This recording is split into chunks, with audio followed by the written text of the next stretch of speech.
What's up, fools? Today is 4/25, 2023. It is 6:02 p.m. Eastern Time on a Tuesday? Clancy. Yeah. And he's saying Clancy. C-L-A-N-C-Y. I figured it out. The guy who makes this stuff, his channel is Clancy Productions.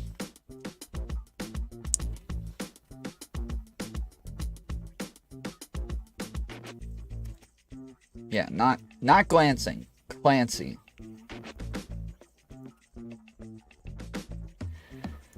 So yeah. Okay, Google. Turn Joker light green. Got it. Changing the Joker light to green.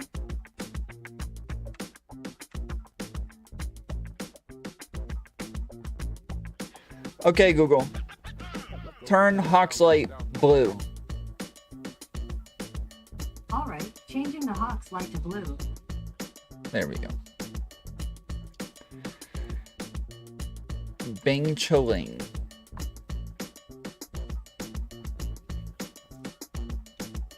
Stay Clancy. Yeah. We're gonna talk to PF Jung in a couple hours. In the meantime, we got some drama to cover. Apparently, Steven Crowder has completely lost his marbles and is threatening a ton of people.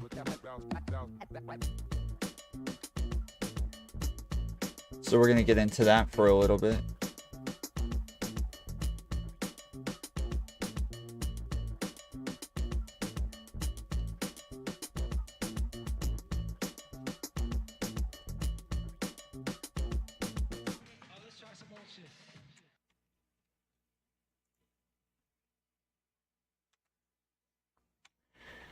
All right. Provo Kid, what up, homie? Fresh stream. I saw you posting that in I saw you post that last night in my chat, and then like 10 seconds later post it in Torsha's chat. And then a little while later, or today, I see you in what's her name's chat. Damn it, what is her name?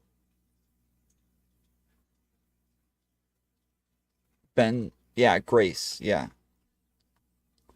Yeah, I see you in Grace's chat. They got some stuff going on over there, man. They got some freaking crazy stuff going on over there.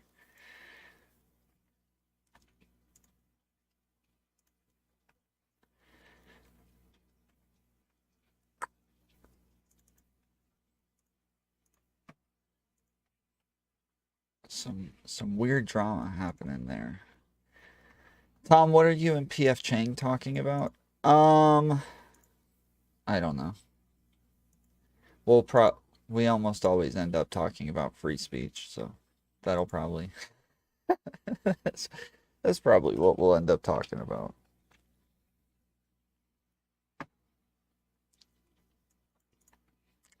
It seems like she's like leading this guy on, who's just like, he's not all there. He's kind of slow, goofy guy, super quiet, and she gasses him up and calls him her e-boyfriend and all that sort of stuff. And it's, yes, I see him, Sass. Thank you.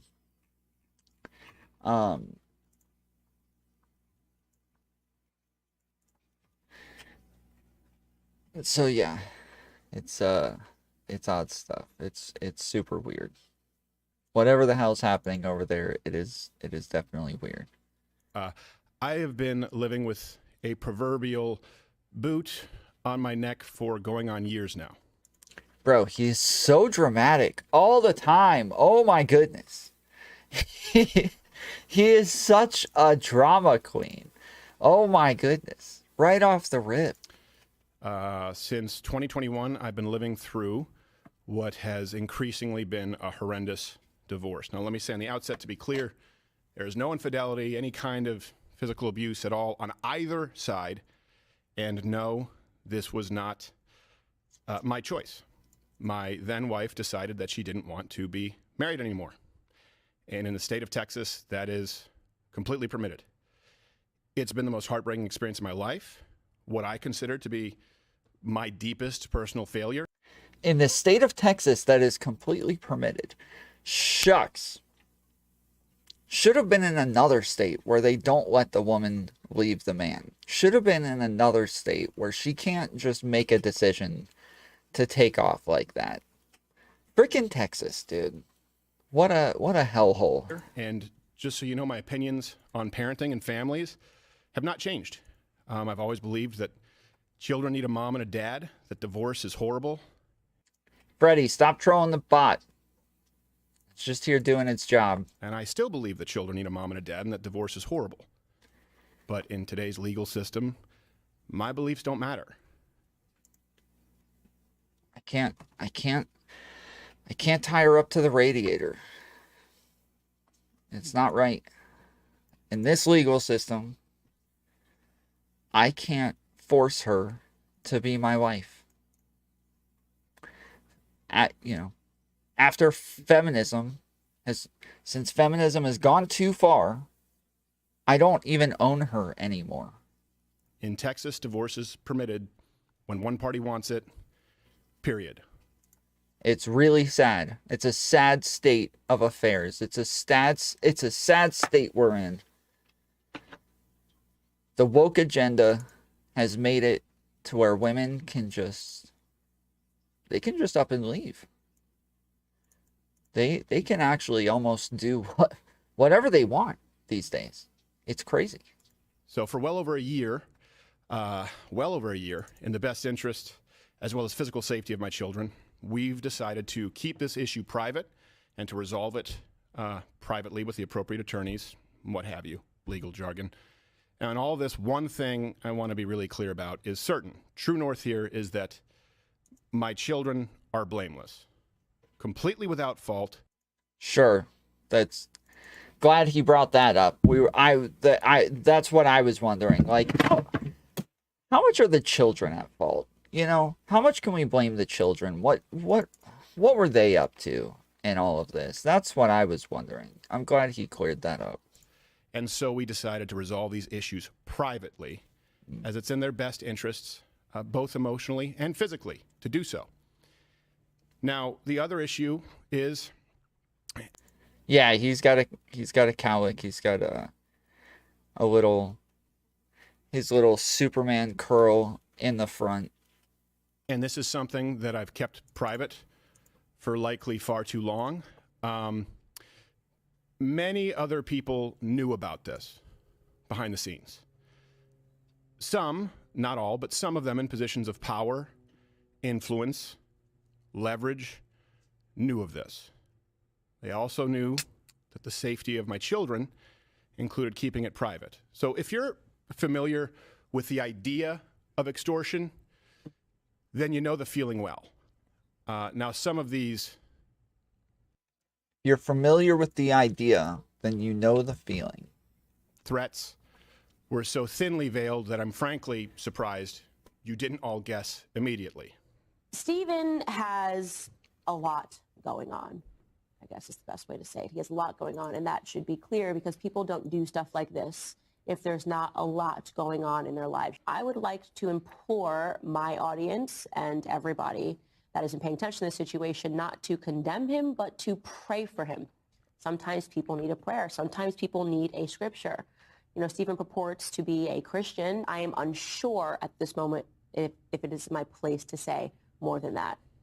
You know, maybe if I feel in further defense, some things should be said, or maybe if I feel that the public has a right to understand certain circumstances. Yikes. Yeah, that does sound...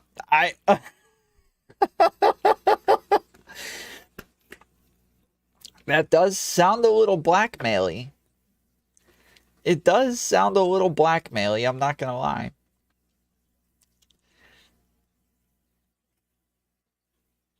That does sound a little odd. But, I mean... Did he tell her? How did she know? He said that like a ton of people know. He said a lot of people know. So I guess she found out through the grapevine. Oh, my children have a right to privacy. Now, some other issues have been, or I should say,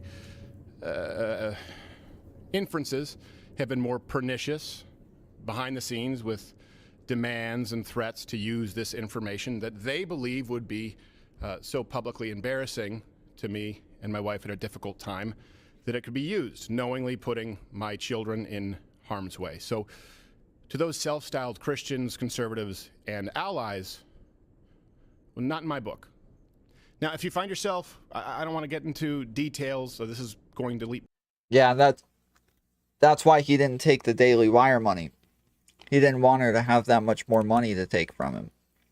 That's what all of that was about. That's what all of that was about, and she caught him. She caught him refusing the contract.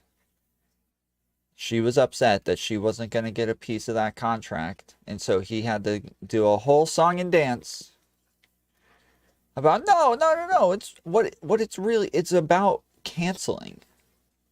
That's what it's about. It's about the fact that they are supporting cancel culture by offering me all of this money. That's what it is. Likely be the only time I have to address this or want to address this. If you're asking yourself, hey, did X person or did Y person know? The answer is likely yes, which will be made alarmingly clear as this process of discovery continues. And it also, by the way, makes me that much more appreciative of those who did know about this and in understanding the best interests of my family, my children, kept their word and used discretion. I can't thank you enough. Sincerely, I appreciate it. Won't forget it. It's pretty simple. I loved a woman so much that I married her. A woman who, despite all of this, I still love as the mother of my children. And she wanted something else for her life. There's a lot of like background sound. I don't know if you guys can hear it on your side, but there is a lot like cars and trucks driving by or something. That's not my choice. She simply wanted out, and the law says that that's how it works. Now, of course... Yeah, the law, man. I'm glad he keeps bringing this up, that the law allows her to leave him. I'm glad he brings this up. You know, this is a real men's rights issue, that women can just decide to leave us. I'm glad he keeps mentioning this.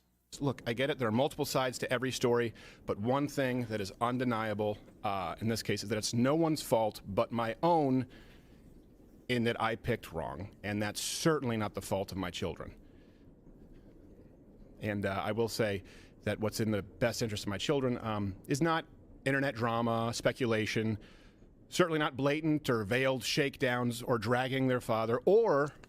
Candace Owens was so vague, he is so stupid. No, the way she said that sounded super blackmail-y, dude. Like, there's no reason for her to say, unless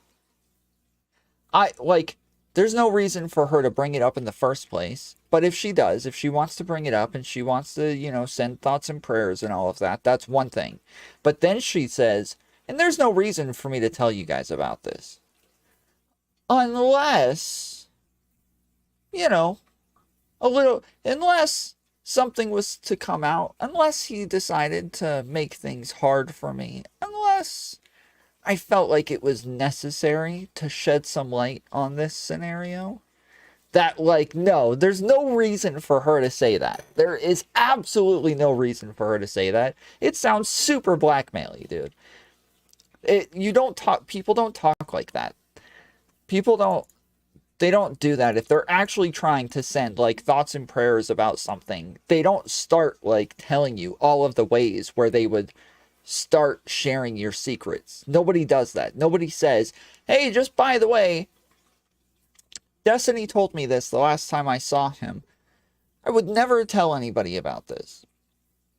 Unless, you know, we had some problems and I felt like it was necessary for people to understand this side of him and really get to know the real Steven.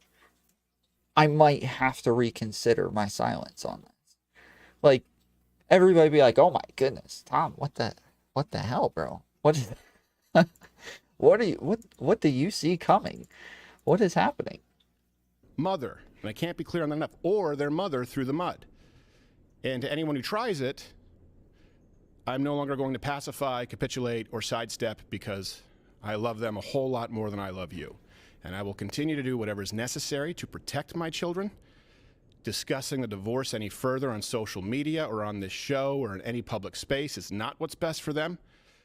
I'll be handling this through the proper legal avenues and channels available as a matter of record in which I have more than full confidence. So I'd ask that you understand the need for and respect our privacy in what is obviously a pretty tough time. And I hope that none of this has to go any further than that.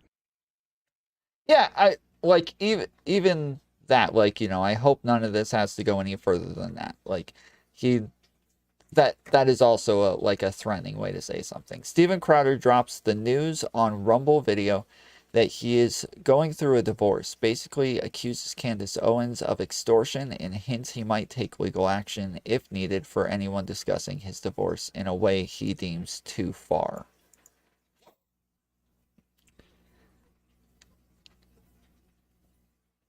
Yeah, I mean, I feel bad for the guy. Like, divorce sucks. Divorce is hard, but I was surprised he had a wife for as long as he did. Like, I was blown away that anybody would stay married to this guy for as long as she did. And she's cute, too. She's cute. There's tons of people running around talking about how, like, insanely hot she is. She's not that, but she's cute. She's definitely way too good looking for this guy.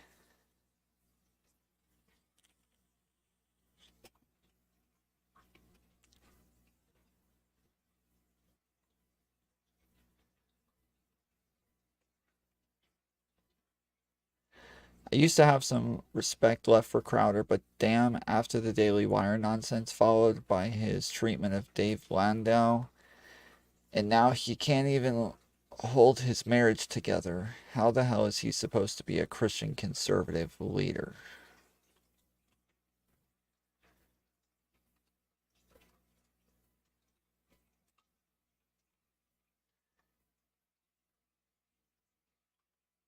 Did American Nacho... Never mind. Never mind. Never mind.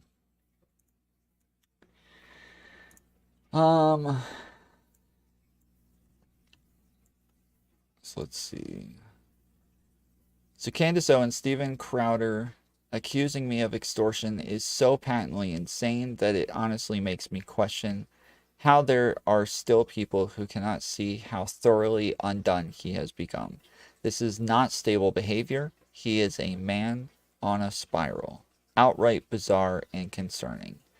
If you are going to use your children as human shields to block people from digging further into your divorce, please do so without inserting me into the narrative.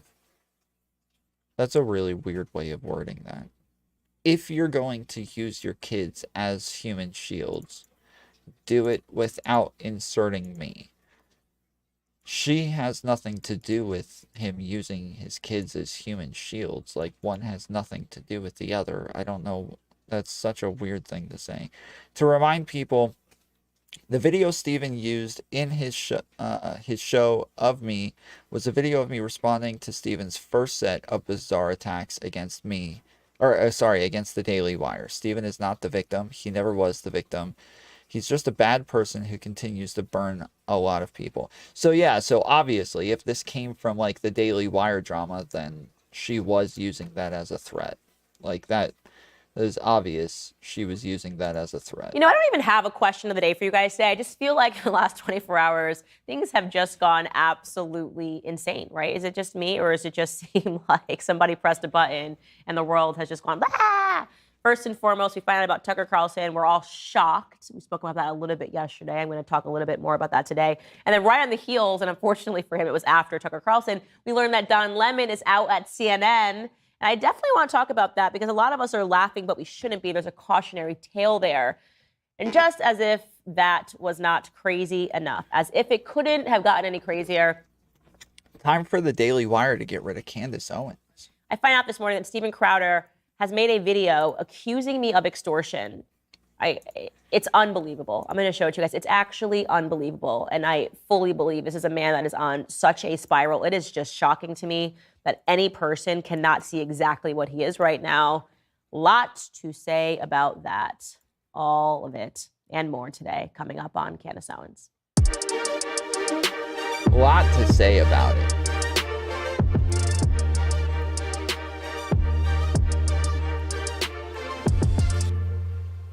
So I gave you guys my thoughts briefly yesterday regarding Tucker Carlson being out at Fox News. A lot of people are sharing personal stories about him and how great he is behind the scenes. I could add to that, but I also feel like I don't want to eulogize. I mean, Tucker Carlson is not dead.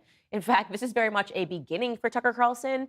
He is a wonderful human being. He has been there for me through so many moments. I mean, when things were going insane last year with all of the Kanye stuff, you don't even know what it means to have someone like Tucker Carlson pick up the phone to check in on you and to see how everything's going and to remind you that in the end, who you are will be the thing that shines. I just love Tucker, and I'm really excited to see where he's going to go. And I am a person that personally gets so much anxiety from a ton of text messages and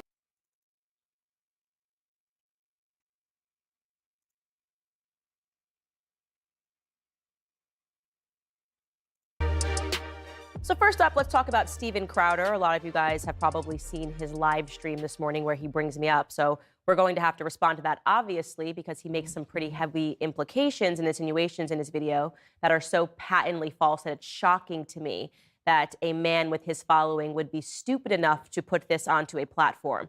So let's first back this up in case you don't know who Steven Crowder is. It's totally plausible. He sort of lives on the internet. Steven Crowder is some.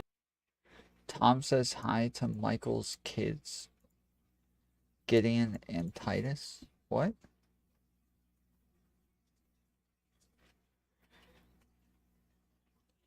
Tom, can you do me a favor and say hi to Gideon? Oh, what's up, Gideon and Titus? Titus is a dope name. So is Gideon, actually. Those are freaking sick names, dude. What's up, guys? Sorry, you changing your profile picture. It makes me miss what you're typing a lot more now. My bad.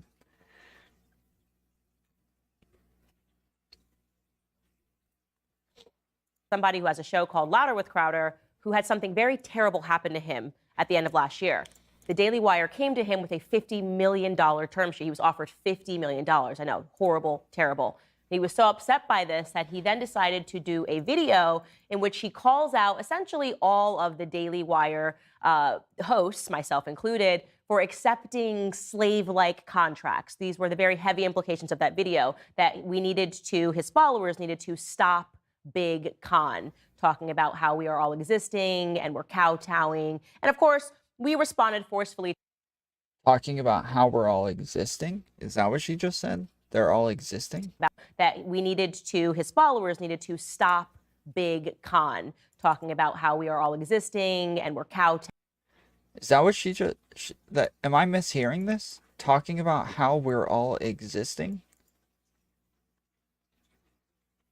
And of course, we responded forcefully to this because it's simply not true. The idea that I'm somehow in bed with big tech or that I'm dishonest. I can't believe he said they exist. Wow. Yeah, he really is spiraling.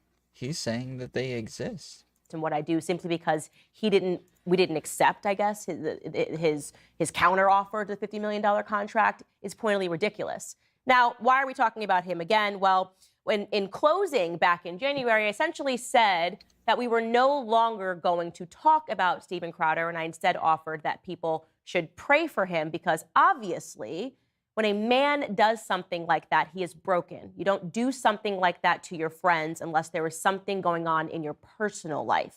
Well, Steven Crowder announced this morning that he is going through a divorce, and I want to show you bits of that video. Take a listen. But needed to take a moment here to address some issues out there that are circulating. It's never fun. But, well, I guess let me be clear here. I have been living with a proverbial boot on my neck for going on years now. Since 2021, I've been living through what has increasingly been a horrendous divorce. Now, let me say on the outset, to be clear, there is no infidelity, any kind of physical abuse at all on either side. And no, this was not my choice. Okay, so in the open, you get it. Steven Crowder is a victim. Once again, he's always a martyr for his belief. He's always a victim. And this time, it's the proverbial boot on the neck. He's literally George Floyd. So the idea here is you need to feel really bad for Steven Crowder right away because he's got a boot on his neck. Let's see what else he said. So if you're familiar with the idea of extortion, then you know the feeling well. Now, some of these threats were so thinly veiled that I'm frankly surprised you didn't all guess immediately. Steven has a lot going on, I guess is the best way to say it. He has a lot going on, and that should be clear because people don't do stuff like this if there's not a lot going on in their lives. I would like to implore my audience and everybody that isn't paying attention to this situation not to condemn him, but to pray for him. Sometimes people need a prayer. Sometimes people need a scripture. You know, Steven purports to be a Christian. I am unsure at this moment if it is my place to say more than that. You know, maybe if I feel in further defense, some things should be said, or maybe if I feel that the public has a right to understand certain circumstances. Why is it always these really nice channels? They can't share videos of other people. Like, why is it that their audio always sucks when they show a clip from another channel? What's up, Sashi? What's up, Growling? Z King? How's it going, guys? Why is that always the case? TYT, The Majority Report, Steven Crowder, like all of these channels, when they show videos of other channels speaking, the audio sucks every time. It is just horrible. It sounds like it's being played through Real Media Player. Well, my children have a right to privacy. Now, some other issues have been, or I should say, inferences have been more pernicious behind the scenes with demands and threats to use this information that they believe would be so publicly embarrassing to me and my wife at a difficult time that it could be used, knowingly putting my children in harm's way. So to those self-styled Christians, conservatives, and allies, well, not in my book. Now, if you find yourself, I don't want to get into details, so this is going to likely be the only time I have to address this or want to address this. If you're asking yourself, hey, did X person or did Y person know? The answer is likely yes. So much that I want to say here. First and foremost, if you're a person that watches his show, how do you not see that he is so obviously acting and that he is a very bad actor? Do you feel bad for him when he says that? When he says, if you're familiar with the idea of extortion, well, if you are familiar with the idea of extortion, you should realize that that video that he just showed of me wasn't that.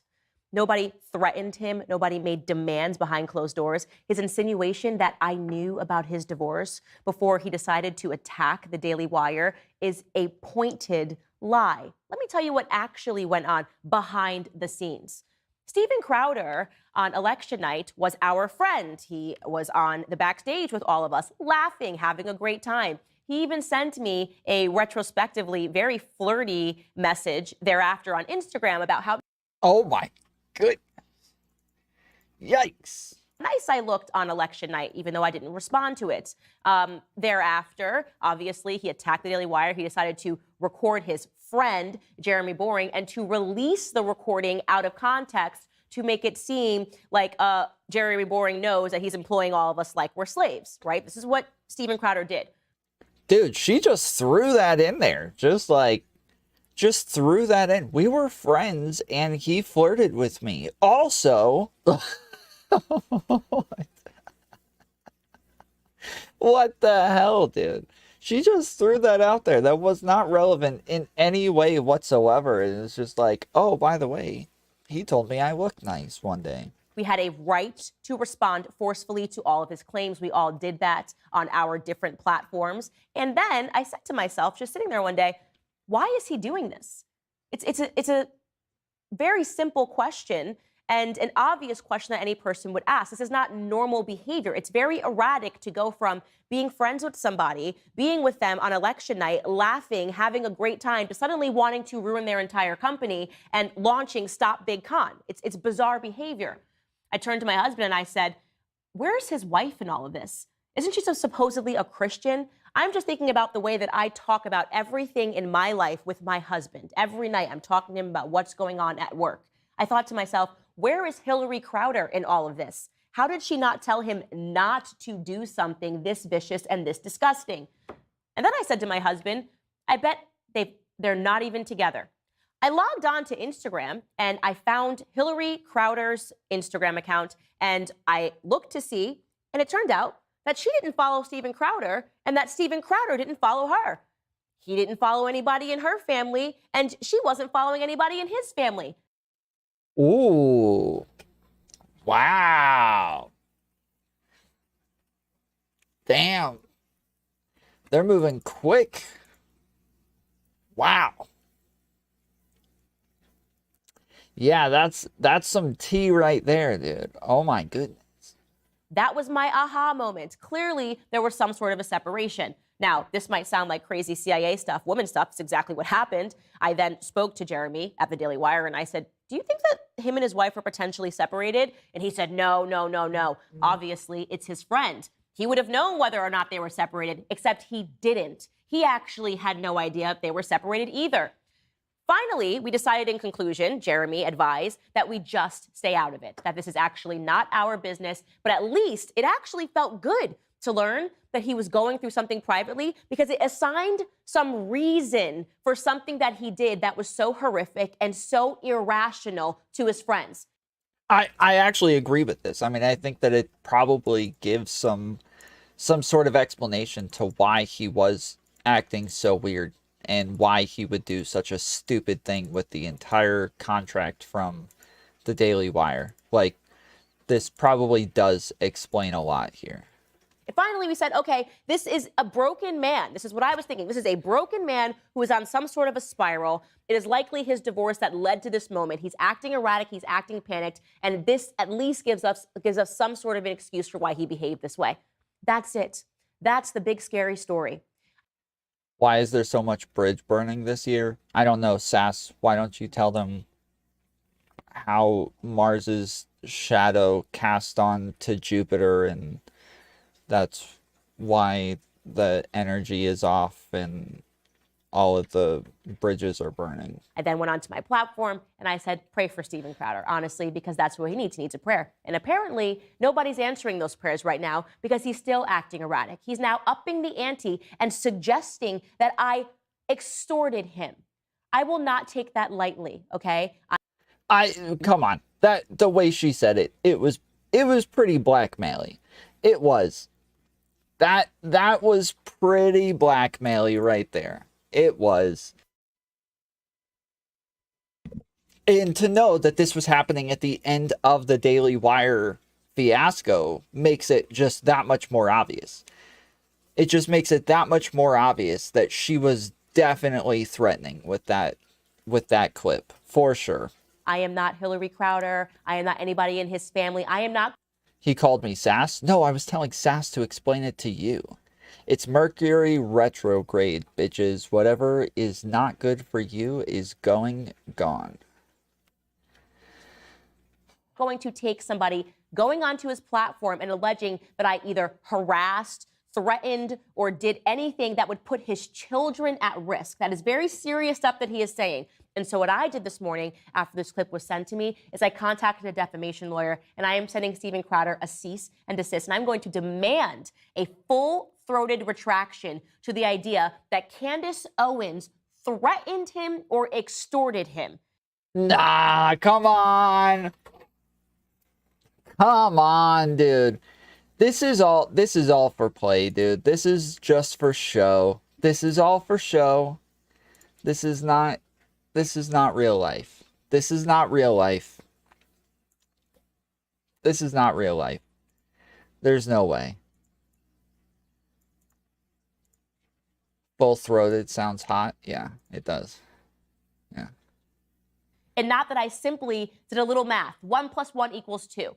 A crazy man doing these sorts of things. She's not even addressing the thing, though. She's not even addressing the thing, like the part that was like, that sounded like blackmail. She's not even addressing that part, right?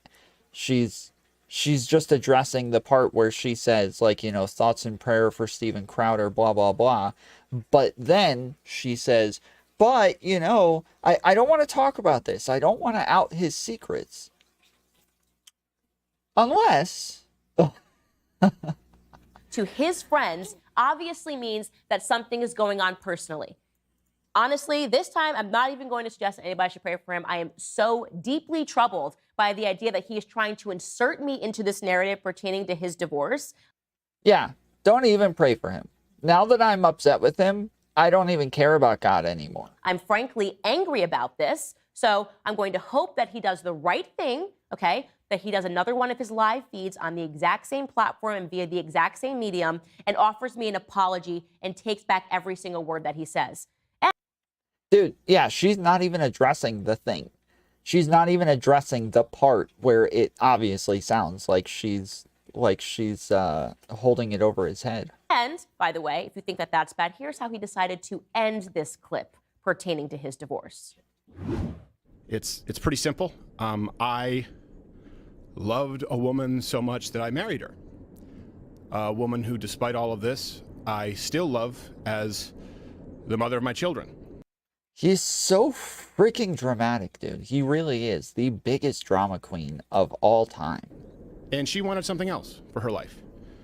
That's not my choice. She simply wanted out, and the law says that that's how it works. Now, of course, look, I get it. There are multiple sides to every story, but one thing that is undeniable in this case is that it's no one's fault but my own in that I picked wrong. Ooh, I didn't hear that the first time. Oh my goodness, dude. What the hell? I did not hear that the first time. It's nobody's fault except for mine. Because I married a dumb whore. That was all my fault. I should not have married a dumb whore. So she cheated. He said at the beginning there was no infidelity or anything. It's wrong. Wow. How kind, how loving. You really must have loved this woman, Steven Crowder. Again, I don't know who's buying your act anymore. I certainly haven't bought it from the very beginning. It's very obvious to me exactly what you are. You come across to me as a very dishonest individual. It seems to me, Takes one to know one. Yeah. Steven, that you really, for whatever reason, want to insert me into this narrative. Like, there is just something about me that you are hyper-focused on. And so I want to help you a bit. And really, I want to help your wife because So she's going to send some more thoughts and prayers. you essentially just used your platform. Millions of people have access to your platform. She doesn't have the same, to insult her. You picked the wrong woman, okay? So here's what I would like to do. I would like to invite Hillary Crowder onto my platform. Oh my goodness, dude. This is gross, dude. This is so gross, bro. What the hell? Like, I could totally imagine if she did this behind the scenes. But does she have no sense of, like, shame here, dude? Does she have no shame whatsoever to where she's going to look this horrible on her own show like this? This is so gross. Why Daily Wire allow this? Dude, like Ben Shapiro calls her out fairly often for doing dumb stuff and disagrees with her and says that she's wrong and says that she takes things too far. Like, they're a little bit, free speechy and all of that, and like, oh, it's her show, she can do what she wants, we can disagree with her, blah blah blah. Which is why, like, the whole narrative with Steven Crowder saying that they were going to force him to push certain narratives and all of this other bullcrap was obviously incorrect, because they allow Candace Owens on there. They allow her to say insane things. They allow her, while the while the network is run by two Jewish men, they allow her to promote Kanye West and all of his anti-Semitism for months. So yeah, I like, obviously Steven Crowder was wrong about that, but dude, this is shameless, bro. To sit up there and try to invite his wife or ex-wife or soon-to-be ex-wife onto her show to talk crap about him. This is just gross, dude. Because she doesn't have one, and because her ex-husband apparently just used his to insult her, to say that he picked the wrong woman. I find that to be really despicable. So Hillary Crowder, if you are watching, you are more than welcome to come on my show and to talk about what's actually going on. This is insanely petty. What up, Clark? What it do, homie? Because, as I said, I don't trust a single word that comes out of Steven's mouth. All right, speaking of Hillary Crowder and mothers everywhere, Mother's Day is around the corner. Yeah, nobody cares. Nobody cares. Women have been on top for too long.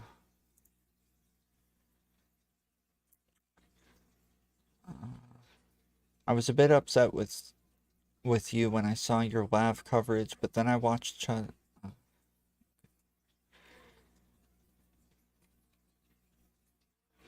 Katie making it clear she does not like it when Tom tries to lighten things up in any way, shape, or form.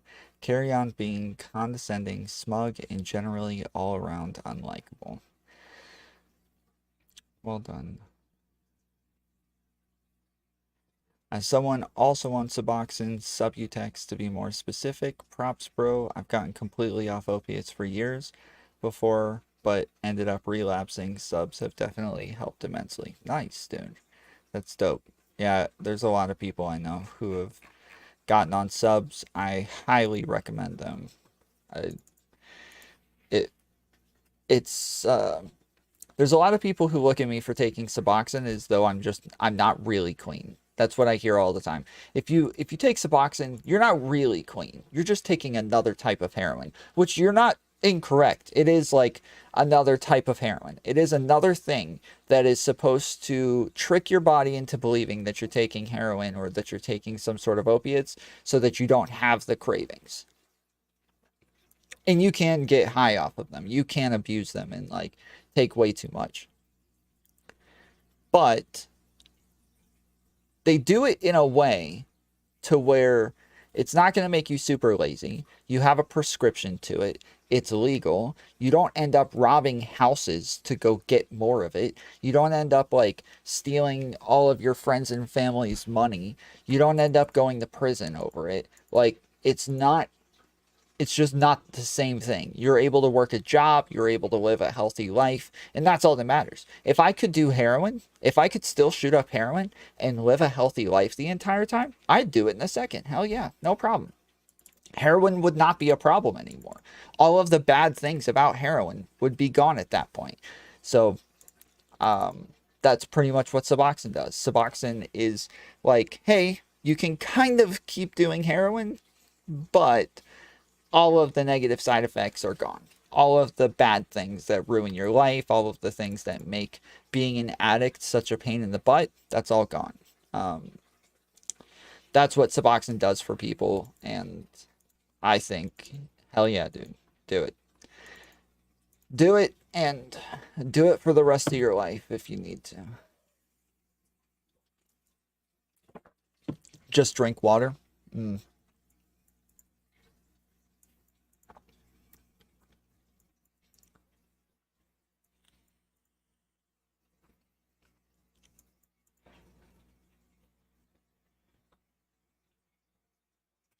Tom, what does Crowder's ex-wife look like? She's like kind of a pretty blonde, but she's got what I call a pancake face. Like not a lot of shape, not a lot of cheeks to her. What was her name again?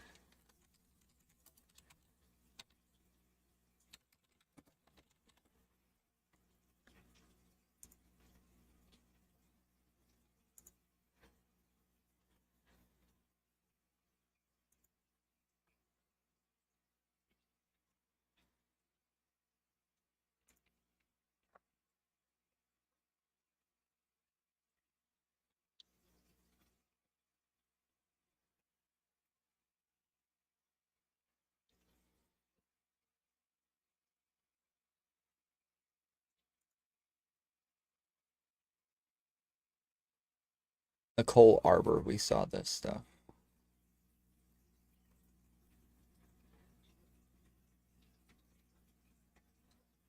We covered a whole drama with Nicole Arbor where she was apparently Candace Owens was like bringing on her like ex-boyfriends who had beaten her and had been formally charged with a ton of crimes, domestic abuse and stuff.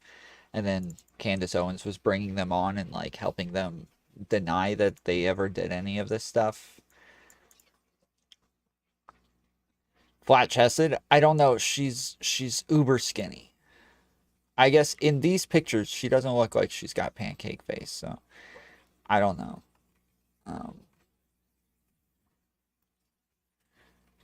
But all of these pictures are from a very long time ago. Like there are videos of her helping troll people with him, like he would do a YouTube video where he'd go into some lesbian feminist gathering and she would show up and walk around, and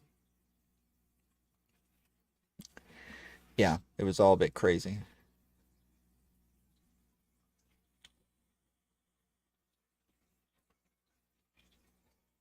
See, I like the Steven Crowder show when it was like this. When it was a lot of interviews, a lot of debates, a lot of back and forths, conversations, stuff like that. Once he started doing like the talk show version where he sat behind a desk and did like comedy bits all day, it wasn't good anymore. It was all pretty bad. What was her what was his wife's first name again?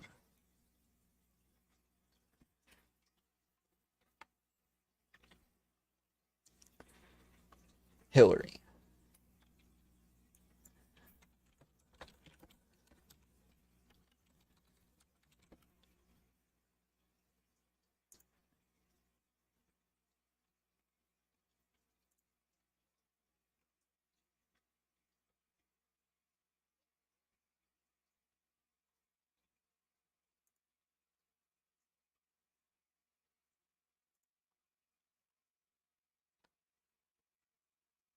Uh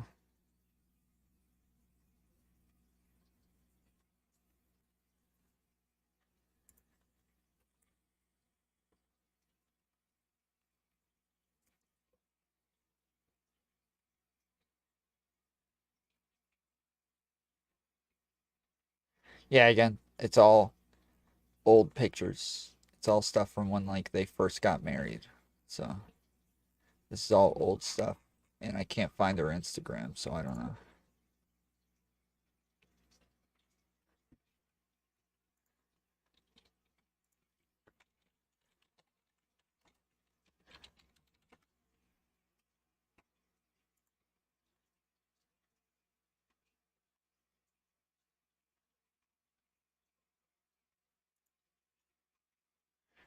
Tree of Logic. Say what? Steven Crowder is getting a divorce. His wife Hillary Crowder filed at the end of 2021, and it was kept quiet up until now.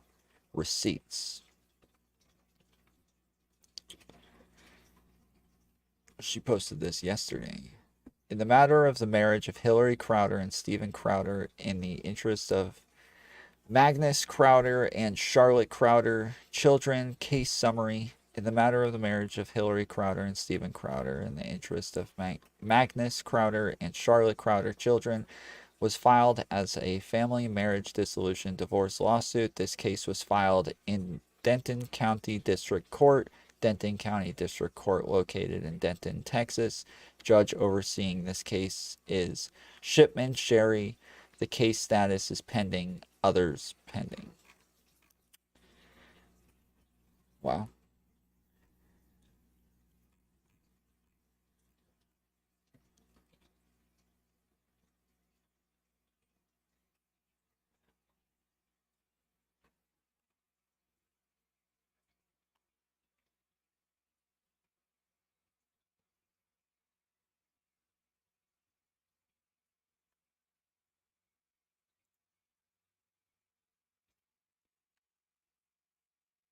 Why is Crowder getting a divorce? I don't know. Like she she left him.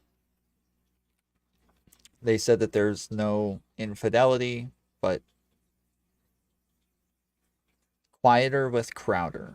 Nice. I wonder what Hillary thought about what Steven said on the show today. It sounded like he thinks the only reason the divorce is happening is because of her, and the only mistake he made was choosing wrong, which just seems like a bizarre thing to say.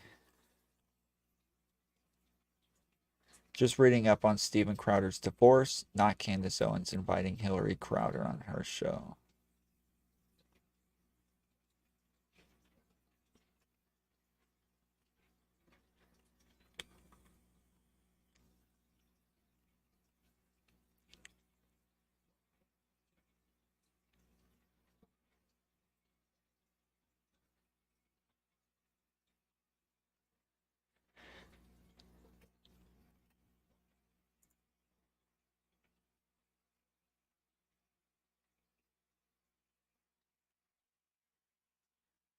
Women are doing less work at home. They're unhappier. Divorce rates are skyrocketing, and men don't want to marry them. Great job, feminism.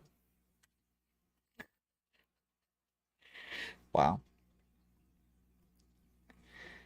Now it makes sense. So they said that, like, when the whole Daily Wire thing blew up, the call that he recorded was on Christmas Day, where he talked to Jeremy Boring. That call that was recorded was on Christmas Day. So he's all, sitting at home by himself, all broken up, super upset, and decided to do something crazy. That's my take. That's my hypothesis here.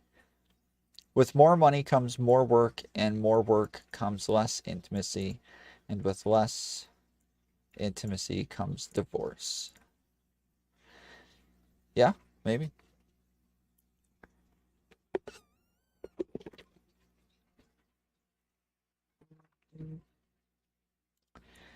He also watched Sam Cedar's show when his wife went to the hospital when pregnant, if he wasn't just lying. Yeah, maybe. We don't know that he was actually watching. Like, they made a huge leap of logic there.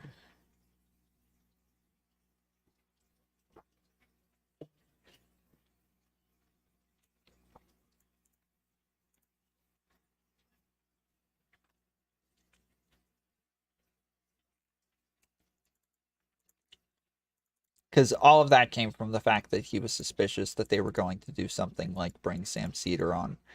But it doesn't mean that he actually watched the show. He could have just been suspicious about that anyways.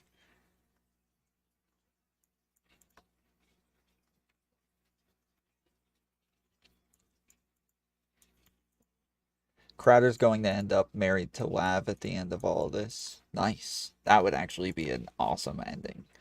That would actually be... That would be some fun coverage. And then we'd be able to get Steven Crowder on the show. Hell yeah. Steven Crowder would become my orbiter.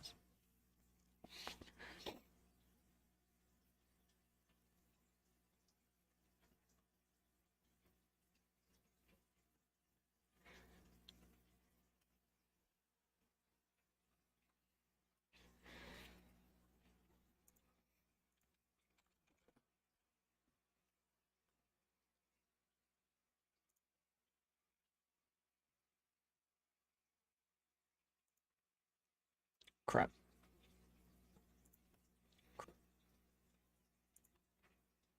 Hours with going through her complaining about her mother giving her the silent treatment and stiff arming her.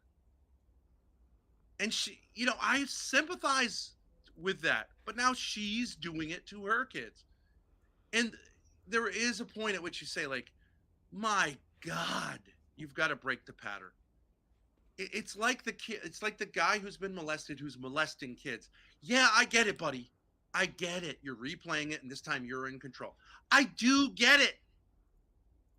But You cannot justify doing that. She Yes, cannot we justify get it. It's this. called sin. It's called evil. You need to stop it. I think that The stuff that goes on here is freaking wild, dude. Like, I watched the video of her mom. So her mom apparently just took off and ran away. And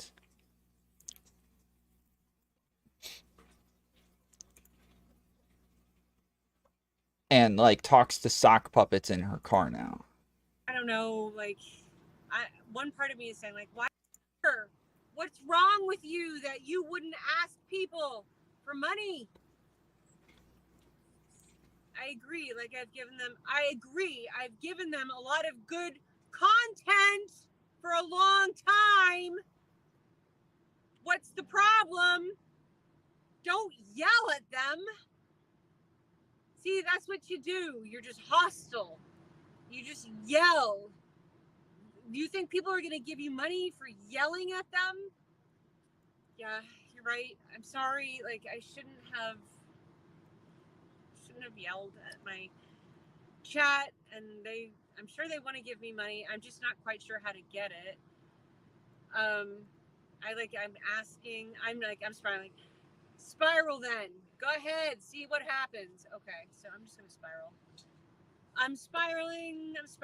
Like, it's weird to ask for money, and like, I don't know, like, one part of me is saying, like, why did everybody give so much money to Ben and they're not giving it to me? It makes me feel like that, like, Tom, do you think that media companies in the political and entertainment industry make good profit relative to other industries? I have no idea. I have no idea. I don't know, that I like, people, like, I don't know, like, it just won't, like, they just won't pay for me. I guess it's like what's it called? I don't know, like, when you ask people to give you money, it's so, like, rough, because then you say, like, okay, I get it, the rubber hits the road, like, they actually don't. Oh my god, no, I'm gonna guilt everybody. No. Not guilting everybody. No, I'm sorry, that's terrible. Oh my god. So Phil said went through. Thank you, Phil. I don't know how much you sent, but I really appreciate it. You've been very generous. You gave us a camera. You sent some money last night, and like, that's super nice of you. That's just really nice of you. I really appreciate it. Let's see. So yeah. And now Grace records videos of her dancing hello everybody. in her room.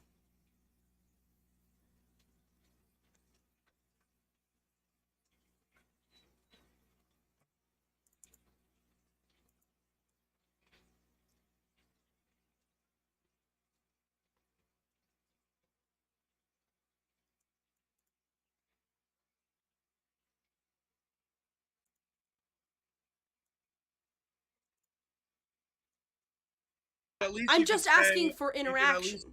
You could at least interact. Yeah. I'm not. I Grace don't want has her. to be. I don't know. Understand? Is there anyone in chat who's going to say that Grace shouldn't have a beef with her mother for this situation? I don't understand. How could anyone see it that? Whatever problems I might have getting my life started, or getting it going, or, following through. I just don't. I don't see how there's any justification for what she's doing. I don't see, like, When they came on a couple weeks ago, they were talking about the fact that everybody accuses them of, like, they accuse her dad of, like, incest and pedophilia and all sorts of crap. And so I went through some of their stuff. Like, there's like old Facebook moms who with like 100 cats who get on and just start beef with them and start accusing them of all sorts of crazy stuff. Public square. These are different mediums controlled by different people whose motives we do not fully understand. Because of that, nobody is actually getting fully deplatformed at all. So there's actually no commitment to a policy of deplatforming any one party across. It's time. See, conservatives are actually on time. You know that, right, Whick? We actually have a sense of punctuality. He's not wrong. He's not wrong, dude. The left-winger, like anytime I ran panels, lefties always showed up extremely late. Righties were always on time. I did an all right-wing panel one time. Everybody was there 5 minutes before the panel was supposed to start. I see Destiny's talking to Gideon on his stream, so he might be a couple minutes. Typical, right? Fine. You know what? If Gideon wanted on this discussion, I would let him. Just FYI. Beautiful. Excellent. Did you let the other panelists know? Yes. Well, I didn't talk to Destiny about it, but Destiny, I don't talk to him about my panelists, right? Like, I says, "You want to come on?" And he says, "Sure," and that's it. That's the only discussion we have. Yeah. Hello, by the way. Hello. Sorry, there's a good line to end on. You're talking with Destiny about your penis. Why exactly? Panelists. Oh, gotcha. Okay. Slight difference, Your right? penis. I mean, Lactoid's here now, so I don't know about that. What about penis? I wasn't listening. Something about penis. Okay. But yeah, thanks for coming, guys. Do we get to see you? Yeah, give me 1 second. I'm just figuring this out. Straighterade has a camera. Hallelujah. Oh my goodness. Straighterade is actually set up. It actually looks like they're in the same room here. It looks like they're sitting right next to each other. This is happening. Beautiful, beautiful. So put that there, that there, go here. Main camera on, good. Okay, here we go. And boom. Jan and Anna. Oh, I'm up there now. What the hell? I'm sorry to drag you away from that, Destiny. No, you're good. Hold on, let me get a drink real quick. I'm so sorry. Yeah, One second. take your time.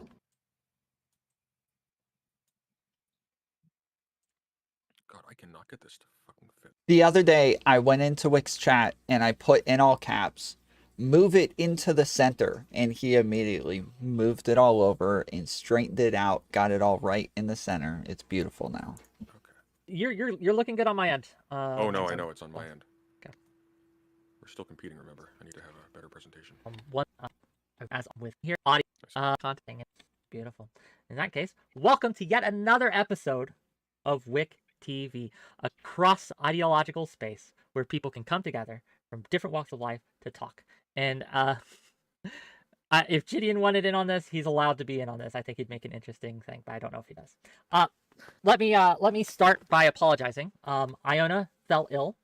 She was initially supposed to be here and talking to us, but she messaged me about 2 hours ago that she wasn't going to be able to make it. She had a huge migraine and just could not attend. So I apologize. Who's this person? Iona Italia. She's the chief editor of Aereo magazine. She's written for Quillette. She Queer dodged Majority. 100%. I'm not buying it. She's been on my show before. She knew what she With was me? getting to, right? So I don't believe it. fair enough, maybe.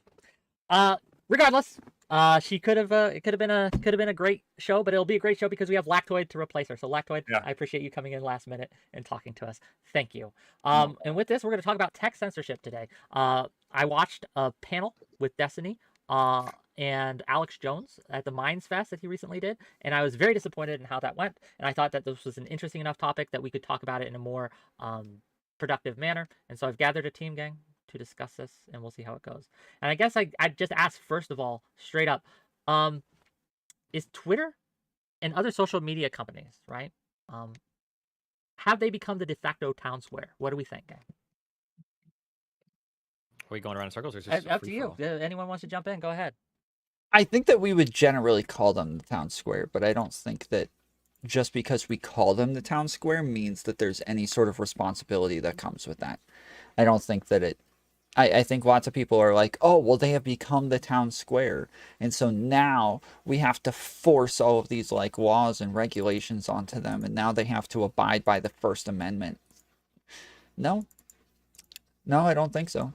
And I always ask people, like, so what if everybody came to your house now to have these conversations? And that's not what you wanted. That's not what your house was for. Your house was there for you to live. But they all just came to your house to start having these conversations. And now it's the de facto town square. Do you have to allow everybody to come to your house now and say what they want? Like, no, of course not. No, and nobody would ever agree with that. Twitter, Facebook, YouTube, these platforms can choose what they want to do with their platforms. If they become the town squares when that's not the intent for them, they're intended to be regulated. They're intended to have TOS and to, curate the type of content that's on there, then no, you don't get to decide for them that that's what their platform is. Well, my immediate after you. My opinion. Tom, in the beginning of Destiny's stream, I typed RIP Joe Rogan in his chat. There was like 30 chatters spamming that after me. Nice. Well done. I think is that the totality of like the 3 or 4 big social media companies has become like the town square, and they seem to be kind of lockstep in terms of moderation policies. So like Facebook, Twitter, YouTube, and TikTok, I guess, like those 4, we're probably like, this is like the new town square. Okay, everyone agree with that? Are we? I don't. Okay. The first thing that occurs to me is that you say has it become the new town square, and when I think about there's 2 angles that I would take. Tom, aren't you talking to Boots today about gender? Maybe. I said if she wants to come talk, she can come talk whenever. I sent her a friend request, I think, to see if she wanted to like pick a time or something, but I don't think I've heard back, so. Issue with that statement. The first is that has it become the new town square from what? Were we all assembling in some wide open space? I hate Boots. Why do you hate Boots? With a bunch of robots in addition, just like yelling random stuff at random strangers and then swiftly disappearing back into the crowd to come again in a later time, do the same thing over and over again. That's not typically what we have in mind when we think of the town square. What we Can think I of when enter we say, something there just as a quick thing? please. I think didn't that actually used to be the case that there were like people like screaming on corners and shouting and like holding pamphlets and No, like town hall meetings were very disorderly. The issue that I'm bringing up is not the chaoticness of the actual thing itself. The point is that there's an interminability and a kind of unenclosedness to Twitter and to social media that a town square lacks. Like among other things, which town, right? Like we're not talking about a community somewhere deliberating about like public action. We're talking about randos from across different borders. Sometimes, once again, like not even actual people, just throwing things. And at no point does this culminate in deliberation or an actual increase in public knowledge. Maybe sometimes it does, but it's not fulfilling the function in a liberal society that I think the town square analogy is supposed to is trying to put its finger on. Yeah, and lots of times, like most of the stuff that happens on Twitter or YouTube or Facebook, by far the majority of the stuff have nothing to do with your town. They have nothing to do with like informing you or making you understand things that are going to affect you better. Most of it's just bullcrap. Like most of it's just entertainment, nothing more. So it seems weird to call these places the town squares when they're obviously not. It's more of like a national town square, right? So, and I think this is especially true when public congregations get banned, perhaps like let's say during a pandemic, where the only option you really have is to congregate online. And just like in the regular town square, you have people who say stupid things, raise their hand, yell, and you have people who are standing off on the side, maybe having more intricate conversations. I don't just because one happens to be like a more physical place as opposed to like an electronic place, I don't think that really detracts from the spirit of when we call it a town square, right? It is supposed to be a place for discussion, right? A place for ideas to be exchanged. I don't want to monopolize. May I respond to that quickly? Okay. I don't disagree with you entirely. I think it definitely takes on some of the functions and even monopolizes some of the functions of what we associate with the town square image. But once again, like that doesn't seem to me to indicate that it fulfills the function of a town square. Perhaps it was the case that we lacked entirely, for a brief period of time, maybe a long period of time, the function of a town square from like public discourse. And then as a result of social media, certain aspects of that were brought back in a potentially toxic and dangerous way. Maybe we should ask ourselves then, what is the function of a town square? And then we can figure out if it satisfies that or not. So we're all working on the same definition. Well, I think for myself, the function of a town square is a forum where members of a discrete community can come together and address uh, their respective issues, decisions that affect the whole of the community, and they can weigh in, and then decision can be reached about how these things are going to be addressed. And then Is it people that deep? disperse and go back. Is it What's that deep? Like, as I understood it, historically, a town square is just where people gathered and talked about shit, right? It usually wasn't a formal issue, right? Like, they would get up in their soapbox and maybe discuss issues of the day. But this concept goes back a long ways, right? And you're right about the discrete community. It was localized by dint of it had to be, right? They didn't have any other ways of long distance communication. But like. It was never really so formal, and different areas had different mores and different norms surrounding it. But yeah, as I understood it, at least, the town square was simply a place where people gathered to talk about what they thought, right, and discuss issues of the day. Well, a town square was a marketplace, so I'm collapsing two things together. So the value of a town square, why we care about that particular thing, is not because there's some intrinsic value of one random person getting up in a box and screaming to a crowd. That person could be ignored and nothing could happen as a result. That happens in a lot of different places. However, if you have a robust community where people are engaging with each other on their day-to-day as they're passing through their places of work and places of purchase and places of leisure and so on and so forth, you end up with a situation, at least in the ideal scenario, where the things that people are belting out to the crowd are also addressed by members of the crowd in a way where there's some commensurateness between the person speaking and the crowd that's responding to them. On Twitter, by contrast, and I was talking about this with Erin earlier, a rando who goes onto Twitter starts off with 0 followers, has no capacity to be heard at all. Someone shouting back at the person in the town square, by contrast, does. What happens when we consider social media like Twitter and YouTube to be the town square, much more so Twitter, is that we substitute celebrity culture with politics. And I think that's where it becomes dangerous, because now real political influence can be gained by propping up people as celebrities. Donald Trump or some other major figure has the poor judgment to respond to somebody. That person now becomes a major player. That's actually a really dangerous set of dynamics, I think. And it's not discreet to any particular community, so it doesn't seem like it actually culminates in any kind of decision. If anything, it arrests. Right, and what is the equivalent of like a counter protest at like a online in a town square? Unless if you're going to say that like the example that Sunday and I talked about was Richard Spencer. If I'm trying to counter protest what Richard Spencer is using his social media platform to do on Twitter, is that like a like a ratio? Is that supposed to be the equivalent of like countering them? Quote tweets and like retweets and giving your argument.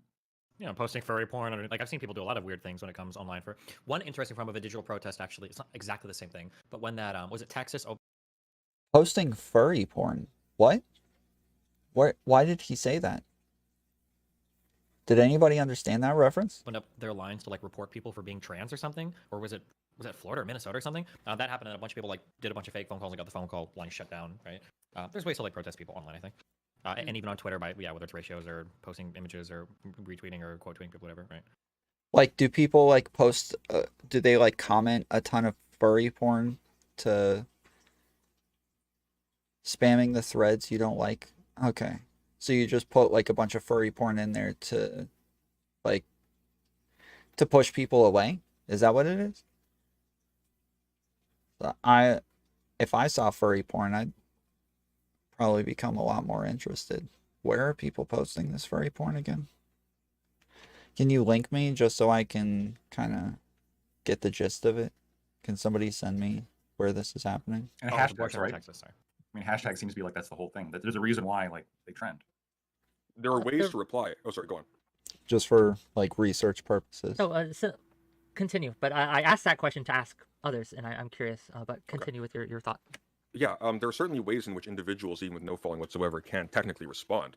However, now we run into the question of whether or not it satisfies the conditions of an open forum, where somebody can respond but categorically can't. Tom, what animal would you be?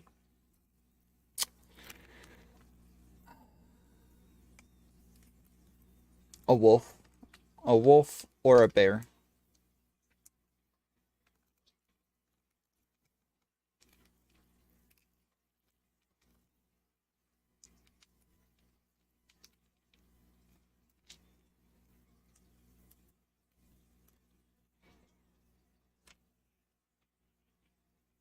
Be heard because the system itself, for reasons that are inscrutable to most people, for legitimate reasons.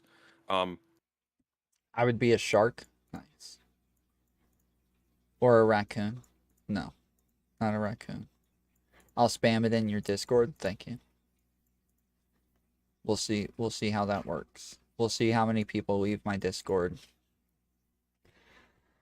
It's probably gonna attract a lot more people. They just have no uptake or no visibility. There are some people who will respond to very big figures and they'll make a very pointed point, and it will just go unseen. Whereas at the very least in a literal town square, when you shout back, somebody around you hears. Maybe the person you're even shouting at hears. That Do you is not not think the they case had on like Twitter where celebrity people can. status back then too, though? Like if the town mayor or Socrates, right, walked in, obviously people were going to defer to them much more so than strangers, right? Oh, of course. Like No, this... the issue I'm pinpointing isn't that celebrities and important officials and whatnot will always have an advantage in any public space. Obviously, they do. They are better known, whatever. The difference, though, is that in an actual town square, just because of physical proximity, and I'm not saying we need to bring back the town square itself. That's infeasible. But the point is whether or not this counts as one. In an actual town square, the square itself is not so designed that a smaller person saying something is actually muted. Like they actually physically cannot be heard. Fair enough. I asked that though because I also wanted to ask something that Destiny asked the Alex Jones and the other panelists there. I don't think he got a good answer for it. And I'm curious, given his stance on this as kind of like the de facto public square, what his answer would be to the question. And so, who all is pro and against? Like, it sounds like Destiny and the conservative guy are both in favor of social media platforms being town squares, and then Erin and President Sunday are against them being town squares. Is that right? And that's, should it be a company or corporation's responsibility to guard free speech? What if a private company owned a square in the middle of a town? Yeah, exactly. Like you can't just go and seize other places because you've decided so. You can't just go and start like talking at other places, and because like imagine there's coffee shops where tons of people go to the coffee shop and they all sit there, and there's like big tables where tons of people go and they sit and they talk. And over time, more and more people come to this coffee shop to start talking about politics. But one day, a guy comes in a Nazi uniform and is like straight up Nazi uniform, swastikas, everything.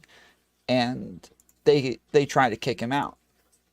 Should they not be allowed to kick him out because this has become the de facto town square?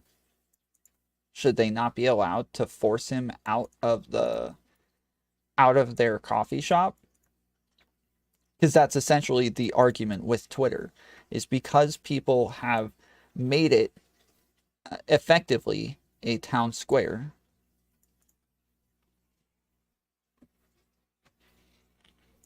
Or to make sure that their customers or the people that are participating on the site have access to information outside of their bubble. And what does that even look like? What are we thinking? If you think, right, that the social media has become the town square, right, do the people that own the town square and operate the town square have any responsibility to make sure that people are heard? Their only responsibility is going to be to make money and maximize profits. Insofar as they're going to be concerned about that, it will only be to cover their ass when it comes to liability. It's not really going to be in the interest of promoting one idea over the other. I think with respect to it, I think the question itself is a bit fraught. You're asking if like a private company owns the space of public discourse, and I don't think that's really an apt comparison. For one, well, yes, you disagree that it's a public town square, right? But for those like Lactoid or Destiny even who say, well, they do, right? Well, let's pretend that it is for a second, though, right? In that case, now the responsibility becomes whatever the public determines it to be. Now we've directly linked the responsibilities of the companies because they are presiding over a specifically public service that is being anointed as like a central part of democratic deliberation. If a democratic society determines that it should be legally responsible, there really is no ethical component to this. That is the ethical link. It is directly connected to law. Here we run into the additional problem, though, and why characterizing it as a public space is an issue in the first place. Whose public space? We have people from Russia, we have people from Canada, we have people from the United States. Even in this panel, we have multiple.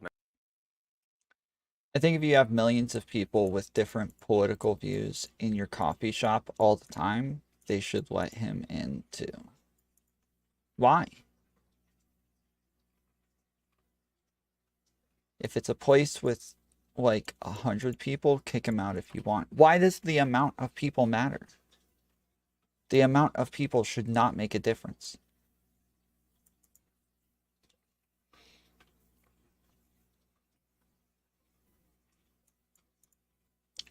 They can kick him out. No one says Twitter should never be able to ban anyone.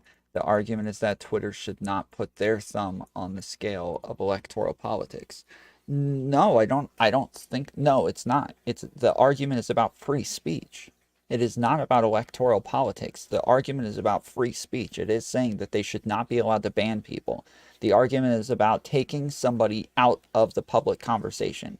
It's about saying you are no longer allowed to have a say within the public square. Therefore, you are silencing that person, you are censoring them, and you're making it to where they do not have a voice within the town square. That is the argument. That is what they're saying. That is what the free speech argument on online platforms is about. Nationalities present. It's managed according to whose lights. Like right, who gets, Lactoid said this is like a national conversation, but really, like, Twitter is host to international users, and it's going to expand. Like, right now, our conceptions of like what constitutes free speech is going to be biased in favor of like the First Amendment and stuff like that. But Sunday is a Canadian, Lactoid obviously are an American, but like the European conception of free speech is going to be incredibly anemic compared to the American. But I'm just biased to say that. I don't know that Twitter like adopting any sort of like well, that just begs the question, like, which... Wait, hold on. Is Whick moderating this panel, or are you debating this panel?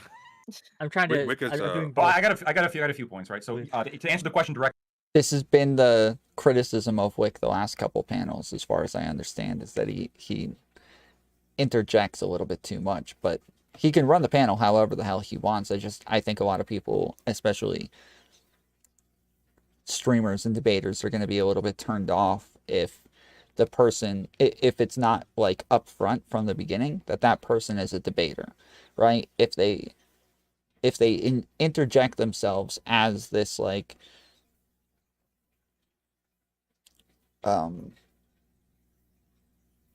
as like a party that doesn't actually have a side here, yet they continue to make arguments for one side, then yeah, it's going to be more and more confusing. I think the amount of people makes a huge difference. It determines if the vast majority of people are expressing their views there, or if it's a hangout for a few enthusiasts. Right, but so your argument is that yes, like they can start to dictate what happens there just because they decided it was the town square. Even though the coffee shop owners does not want it to be the town square. They didn't decide for it to be the town square. They did not consent to their property and their building being used as the town square. You're saying that they can just commandeer this person's private business because there's a certain amount of people that has now turned it into a town square. Like if the government turned our country into a coffee shop and silenced everyone who said a certain thing, it'd be wrong. Yes, but that's the government. The government can't do that. The owner of a private business can. That's the difference. Obviously, whoever owns a private business is going to be very different from the government doing something. Broadband Technology Opportunities Program, BTOP, Technology Innovation Program, TIP, Collaborative Research and Development, Informative Security Program. If social media sites aren't profitable, then how else were they keeping afloat? They're all based on the fact that they're going to be profitable. Not all social media companies aren't profitable. Twitter just started to turn a profit recently. This is like how most startups are these days, is they lose money for a very long period of time because the potential for money is massive for the future. And so they will continue to lose money in order to gain market share. So they same for Amazon. Amazon lost money for a very, very long period of time because they were gaining market share more and more.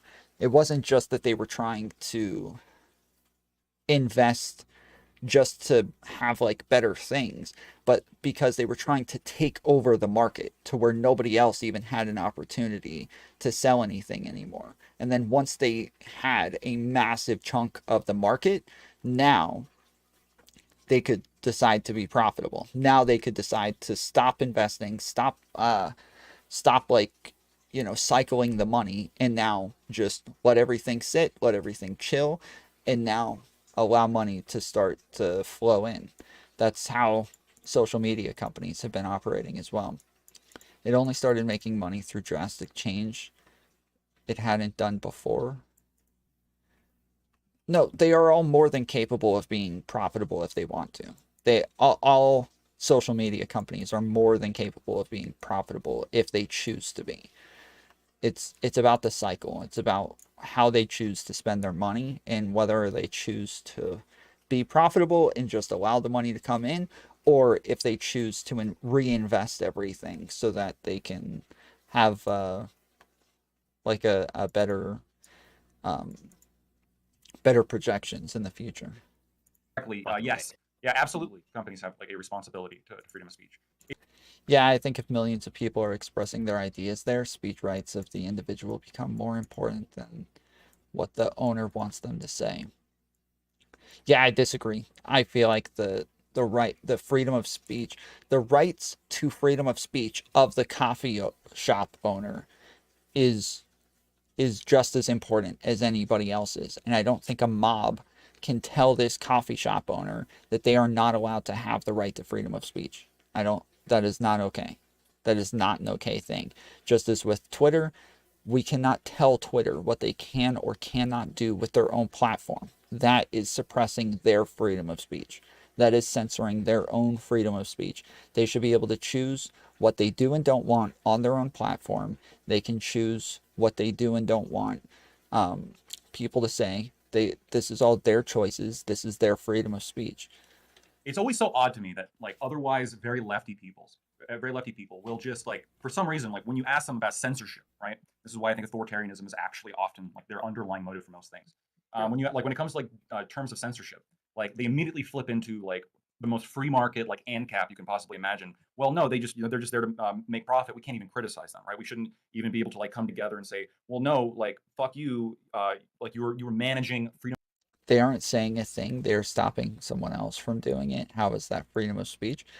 So if I want to make a rule that people cannot do this on my platform or in my business, like what I do and don't allow to be said within my business is part of my freedom of speech. It is part of my ability to control what is or is not said on my property, right? Somebody can't just come post a Trump flag in my yard if I don't like Trump. That would be against my freedom of speech. Freedom of speech in this country, and you're basically reducing it and eating away at it and eating away at the spirit of what it was intended to do. As to how that affects other countries, I mean, ultimately, I wish American free speech interpretation was the law in all countries. Ideally, America would be the country, but that's a whole different conversation. I feel like the other countries thing is kind of a red herring. Like, who cares how other countries manage it? We should probably manage it according to U.S. standards, right? And then you would do whatever compliance you need to exist as a service in those countries. But like, we have our standards here. Like, if one country said it was okay to have child porn, we wouldn't be like, oh, well, we need to make sure that Twitter like works for them in the United States. We would moderate in the United States based on whatever we think our U.S. values ought to be. Sure, but its function as a public space.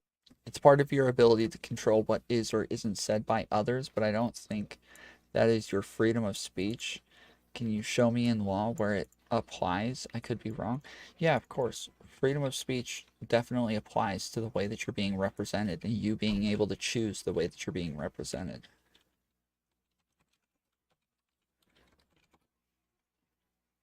The First Amendment provides that Congress make no laws respecting an establishment of religion or prohibiting its free exercise. It protects freedom of speech, the press, assembly, and the right to petition those government for redress or grievances. So this would have to do with,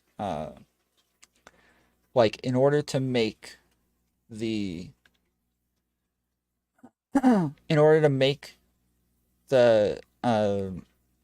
like a social media platform change their TOS to where they're not allowed to ban people for certain things. Like what is or is not said on their platform is their freedom of speech, right? What is or is not said on their platform is their ability to control their own freedom of speech. It's their platform. It's their property, right? So what is said on there is their freedom of speech. Them saying, well, we don't want Nazi iconography on our platform. That is their freedom of speech. That is their ability to communicate something or not to communicate something. That's obviously a First Amendment issue.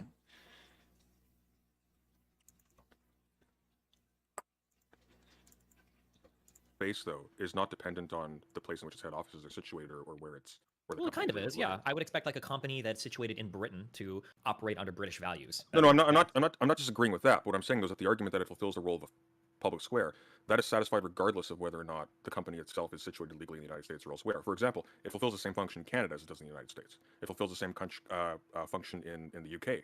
Oh, sure, it can, but it's a fundamentally different question for them as Canadians because they're using a U.S.-based company for their town square, which is kind of weird. That would be a weirder question, but that'd be for them to answer, I guess. Or they could pass laws if they feel like they want to see reform or change, like from a legal process. But well, yes, but I don't think Lactoid's are. Yeah, to be able to kick somebody out of your own coffee shop is freedom of association. Yeah, it also has to do with property rights. But when we're bringing this back to social media companies and like making it analogous to a social media company, what is or is not said on their platform is their speech. That is their speech. Argument would change if, for example, Twitter was located in Canada or the UK. Lactoid, would it change?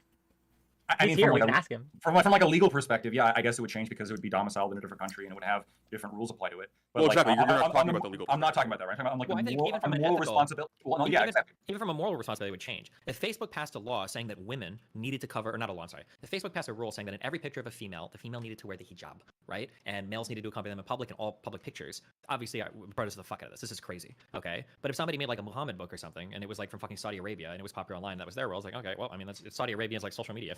If they want to have this fucking rule on their shit, I mean, it makes sense. It's like I'm not about to tell them you need to go change your platform to comport with my American values. That wouldn't make any sense. So I think that the company headquarters and like where the company comes from is actually kind of important. I think to the ethical question. It does. I just don't think it touches on the public square question. I'm not disagreeing with anything that you're saying.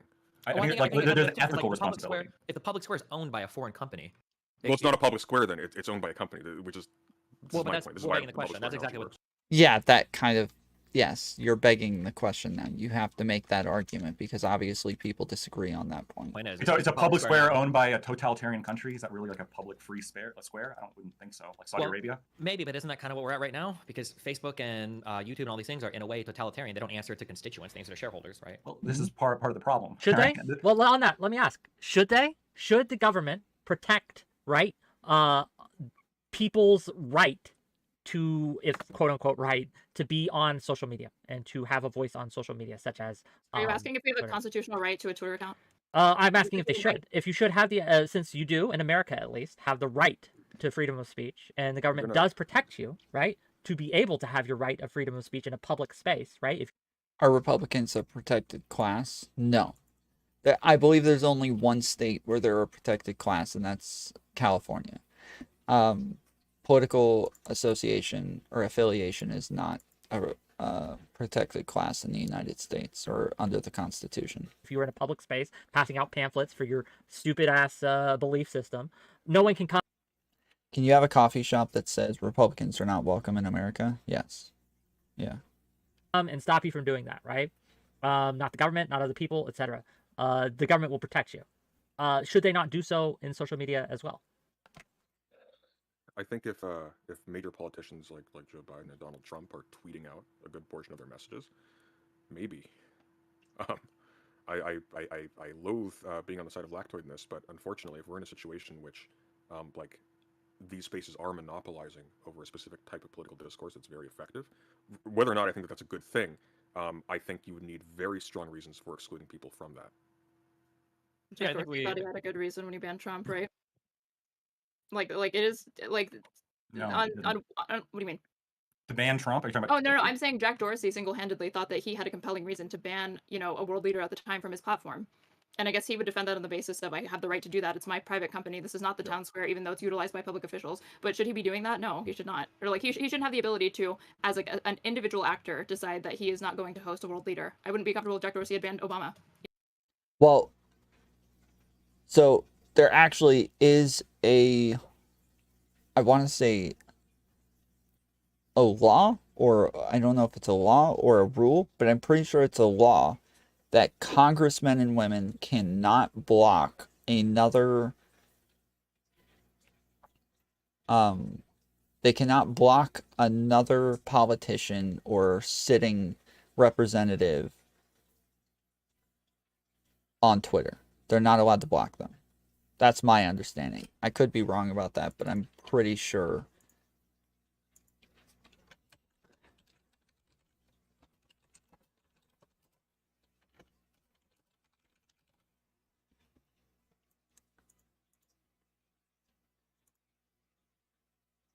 Can government officials block you on social media? A new decision makes the law murkier, but users still have substantial rights. It's now common practice for politicians and government officials to make major policy announcements on Twitter and other social media platforms. That's continuing to raise important questions about who can read those announcements and what happens when people are blocked from accessing and commenting on important social media feeds. A new decision out of a federal appeals court affirms much of the public's right to read and reply to these government communications, but muddies one particular commonly occurring issue. This case, Campbell versus Reich, involves a Twitter account belonging to Missouri State Representative Chaeiry Reich. In 2018, Reich blocked her constituent Mike Campbell, and after Campbell retweeted a comment critical of her. Campbell filed a lawsuit arguing that the First Amendment protects his right to access information from Reich's account, and asked the court to order Reich to unblock him. Reich appealed to English Circuit, claiming that Campbell had no First Amendment right to follow her account because it was her personal campaign account, not official government account. EFF filed amicus brief in support of Campbell, as did the Ninth First Amendment Institute. The Eighth Circuit joined other federal appeals courts that have addressed similar cases in acknowledging that the public has a right to access official communications on social media, just as the Second Circuit found in Knight's First Amendment Institute versus Trump. The Eighth Circuit concluded that even government officials' nominally private accounts can in fact be used for official purposes, in which case it would violate the First Amendment for these accounts to block followers based on their viewpoints. The Eighth Circuit made it clear that the essential character of a Twitter account is not fixed forever, explaining that a private account can turn into a governmental one if it becomes an organ of official business. However, these cases have also concluded that not every social media account maintained by a governmental official would necessarily be an official account. Reich argued the account in this case was for her campaign and thus maintained by her as a private citizen, not as a governmental official. Unfortunately, the Eighth Circuit agreed with Reich and concluded that the way Reich used her Twitter feed was not enough to transform it into a government account. We find this to be too narrow of a definition of a governmental account, and Judge Kelly, dissenting from her colleagues, agreed. As Judge Kelly details, once she was elected, Reich used her account to report on new laws, provide information about the state legislator work, and interact with constituents. She also had closed the account in the trappings of her public office, including by describing herself in her bio as MO State Rep 44th District, and used Twitter's blocking feature in order to silence criticism of her conduct of official duties or fitness for office. Judge Kelly thus would have found a First Amendment violation. While the court's reasoning on this point is questionable, the decision is limited to the facts of this particular official's account and doesn't affect those who wish to engage with accounts more commonly used to the conduct of official business. We receive frequent requests for legal help from users who find themselves blocked by governmental officials, and the law in this area remains strong for those who want to follow or reply to governmental officials. We will work to make sure that this new decision remains limited to its unique facts, but users who are blocked from accounts that are arguably personal or campaign accounts should understand that their First Amendment rights may turn on the specific ways in which the official uses the account, and that determination can sometimes be hard to predict. So yeah, there you go. You know, That case is tricky because at the time Donald Trump was fomenting what very well could have been an insurrectionary action, right? So it's... Yeah, like I think we can agree that even public officials, like if you know Biden gets on and just starts spamming the N-word, it's probably okay for him to get banned from Twitter, right, for blatant TOS violation. but if we're trying to say that Twitter is supposed to function as like the town square, then why would a sovereign or president ever be subject to that? I don't think he should be, actually. Well, I think he should. I want to be, know if Biden was doing that. Well, I think in this particular case, though, Trump was engaging in something that I think would not even be acceptable within the context of normal politics, anyways. He was calling into question an election, trying to overrun the will of the people as had been determined legally. Do you think? Well, let me ask you directly, Sunday. Do you think that election denial or an election questions about the free and fair election in a country should be censored by a TOS company? Not whether they can or can't. I'm not asking legally whether they can or can't, but I'm asking should a company, should a corporation censor people questioning the legitimacy of an election? Well, that's an impossible question to answer. Once again, like, where and at whose behest? These are private companies. The questioning the legitimacy of an election, that's tantamount to like a prelude to a declaration of civil war. You're saying that the Constitution has been overrun and the people have been betrayed by its leadership. Are you Irish? Irish is one of the things that I am, yes. There's only, if you actually accept that thesis, there's only two possible outcomes. You concede to what you believe is tyrannical rule, or you fight against it. So the question is whether or not the people in a position of decision-making authority have what I would deem to be just reason to think that these claims are spurious. At the end of the day, there's going to be a human being making these decisions. So wait, so we're saying on the grounds of like the undermining of the election could potentially lead to violence, and that's why it needs to. There's a case for it to be deplatformed, even though it's coming from a public official. Because if we're worried about like violence, right? Significantly more Americans will have died from COVID-19 vaccine disinfo, right? Yep. Then will from the insurrection or something like that. As far as I know, like less than 3 people died at the insurrection or something like that. If it were a murder or something like that, this would be cut and dry. But if I'm like a Weinstein brother disseminating nothing but vaccine misinfo, and I'm responsible for the deaths potentially of misleading thousands of people, he's not going to be in a jail cell. He's going to be in a mansion by the end of the night. I think that there's a difference. I think some deaths we're willing to accept. We should be willing to accept in democracy. Other deaths we're not willing to accept. If, as part of our engagement of freedom of speech, some people end up spreading information that causes harm to other people, like we could call it stochastic terrorism if we want, that's a form of freedom of speech. That's a negative repercussion of freedom of speech that we accept as part of having the right to freedom of speech. So the COVID misinformation or anything else, we accept that. That's a cost of freedom of speech. However, a direct call to violence, we don't consider that freedom of speech. That's not a cost we're willing to bear. For somebody saying we should go out and kill all black people, like any deaths associated with that are too much because that type of speech has no value. We don't value that whatsoever. But we do value the ability to speak freely about things that other people might consider harmful, even if those things at the end of the day do manifest in some real harm. It's a directive speech, not like an informative or inquisitive speech, right? That's the difference. And that's not just directive, to be clear, because somebody could direct you not to get vaccinated, right?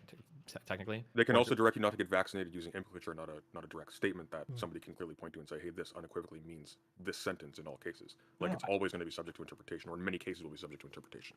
I think potentially that's different. I think if you tell like somebody on the internet you should not get vaccinated or you should get vaccinated, like I think that speech is much more on the table to get regulated than like talking about what you think the efficacy of COVID vaccines are, right? One is like a direct call to something. You're not like having a discussion about the merits of it or like the underlying truth value, which is like ultimately the point of this. The The first part, though, is like the discussion of truth. And You don't think I you should mean, be able to like tell somebody like, hey, I think you should get vaccinated, or hey, I don't think you should get vaccinated? I don't think that obviously some calls to action like aren't bad enough. I don't know. So what Destiny just said, I don't know if that's a call to action. I don't think saying I think you should or shouldn't. Saying do not get vaccinated would be what we would call a call to action. Do not get vaccinated. Everybody protest the vaccines. Make sure. Ah, crap. I'm totally going to get demonetized now. Freaking crap. I'm about to get banned. If that's what I was saying, as an example, that would be a call to action. But I think that's what he means. Yeah, sure. But that's kind of the point, is that like I think that's what Destiny's arguing, is within the semantics it's going to be different. To where like imminent violence under different tests, that I would consider them to be like those specific phrases to be banned. But I think that like the only like category of speech that I'm like willing to go after is going to be like not like truth seeking kind of like inquisitive speech, but more like go do this, or let's all get together and do this, right? One is I think everything or nothing should be a protected class. The only classes that need to be protected are going to be protected, right? Like, free speech doesn't exist so that you can say hey to your friends. Free speech is a protected thing because unpopular speech is what needs to be protected. It's things that people don't want to hear. It's things that people are going to be unhappy with. That's what is actually being protected. So it's the same with protected classes. It's only classes that need protection that are going to be protected. Directly, I think one's completely different than the other. So what if some very moneyed and well organized actors flood the online space with misleadingly phrased questions? If there are protected classes, everyone else should become second-class citizens. Or everyone else becomes second-class citizens. But that's obviously not the case, right? Like, you're not protecting one class versus another. You're protecting an entire categorization. So, like, we don't say being black is a protected class. No, race is a protected class. We don't say being a woman is a protected class. No, gender or sex, those are protected classes, right? You're not protecting, like, one specific type of category within the category. You're protecting the whole category. That tend towards a specific interpretation. Purdue. Asking questions about like the efficacy of vaccines. Has this actually been adequately researched? And the direct implication, the read that... Yes.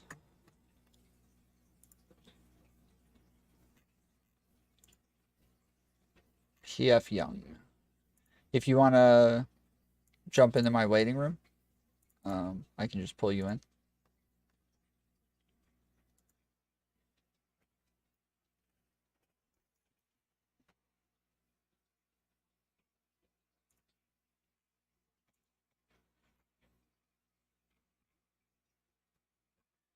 Are you guys also able to see the live channel?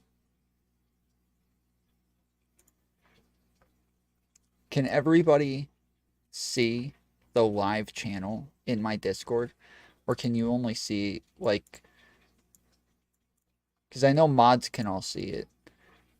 And I assume streamers can all see it, but I don't know if everybody else can see it. Yo, yo. Good sir. How's it going, man? It's going swell, man. I was just stream sniping you from my stream. Nice. Hold on, let me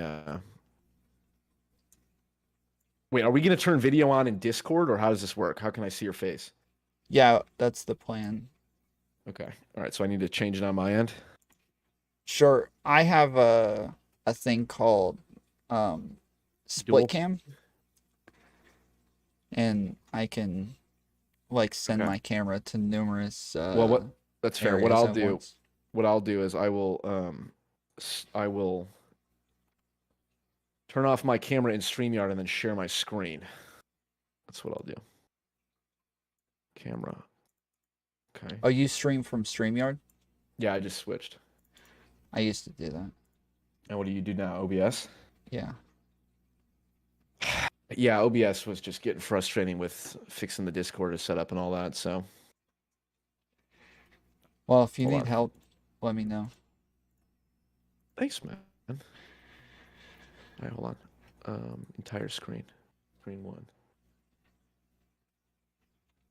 Oh, yeah. Oh. I think that works. Can everyone hear me in my stream? All 5 of you? Sad, miserable souls. Can you say something, Tom? Yo, yo, hello, hello. Can you hear me? Oh. Hold on. Share screen. Entire screen. Share system audio. There we go. Okay. That should be good. Say something. Hello. Hello, hello. I would now. All right, cool. You're cutting in and out a little bit. I am. You're very choppy. Okay, well then let's do this. Since there are currently two people watching my live stream. 3 now. We're gonna move this over to Tom live stream. So go over there, and we will end this broadcast. And peace.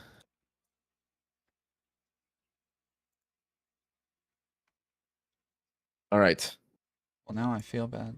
Am I any better now? It's fine. It's streaming is Yes. not my game.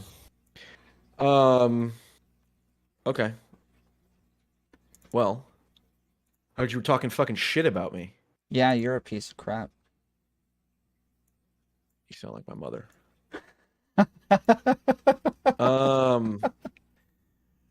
Well, did you have any topic in mind? I know we talked about. I know on our last conversation you were taking me to task for defending Kanye West, which in hindsight was not my most strategically sound move.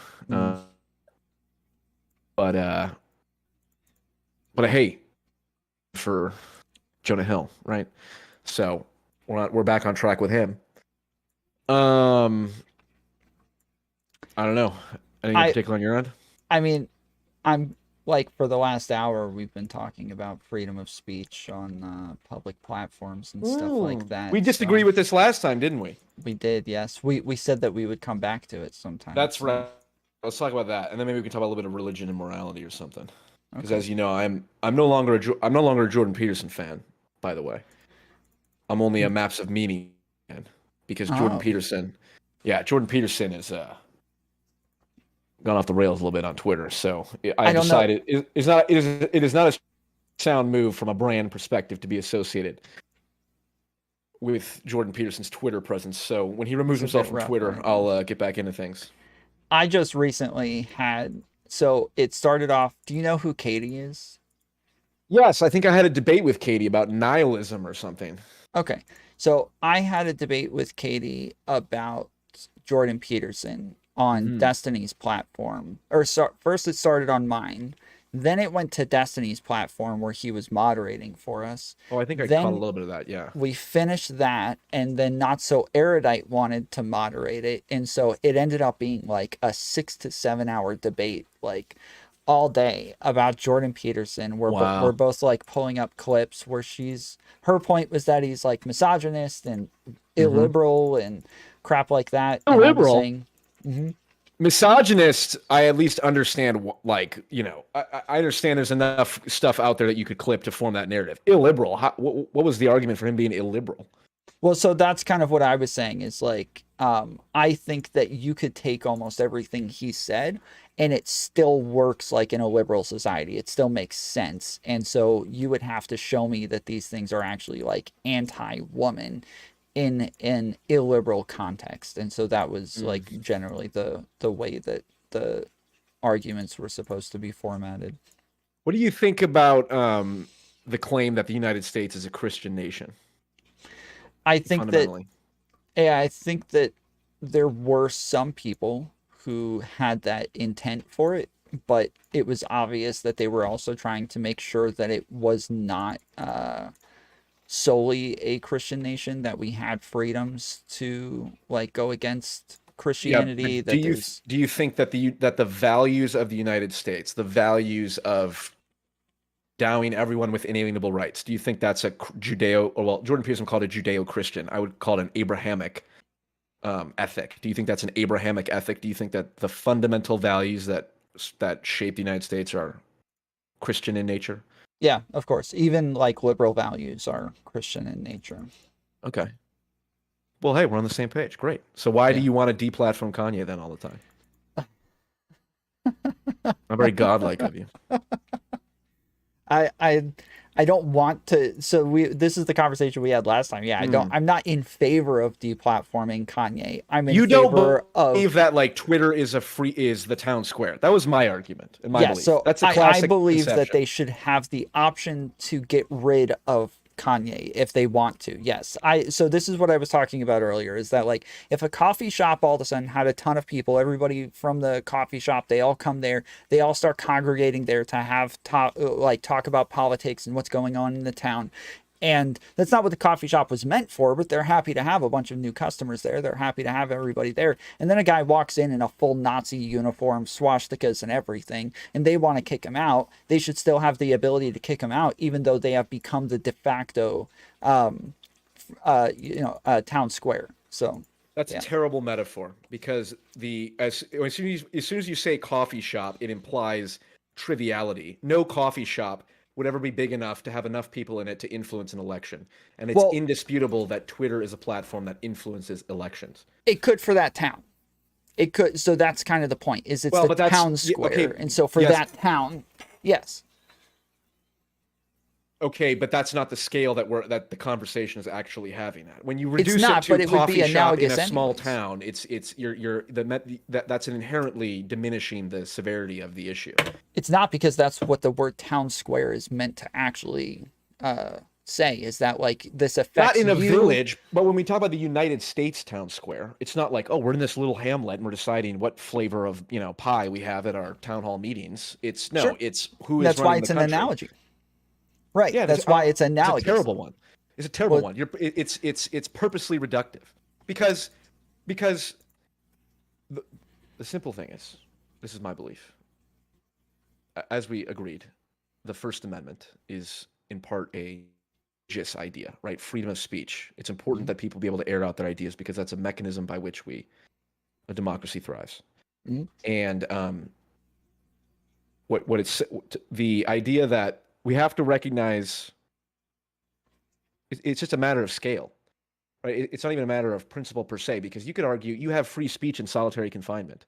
If I lock you up and I put you in a room, well, you can say whatever you want when you're locked behind a concrete thing. Sure. And then on the flip end, or on the other side, it's like, well, then there's the giant platforms with all the amplification stuff. I think that once a platform gets big enough that it becomes the de facto town square, that should be subject to different levels of regulation. Do you think that Twitter is big enough to be considered the de facto town square? I think it is, yes. But I also believe in their freedom of speech. And so I disagree with the premise that we should just be able to say, because they are the de facto town square, now we can override their freedom of speech. This is the only person dumber than a socialist is a libertarian. And what you just said sounds like a libertarian argument. Well, I care about the freedom of speech of a company. Honestly, that doesn't make any sense to me. This is like the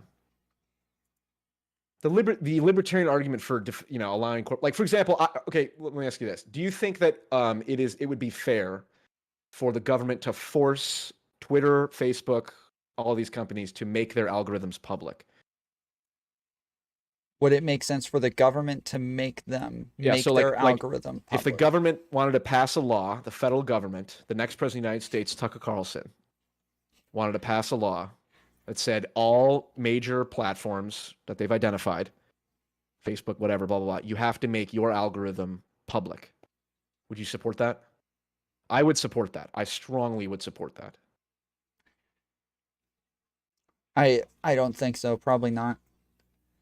Okay. To me, the reason I support that is because, from my perspective, the social media algorithms, the analogy I would make would be, if a pharmaceutical company created a disease, right, through, let's say, gain of function research in a foreign country, which I know would never happen, and of course has never happened, and that would be absurd to even think about. But let's say a private entity creates a disease, a biological disease, and it gets released on the public, and then now, and the public has been affected by this genetic code. For someone to say, well, if the government said you need to share your genetic code so we can figure out how it's affecting individuals and how we can create a antidote to it, and if some cringe libertarian loser says, well, technically the pharmacy company is private property, the genetic code is proprietary intellectual property. It's like, oh, you dumbass, because you created something that has what is it, negative externalities beyond the wazoo. So now you're in a position where you are obligated to share that genetic code so that independent people can look at it and come up and figure out, oh, this is how it's affecting things. I think that's directly analogous to a mimetic code, a cultural code in which we know influences elections. So I'm assuming you would agree with the first analogy about a genetic disease, right? If a pharmacy company created a disease, they would be obligated to share that code if it got loose, correct? If it got loose, sure. I think that generally, like, we should already have government agencies who regulate these things in the first place. And so if we were able to come up with some sort of government agency where we had rules ahead of time that said these are things that are not allowed in the algorithm, these are things that are, like these are things that would actually be a problem for citizens within the algorithm, and then we had a government agency that actually, regulated that oversight, then I think that would make sense. But to make it public, I think would be well, there's no possible way you could do that. I mean, I don't even know what guidelines would you put in advance? Like no shadow banning or something? Well, I think it's much better that why would you want it public? Huh? Why would you want it public in the first place? So we know if certain people are getting shadow banned, for example, like Twitter was proven. Yeah, I don't think that anybody has a right to know if they were being shadow banned. Like I've probably been shadow banned over the last year up until recently. Do you care about democracy, Tom? Yeah, of course. Yeah. It doesn't sound like it. Yeah. Sounds like you're either a fascist or communist. Whichever one gets people to dislike you more, I'll go with that. I don't. Go ahead. I mean, I think that, I think that companies having freedom of speech is insanely important. I think them having their rights is insanely important, and I can't imagine any argument to the contrary. I just gave you one. The Twitter, let's go with just Twitter, and we'll use Twitter as a de facto for all social media algorithms. The Twitter algorithm directly affected who was president. Okay, that is what I would say that's a cultural effect that is roughly equivalent to if do the mimetic and genetic comparison. That's a cultural consequence that would be equivalent to a private company creating a disease and having it get released on the public and it hurting people. Mm-hmm. So why would we not require the pharmacy company to say, hey, you created this particular code, freedom of private property, you paid for it, cool. It is now a negative externality. Twitter's decisions on who to censor is a negative externality that we have to pay the price for. They censored the Hunter Biden laptop story. That arguably could have swayed the election. There's no proof that it would have, but it's not unreasonable to say that it might have. So that's a negative externality. The government's role is to find a way to, hold companies accountable for their negative externalities or make up the cost. Seems to be perfectly reasonable to open source the algorithm. And then... I don't think that we do that in general, though. There's media companies aren't censored based on the fact that they can affect an election in the same way, right? We don't say that they have to report on certain stories or can't report on certain stories or can't suppress certain stories. We don't do that already, and they probably have a much larger effect on the elections. That's a difference between a publisher and a platform. It is. So we're not talking about publishers. We're talking about platforms. Well,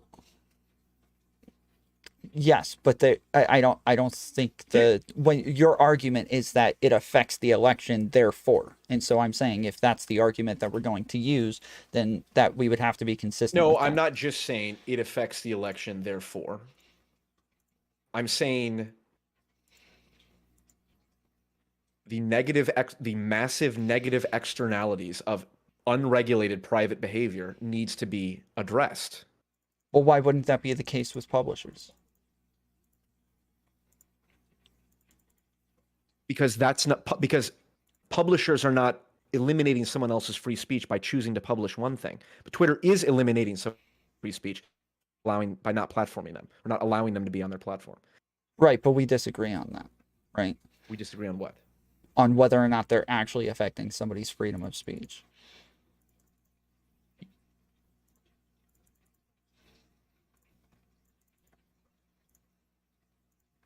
Like, I would think of it similarly if I want a news organization to come tell my story, and they're like, no thanks, and then they move on. Yeah, like, but then if that news station said you're not allowed to, this is the equivalent with like a phone company. So if I buy a phone, and I call you, and I say, hey, Tom, let's plot a terrorist attack in Minecraft, right? The phone company doesn't have bearing on what, like, they don't get to shut down my phone line and say, oh, well, you know, that we don't approve of that. It's like, you are a platform, you're a provider. And I think that this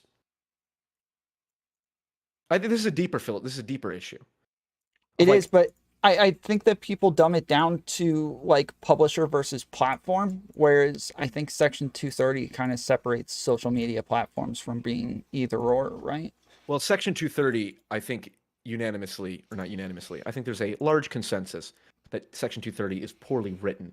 And its application was not thought of in advance when it applies to social media companies. So I don't care about all this legal nerd shit, mumbo jumbo. I'm talking about the morality, right? The based Chad moral conversation that we're having. Okay, this is my belief. Okay. Whether you can tell, well, companies have a right to this or whatever. This is a deeper issue. I believe that if you censor, you empower them. Or that you deny truth. This is the Jordan. You can't bend the fabric of reality. It'll snap back. So if there are bad things happening, for example, and then people choose to censor those bad things, what'll happen is the people who are actually affected by those bad things will become radicalized because they're like, oh my God, all this crazy shit is happening. The media is letting people into making it think it's not going to happen. And so I think generally our orientation should be towards the government's job is to facilitate the dissemination of truth, not to determine what is true or not. Although with AGI and synthetic reality, that's a whole different issue. I think it should be illegal to create those impersonations of people's voices. I think that should be straight up illegal. I think I would agree with you as far as like a search engine goes. So like as far as like Google goes, I think that there's real issues when it comes to their algorithms and what they do or don't promote, what the first options are at the top of the list, what it is that they're pushing down or throttling. I think I agree with you as far as those sorts of things go, because I think that like when it comes to Twitter or YouTube or any of these other platforms, I think that you always have the ability to go to Google and find these things anyways.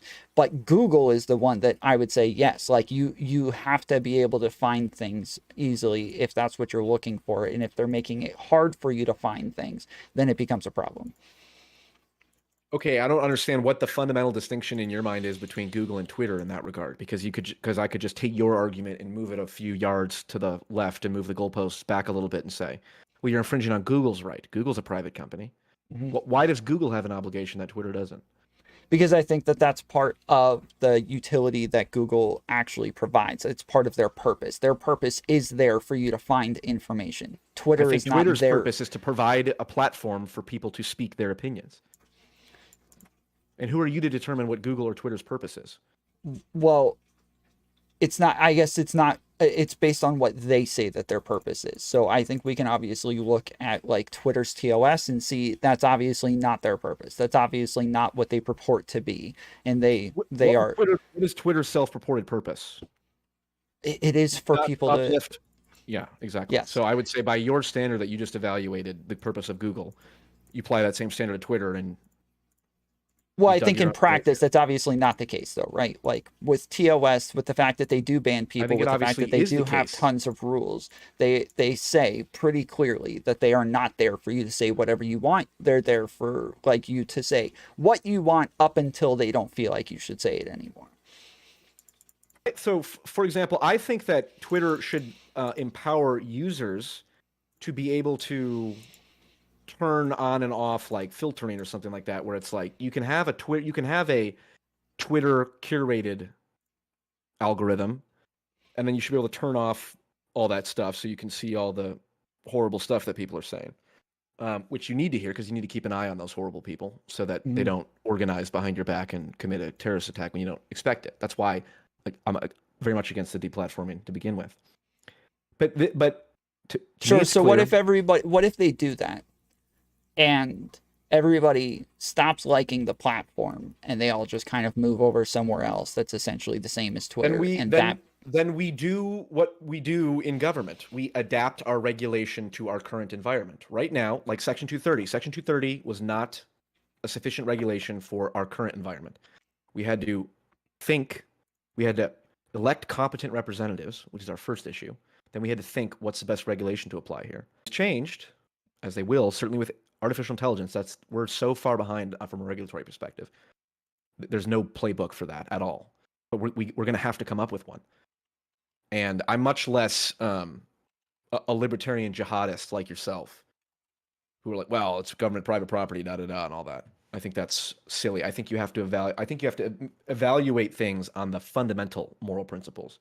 Do you believe it is better for horrible people to be able to speak their opinions in public and openly, to the same capacity that someone with good ideas has? I think yes. And I want good ideas on the same platform as bad ideas to the same outreach, and I want them intersecting, and I want them talking to each other, because the good ideas, by definition, will always, not always, win, assuming the two people conveying them are competent. Like, for example, Destiny and Milo. Destiny destroyed Milo, you could say. Would you agree? To some extent, sure. To some extent. Enough of an extent that I would say that Milo's cause has been weakened had he just stayed in his own little corner of hell or wherever he's from. Yeah. And the more that interactions like that happen, where good ideas confront bad ideas, the better. So let's scrap all this. Well, the corporations, First Amendment speech, blah, blah, blah. No. Let's evaluate on the basis of fundamental first principles. It's more interesting. It's more effective. And we don't have to associate ourselves with cringe libertarians, right? Which you and I and your entire audience, I know for a fact, does not want to be associated with. You are the freaking cringe libertarian here, wanting uber freedom of speech being applied to other people's property. That's not property. Libertarian. That's Christian. That's Christian adjacent. You just agreed. We agreed. Freedom of speech is not a libertarian principle. It's a religious principle. It's a Judeo-Christian Abrahamic principle. And I'm interested in revivifying the ancient traditions of which I am an inheritor of. The good of mankind. Yes, revivify. I learned that word from Jordan Peterson, believe it or not. It's a good word. All right, so now that I've beaten you in this debate, what else would you like to talk about? I think that, I agree with, in principle, that's a thing that I like. That's a thing that I want. I don't agree that I have to force that onto other people or other platforms.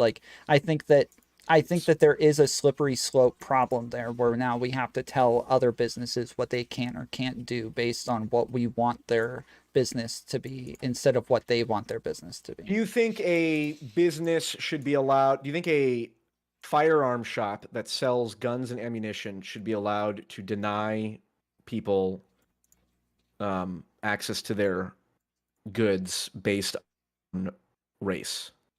No. How about based on political affiliation? No.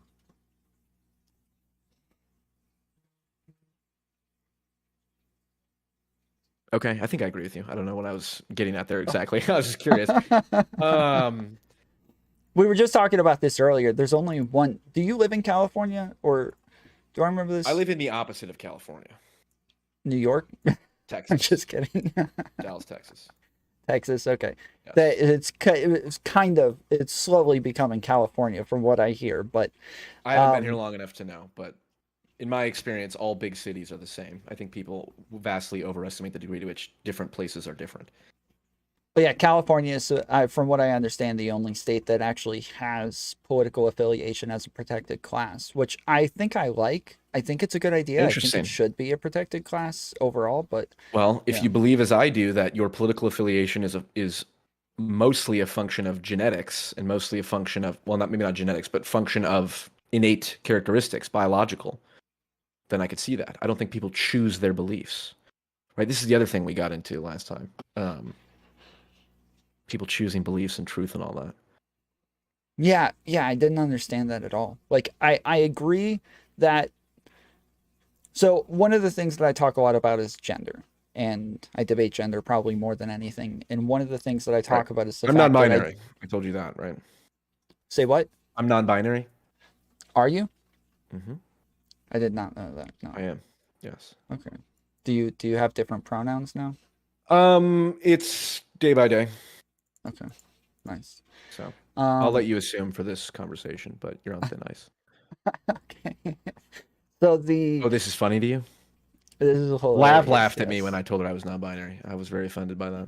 Nice. She's actually the last person that I debated on gender. Well, there you go. Have you seen Ironic. any of the crap with Lav on my channel recently? I have not paid much attention to that whole saga. You're missing out. You're missing out. I could be.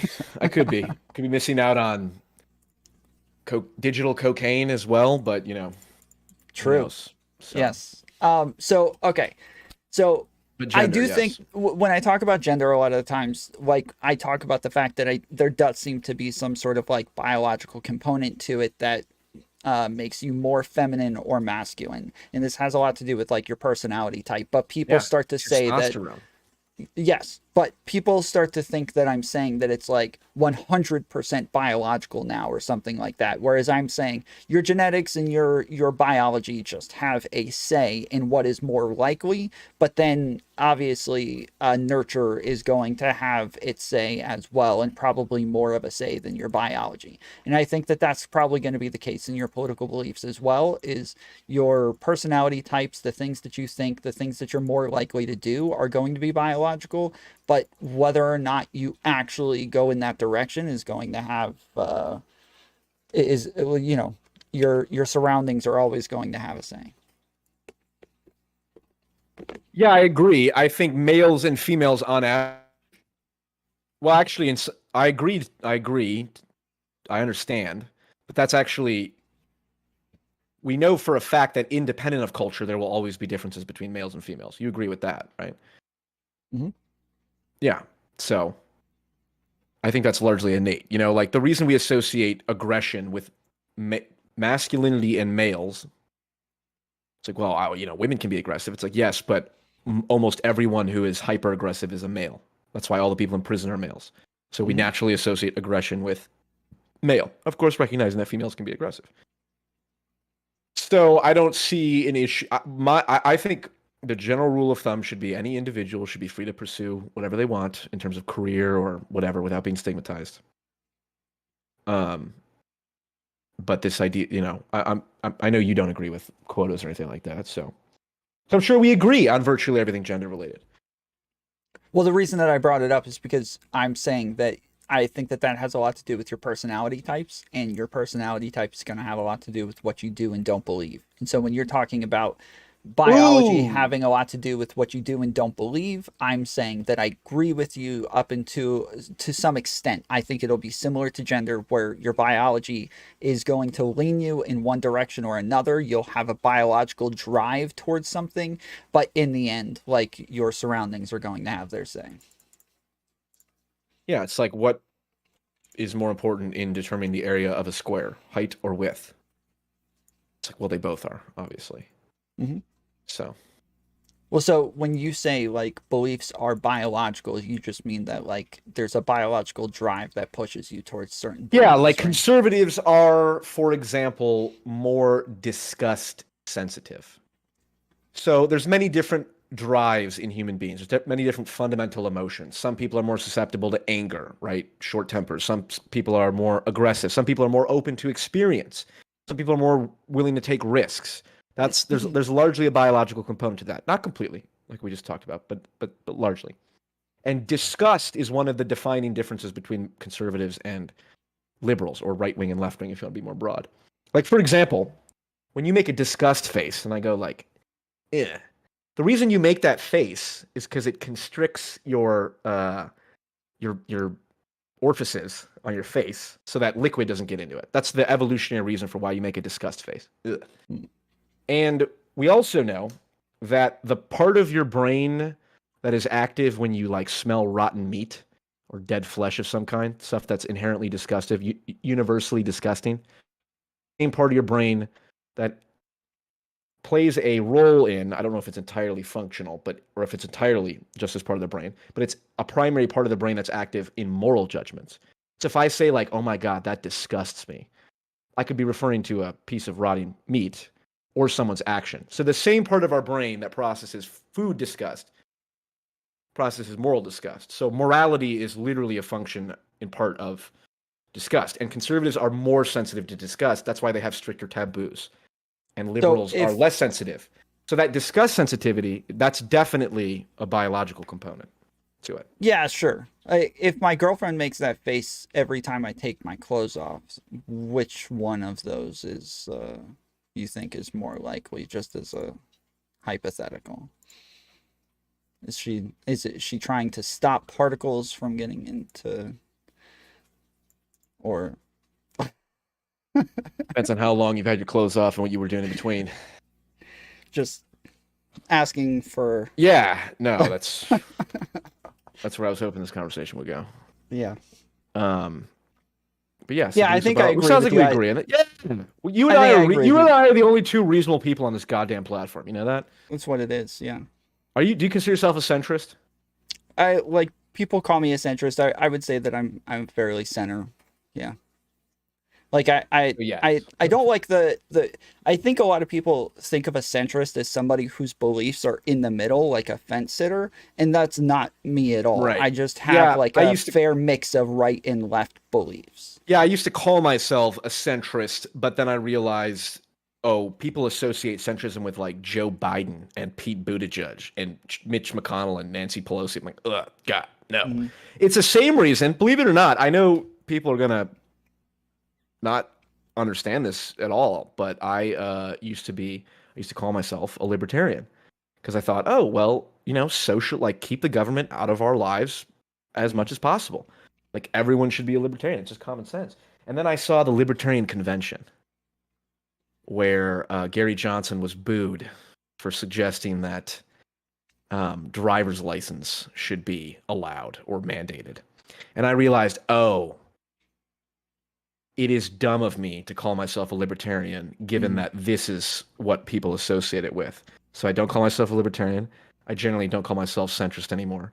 And I also don't call myself a Jordan Peterson fan, despite the fact that I still think centrism is based, or at least being in the center, and being a perennial radical centrist is great.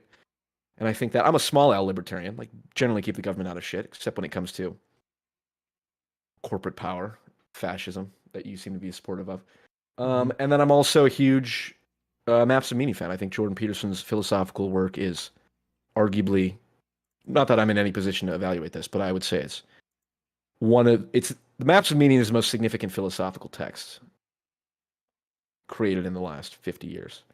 Couldn't even name 10 others, but I'm willing to stake my what little credibility I have on that. But I haven't read the entire thing, but you read some of it. No. I like Sam Harris's what is it?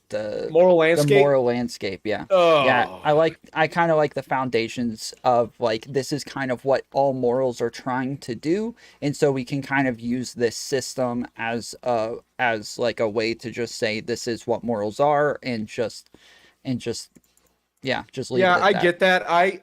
It's funny because anytime I'm arguing with Andrew Wilson and the Crucible folks and all those, religious apologists and whatnot, they have a very specific line of argumentation that's just one specific argument over and over again. And I always end up taking the Sam Harris side in that of like,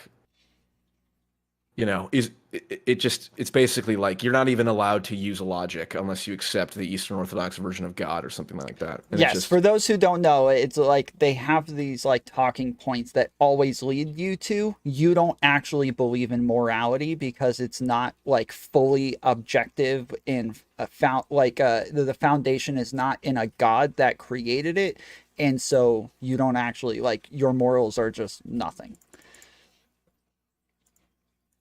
Yeah, I've tried to have conversations, or I'd like to. Here's what I'd like. I'd like to have a conversation, just not a debate, but a conversation with one of those apologists who put forward the tag. It's called the argument, the transcendental argument for God, or something like that. It's some prepackaged class like in Call of Duty that you just pick, and then it's like spamming a grenade launcher. It's just a one trick type thing.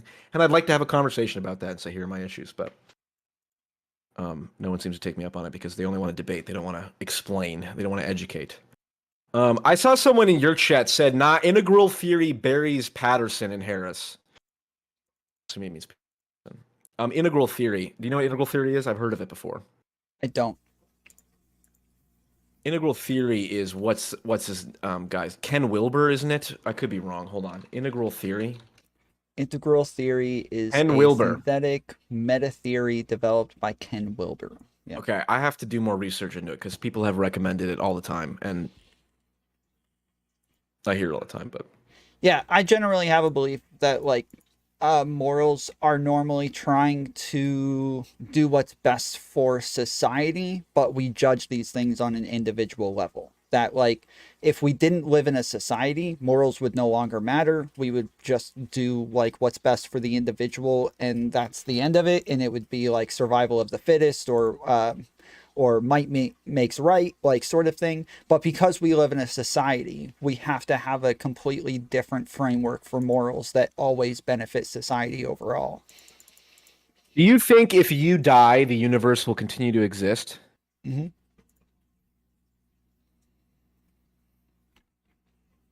I'm not sure I believe that. It's hard for me to imagine, but I know that's the thing is like this is my issue with that, because the idea is, well, does morality exist if no humans were around? There would still be moral laws. That's the argument. Like the laws of logic would continue to exist whether or not there were humans to be aware of them. And my issue is, yeah, I don't think I believe that. I'm not sure I do either, because it's kind of like, well, if I'm not here to experience the universe, then if I no longer exist, then to say that my conception of what I experience as the universe will continue to exist, well, that's definitely not true. Because in order for the universe to exist, the universe being a concept that I have,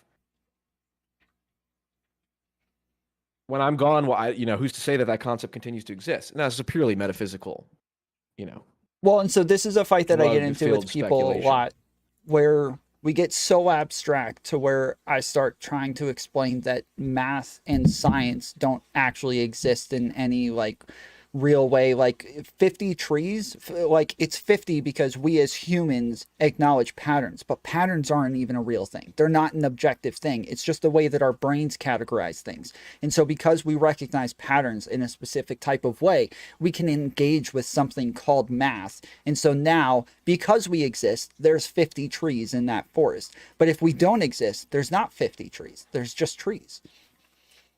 I think I agree with that. So what do we disagree with about, Tom? Well, so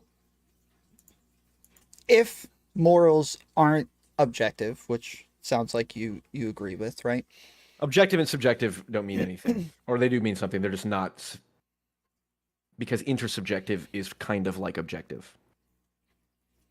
Right? Sure. Yeah. Like colors. Is it objectively true that's blue right there? Well, no. Colors technically don't, right. But it's kind of weird to say like, well, but it is objectively true. Like that's blue, right? Like unless you're colorblind. Yeah, we can only engage with what we perceive as humans, and so to us as humans, that is objectively true. But right, can we pivot the conversation? Can I ask you something? Can we turn this in a completely different direction? Let's hear it. Because I've been having kind of an existential crisis myself. of like, what am I doing on my goddamn YouTube channel? What is the purpose of me coming on here? What is the purpose of me making videos? What impact am I trying to achieve? What compensatory outcome am I looking for? What do I not have in my own life that I'm seeking online? These are all questions I wrestle with. What are you trying to achieve on your channel? What is your goal? Do you have a goal, or how do you think about this in the long term? I just for a fairly long answer. I was a heroin addict when I was younger. Went to prison. Had like massive problems in my life. And my older brother was a heroin addict who went to prison, by the way. So okay. I sympathize. So I, when I got out, it wasn't just enough to decide not to do heroin anymore, because I was also a con man. I was like a habitual liar. I had all sorts of other issues. So I had to do just a complete rehaul of myself as a person, my personality, the way that I think about things, my initial reactions to things. And this is what we talked. When you left prison? 19 or 20, around there. So around 20 is when all this was happening? Yeah, kind of. It was maybe 2-3 years after that. So about 23, 24. I started to realize that like I was just still insanely immature. I was going to have problems existing within society or working a job or being productive whatsoever. So I really like just stayed away from everybody for a long period of time and just worked on myself. And it became like a compulsion to always improve, to always have some sort of self-improvement, learning things, finding out new things, questioning myself, changing everything when I feel it's necessary. And that's why I got into debating and doing YouTube and all of these things, because I like learning, I like self-improvement, I like understanding things better, and I just like the intellectual challenges. And so I decided to do this and just allow everybody else to come along with me if they choose to in my audience. And I'm just going to do whatever the hell I feel like doing. So do you have like an outcome you're looking for? Like, are you trying to make a specific kind of impact? When I could, to the degree that I believe this is the story I tell myself. I'm trying to achieve an outcome. I'm trying to achieve an impact. Like, I look at someone like Destiny, or Vosh, who has enough power and influence to, like, for example, influence an election. Right? They went down and did that canvassing or whatnot. I think, okay, that's a pretty important thing that they do. And I think, okay, well, if I'm thinking 5 to 10 years from now, is that a possibility to have that, something like that? Maybe probably not that level of influence, but the ability to impact things. And I think it's possible. I think it's likely if I continue to work at it. But I feel like I believe I'm striving towards a specific goal or an outcome. I want to improve things, or at least prevent the world from falling apart. Because I grew up in a household where I was the mediator. I was the middle child. Parents fought all the time. So I internalized external conflict. Right, other people's problems were my own. Because if they were going to fight, then it was going to upset me.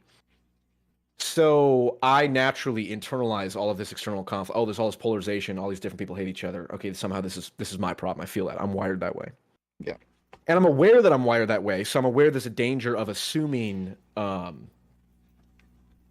me making a video explaining the middle ground between these two people that disagree, like, oh, that's useful, and it's my responsibility to do that. Well, that could very well easily just be I'm only acting out a pattern I learned in childhood, right? Mm-hmm.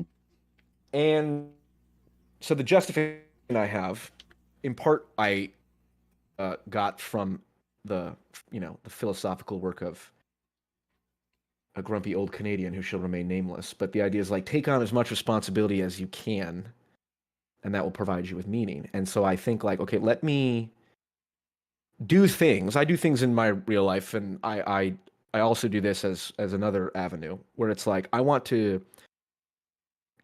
my channel to have an impact in facilitating the right conversations or something like that, right? Or getting the right ideas out there. Mm-hmm.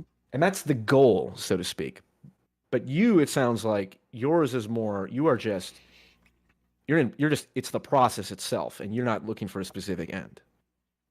Yep, Is that right? exactly. So the specific end is like self-improvement for myself, but that is What is the measure of self-improvement? There isn't one. That's what I was going to say, is that like that's happening on an incremental level every second of every day. So it's and I think that other people who have watched me for a long time can see things changing. They can see the way that I react to things, my opinions, my beliefs all changing. They can see like dramatic changes over short periods of time, and Like that's what? generally I'm so like curious. leaving religion is like a pretty Oh, okay. dramatic thing over the last Yeah, we talked about this. 3 or 4 months that's happened. You know, I've moved on a lot of different beliefs where like I feel like I lose debates and do more research and then change my beliefs over to, you know, something that's more rational and makes more sense, a bit more sound.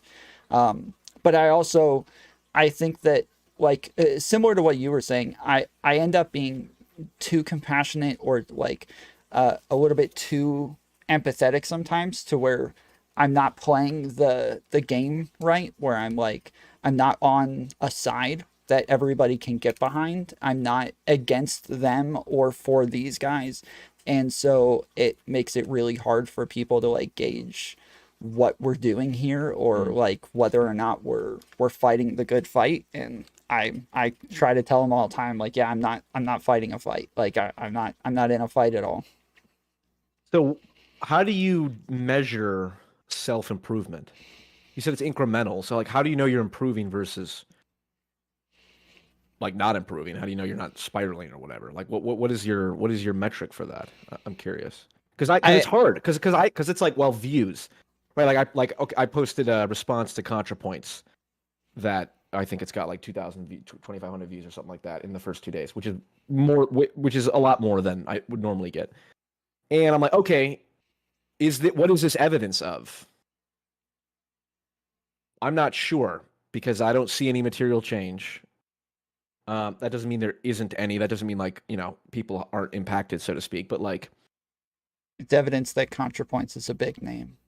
Exactly, right. Like I kind of knew that ahead of time. Of just like, well, this will be an algorithmically friendly video, and that's where then it's like, well, you know, I do take seriously what I say in the video, and I'm serious about the ideas, but I don't know. I guess I'm curious as just what is your, because I think I'm also on the incremental self. I can see myself having changed from the very beginning of this to what I do now. This is, for example, like the very first like live podcast or whatever conversation I had, it was all ums and ahs, and I'd always look off to the side. And the thing is like da da da, and now it's just dripping charisma, right, left and right. I'm just, you know, throwing out everything. That's a joke.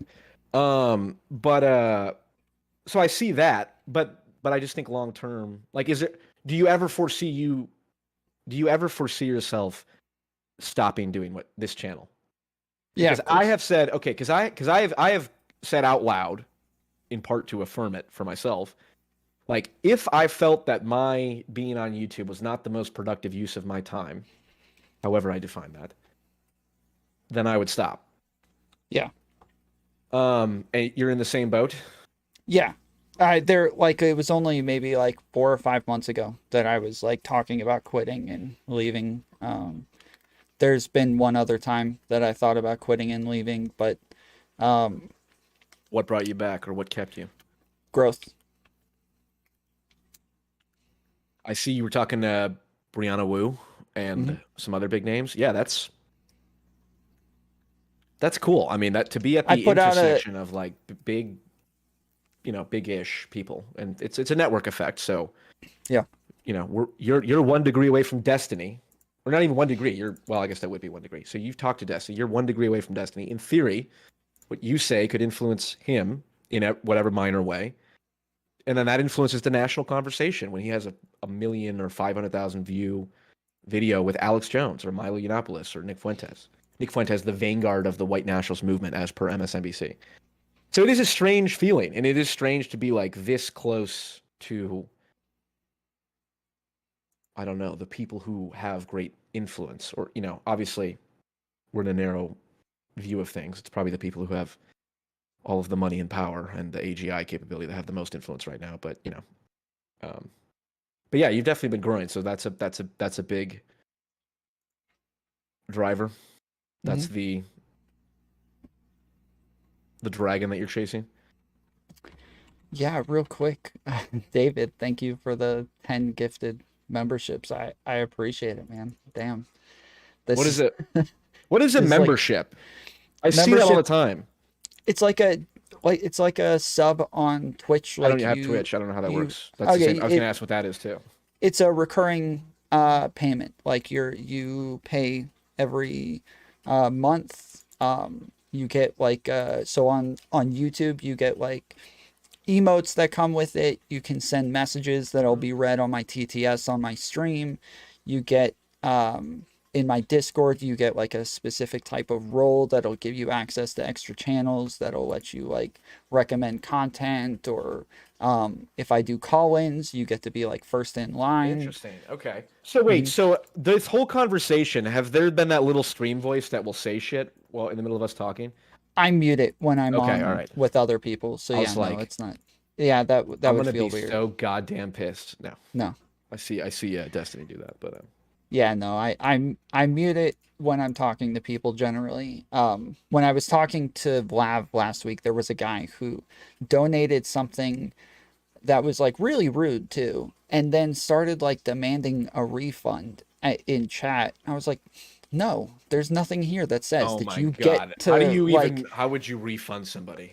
Yeah, well, exactly. I there's not a way for me to refund it, but unless I like ask for his PayPal and send him the money back. But I was like, there's literally nothing that says that like if you donate, it will be read on stream or anything like that. I don't have that rule. I don't have that thing. You just made an assumption when you when you donated. But also, I can't even get my money from YouTube. I haven't been able to get any of my monetization, any of my memberships, anything since I started. The AdSense stuff won't. How long ago did you start this channel? Like 4 years ago, probably. And how long ago did you get monetized? 4 months ago, January.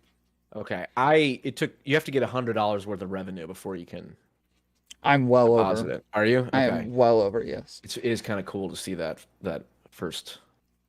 Well, first and only. I've been doing this for almost 3 years, 2.5, 3 years. Yeah, my money. First $120 was like, oh, cool. I sent it to my friends, like, hey, I'm a digital media influencer. You gotta respect me now. Nice, dude. Yeah, I had an account on.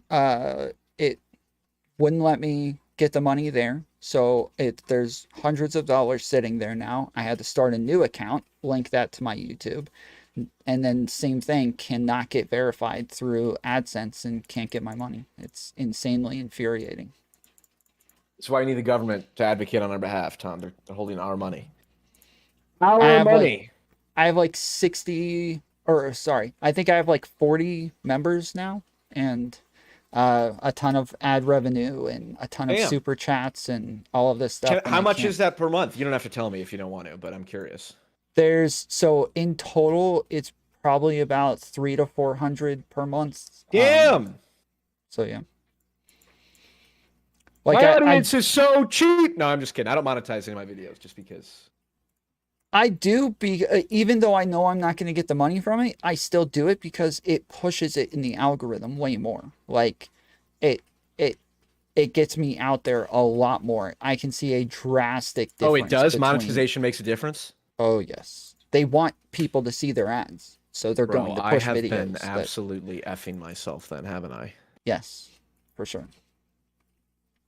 Well, that's great. That's good. That's good to know that I've been wasting all this goddamn time. I thought they said it doesn't make a difference. They're just looking for watch time on YouTube. Nope. No, it literally said it in the thing, like when I was reading about getting monetized, that it pushes you in the algorithm more. But well, that's unfortunate on my end for being dumb. I will have to yeah, exactly. Release the algorithms.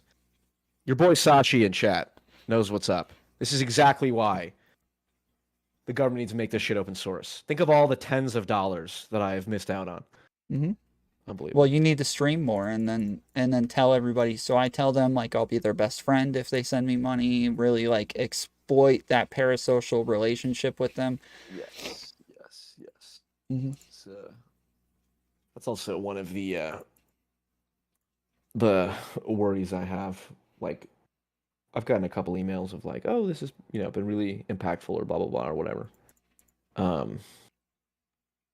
And it's strange because I don't see any of these people. So it's like I have my real life, and then I come on here and there seems to be a very big disconnect between the degree to which I am a extremely minor micro e-celebrity versus, a degenerate Dallas consultant. Somebody asked what my day job was. I do consulting. I write Excel macros using ChatGPT. Nice. So that's what I do.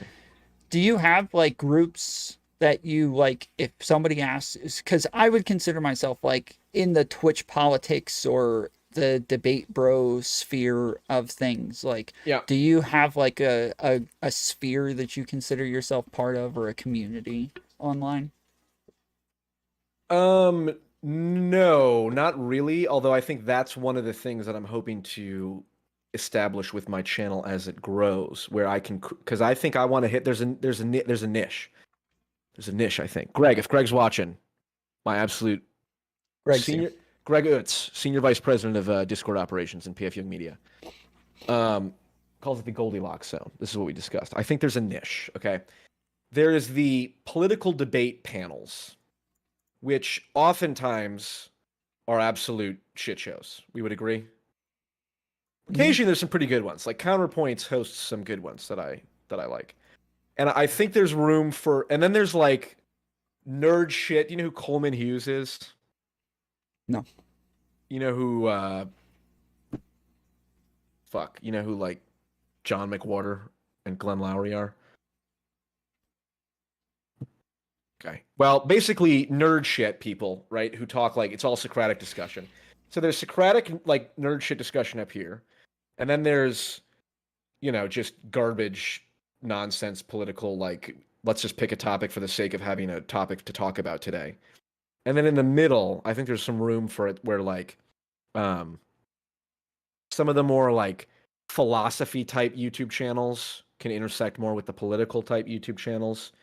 Because I'm very interested in a lot of the nerd shit stuff of like the Sam Harris, Jordan Peterson arguments, right? Like that is right. That is rich. That is rich beyond belief. I'll watch those like 4 times through, or like all the evolutionary biology type stuff. So the intersection of that with like more practical politics, I think there's room for that, and I'm trying to grow that out on my channel as like, and I want to do like moderated panels and stuff, right? And so I think I'm trying to create my own little sphere, so to speak, right? Rather than because I've been on the Twitch panels and stuff, and there's definitely value to that, and I've seen good ones, but those are mostly entertainment, in my opinion. Yeah, you seem to. So I have like my own like, I don't know what people call an orbit, right? Like I have my own people who my VCs are always open. People jump in, different streamers jump on the talk. I do call-ins, and my audience calls in and asks questions, or we'll debate or whatever. Like I can be in the middle of reviewing something, and somebody will jump in and we'll just start debating something completely different, right? You seem to dislike though the drama aspect of these things. Yes. And that's probably my favorite part of all of this. I call it practicing philosophy, where we're actually like engaging in what somebody did, what they should or shouldn't have done, what would have been better, what would have been worse, like actually getting into the ethics of it and really looking at real life scenarios, not just these, make-believe hypotheticals, but we're looking at real people and what they're actually doing and and assessing it that way. And I love all of that. Yes. I have, if people like a drama like Game of Thrones or any other movie drama, it's not hard to understand why people would be interested in like the Destiny Mr. Girl thing. It's exactly like Batman. what I say. It's Yep. two, whatever they are, Batman and Joker. I right? literally explain it just like this all the time, where I'm Yeah, like, yeah. literally any book or any story always has to start with a problem. That's what they always tell you. You have Yeah. to start with a problem to create a story. And so, yes, everybody likes problems. They all like drama. That's what they want to watch. Yeah, it's archetypal when you have someone like Mr. Girl who's like very intelligent and very emotionally I don't know what the word is, capable or emotionally knows what he's doing with emotions. I don't even know how to describe it. And you have someone like Destiny who's like pure cold rationality. That's an interesting thing. It's like Batman versus the Joker. And it's contextualized in a way that we all know the context, right? So if you follow like politics and stuff, you understand all of the context surrounding the story. So it's the difference between watching a Star Wars movie for the first time and watching the exact same Star Wars movie, but knowing all of the Star Wars context and, you know, Revan and the Great Sith Wars and all that stuff. You have a much richer appreciation of what you see. Or even like watching football. Like if you've played football and you understand like zone blocking and all the minute details, the experience of watching the exact same thing visually is a lot heightened. And so watching like a Mr. Girl, all that drama and stuff is interesting. I avoid it because I don't want to get sucked into it, because it's like that just I don't like. I see all the crazy shit of like, well, we're exchanging our Discord IMs and like when I met with him and we had sex, it's just like, oh my god, bro. Shoot, like, I inserted myself right into the middle of all of it. I try to keep a nice hypothetical force field in between. But I do recognize the value, and it's interesting because I have like friends who don't care about politics at all, don't care about like this space, wouldn't care about this space at all. Yet they do the exact same thing except with like Barstool drama. You know, Barstool Sports. Yep. Like Dave Portnoy and Big Cat and all these people, PFD commentator. Yeah, Like, even like ESPN does this all the time, where they like pick up on a little, Twitter beef between two people, or during it's a game, drama. like somebody like threw up threes in front of the other guy, and they talk about it for 20 minutes on whether or not it was disrespectful to do that, or crap like that. Exactly. We evolved to value gossip and all that shit, and it was like 100%. I think so. I get it. That's what's there's his a lot name? of risk. People getting swatted and shit for like cheating on each other or whatever. I'm purposely being vague to not cause any drama, but I just think there are definitely some crazy fucking people. And I enjoy, I like people who are different. I like people who are out there, because I'm a lot closer to like Destiny than I am somebody like Mr. Girl. So I like people like Mr. Girl. I like people like Lav. I like these sorts of people because they are just very, very different from me. Should we gossip about Destiny? I'm okay with gossiping about Destiny because he's a huge public figure, and that's not the smaller people stuff. It's I'm less interested in. Destiny to me is pure cold rationality. Would you agree? For the most part, generally. I think he's pure embodied intelligence. Have you seen his Dr. K interview? You see his whole thing about his grandma? Yes. Okay. Do you think that whole thing with his grandma has an impact on who he is today and how he acts? Just to tell the audience, his grandma used to buy dogs and then get them put down. And like she would keep them for like 3 to 6 months and then put them down. And he tells this story of like eventually there were like the last 2 dogs, him and his sister got really attached to those dogs, and she still just only kept them for a little bit and then went and put them down. And I don't know. I had a girlfriend whose mom literally did the same thing and was always getting new pets and then putting them down. And I don't know. I think that it probably has an effect on how you cope, for sure. But I think it a lot has of a people... massive effect. Now, I don't know all of the context. I only heard it once through his thing. But and let me be clear. So first off, let me just say, I believe this is to your point about like drama and all that stuff. I think this is important to talk about because for example, for me, in therapy, I spent like 8 or 9 months in therapy. Like what I told you about, I grew up in a house with a lot of chaos, so I internalized external conflict. That was a conclusion it took me a very long time to reach, and I reached it and I recognize how that affects me now, among other things. So I think it's important. I think everyone needs to.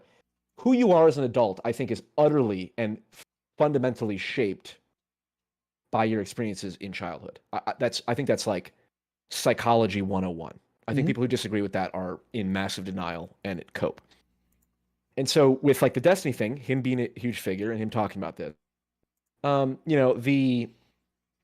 his grandma would buy 2 dogs a year or whatever when he was a real little kid, and then he got really attached to 2 of them, and he literally said, I learned to not get attached to things. And then I think later in that interview, he says he views all relationships as transactional and all that, and it's like, maybe he does know that that's affected him, but it's just like, I don't know. I don't know I don't know. It just seems like a massive cope to think that, that's not like a huge element of how I act now, right? Because like Destiny is always rationalizing. He spends all day, every day, rationalizing. It's like Alex Jones with conspiracy theorists. Once Alex Jones decides that something is the result of globalists, it's over. He can come up with any rationalization. And once Destiny decides something, is this way or not, he can come up with any rationalization. And I think that's, I don't know, dangerous for him. But I think that's something that a lot of people do. Certainly I intellectualize and over-rationalize the shit out of things. Yeah.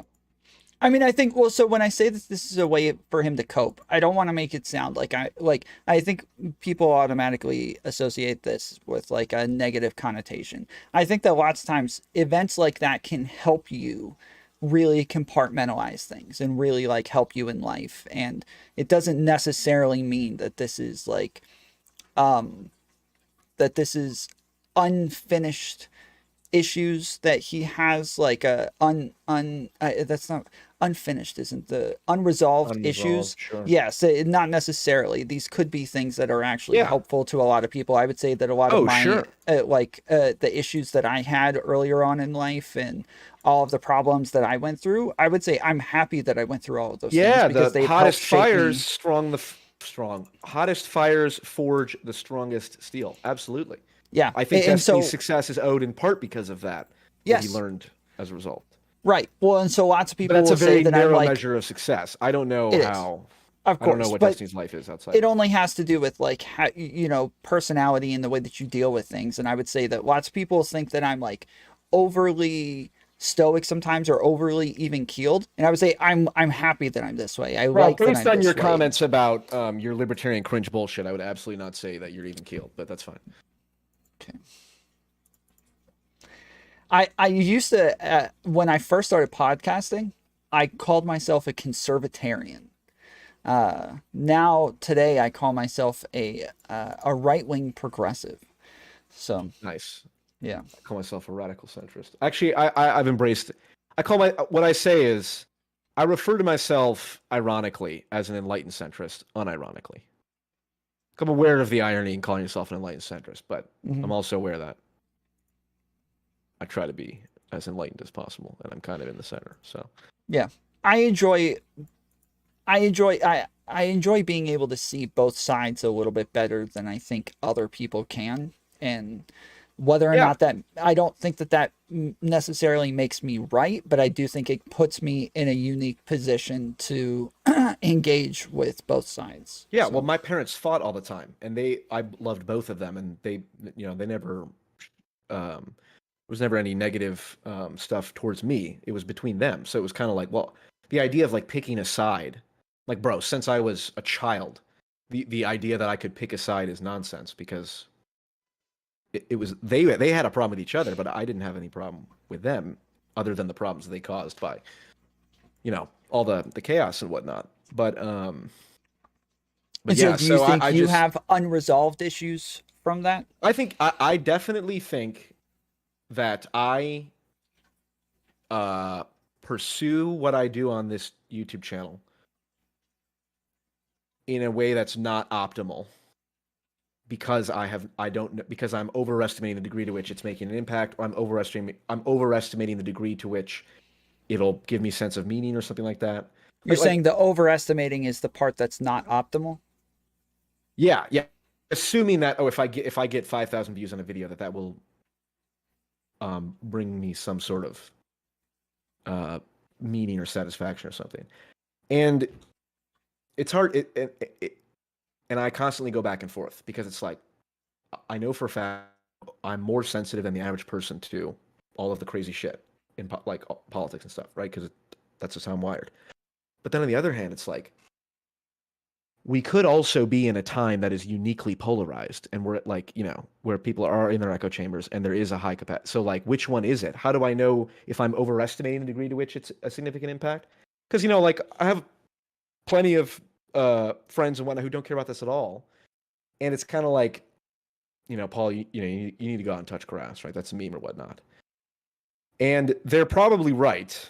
They're definitely right to some degree. I could definitely allocate my time in a more healthy way. And I try to be conscious about that. Like I try to go, I don't really want to go to this networking thing, but I probably should. Like I just moved to this city. I need to meet people, all that stuff, right? I'm trying to be diligent about that. But then on the flip side, does it actually matter how polarized it is though? Like does it matter, I guess, in part to like, is that going to affect what you actually believe, or does it matter more to just believe what is true and what is right and then just be the person who believes that thing? Well, the second thing sounded better, but I don't really know what the difference is. I'm not understanding what your question is. I'm asking, like, so you made it sound like whether or not things are overly polarized should have like a great effect on the way. Well, yeah, because then that's determining like whether or not it's a good idea to pay attention to any of this shit. Oh. Or, like, wouldn't it, like, because arguably the best thing for me could be to just step away from this entirely, go touch grass, go deal with, whatever issues I lack. I lack community. I lack, I lack good relationships currently in my current space because I moved here relatively recently. So maybe I should focus on addressing those, and then I'll be in a better position to address what I'm trying to address here on this channel. Is more polarized mean you're more likely to engage on the channel, or is less polarized mean you're more likely? Well, yes, and I'm aware that even this framing could be wrong. But I'm thinking like, okay, like if shit's really going bad and we don't have much time left, which I'm now. Then you want to be a good influence. Kind of, yeah. And we can talk about this maybe for the last however much time you have left. I'm like very thoroughly convinced that we are at about like a 90% chance. We're at a very high probability of mass civil conflict. Not civil war, because civil war implies geography versus geography. But I'm thinking Ireland in the time of the Troubles, where you had Protestants and Catholics living right next to each other, and there was all kinds of bombings and shit. I think we're very close to that. I think the right has escalated their rhetoric around transgender issues, eradicate transgenderism. That's pretty fucking rough. Mm-hmm. And I think the left I think a small minority on the left are doing things that warrant the kind of insane language like that. Like, for example, adult men exposing their bare ass to children and that being celebrated. And there being videos of that. Mm-hmm.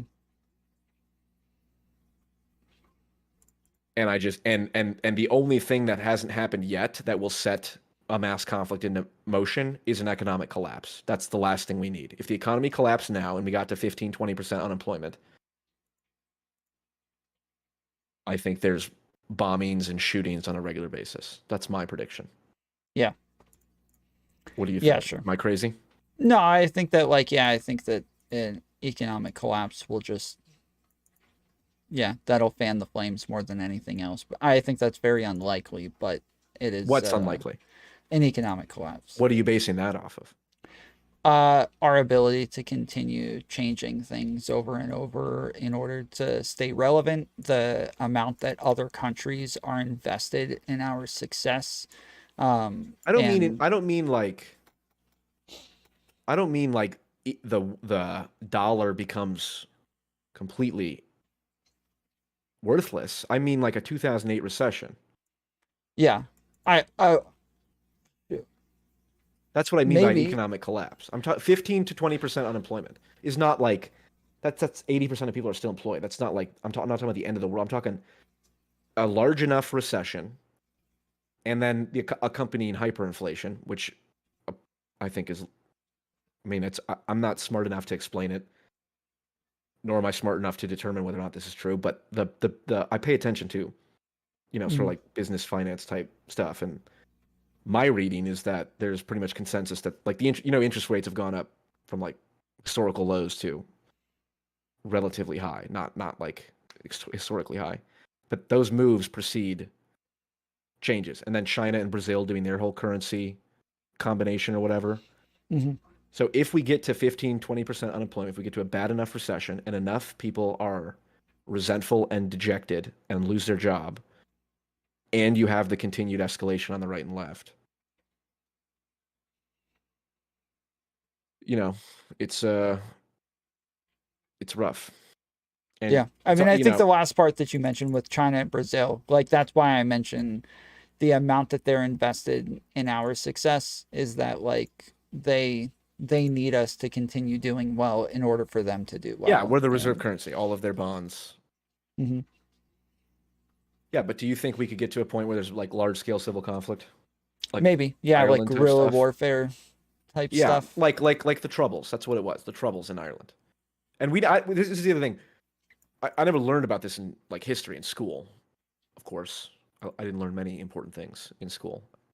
In fact, I learned very few of the most important things in school. But like in Ireland, the Protestants and Catholics lived right next door to each other. And that's where the conflict was. Bombings and shit and all that. And they had like little parts of cities and whatnot. Nobody thought I don't think that many people predicted January 6th. I wouldn't have bet money on it, but I was certainly like, oh, this could very easily happen. Like, and people are like, oh, that's crazy. And I just see it's just so much in my regular life where like prior to the pandemic, I remember my boss at work, oh, this is all this mass hysteria. This is just crazy shit. Like people are just freaking out and stuff. I'm like, I don't think so.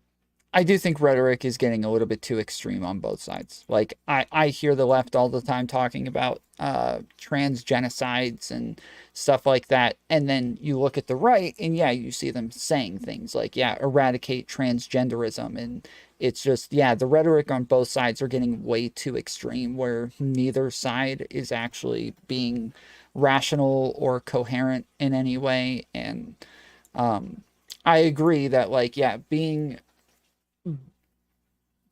a more rational voice and being a good influence on the internet, is definitely a good thing. But it seems like somebody like Destiny, who is a lot of times a more erratic voice, he has to be erratic in order to gain those followings to also be a rational voice at the same time. And I think that for people like you and me, that's always going to hurt us. Like, we're never going to be the crazy Mr. Girl or Andrew Tate or, the nut job figure that is super extreme and erratic and makes, and becomes very attractive to people as this elusive figure. Like, we're never going to be able to be that, but we can be the few that are not that as well. Well, on the Destiny point, I think Destiny is actually doing a lot to temper the far right by his conversations with Nick. He forces Nick to come to the center. There's a great clip of Nick basically saying like, I was in a group chat with like a bunch of transgender fans of yours and, they were being pretty reasonable. Then he goes, not that I agree with him or anything like that. And he like has to clarify. It's like that process of just slowly, it's like the Daryl Davis thing in a way, even though Destiny's not, I wouldn't put him on the same moral plane as Daryl Davis. But I think Destiny did a decent amount to temper at least the Groiper end of this stick or whatever. But like I think someone like Jordan Peterson's not this can't do this anymore because he's gone nuts on Twitter. But like prior to his Twitter nonsense, like Jordan Peterson was a massively, I mean, he still is, but he was a massively popular, I would say largely voice of reason. And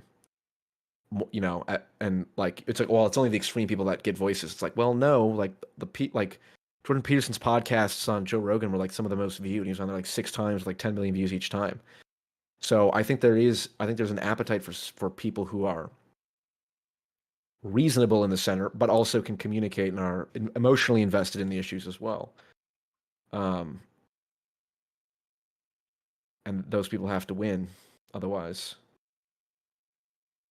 Yeah, then you get the Donald Trumps and the Matt Walshes and the Michael Knowles saying eradicate transgenderism stuff, and it's. You ever wonder if the irrational people have been winning this entire time, and that's the only reason that you and I believe the crazy things that we believe today, is because the crazies have won this whole time, and now you and I are just brainwashed enough to believe the stupid stuff that's been winning? Like what? Wait, give me an example of that. I don't think I fully understand. Like liberalism, Enlightenment values. I think. Well, no, because they've worked to some degree. They've proven their functionality. I think China believes that their stuff's worked as well. I think the Chinese Communist Party leaders think they've worked. I think the majority of people in China would disagree, whereas I think it's the opposite. I think the majority of people in America would say that it's worked so far.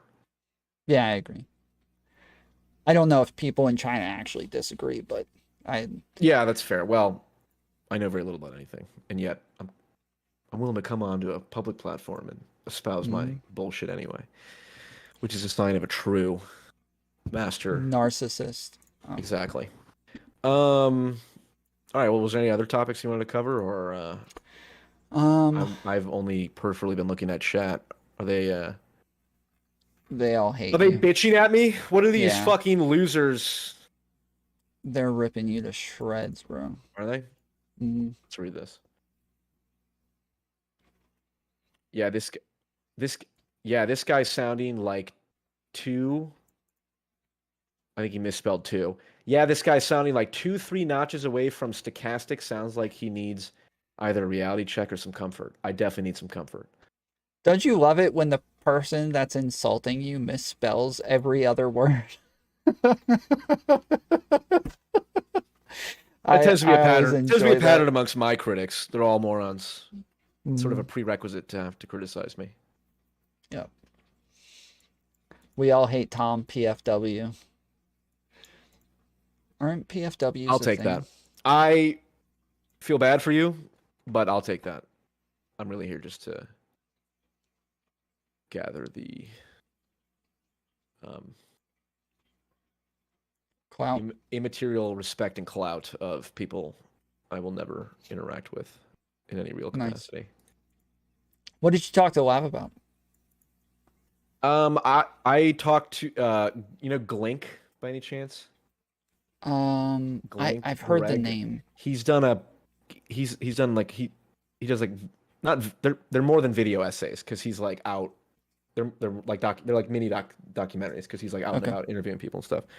And he had me and Lav on, and we were talking gender and all that. And that's when I said I was non-binary, and much like you did, she laughed, and I was very much offended.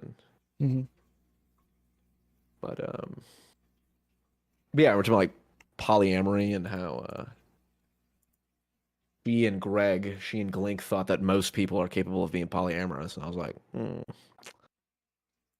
I'm not so sure about that one. Yeah, I think that it's possible in like a specific type of society. I think it seems as though from you ever read Sapiens? Mm-hmm.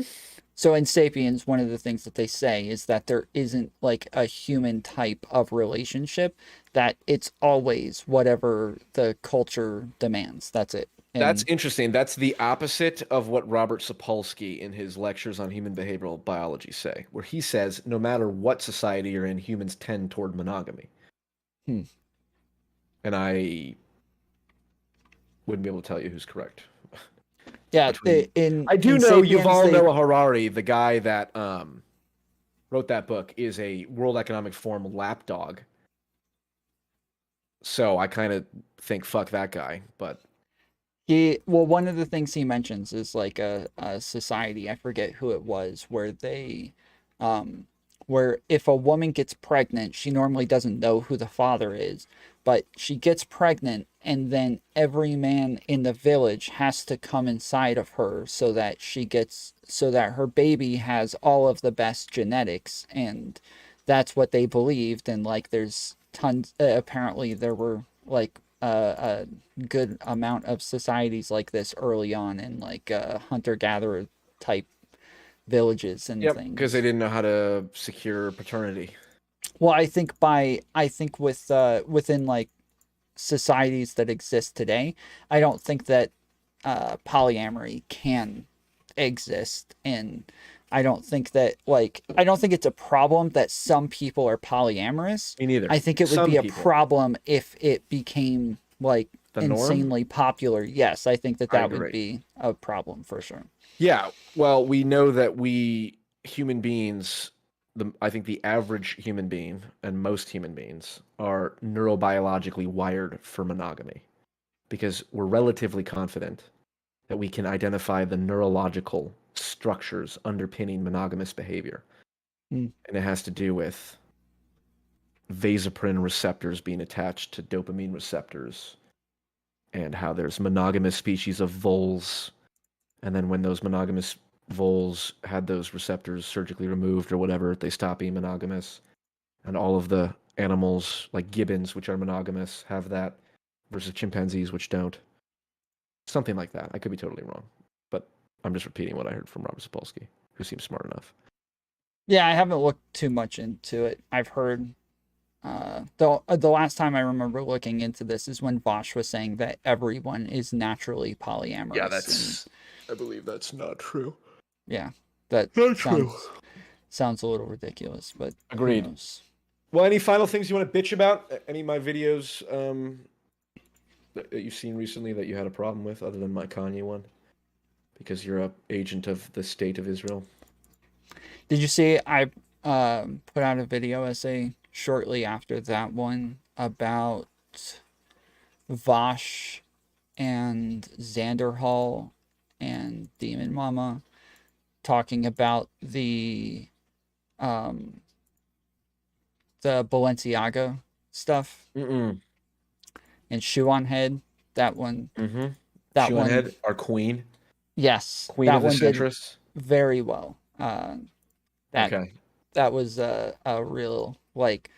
I'm assuming I will starting agree point. with whatever you said in that Balenciaga stuff.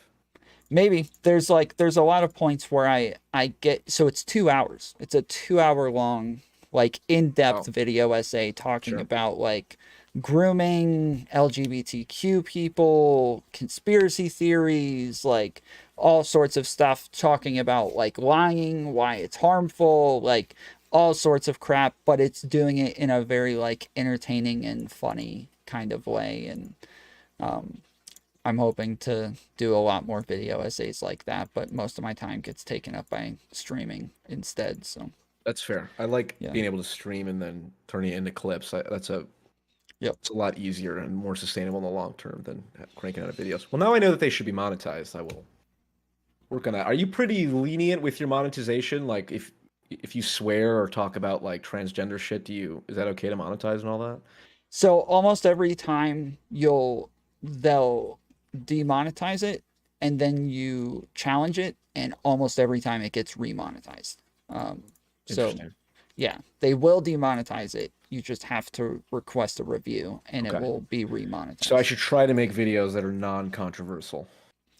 No, I'm saying that they will always remonetize them. Interesting. Yes. Every time they remonetize my stuff, I have tons of like videos about rape and like incest, and I've debated pedophiles and like all of these people, and they were all monetized. So okay, well that's good. I will quote you on that when I appeal. Hey, my guy Tom over here is talking pedophilia and incest, and he's monetized. What's going on True. on my end? Yes, make sure I get demonetized too. Yeah. I'll drag you down with me. Yep. All right. Well, it was an absolute pleasure. Like I said, I'm trying to do some more moderation, or excuse me, I want to do moderated discussions, and I've been inviting guests on. I stream Saturday and Sunday mornings, as you know, because you're a lazy fuck and can't get out of bed. And so I do Saturday and Sunday mornings, and I think I'm gonna do some more panels. But if you happen to ever be up at that time, I would I'd love to have you on a guest for something, because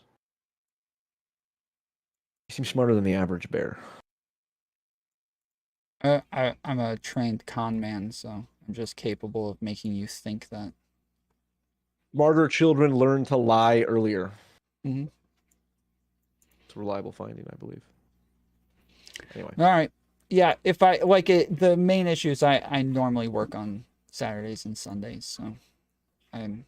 Oh, so what do you do outside of? You don't have to dox yourself, but what do you do outside of work? Currently, I'm in between jobs. Just like I have a job that I'm doing in the meantime, where I'm like auditing warehouses and crap like that. But I had been in a position called linguistic marketing for almost a decade before. Linguistic marketing? Mm-hmm. What is that? It's like where you almost take like a scientific approach to rhetoric and find like the most effective use of words to be persuasive and convincing of other people. So we not only did like ads, but on top of that, we would train people on like how to answer phones, how to deal with certain types of problems, how to like word something to where it makes it sound a lot less bad than what it actually is, like that sort of stuff. Interesting. Mm-hmm. Did ChatGPT put you out of business then? Nope. Not yet? Nope. Have you used ChatGPT at all? Nope. Somebody was asking me about it last night, and I don't know anything about it. Do you know who Torshaa is? Uh-huh. I was talking to Torshaa for a couple hours on stream last night, and she kept asking me about ChatGPT, and I don't really know anything about it, so. That's assuming humanity's around. That's going to be like you've seen that video of what's internet? Can you explain to us what internet is? This is your moment with that, with ChatGPT. I don't know what ChatGPT is. It's the end of humanity, most likely.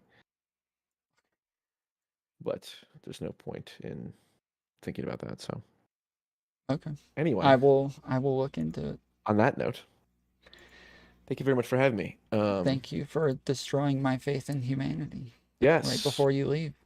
Well, that's what happened when I listened to Eliezer Yudkowsky. He's like an AI scientist guy, and he basically ruined my outlook on life. I don't put as much money as I would in my 401k as I might otherwise, because I'm not confident that we will be 40 years from now. Okay. For what it's worth. Cool. Yes. Cool. As cool as it can be. All right. Thank you, Tom. All right. Later, buddy. Godspeed. Peace. All right. I gotta pee so badly. I gotta do the big time pee-pee. I gotta do the big man pee-pee game. So I will be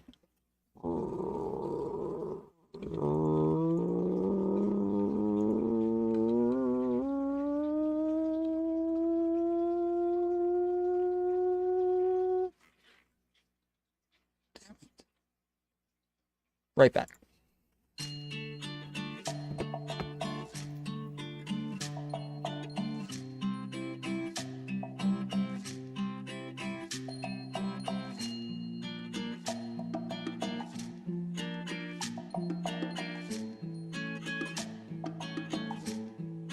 Clancy.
Clancy.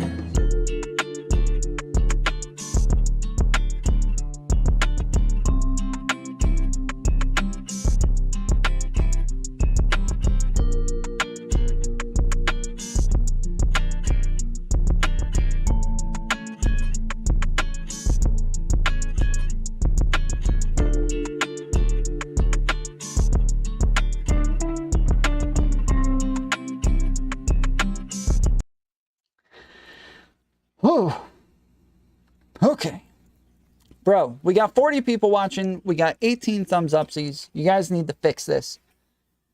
Lots more thumbs upsies.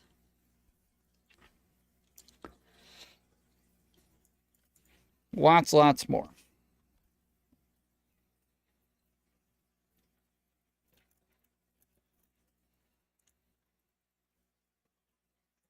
Let's see. Hold on.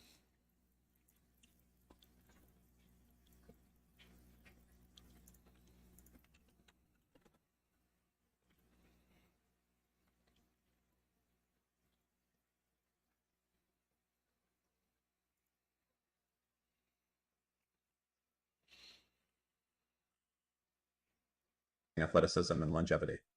No voices. I tried to take my side, and I defended myself.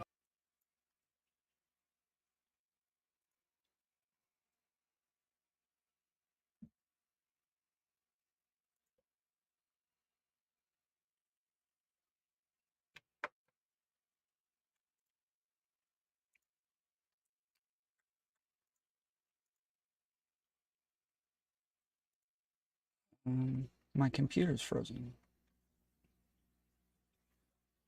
Okay, there we go. Frogs are superior in every way. Big PPS2, Hash, Crotch Watch, Destiny Pepe.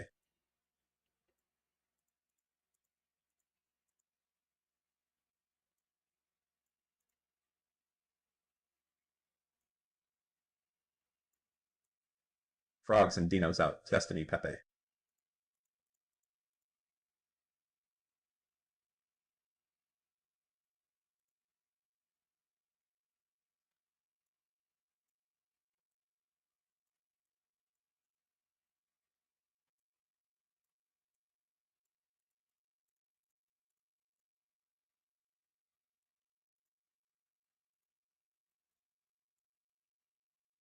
I realized something.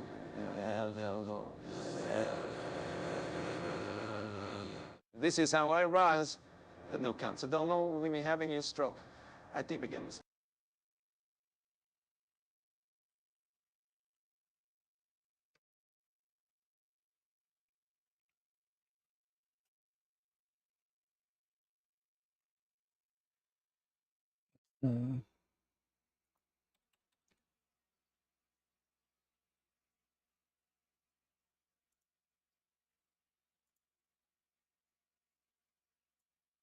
Well, I was going to go ask him something, but he's not there.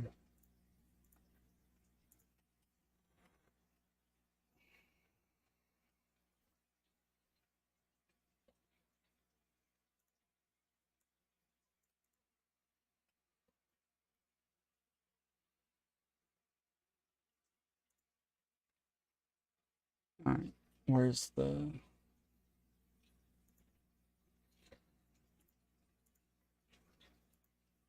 Most reasonable people who are otherwise uninformed will take from this is, I should probably hold off a little bit. And now you actually have a real public danger that's not just confined to one nationality. Now you have a real public danger where a bunch of people are suddenly holding off on the vaccine. The disease, meanwhile, is spreading. And like you see how immediately, bring this up to climate change as well, same deal. You end up with an interminable kind of arrest of action and address of serious issues with a very short time scale. That's a problem. Yeah, Lactoid, is the threshold for you is that it has to be explicit and that anything short of that could not reasonably be interpreted as a true call to action? Yeah. So my opinion on this follows essentially what the Supreme Court said in Brandenburg, right? The idea is it's got to be imminent, a call to imminent violence that has to be somewhat credible, right? There needs to be something behind it. And I saw Sass saying that she can't stand the deadpan faces while saying ridiculous things. That's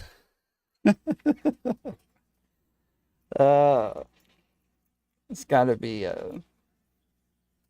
It's got to be confusing.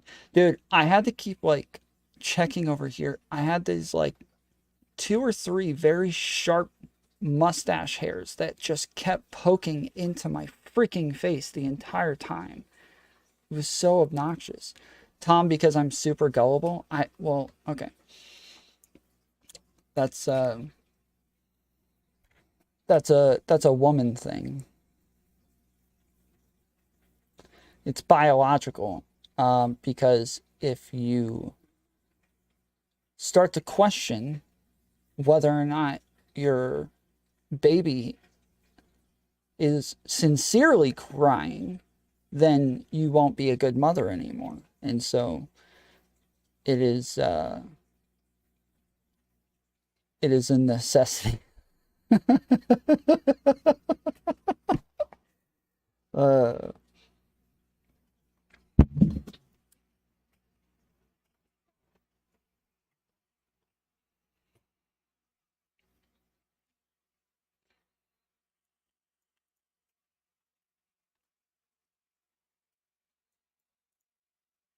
Oh, dude, as a guy with facial hair, it's a pain in the butt when they are at the edge of your lips and want to rip them off. Well, this one's not even like, I'm fine with them being on my lips. I don't mind them being on my lips. It's right here.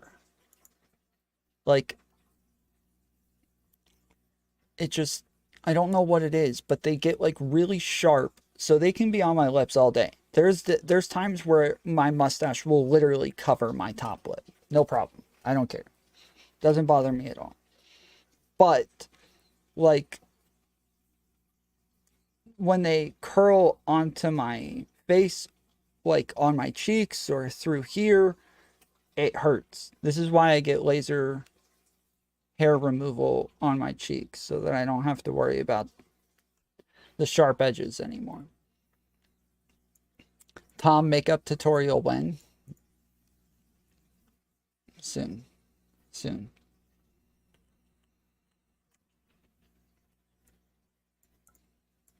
Very soon. But yeah, it like, you can see it's like kind of red down here. So I just now went and like shaved that part off. It was very frustrating.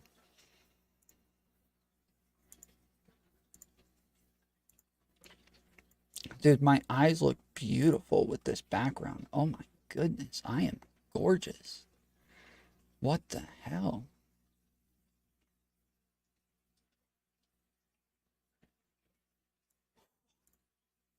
Wow.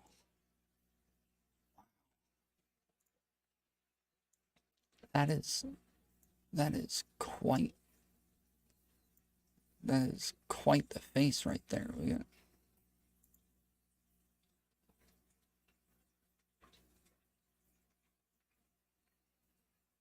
See, it doesn't look so great anymore when you zoom in like that. It doesn't have the same effect. You need the entire background. You need the whole background in order to be able to truly appreciate it.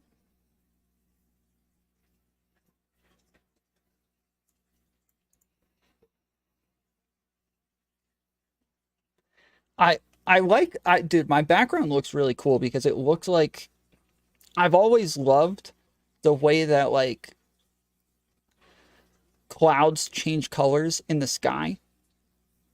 I have tons of pictures on my phone where I love just like taking pictures of clouds in the sky and just the way that they like turn different colors. I love it. And so this reminds me of like clouds in the sky and kind of like the color changing that they do. I think I have a video. Let's see.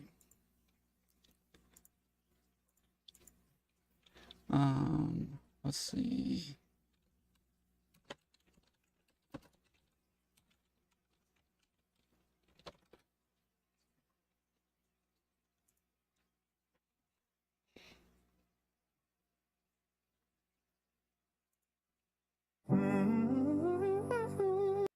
I gotta cut off the music. I'll get the right of the copy.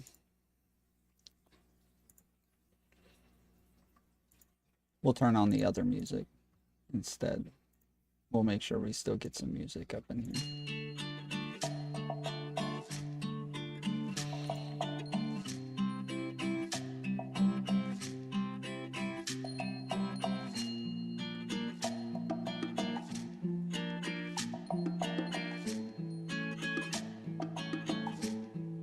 Clancy.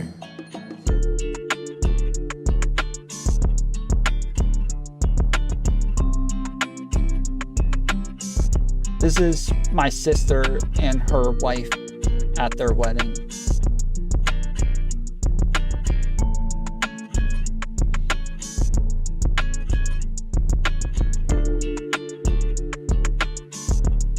Look how terrifying that thing is, dude.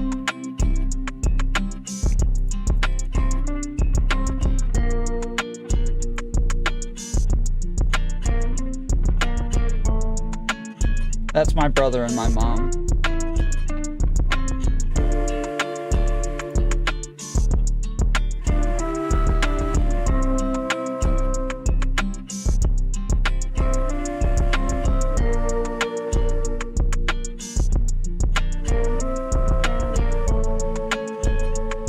So last night when Torshaa was talking about things in Georgia fly that shouldn't fly, that's this, yeah.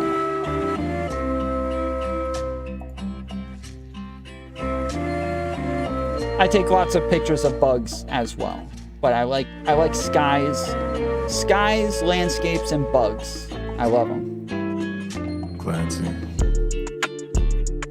Like this. This is freaking great, dude. I love this picture.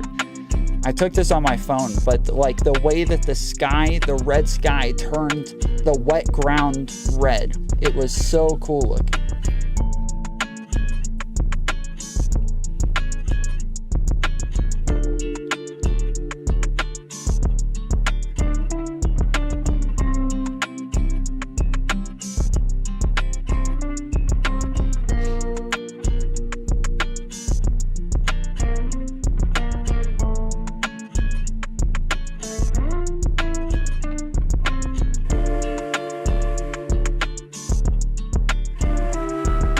One of the few pictures of me back in the day in Atlanta. That's me. This is Casper, the guy I was telling you guys about that's 6'7". He's when I was talking about overdosing the other day. I was talking about him.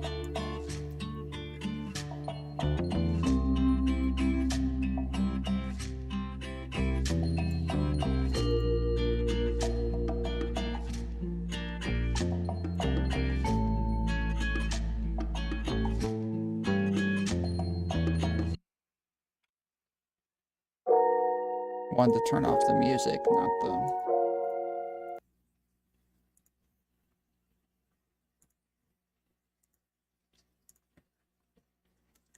Why was that bird dead? I don't know. It got shocked by something, I guess. I don't know. Not sure. It was just laying there dead.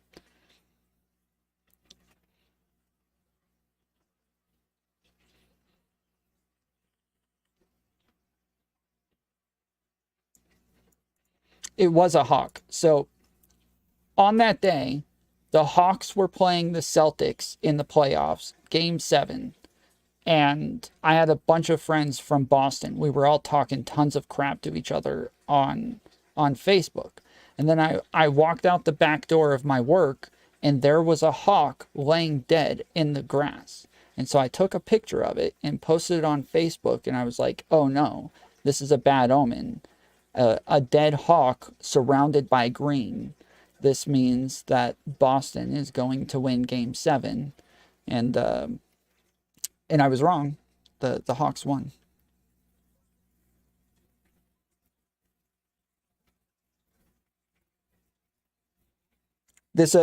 Most of the pictures are taken with a very crappy camera, so there's not much that I could do about it. Most of them were, like, lots of them are taken with a very nice one like these.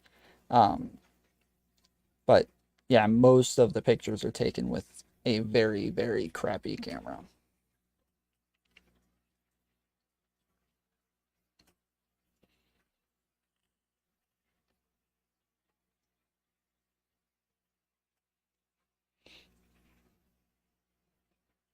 Shaboy Productions is what I used to call my stuff every time I put stuff up, because I'd always say, it's Shaboy.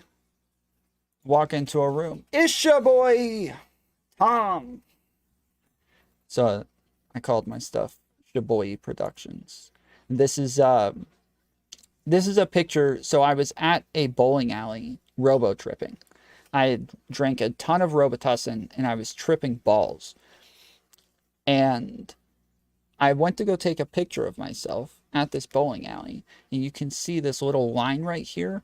A laser from like the disco ball hit the camera lens perfectly to where it turned out like this. I did not edit this photo. I didn't put filters on it. I didn't change any of it. This is just how it came out because the laser hit the camera lens right when I took the picture. And it came out like this. And it came out looking very similar to the way everything looked to me in the moment. Like I was tripping super hard. I drank a lot of Robitussin and was just, I bowled my first perfect game that night on Robitussin. Like Robitussin, it seems like just the weirdest, craziest things happen while you're on Robitussin, and the whole time you're wondering, is this weird? Is this weird? Is this normal? I can't tell. I can't tell if this is freaking normal. I just bowled a freaking 300. Is that normal? Do I normally bowl 300s? Like, I don't know. I'm not sure. Like, and everything just seems so crazy, so weird. And me and my buddy, Dakota, like every time we would robo trip, the craziest freaking things would happen. And we'd both be looking at each other like, I don't know. Is this normal? Are we freaking out? Are we freaking out? Is this normal? I don't know. I'm not sure. I can't tell if we're supposed to be freaking out right now or if this is completely normal and we're just acting weird because we're on too much Robitussin. It was crazy, dude. Crazy days. Listen. Promoting Russian politicians, private businesses can do whatever they want as long as they're appropriately registered. As, Okay. Needs to be like imminent, let's go do this, like directive action. Because this like implication of, well, we can draw a line from something like the truth-seeking question that you're asking today to then like it's implied, or like a reasonable person could intuit that this actually has like a directive kind of statement hidden within, or someone could come to a directive statement. Like before you know it, all speech is on the table, right? But like who judges? Now we can censor people trying to call out Purdue Pharma, you know, the people who are like, hey, this shit's actually addicting. Well, hold on. Are you telling, if you point out that it's addicting, then some people might not get it. And so you're basically telling people to not buy OxyContin. And so like they're dying or they're in tremendous amounts of pain. We're going to censor you now. Like you can basically do anything. But who judges what is imminent? How is that judged? That is going to be a person drawing a line. At some level of analysis, that is an inevitable factor in every single censorship decision. Yeah, and I think it's just like on the responsibility of companies to have like a much more transparent and clear TOS. Not like we're just going to ban hateful conduct. It's like we are going to like in this kind of situation, like example A, B, or C, or you know, if there's something that like according to I don't know U.S. Supreme Court precedent or whatever about what is the definition of imminent violent action or a call to credible threat of violence, things like this, that makes sense to me. Do we think there's been a lot of talk on this topic of TOS, right? And moderation decisions by tech companies. There's been a lot of talk that tech companies have been putting their thumb on the scales to promote certain ideologies and to demote or shadow ban or get rid of other ideologies. One, do we think this is happening? And to what degree? And what's the solution to this if you do think this is happening? Or if it's not happening, what is happening instead? What do you think, Nick? I mean, I think it's pretty obvious that there's a lot of stuff that's related to the conservative agenda that's not very popular on social media platforms. Like most people that are going to be asking questions about like climate change or vaccines are probably going to be right-leaning. And if that type of stuff is being heavily moderated, then conservatives are probably going to feel like they're getting moderated out more than anything else. And the stats reflect that, right? So like I think it was, of all people banned on Twitter, it was like I think 4 or 5 times more conservative-leaning people get banned than left-leaning people. That may be true, but I think it's well, let's assume that is true. It's also been determined nonetheless. Took my friend bowling and he rolled a strike just as rolled a strike just as the Midnight Madness laser show started. All the lights shut off and smoke poured out of the alley and he almost started running. Damn. He bowled a stroke of midnight. that conservative coded tweets are massively more amplified than left wing coded ones. So it may be the case that conservatives just on average, or conservative coded, this is how we determine these things, maybe based on superficial characteristics. Conservative coded actors are just breaking TOS more often. Maybe they just have less self control when it comes to using slurs. Right. It obfuscates the point to just say that conservatives are being disproportionately targeted or banned as a result of these TOS enforcements, because like when you actually look into it, sometimes it's just flagrant inability to follow even just the most basic anti-harassment policies and stuff like. Yes, but okay, this is always brain dead, the way that people engage with this. Like, obviously, the way that hold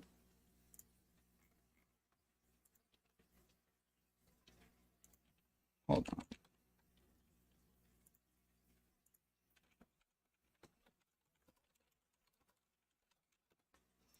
The way that people engage on this topic a lot of times are like, I think that we can just look at the TOS and be able to tell that a lot of it leans left. I think that we can tell that a lot of it just generally leans left. A lot of the things that even somewhat lean right are things that lefties and righties would agree on, and for the most part. But I think that there are things that lean left that a large majority of right-wingers would not agree on. And so I think we can look at TOS and tell that a lot of it just generally leans left. And then obviously by that logic, it's going to disproportionately affect Republicans and right-wingers. I don't think that that's like a big stretch. Like that. And there's a difference between being banned because you're a conservative, or were you banned and you also happen to be a conservative, you know? Sure, I didn't go through every single ban. I just know that like 4 to 5 times more conservatives are banned. Yeah, I don't think that people are being banned because they are conservative, but I think because they are conservative, they are not going to abide by certain rules and therefore are going to get banned. I look at like shadow banning, right, which Twitter said it wasn't doing. It turns out it was, which I think is fraud. But shadow banning, I mean, at least my perception is this happens more. So Twitter clarified this, and I didn't mention this on the panel the other night because I didn't want to get into it, but they say they're not shadow banning, but they are throttling accounts. That's what they say, right? We're not shadow banning, but we are throttling accounts, meaning that they do deem some accounts to be dangerous or to have some problems. They're not exactly breaking TOS, but they could be a problem for the platform or for ad revenue. And so they do lower the amount of attention they're going to get through the algorithm. That's technically shadow banning. Like, that's what most people would call shadow banning. But they define shadow banning as like something a little bit different, where they're specifically targeting somebody. I forget what it was, but it was, yeah, they defined it a little bit differently to where they didn't call that shadow banning for some reason. So, yeah. More often to conservatives, I don't know, like, what are you talking about when you say conservative voices are like amplified more on social media? Do you think that's true? Well, what are you talking about when you say conservatives are banned more? I have a study. Okay. Fair enough. Well, I think to be clear, I think we have to be careful when we say conservatives are banned more. Like, let's say somebody calls somebody the N-word on Twitter. That's probably a bannable offense. If we think that happens, who's more likely to be doing that? Probably going to be a conservative account, right? Well, so, are they talking to Candace Owens, or are they talking to a normal person? Right? Yeah. That's because the slurs against us aren't banned yet. It's unfair. Sure. That's not true. Wasn't Hassan removed off of Twitch for saying, I can't even say it, can I?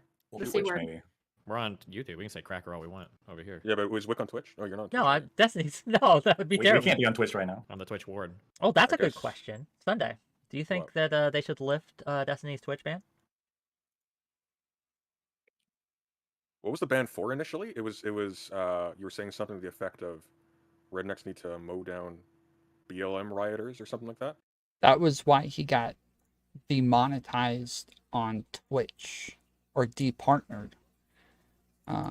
He got banned from Twitch because the assumption is because of him saying that trans people should not be in trans women should not play in women's professional sports.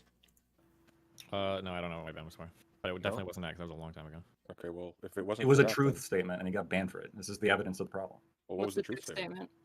That American hero, Kyle Rittenhero. No, hold on. That wasn't even what I got banned for. Where you guys get this idea That was from? essentially, let's be honest. No, that happened like a year. That was like 2 years ago. That was the first one. That was the first big one. I got unpartnered for I don't that. I pay didn't get banned for that. Well, so do you have any idea what you got banned for? Because now I thought I knew, but apparently If I don't. my guess Yes, is your that guess. I think when I was fighting with people, I called somebody subhuman, and apparently they decided that that was ban worthy now. I think that's what I've heard from Twitch, but I don't have an official reason. I don't know officially. Okay, the redneck mowing people down thing, if he was banned for that, arguably. The other thing, no. That's dumb. Okay, fair enough. What about Or strike that reversely. Sure, Yeah, sure. If it was lack if of it was- transparency. Right, that's the problem here. So- If you banned, you don't even know why. That's crazy. Well, that's a Twitch specific issue, right? I mean, like that sucks. I don't like that their TOS is impenetrable. That they don't give adequate explanations for why they ban people. That's annoying, and that sows distrust towards them. And which But that political doesn't really- affiliation? Well, that doesn't really Twitch bear more on aligned with. Well, that doesn't really bear on their responsibilities as a platform unless we're already construing them as a town square. And we've already identified 2 different companies. I think I'm still on like the town square thing. Like another reason why that falls flat is that I don't think Twitter, as far as I know, is in the interested in litigating slander or libel. So, and like a town square, that would be actionable. Like I wouldn't be able to just go up and start talking about how Steven sexually abused me allegedly, without there being repercussions to that, as opposed to Well, no, you can. Yeah, you attack the speaker. In that case, because of Section 230, the social medias do actually function like a town square. Like somebody go on Twitter and say some shit like that, and Twitter doesn't get banned for that. It's the person that would like suffer criminal charges, or I'm sorry, civil charges. But it'd be the same in a town square. If somebody goes and defames somebody in a town square, then you're not going to sue the street. You would sue the person making the speech. yeah, but there's recourse there. Like I don't see like Wait, Twitter. what do you mean? What's the difference for recourse? What do you mean by that?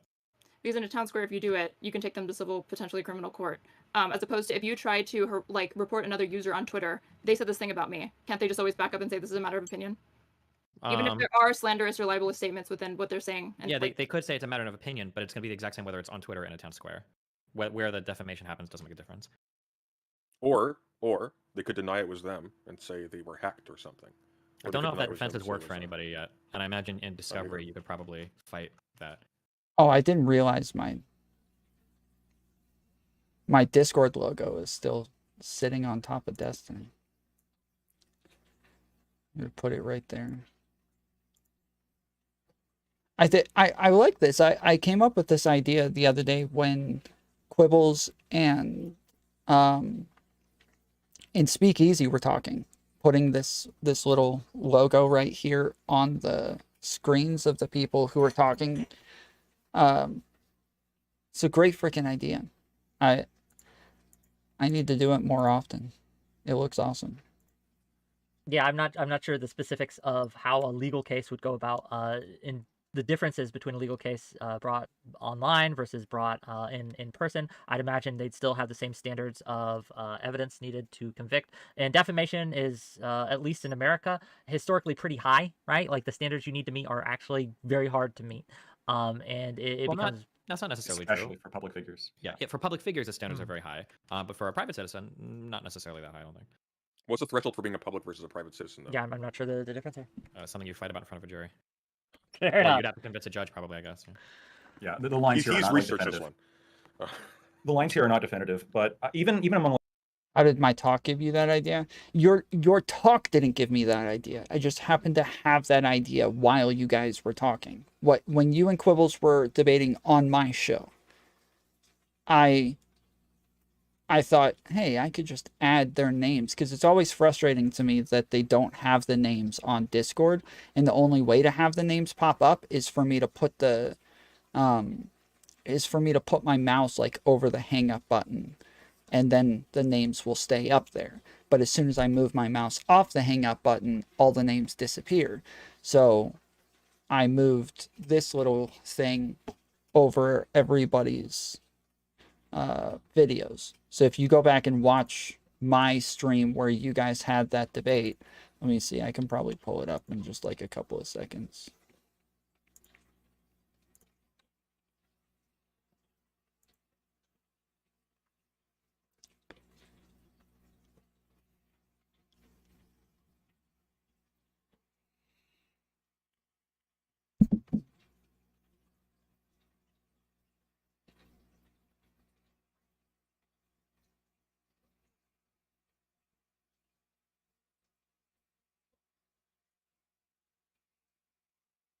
Mm.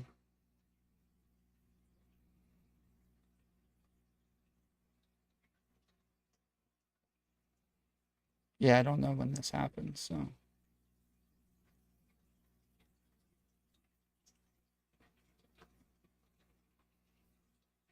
Maybe not.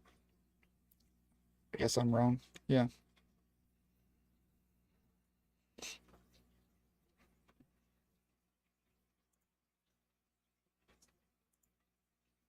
My dog, I love all these things, but they all mean totally different things, right? Love is. Yeah, I have no idea when this happened. Advice that I gave, because the advice is for your future conversations. Will get raped if these things. Well, It's not the right thing to do. Max, when I talked to Mr. Girl the other day, everybody the whole time, why do you? Okay. Yeah, I can't remember when that happened, but yeah. Like non-public figures, defamation cases are comparably difficult to win compared to other forms of injury, because it's like one of the civil cases that you have to prove some kind of like malintent. Well, that's only for public figures. That's what makes it hard for public figures. I don't believe you have to prove malintent for just a normal citizen. I think you have to prove some level of malintent, because if the person's like under a reasonable expectation that this is the truth about this other person, and they say it, but it turns out that they're wrong, and they're like, oh, sorry, I guess I was wrong. Like, I had reasonable belief to believe it, though. I mean, if that's the standard for defamation. Well, yeah, no, but I think the difference is for a reasonable, like, why are you making these claims publicly about a person if they're not like a public figure and if it's not like a newsworthy thing? So here's something interesting that comes about as a direct result of this flattening of social media that we were talking about earlier. If someone like Donald Trump highlights a small account, slanders them, and by so doing increases their profile by orders of magnitude, and then somebody else piles in on that person, is that person therefore being criticized as a public figure? I think that'd be a really hard sell.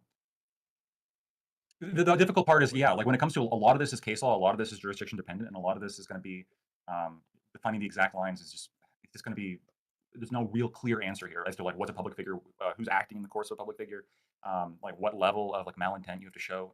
I think as far as the law is concerned, isn't just, malice is not going to have anything to do with like this, like. Yeah, everybody hit the thumbs up button. Appreciate you joining us.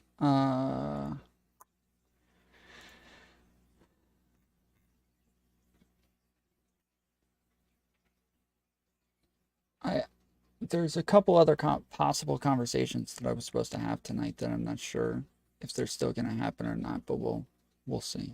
Liking somebody or will. I think it's the only two things that you have to demonstrate is that the person knew that it was false, or they were acting with like a reckless disregard for whether or not the statement was even true. Let me ask you this. Wait, hold on, Is Lactoid, are you like a lawyer or law student guy? I'm a civil litigation attorney. I've been practicing for like 2 or 3 years. Oh shit. Okay. Well, then you'll know anything more than me. Okay. My understanding was what you're talking about for malintent. I thought that was it falls under the actual malice standard set by the New York Times v. Sullivan case, but that only applies to public figures. So like publishing incorrect information about a private citizen, I thought that could get you in trouble for defamation. You don't have to prove that they were acting with malice if it's not a public person, because for private citizens, the standards for defamation are way lower. That was my understanding. To avoid the chilling effect of publishing wrong information about like public figures. Well, let me ask you this. I can explain. Well, wait, let him explain. If he's Yeah, awesome, explain. Yeah. So I guess, I mean, I probably misspoke. So let me explain a little bit. So when I'm talking about malintent, are you guys familiar with the like concept of like negligence? This idea of like you have this like obligation to somebody, and like you violate that obligation, right? Yeah. And so like you have an obligation to somebody to like if you say something about somebody that is like wrong, that is wrong, and that is like going to cause damages, and you do so negligently, right? I mean, technically that's going to be the standard for a private citizen. Now, this is again more like a just experience thing of, it just seems like in order to win those, like you have to show some kind of, there's some kind of like hidden agenda, right? There's some kind of malintent. Because otherwise, how do you show negligence, right? How do you show that they were acting? Because if they were given information that was you like, need malintent for perfectly sound. negligence. That doesn't sound right. Wait, for negligence, you would just have to demonstrate that the person was not employing a reasonable level of scrutiny or care when they were publishing or making the statement. And I think it's that standard is way lower than like actual malice, right? Yeah, like if I negligently publish something about you, Lactoid, like somebody's like, oh, Lactoid's a rapist, and I was like, oh shit, I'm gonna publish that, right? You might be able to sue me for defamation because I'm being kind of negligent. But if somebody gives me that information about a public figure, right? We'll say Whick, massively popular panel host, and I publish it, that I have to actually meet a higher standard there to be sued for defamation. You'd have shown not only did you know it was wrong, you were like grossly negligent or malicious in your publishing the information. Yeah, like did that person do everything that would be reasonably necessary to attempt to determine whether or not the statements that they were making were true? And like they could provide evidence that they were by showing research, editing, fact checking their work, trustworthiness of sources, stuff like that.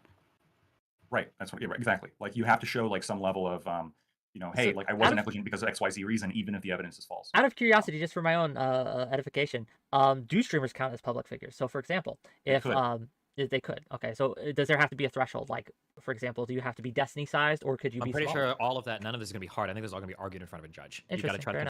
I was about to say, I think this is all subjective. It's all going to be based on like how big their following is, how many platforms they're on, whether or not other big name people or big,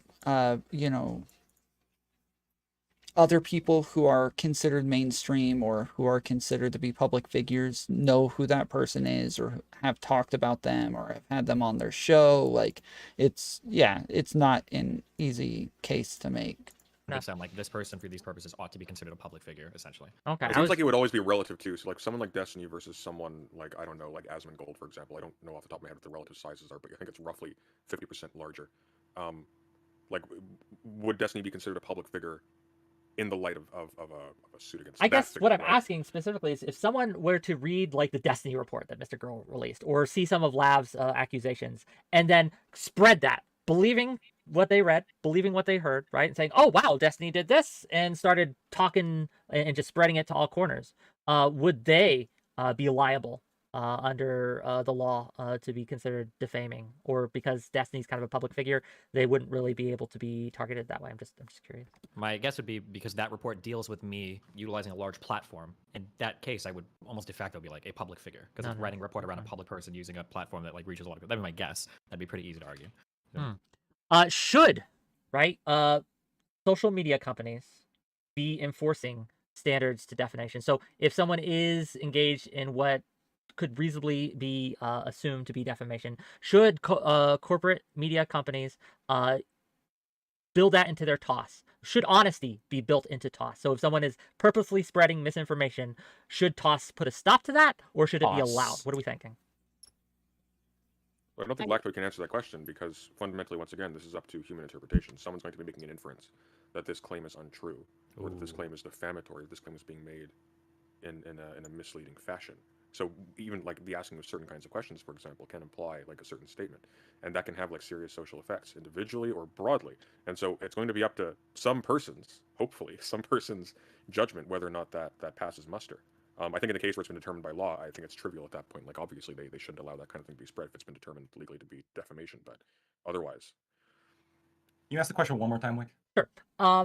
Should honesty be built into TOS? Should if you were found to be lying about someone or something, be subject to moderation by a social media company? If you're found to be like willingly lying, willfully lying, like you knew it for was example, false? right? You knew it was false, but you said that Lactoid is stinky. The temperature over the last like 2 hours has dropped like 15 degrees, dude. Yikes.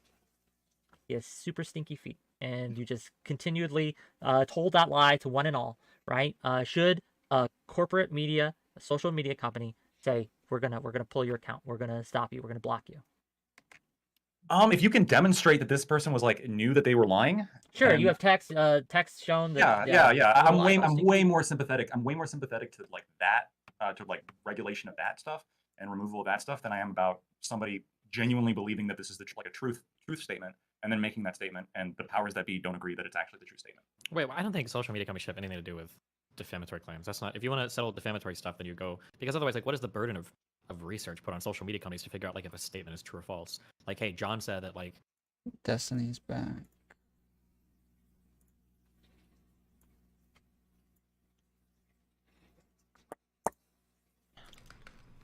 If you were advising him, or if you were friends with him, or if you associated with him, I'm sure you do one of those three.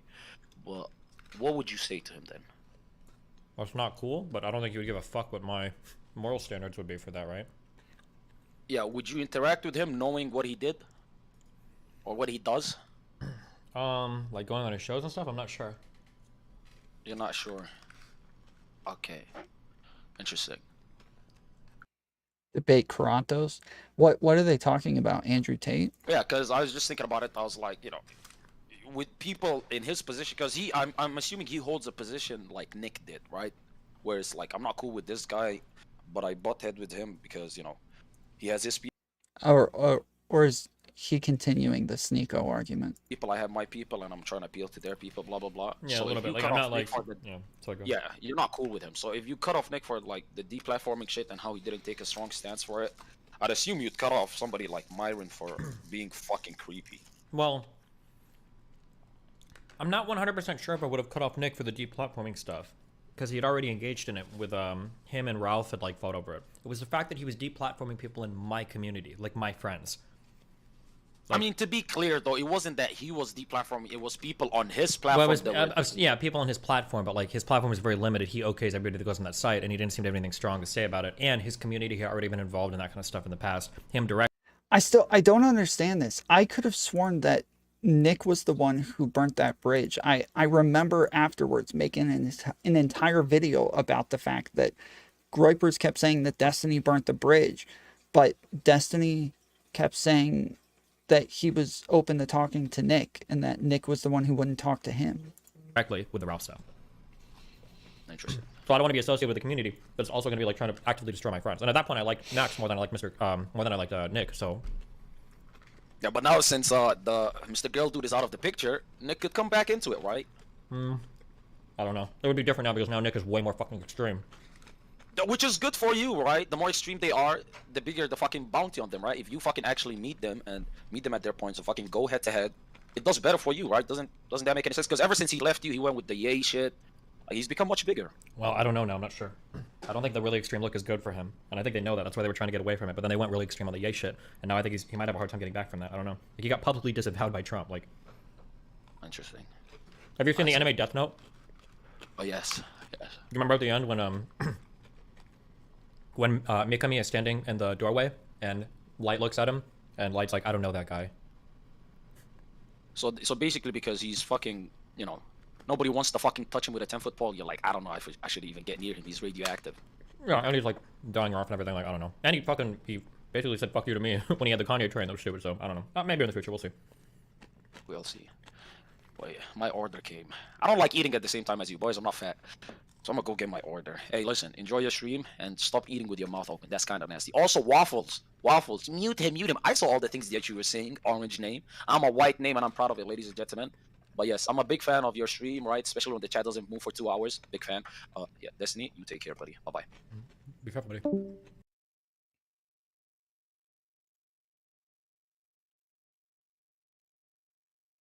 Who? Hey, it's Tom. Tom. I wanted to ask. Huge problem.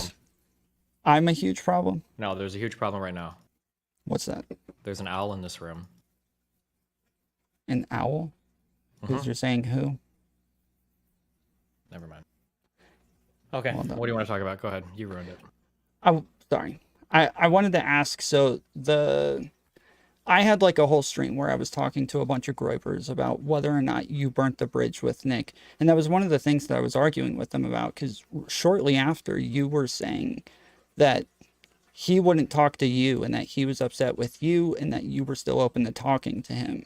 But then recently, you started saying that you burnt the bridge with him. And so I wanted to, because I've had this argument with them a couple of times, so I wanted to see if I was wrong on this the whole time. I think I burnt like the friendly bridge, in terms of having him on my stream and everything, because I don't think he disavowed the deplatforming shit hard enough, which triggered the fuck out of me. But then we had a later debate set up on Adam 22 on No Jumper, and he decided to duck out on that debate because he wanted to go suck off Kanye for a little bit before Kanye would dump him. So. Oh, okay. Because, yeah, the way that you guys ended the conversation with Big Tech was with him and you kind of sounding like you guys were cool. Everything was fine. You had a Yeah, debate but that Nick was set didn't. up. Nick kept playing a little weasel. Like, oh well, Destiny was deplatforming, or pro Right. deplatforming, like in 2016. It's like, okay, fuck you. He didn't really. Yeah. Right. Well, and he seemed really upset that you canceled the debate that you guys were supposed to have a couple days later. Mm-hmm. And so, yeah, when he turned around from that and then started talking a bunch of crap about you afterwards, and seemed to flip on everything he said in that conversation with you and Big Tech, it seemed like, yeah, that he was the one who was kind of screwing you over. Oh well. What does it mean that I remind you of Nebraska? Probably that you sound a little Midwestern. Midwestern? Okay. I grew up in New York and Atlanta, so that's that's interesting.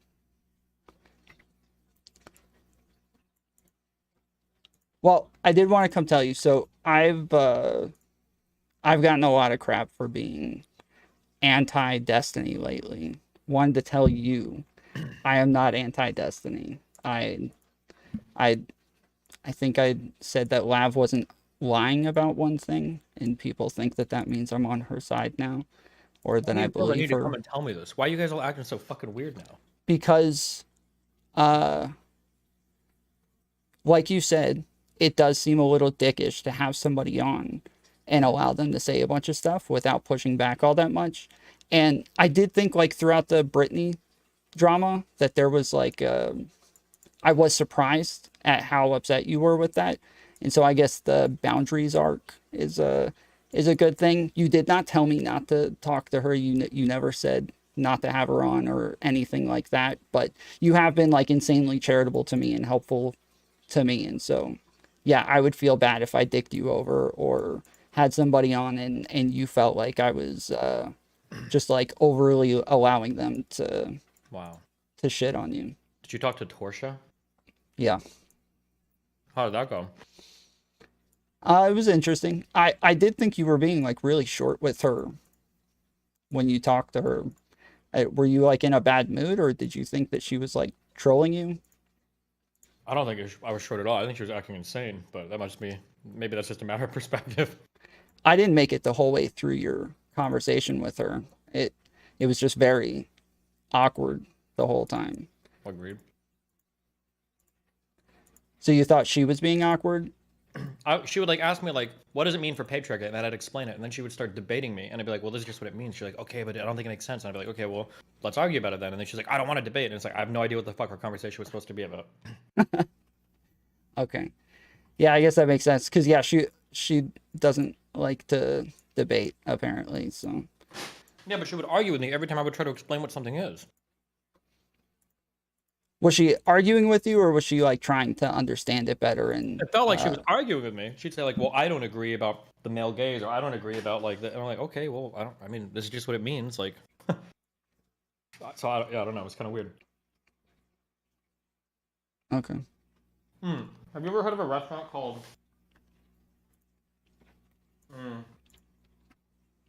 Pollo Tropical or Tropical? Polo Tropical. No. Okay, don't ever go there if you ever go there. It's not a good question. Or it's not a, I'm sorry, it's not a good restaurant. What kind of food do they sell? Like chicken and rice and shit, but it's just not good. Okay. Like Asian food, like chicken and rice, or? I think it's like Cuban-ish food or something. I'm not even sure, but it's not that good. Okay. But don't worry about it. Okay. Anything else? What else? What else is going on in the world of Tom? No, that's it. I like your, not your audience. There are audiences who think that I'm, like, out here purposefully trying to smear you, or I did the same thing with you, Mr. Girl, Lav, where I just kind of came in and asked you guys questions because I was having a lot of debates in my community about whether or not we needed to kind of rethink the ethics of how streamers and their chats interact. And so we were having a lot of conversations. I thought it was an interesting question. And so I wanted to get, like, all of your perspectives on it and really pick your brain, since you and Mr. Girl seem to have like staunch positions on where you felt like those lines should be. And so I wanted to like understand you guys better, but I might not have done a good job of like explaining that I was just asking questions and trying to understand people's positions. And so I think a lot of people, it came off as though I was like convinced by Mr. Girl's article or something. So Okay. yeah. But all right, I appreciate it. Yeah, be careful, buddy. I love you. I love you too. Bye.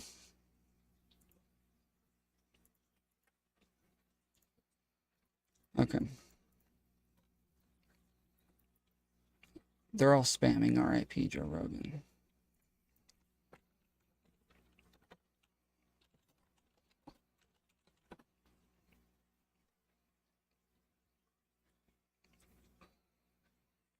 Rhetoric coach, by the way. Knee bended.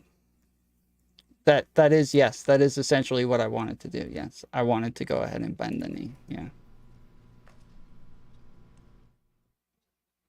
I felt bad for that guy. Why? Hello?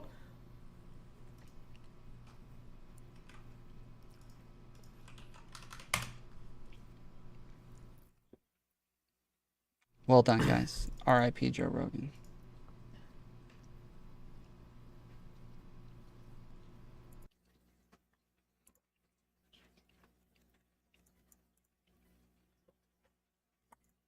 I shit myself in school. Like, I want to ban him because I think that statement is like, do we really want social media companies in the business of trying to determine how true people gossiping about each other is? Yeah, that's fair. I don't know how much, like, I don't think I would put a lot of, like, I guess under Section 230, I wouldn't put like a ton of like responsibility on social media companies to like affirmatively do this.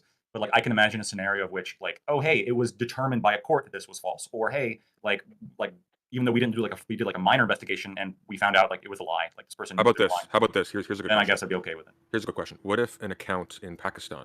Yeah, the other two people that said they wanted to come on tonight, they're not answering. So, I have no idea. Damn, Destiny almost got you there. Got me with what? Accuses somebody of urinating on the Quran.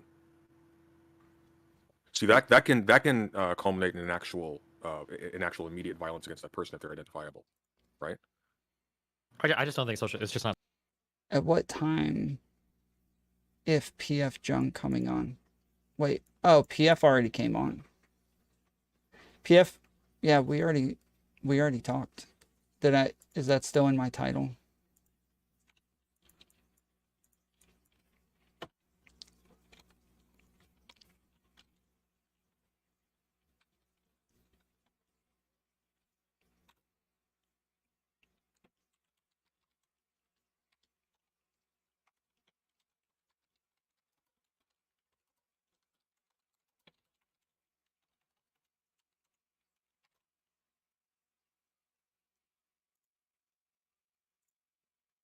Not something I would care for. That'd be like saying, like, do we think should social media companies ban you if you've got like?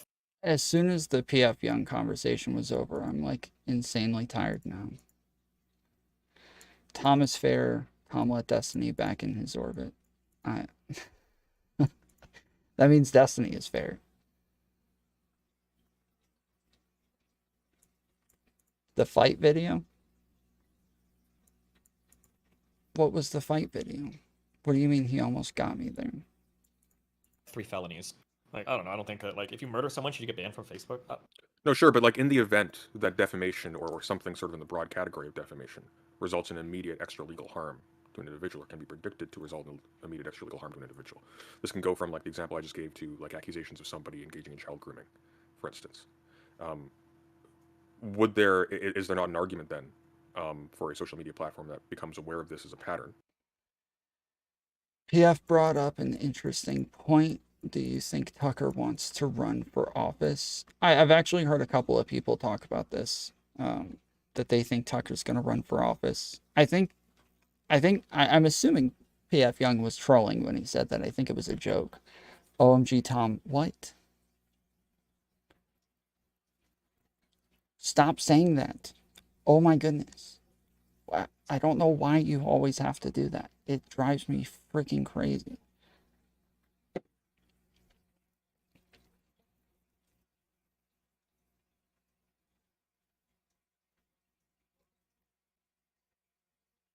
People on the left think he'll run. I have no idea. I have no idea. I don't have a take.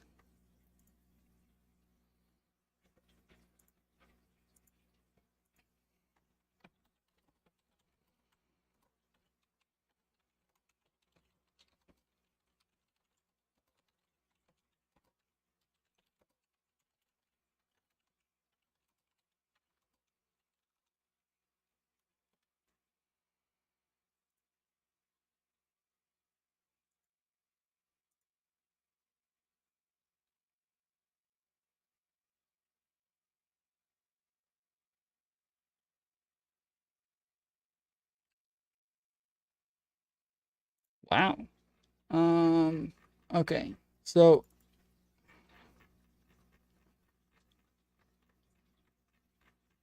you guys remember Kai Clips? The whole drama with him?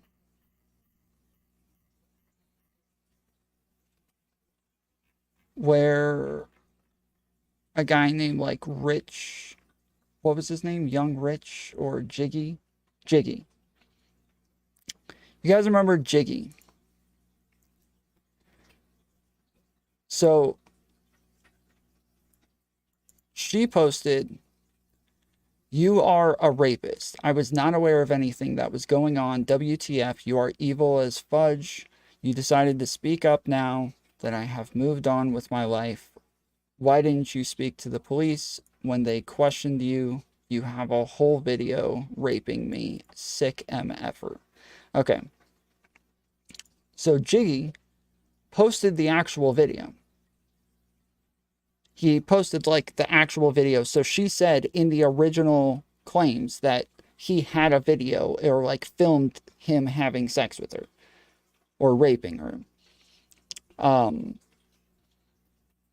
Who is this person? So during the Kai Clips drama, his friend supposedly went up into a room where a girl was drunk and he had sex with her. And she claimed that he had a video of the entire thing.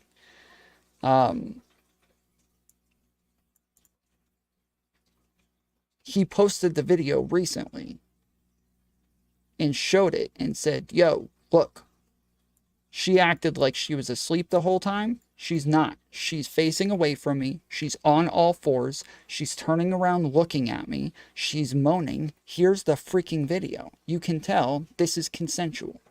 You can tell she is not oblivious. She knows what's going on. So this whole narrative about me raping her is a lie." And he like blurs out like her butt crack and like her boobs and everything and tries to make it like a non like pornographic video, but does put it up to where, and she said play the audio so you can hear me crying. Anyway, so he shows the video and it is like fairly convincing that it does look consensual. It does look like it's normal, but he does mute the audio. And it's such a short clip where like you see her turn around and look at him real quick. It's so short that you can't actually tell if it's consensual or not. It looks like it could be completely out of context. It could be anything.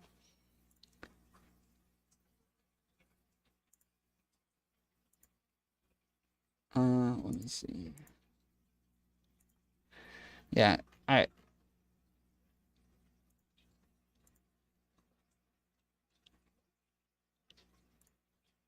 so he had posted it. Apparently, it got taken down. I think Sass reported it. She just got a message from Twitter saying that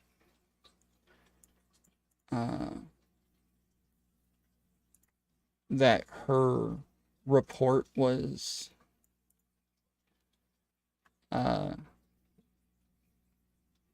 handled and that they decided to remove his post.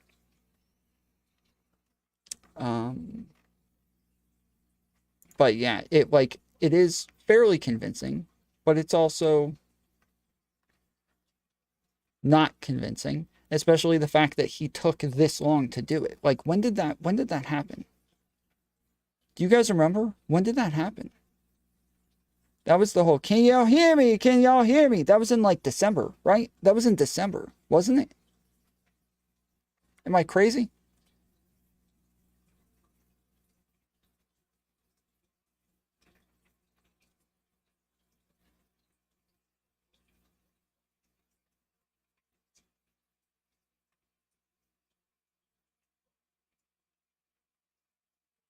January? Okay, maybe it was January. I thought it was December, but because I thought it was before I came out with the video essay about Balenciaga.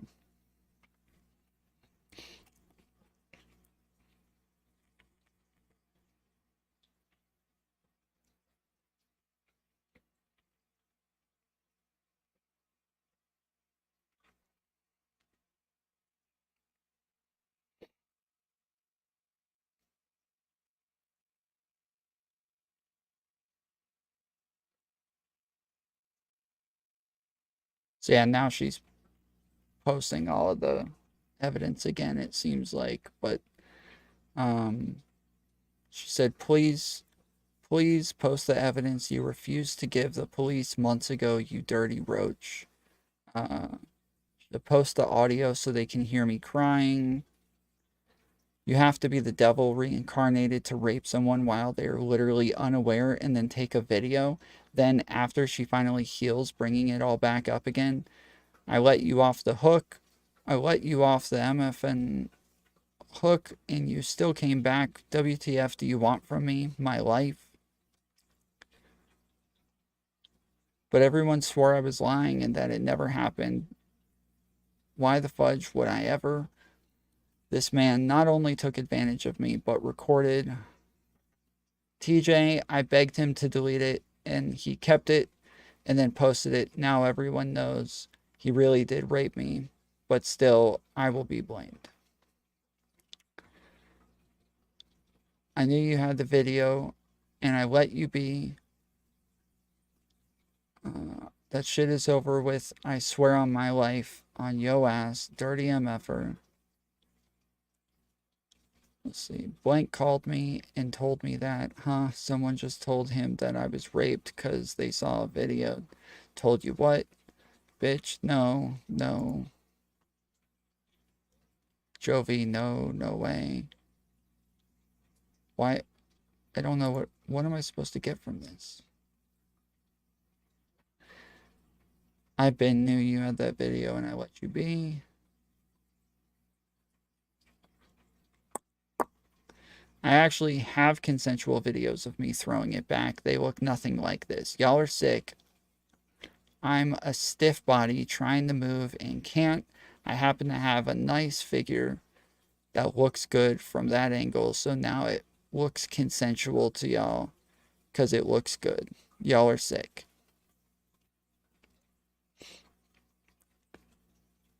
What do you mean rape result? Y'all so MF and slow. When you get raped, the only difference from sex is was it consensual or not? This was definitely not consensual, very much forced.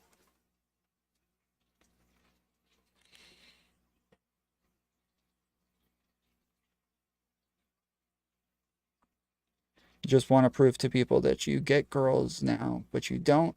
This is the definition of rape. You are sick. Karma is very much real. Trust me, you're going to get yours. PSA, I do not care about y'all's opinions. For real. Those close to me know the truth. That's all I care about. I'm defending myself because I will not let the devil win. This is my last post. At the end of the day, I was raped and taken advantage of, and I will handle this how I'm supposed to, and everyone else's opinion does not matter. I will not let the devil win.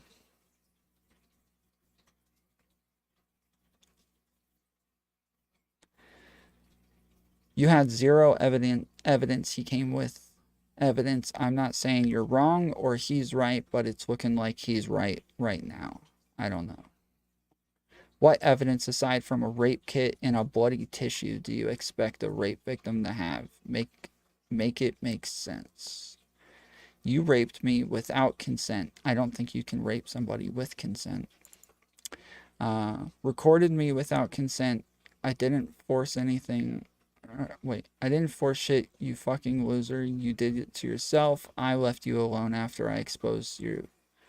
Ugly ass nigga. I said all of this. I was not smiling, you crazy fuck. I was scared as fuck, bro. See me in court and shut the fuck up. Cause I really could have sued your lame ass and let... Where are that? Glasses.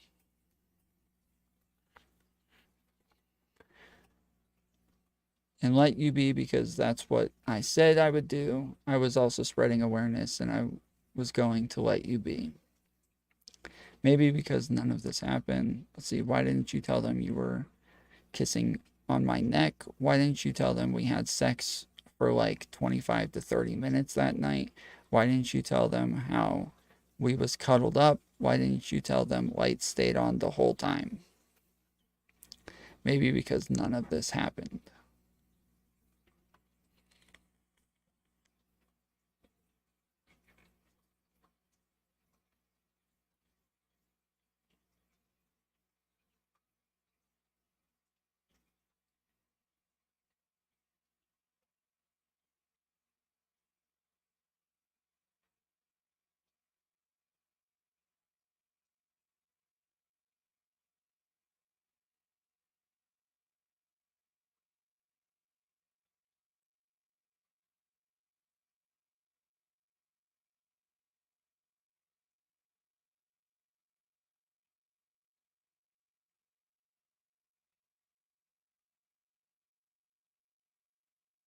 So yeah.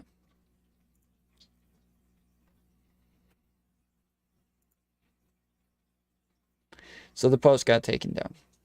I don't know, man. This is a lot, and I don't know what to make of it. They both seem very convinced.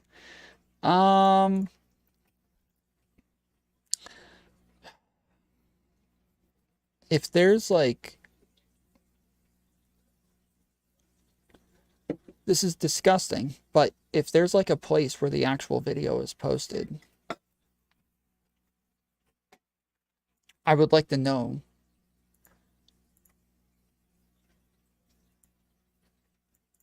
Like,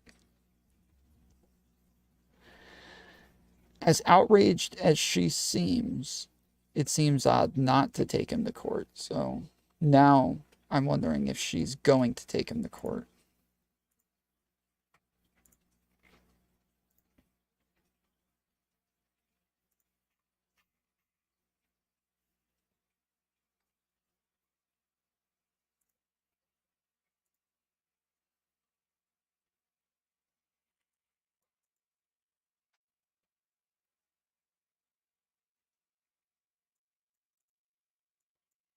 I can see him thinking she's a hoe and didn't care to make sure she consented.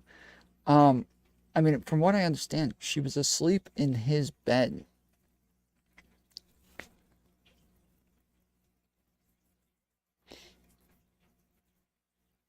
And he was really drunk. And he goes up there, and there's a girl just laying there in his bed. They said they sent somebody to go check on her, but that was not Jiggy. That was somebody else.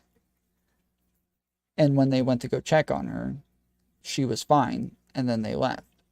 There's a reason he only showed 20 seconds of the video. Yeah, sure. I mean, again, you can say that, but it also makes sense that he doesn't want it to look like he's trying to post revenge porn or anything, right?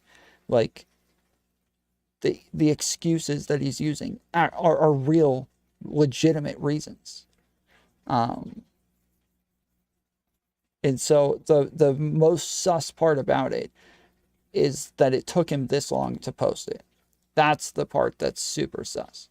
Is somehow it took him this long to post it. Like, that seems like to me like it took him this long to come up with the idea. That's my overall take, is generally like the fact that he took this long makes it seem insanely suspicious, and I have trouble believing him.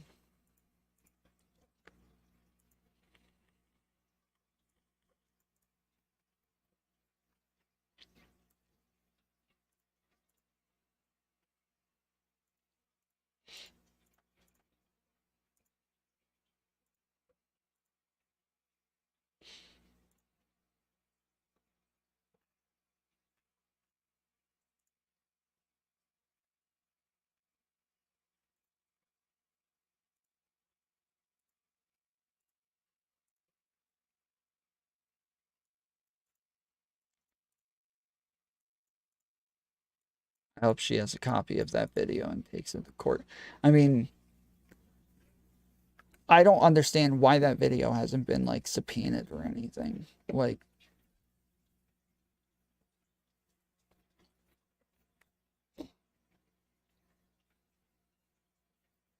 I can see why she wouldn't go to court, just because this would become public spectacle again. Maybe.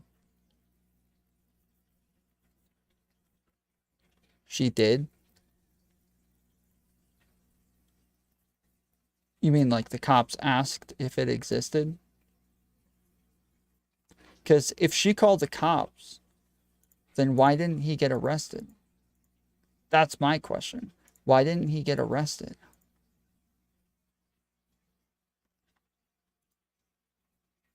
Like, I don't think you can just choose not to arrest somebody once you've reported a rape. I don't think you can just choose to say, I don't want them to be arrested.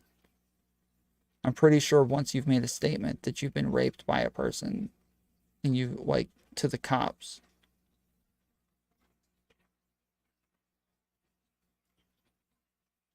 in most states, you can't just take that back.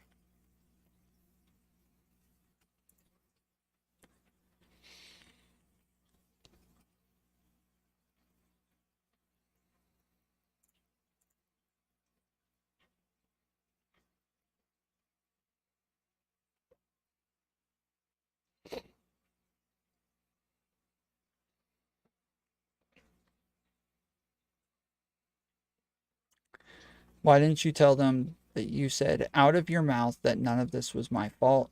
Why didn't you tell them that you DM'd and followed me? Why didn't you tell them that you saw me wearing the condom? Why didn't you tell them I asked if you give head and you said no you don't? Well, that's not, that last part's not helpful to his point. Also, Wali, Bali, Tali, and on the Holy Quran, when she looked back at me in the video, she didn't say nothing to me at all. She looked back. RQ? What is that? I stopped recording and threw the phone on the bed, and we just kept having sex. She never told me to stop, get off me, or no. Why didn't you tell them you were kissing me on my neck? Okay, we already read that one. Why didn't you tell them how you were sucking on my fingers? Why didn't you tell them I walked you downstairs? Why didn't you tell them how you was moving around willingly? Why didn't you tell them how you were perfectly arched for me? Why didn't you say you were riding me?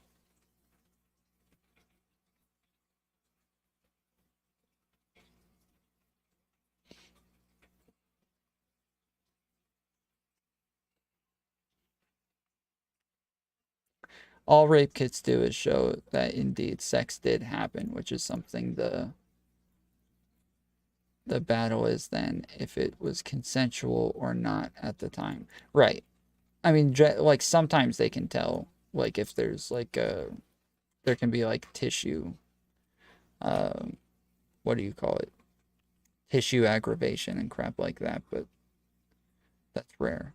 Why didn't you tell them you asked me when the last time I got tested? Why didn't you tell them how you were smiling and so joyful in the room while we had sex? Why didn't you tell them that you asked me what kind of condom I used? Why didn't you tell them why you were, tell them how you were riding me? Why didn't you tell Tell them how even when we were walking downstairs, you told me to make sure that video is deleted and don't tell nobody. Why didn't you tell them how you left calmly after the party was while people were still there and no music was being played? Like, why is all of this now coming out? Why is he saying all of this now? This is so weird, dude. This is so freaking weird.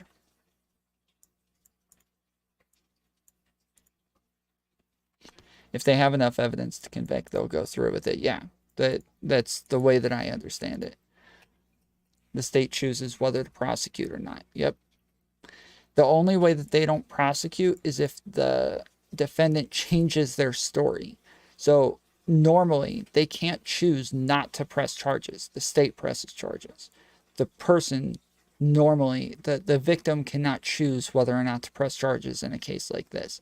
But if they change their story, then the state will have to drop charges because their only witness isn't a witness anymore. So that's very different. But normally, yeah, they can't choose to drop the charges. Things that did not happen that night, she said, did. I did not put my penis inside your butt. You were not crying at all while you were with me. You were unconscious while we had sex. You never got me off your body. I never said you were in my bed. That's why we had sex.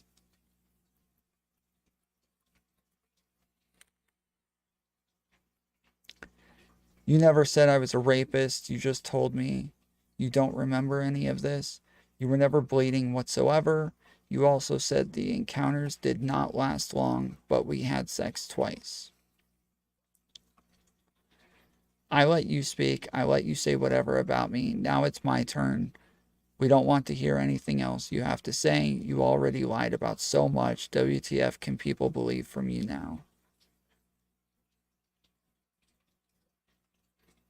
And all you ninja that was clowning me, just know the same thing could happen to you. Just one night of joy can lead to a lifetime of pain. Why is it taking him so long to say all of this stuff? What has he been saying up until now? Anally assaulted her, which is completely false. Because I want to know, when did I have time to do all of that if you claim you got me off your body as soon as you woke up? Her hands are straight forward. She's like in a diving position. You mean to tell me even after 8 hours you were still bleeding and didn't decide to go to the hospital all the way until the nighttime? Please make that make sense to me. Why did you take nearly 24 hours to go get a rape kit? You could have did anything to yourself at that point. No, this is not the video. Sass, chill. This is not the video.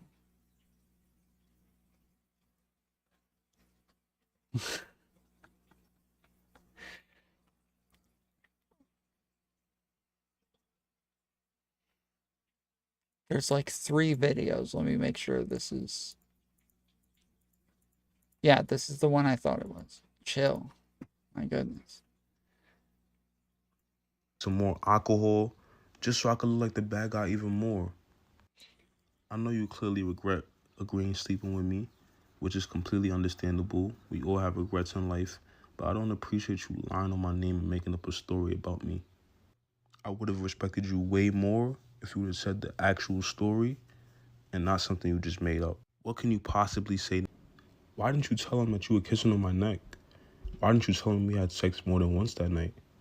Why didn't you tell him we had sex for about 25 to 30 minutes? Why didn't you tell him the light stayed on the entire time? Why didn't you tell him that you were sucking on my finger? Why didn't you tell him that you were riding me? There is so much more she left out. I will be making a separate tweet after this, so you guys could all see all the details that she left out. Once again, I did not want to do any of this. Yeah, we're trying to freaking party watch some porn here. Y'all chill. You chose the internet. You're killing my boner. First, I was waiting patiently. Everybody knows my name. Okay, that's messed up. I should not have said that. I should not have said that. That was not funny. Okay. That screwed that one up. That was not funny. Name now, but y'all all know how I look already from that photo from 4 years ago, which, you know, out of all the pictures you could have used of me, all the decent photos on my page, you know, she chooses a photo for me from 2019. I don't even have that same hairstyle. I have locks now. What do you mean call you? Why would I call you? No longer have the afro, but she swears it was for awareness. But I find it funny how you say it's for awareness, right? But you could have just used a more recent picture of me with locks to really, so people could really be aware. Like, yo, it's this dude. But you knew what you were doing already. I got the video you need. What video do I need?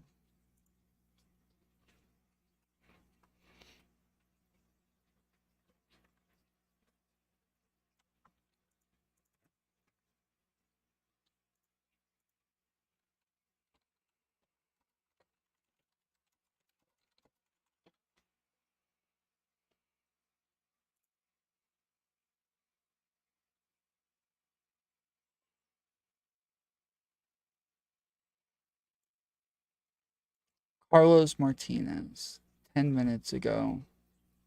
Anyone want to call me? 813-993-2242. Armin! You like that, huh? Do a pretty good Holly voice? Do I got a Holly voice? Norman! Stop giving money to Bergs. I need the money, Norman. I need...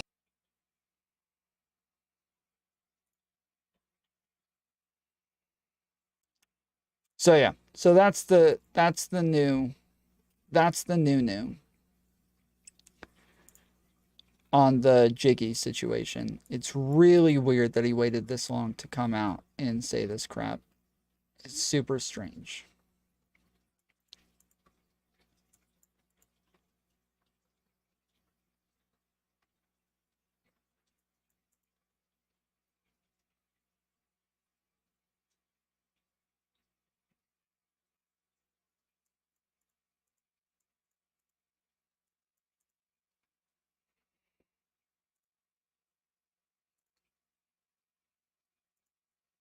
So yeah, that's the update. Like, again, we can set like a certain threshold of awareness here, where they're aware this is a pattern. They're aware that this can have like serious consequences.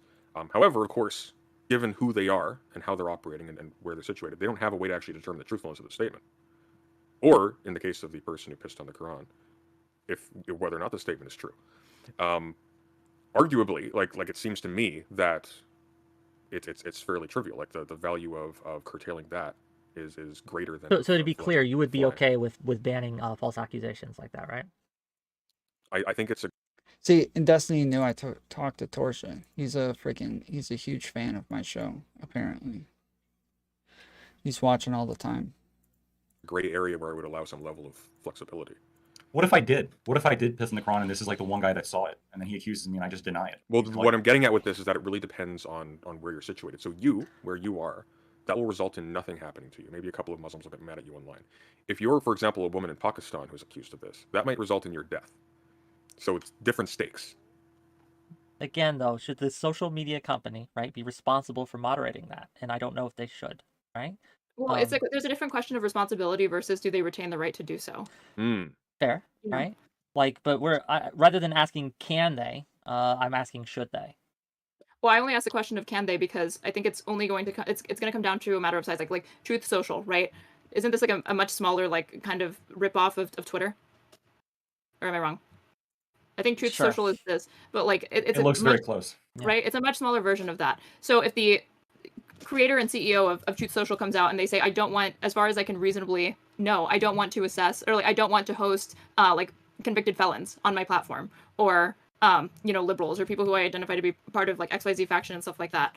I don't think people would really care. People would be like, well, Truth Social is their platform. They can't be compelled by the state or really even socially encouraged to host just anybody. They have freedom of association too.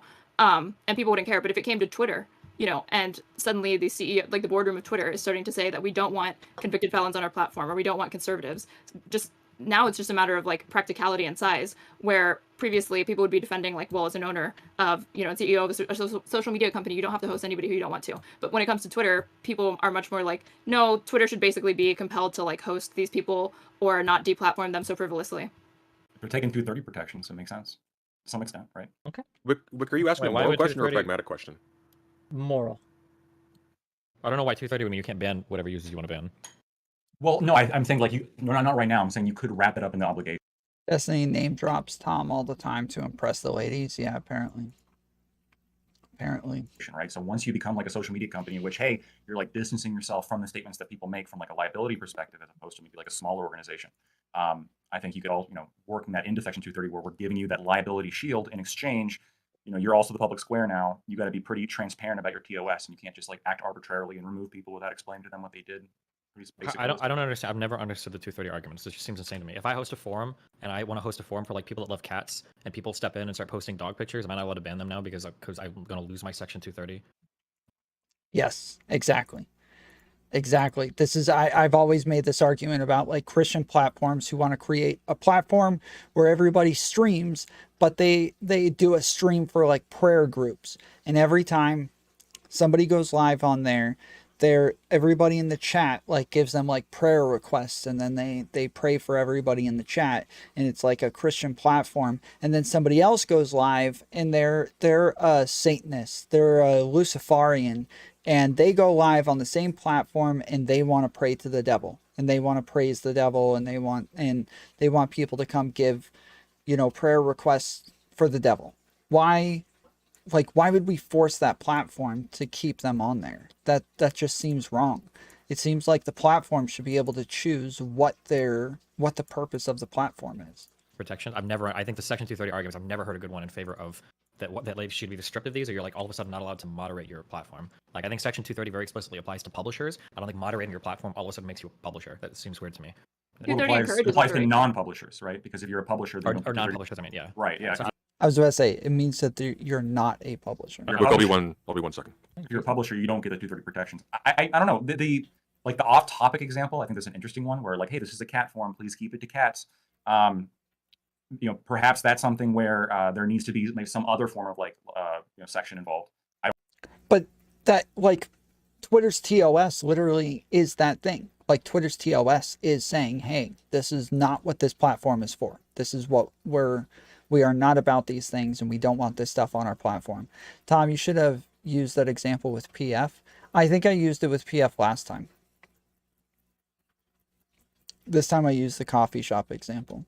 I don't know exactly what kind of scheme that would look like.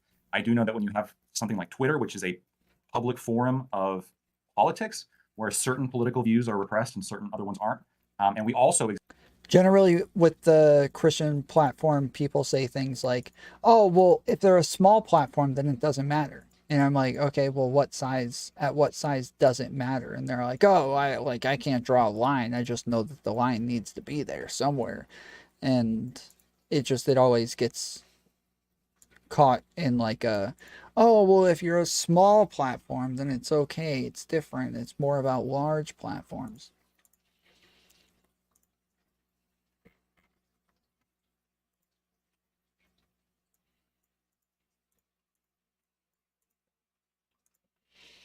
existed not just a couple of years ago.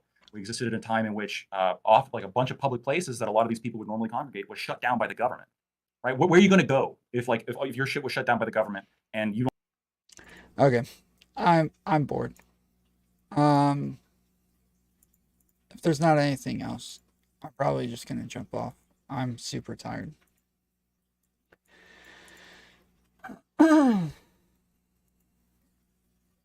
Let's see what is what's his face doing.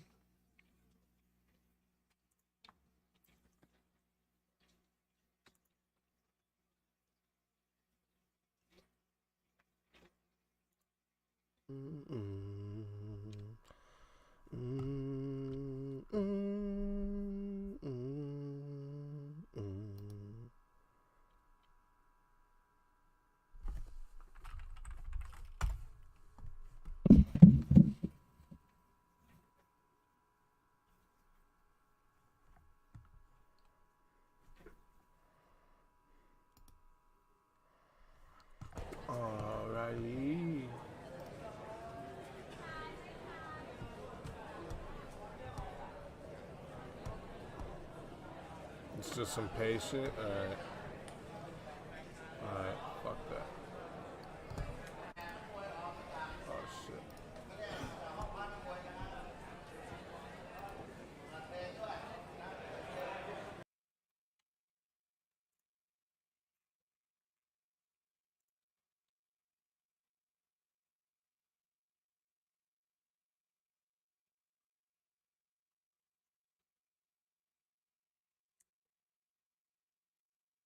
Trying to find him on my Discord.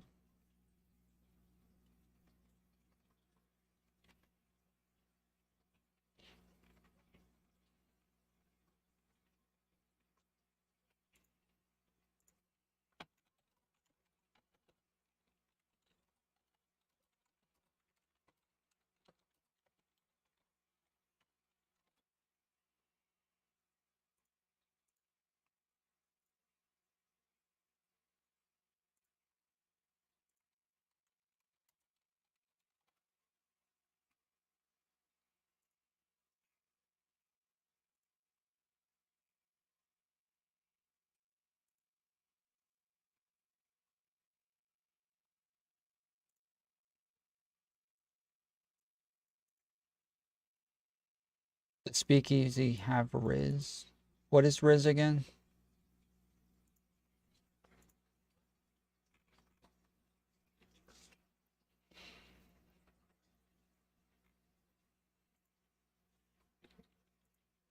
Yo. Yo. What's goody? Hold on one second. Are you able to talk to Katie tomorrow? Yes, sir. What time?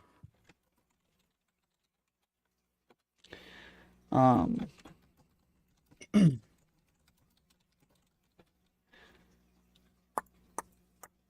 not sure just yet.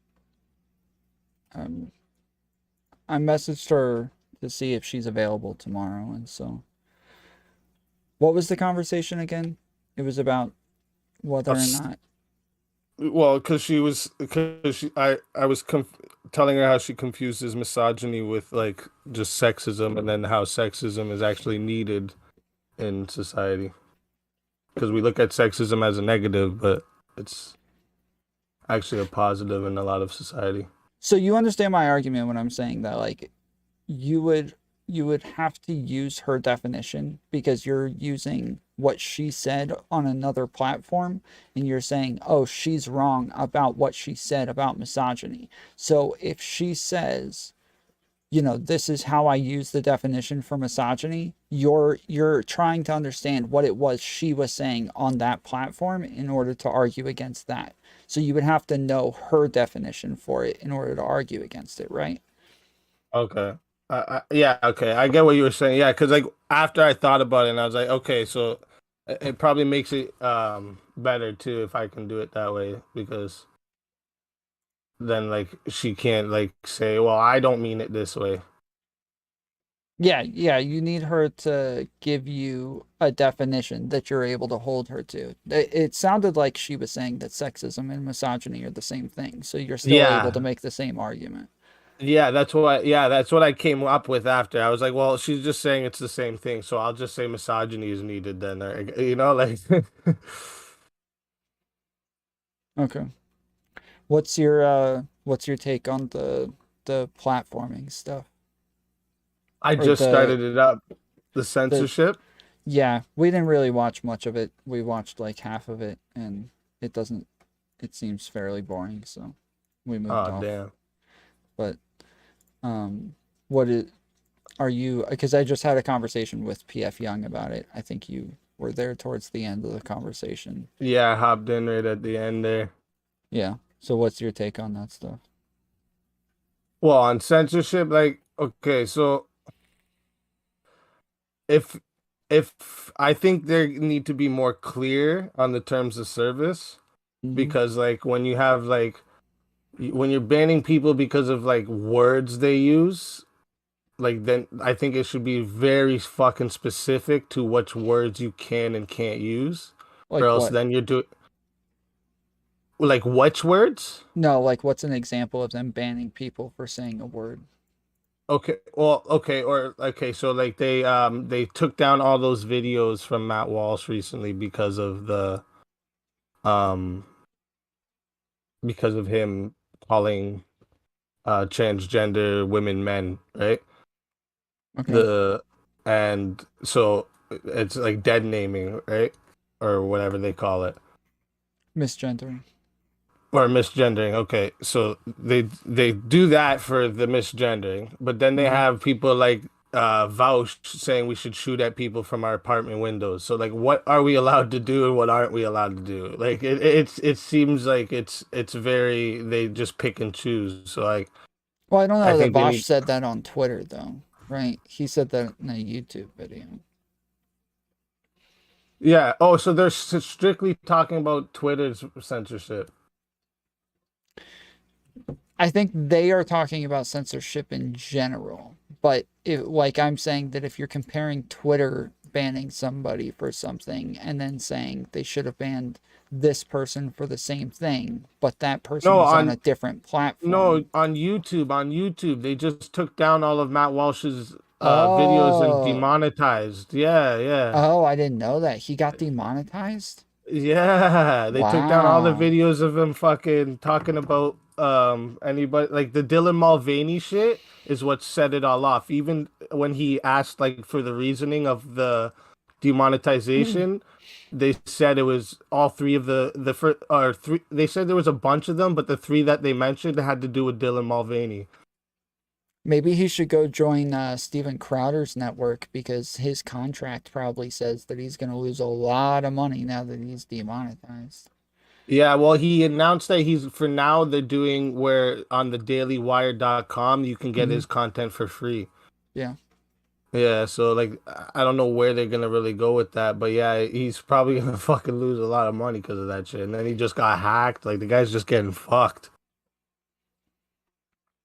Yeah, dude, the hacking was that was wild. Yeah, That like was funny, literally though. everything, like 20 fucking years of shit. Like that's insane, dog. But yeah, I just feel like we just need to be, it's just like it should be more clear. Like we shouldn't have to fucking tiptoe around what we're allowed to say, and like they shouldn't, like, you know what I mean? Like especially because these are like the main social platforms that everybody uses. Like I think we need to be a little more clear of what we're allowed to do. Yeah, I agree with that. I think that lots of times they're like what you were bringing up earlier is like it does seem like they pick and choose when they enforce TOS. Like there's lots of examples of like right-wingers saying something slightly violent or even something that could possibly lead to violence and getting banned for it, but then there's a ton of lefties saying like we should kill cops and all sorts of like posting videos of them vandalizing places and just horrible freaking crap and completely getting away with it. So it does seem like they should be better about like consistency. I think most people would agree with that. Yeah, exactly. But I think a lot of times it has to do with whether or not it gets reported. Like sometimes if somebody posts something and just nobody reports it, then it's then yeah, like, that's true they're not too. going to do anything about it. Yeah, exactly. It doesn't come to their eyes the same way, and I'm sure fucking Matt Walsh gets like mass reported all the fucking time. Mm-hmm. But yeah, that's like other than that, like they are their own fucking company, right? Like for us to say, well, you have to do this, like it has to be the wild, wild west, like we can't really. Then you can't fight. You're either fighting for the freedoms of the amendments, or we're changing it for the social medias, right? Like you can't can't really do that because they own the companies.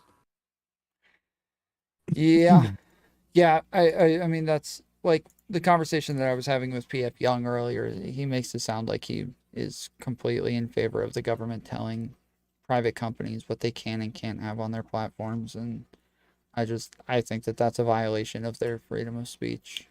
100%. And then like think about it, whatever party's in the lead at the time is the shit we're gonna see. It's just gonna be like it's gonna be the same, the picking and choosing.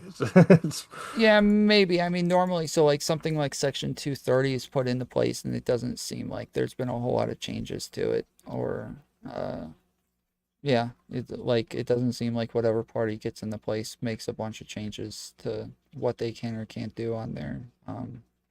But I don't know.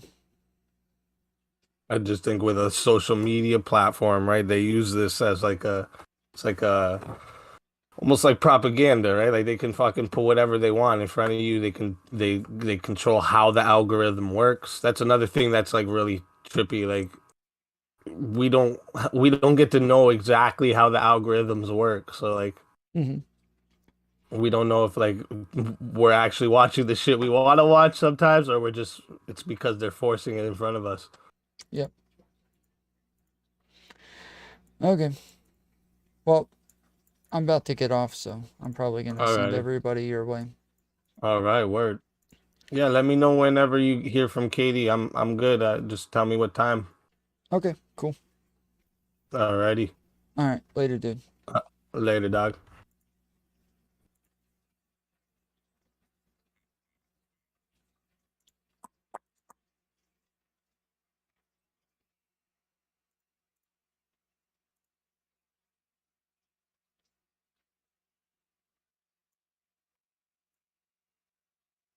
Why? What?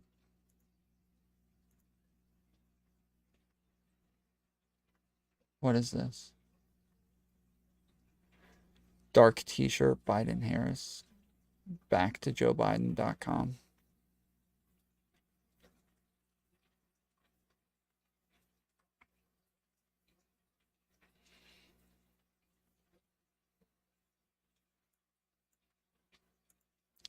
We're counting on this grassroots team to chip in and re-elect Joe and Kamala.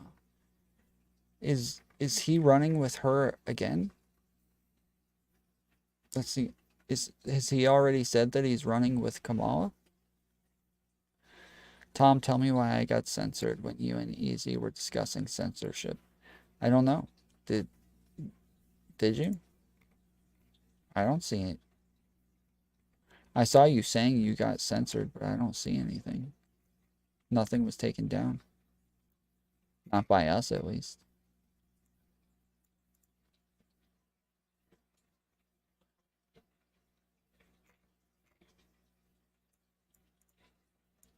You think Biden will change his VP? I would expect him to.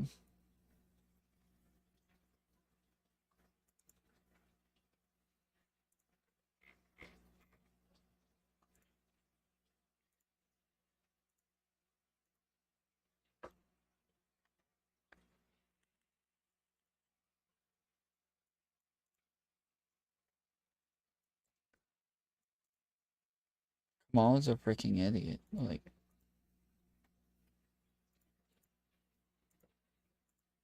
she was a horrible choice in the first place.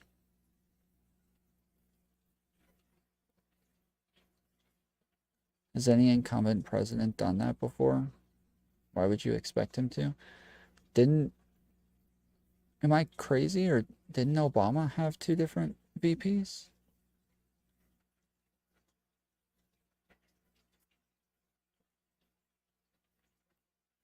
Was Joe the VP the whole time?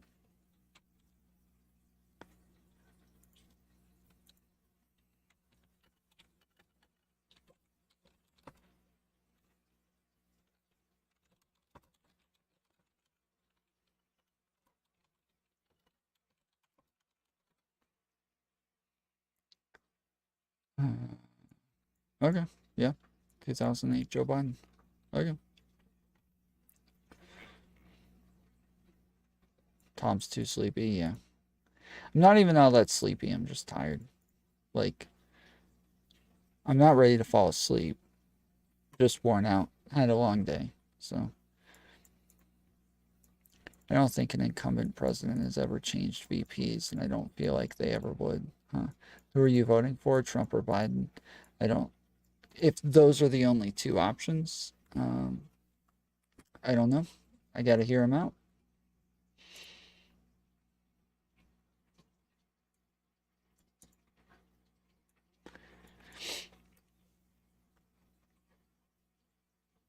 Joe isn't this sleepy. Well done.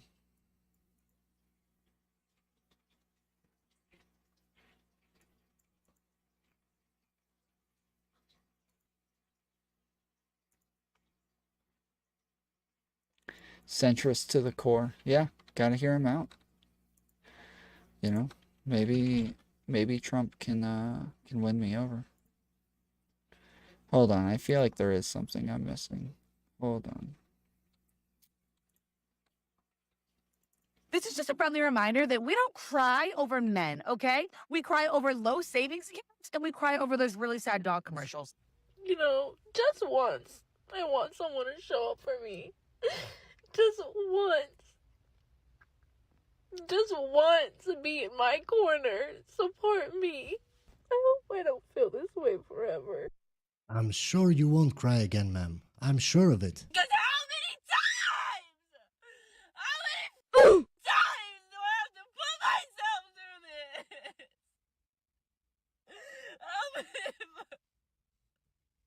How many times do I have to lose myself?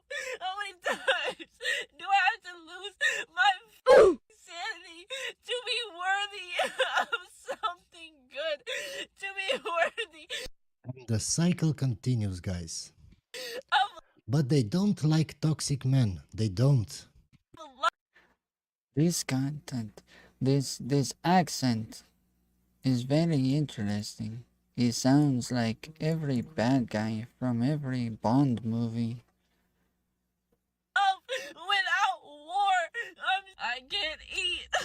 I can't sleep. I can't do nothing without literally shaking like, oh my God, how do people do this to someone with no God? How do women do this? Because men are not so emotional. He's not even giving us the context. How are we supposed to know what it is she's upset about? If she's being irrational, how do I know?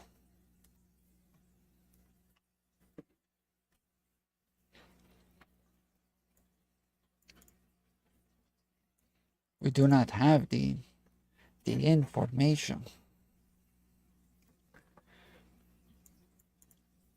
Conscious at all how to willingly make someone feel like this and push someone this far. I don't understand. Of course, after she posted these videos... Look at him, dude. He's freaking copying me all the way around. All the way around. With the colors in the background, with the shaved head. He doesn't have my eyes, though. He doesn't have my eyelashes. A few women reacted to them, so let's see what those women had to say about it. Coming from a life coach with a focus on trauma healing, let me tell you that the problem is a lot deeper than the surface. It's a lot deeper than dating advice or than the fact that you don't know how to pick the right guy. They don't know how to pick the right man. They go for the bad boys, the toxic man, as they say. And then when they can't change them, then they cry on TikTok. A lot deeper than that. There's some real life childhood traumas going on. I'm gonna try to be less harsh than usual because this girl seems very young. But did you hear what she said? She said, how many times do you need to lose yourself in order to get something good? I've had a ton of clients that think this way, and that is because they were... Oh, she's another dating coach, guys. I'm sure she's giving good advice. Just listen to her. Raised with the mentality that if their ride or dies, their man is going to see them as a queen. If they love him through thick and thin, he's not going to have eyes for anybody else. So unfortunately, a lot of these women think that they need to be put through hell in order to deserve love. And if you have been following me for a long time, you know that that's not true. And that is the way to not get love and only get used and your time wasted. No, ma'am. If you're ride and die with a man, it's more likely that he will not leave you, he will not cheat, he will value you more. But that doesn't mean you as a woman can't choose wrong men. If you choose the bad boys, they will continue to be bad boys. That won't change, ma'am. You can't change a man that doesn't want to change. It's so simple. Wasted. And I'm going to tell her the same thing I tell my clients. Work on your self-love. Why? They have to have like the big old penis just sitting right there. That is a massive dong, dude. That thing is huge. Right? Or like normal size.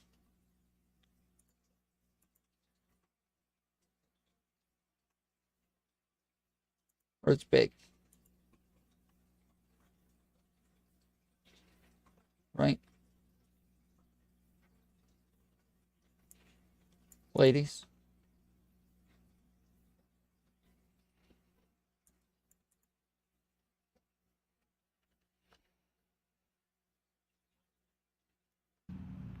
The reason why a lot of women think that they need to Not that big? Yeah, that's not that big. sacrifice their emotional and mental health, that they need to lose themselves and give it all to their partner, it's because they see their partner as the prize. Because the man is the prize in a relationship. Women control access to sex and men control access to relationships. I'm sure that that guy is very good looking and makes more money than her. So of course, who is more valuable? And I'm not talking as a person, as a human being. We all have value as a person, as a human being. I'm talking value in the sexual marketplace. Of course, he has more value. Not themselves. And when a man knows that you don't have enough self-worth to see yourself as the prize and you see him as the prize, he is going to drag you. No, ma'am, no. That won't happen to a regular man, to an average man. That he won't think like that, ma'am. You're talking about the top % of men that have a lot of women, have a lot of options. So of course, he doesn't care that much because he has a lot of options. Isn't that logical, guys? Am I that stupid? Am I crazy? Let me know down in your comments. Isn't it logical what I'm saying?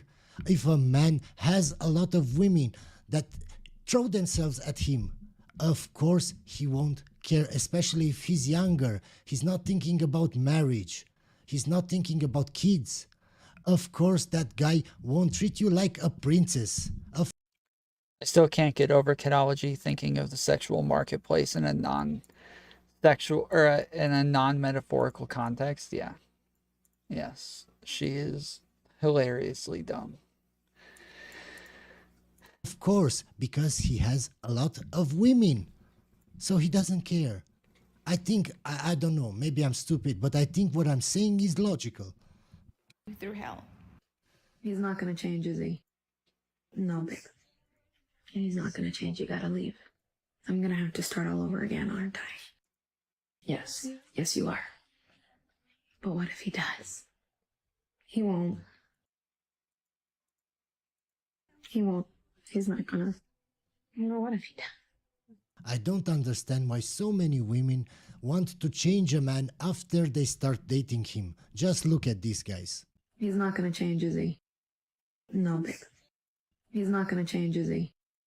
No, babe. He's not gonna change, is he? No, babe. He's not gonna change, is he? No, babe. He's not gonna change, is he? Can you see how many women try to change men? These are just a bunch of freaking actress girls who want to put up something to tug at people's heartstrings so they can look like they're crying and everybody will you know, you go girl in their comments. This guy is, yes, it's a freaking TikTok trend and he's sitting there acting like this is an unironic thing. Look at how they all say the same thing. They are all saying almost the same exact thing every time. They all want to change the men. They are all in relationships that they cannot change the man. They don't understand if it's a high value man. He has too many options. Too many reasons not to change. These are just a few, guys. These are just a few that I found in like 10 minutes. But women say that they're not more emotional than men. And they make TikToks like this for millions of people to see. No, babe. Here's what I would never put up with, dating edition.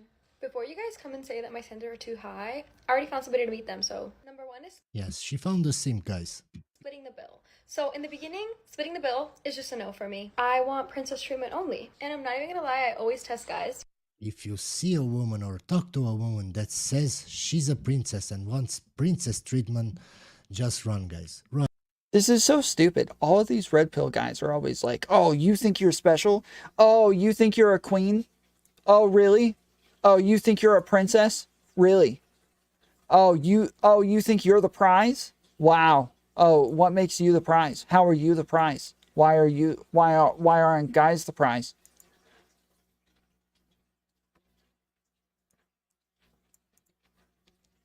These people, we figured it out. They're all just autistic. They don't understand, like, they don't understand, I don't know, metaphors or nuance or... Wait, Tom, you and that guy sound interchangeable to me when you do his accent. Run. First time I go on a date, when the bill comes, I always offer to split. If they say yes, never happened to me before, but I would honestly just pay the whole thing and then never talk to them again. Next You called me princess. is having no initiative. What sounds better? What do you want to do this Friday? Or don't make plans Friday, I'm picking you up. Obviously, if you've hooked up with any of my friends, you're done. I date for something serious, and then I'm not gonna marry my, friend's hookup. Obviously. Wait, did she say, don't make plans Friday, I'm picking you up? Is that the good thing? Or don't make plans again. If they say yes, never happened to me before, but I would honestly just pay the whole thing and then never talk to them again. Next is having no initiative. What sounds better? What do you want to do this Friday? Or don't make plans Friday, I'm picking you up. That's what I do. The second one, that's what I always do. I just tell them, hey, we're going out. Dress like this. Be ready at this time. Obviously, if you've hooked up with any of my friends, you're done. I date for something serious, and then I'm not gonna marry my, friend's hookup. Obviously, cheating, infidelity, lying, no. Drugs, cigarettes, vaping, no. If you don't respect your mom or your family, if he says his ex is crazy, run. Or if he's besties still with his ex, if they have no job.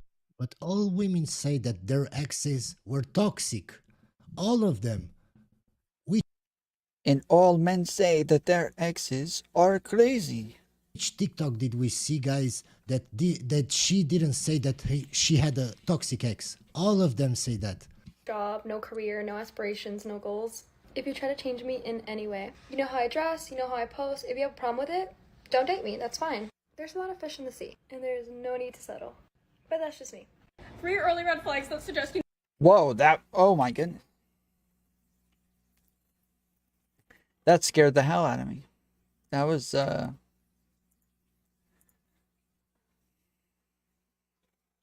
need to have a better transition there. Fish in the sea, and there's no need to settle. But that's just me. 3 early red flags that suggest you need to dump his ass before he ruins your mental health. Number 1, you're crying over him in the first couple months. This should be the happiest time. There should be no crying. I agree, guys. The honeymoon phase should be without any argument, without any bickering. If you start arguing from the start, just think, how will that relationship look like in 10 years or 20 years, or if you get married? What would happen there? Wait, Tom, you would date the last one? Yeah, sure. If you don't like it, if you... No crying. Number 1, you're crying. 3 early... That's fine. Change me in any way. Her? Yeah, she's cute. How I dress, you know how I post, if you have a problem with it, don't date me, that's fine. There's a lot of fish in the sea, and there's no need to settle. But that's just me. A little bit too much makeup. That's a lot of makeup. I don't know. But yeah, she's cute. 3 early red flags that suggest you need to dump his ass before he ruins your mental health. Tom makes every woman cry, so I don't make them cry. I've said this a number of times. So I don't make them cry on purpose. But I always when I was younger, I always had this thing where I realized that I was doing this. It wasn't that I was doing it on purpose, but I realized that I was doing this. That I never felt like a relationship was real or they actually liked me. I could never tell if the girl actually liked me until she cried. And then and I would be kind of mean to her while she was crying. And then when she still liked me afterwards, or she still wanted to be with me afterwards, or like we would make up afterwards, I'd be like, oh, okay, cool. Like, yeah, I don't know what it was. It's like going through like a down, going through something with them, and then all of a sudden, like on the other side, you're in the clear, and you're like, oh, cool, like we can actually like withstand like a small amount of waves. I didn't make them cry. They just all happened to cry. Yeah. I didn't make them cry. They just did it all the time. Number one, you're crying over him in the first couple months. This should be the happiest time. There should be no crying. I agree, guys. The honeymoon phase should be without any argument, without any bickering. If you start arguing from the start, just think, how will that relationship look like in 10 years? Tom has made me cry. I have passed the Phemoid test. Well done. Yeah.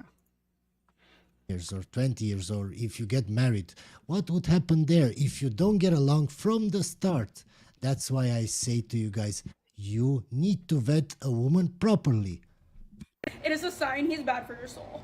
Number two, you find yourself arranging your schedule and plans to accommodate him. I feel like the right person will not make you have to abandon your own life and sense.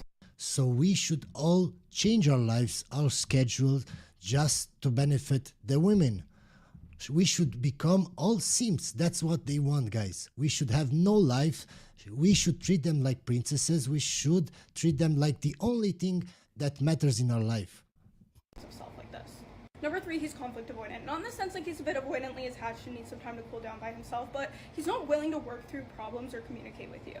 This will drive you fucking crazy in the long run. Literally, the worst. I don't want a woman that I have to explain to her every decision or everything I said. I don't want that. No, she is 100% correct there. That is the most frustrating thing, is when you have a disagreement with somebody or you're having a fight and they're just like, just forget it. I don't want to talk about it. You're like, what do you mean? No, like, we have to talk about this. Like, we gotta discuss this. We have to figure this out. And they're like, no, just forget it. I'm like, no, I'm not just going to forget it. Like, whenever we talk again, I'm going to bring this up immediately. We're going to have this conversation at one point, like one way or the other. We're going to talk about this. You can't just like, oh, whatever this until I forget. Like, we're gonna talk our way through this, or like we're just not gonna talk until we do. I'm watching 50 TikToks a day just to find 10 that are good ones, or maybe more. And I see all these things on TikToks. I don't want, after I finish recording a video, I don't want to have to explain or argue or have a debate with my girlfriend. I don't, because I don't, and I don't get why.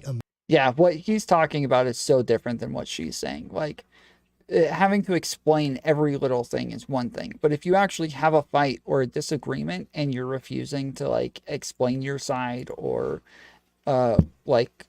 or come to some sort of resolution, then you're probably like very emotionally immature. Men would want that. I don't. If you want that, that means you like pain. First, he treats you now is the best he'll treat you when you're married. Like, please remember this.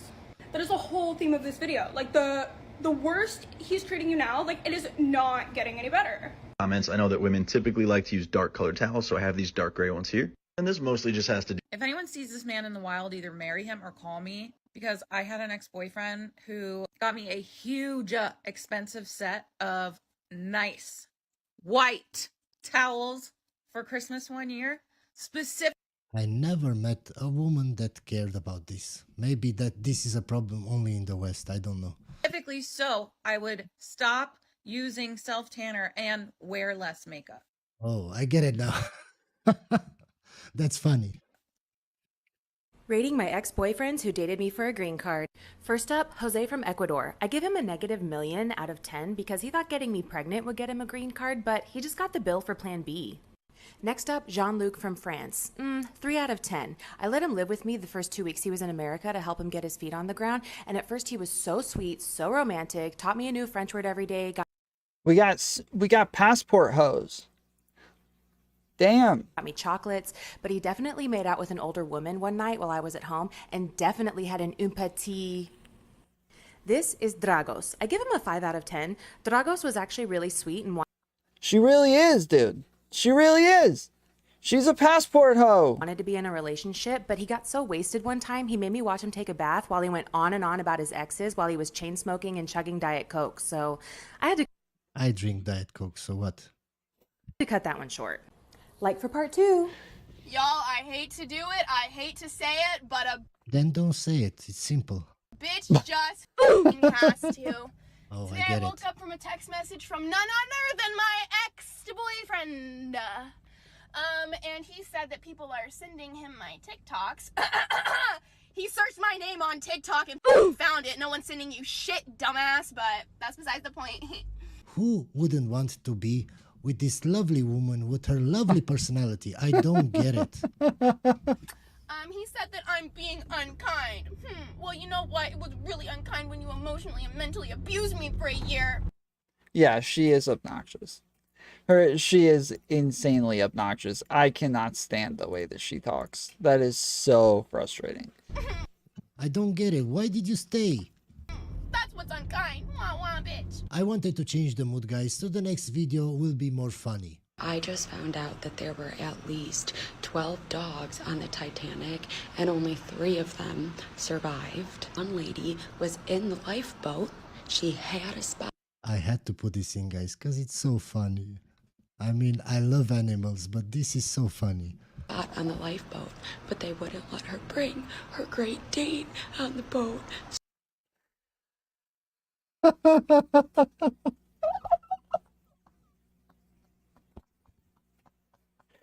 Oh no. So she jumped out for that she could be with her dog. And later, when they were like discovering all the bodies and stuff, They were frozen together on an iceberg. they found a lady like frozen holding a big dog like in the water.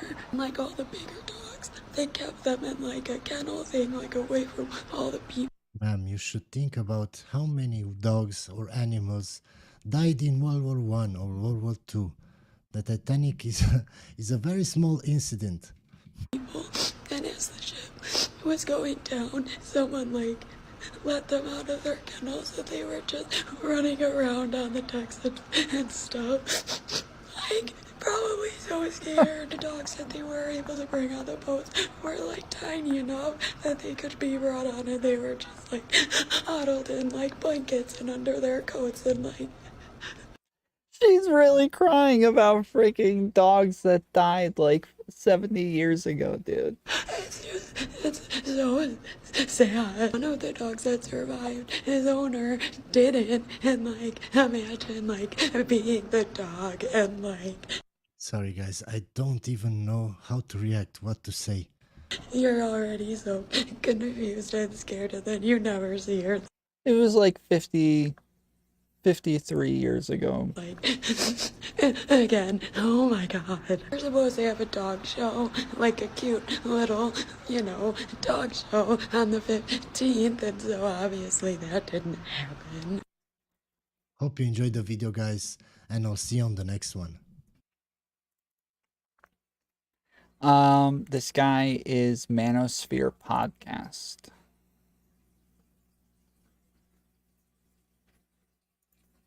It doesn't look much like a podcast.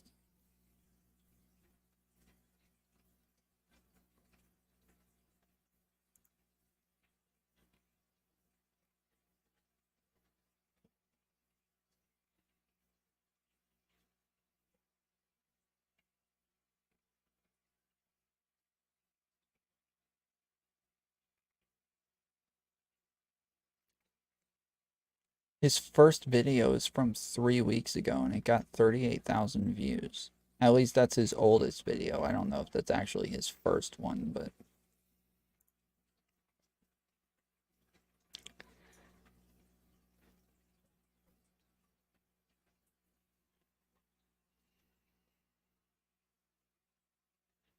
Wait, isn't this chick right here the chick that we watched yesterday? Isn't that the girl that we watched yesterday? Talking to Sneeko?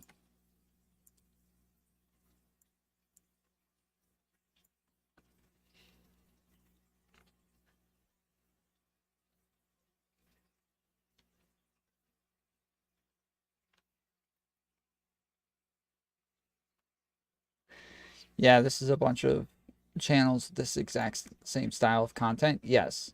Where like it seems like a lot of them started out as podcasts and then they all switched to doing like super lazy React content instead. What kind of loser does React content? Which video? I don't remember. It had something to do, like she talked to like Sneeko or something, and then somebody told me that she was hot and that she had like a killer Twitter. Let's see.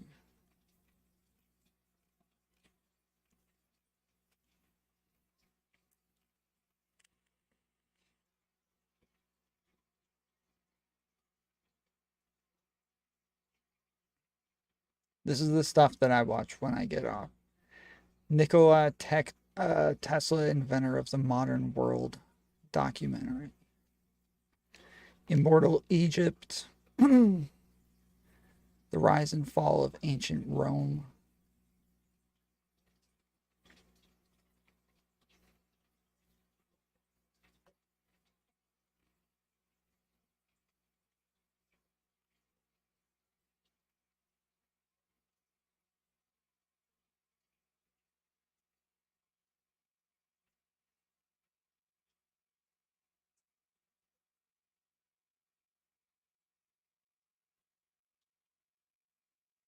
It should be like right here. Oh yeah, there she is.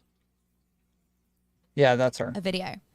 Welcome to the show, Sneeko. Welcome back. One of the favorite guests. I didn't know this was requested to happen again. That's good. Yeah, we went super viral. He says Jews run the world. Like, he said it. And it's like, I'm not offended. It's cool. But, like, it's not good, you know? Because people keep saying to me, and I think it's really annoying, people keep saying to me, that's a positive stereotype. I'm like, number one, you're not Jewish, so you can't decide whether that's a positive or negative stereotype. Oh my goodness, that's stupid. Number two, it's just not a positive stereotype. He says Jews run the world. What? It's just not. Well done. Well done. This guy thinks he knows how every single woman thinks and what she does and why she does it. So if I dress nice, they think that I do it because I want other men's attention. That's not what I want. You don't know what I want. You don't know me. Most of my audience is women. I don't even post it for guys. You guys don't know. She posted for me. I posted for Olivia. Yeah. When I see Olivia comment, I'm like, hell yeah.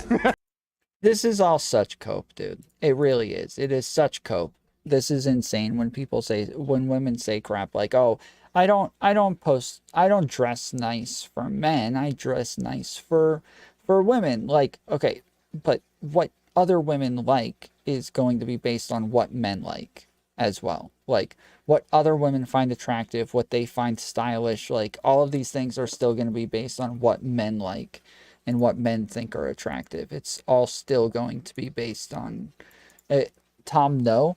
Okay, well then, like, the dumb feminists who all run around saying that society and style and all of this is based on the male gaze, then they're wrong.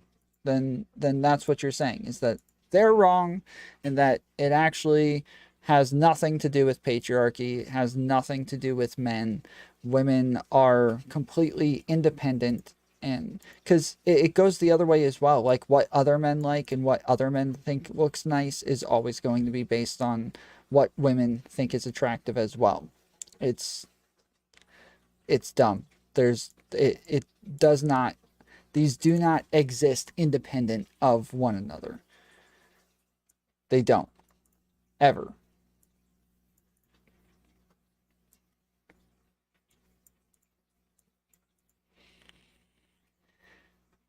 Explain those goofy, oversized, bug-eyed sunglasses. He says Jews run the world. Like, he said it, and it's like, I'm not offended. It's cool, but like, it's not good. This guy thinks he knows how. Who's wearing sunglasses?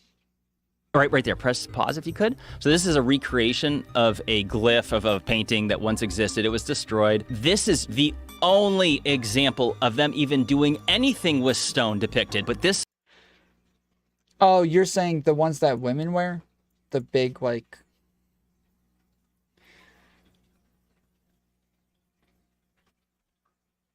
Yeah, I don't know about those. Is not showing...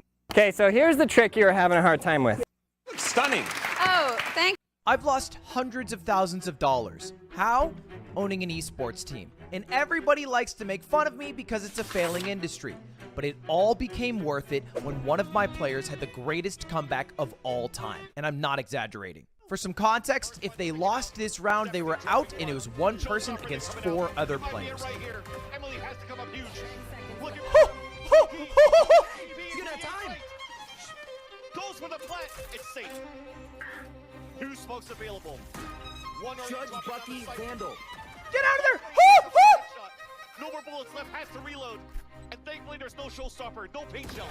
Elena! Oh my God! It's up to a 1 versus 1 as Power Pixel picks up the Vandal.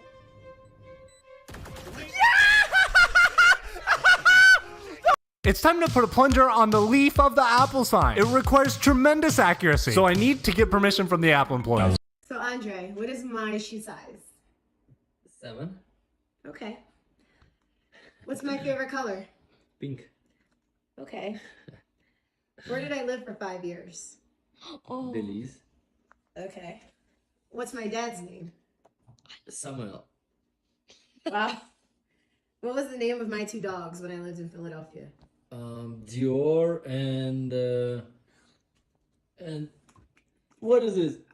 Dior. The names of my dogs when I lived in Philadelphia, BB and Rainy.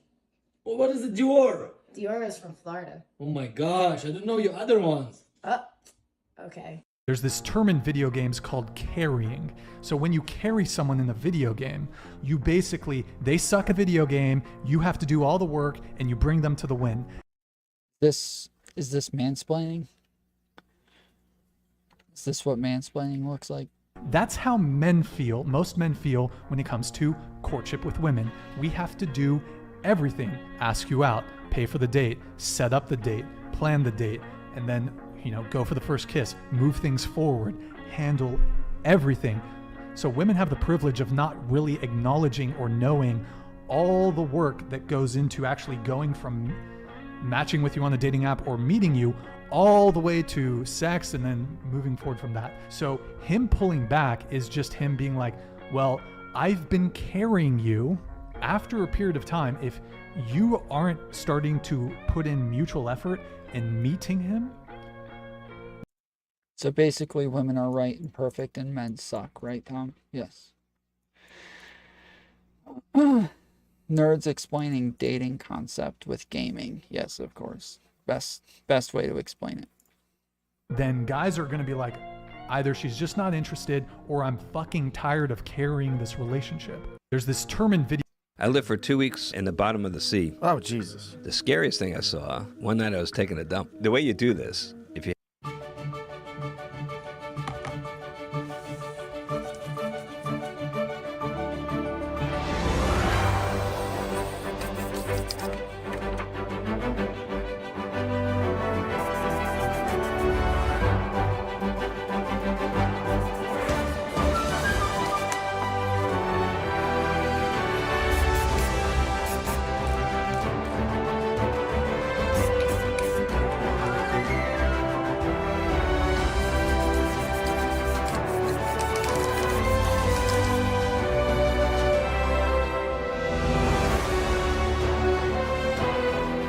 Thinking, Justin, you ruined your countertop with paint. No, it comes right up because the paint is sitting on the Vaseline. And crisp, look at how nice that looks down there. Get that witch holding the apple.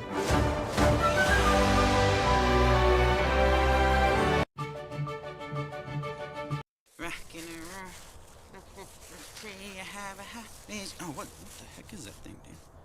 Why is there an acorn on my... Wait. It's not an acorn. It's a...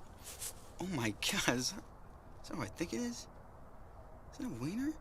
Dude! Oh my gosh, I'm a dude! I'm a man! Oh, I'm a man! I'm a panda man! Yeah, that's what I'm talking about! Alright, listen, there's gonna be some big changes around here. Stacy, talking to you. Real big changes! We're gonna watch every episode of Bear Grylls, practice Kung Fu Panda, watch the Liver King, oh, actually, not the Liver King, do UFC, practice UFC, and then I'm gonna, oh, what the? Yeah, just buy a sticker. True. You had a guy called Nick Fuentes. Oh yeah, Nick. Yeah, I don't really want to go into like the race mixing stuff too much. No, but you just said he wasn't being racist, and I watched him be racist on your show. What I'm a bit confused about is you did a whole apology, but it sounds like you're stop not. asking me about this? Like I said, it kind of matters. I have a statement coming out about it. So we are once more having that conversation about who we're allowed to have conversations with. And oh my God, guys, I'm tired. I'm not just tired at this point. It's a general fatigue that. It didn't sound like they were saying that she wasn't allowed to have him on. It sounded like they were saying that he was being racist.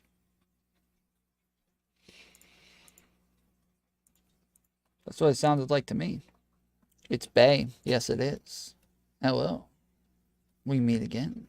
Goes down to my bones. But you guys may have heard of Pearl Davis. She is a very popular content creator on YouTube, and she does talk about male and female relations. But if you haven't heard of her, it's probably because she is more in the red pill manosphere side of YouTube rather than the political current events side of YouTube. But in any case, I first became familiar with Pearl and first became her fan when I watched that Vice feminism panel that went really viral. In my opinion, Pearl really stood out there. How is it sexism when we have no barriers today? So we can pick what we want to pick. Who doesn't have barriers? Women don't have barriers? Women, yeah. What's We have stopping no- you? See, I disagree with that. I think life is easier if you're a girl.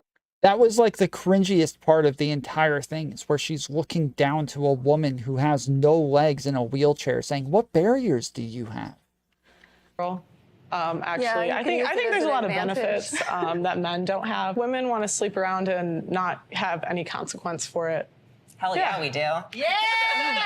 Yeah, instead of, taking personal accountability and being on birth control, they just want to like do whatever they want. She came across as level-headed, but also funny, blunt, and in my opinion, very charismatic. So I've been a fan ever since her appearance there, and I've followed her, watching her content. And so a while ago, I was really surprised to see that she was actually interviewing none other than the notorious Nicholas J. Fuentes himself. Now that interview, which has since been removed, we'll go into exactly why, but it was around 3 hours. And if you know anything about my life right now, I have a toddler, things are pretty hectic. I've heard a bunch of people call her a race realist. I don't know if that's actually true. I have no idea. I don't know much about her politics at all. I know that she used to be pretty extreme. I know a lot of her opinions from back in the day were pretty out there. She had a lot of videos. I think there was even a video where she was like talking about skull shapes and crap. She had some wild stuff back in the day. But I hear more and more today, like people calling her a white nationalist and crap like that. So I don't know.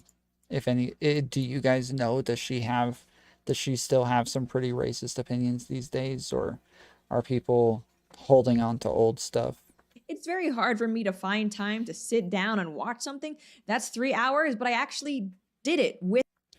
This chick is going to lead your audience to the alt-right, Tom. She'll lead me to the alt-right, and then I will lead you guys over there with me.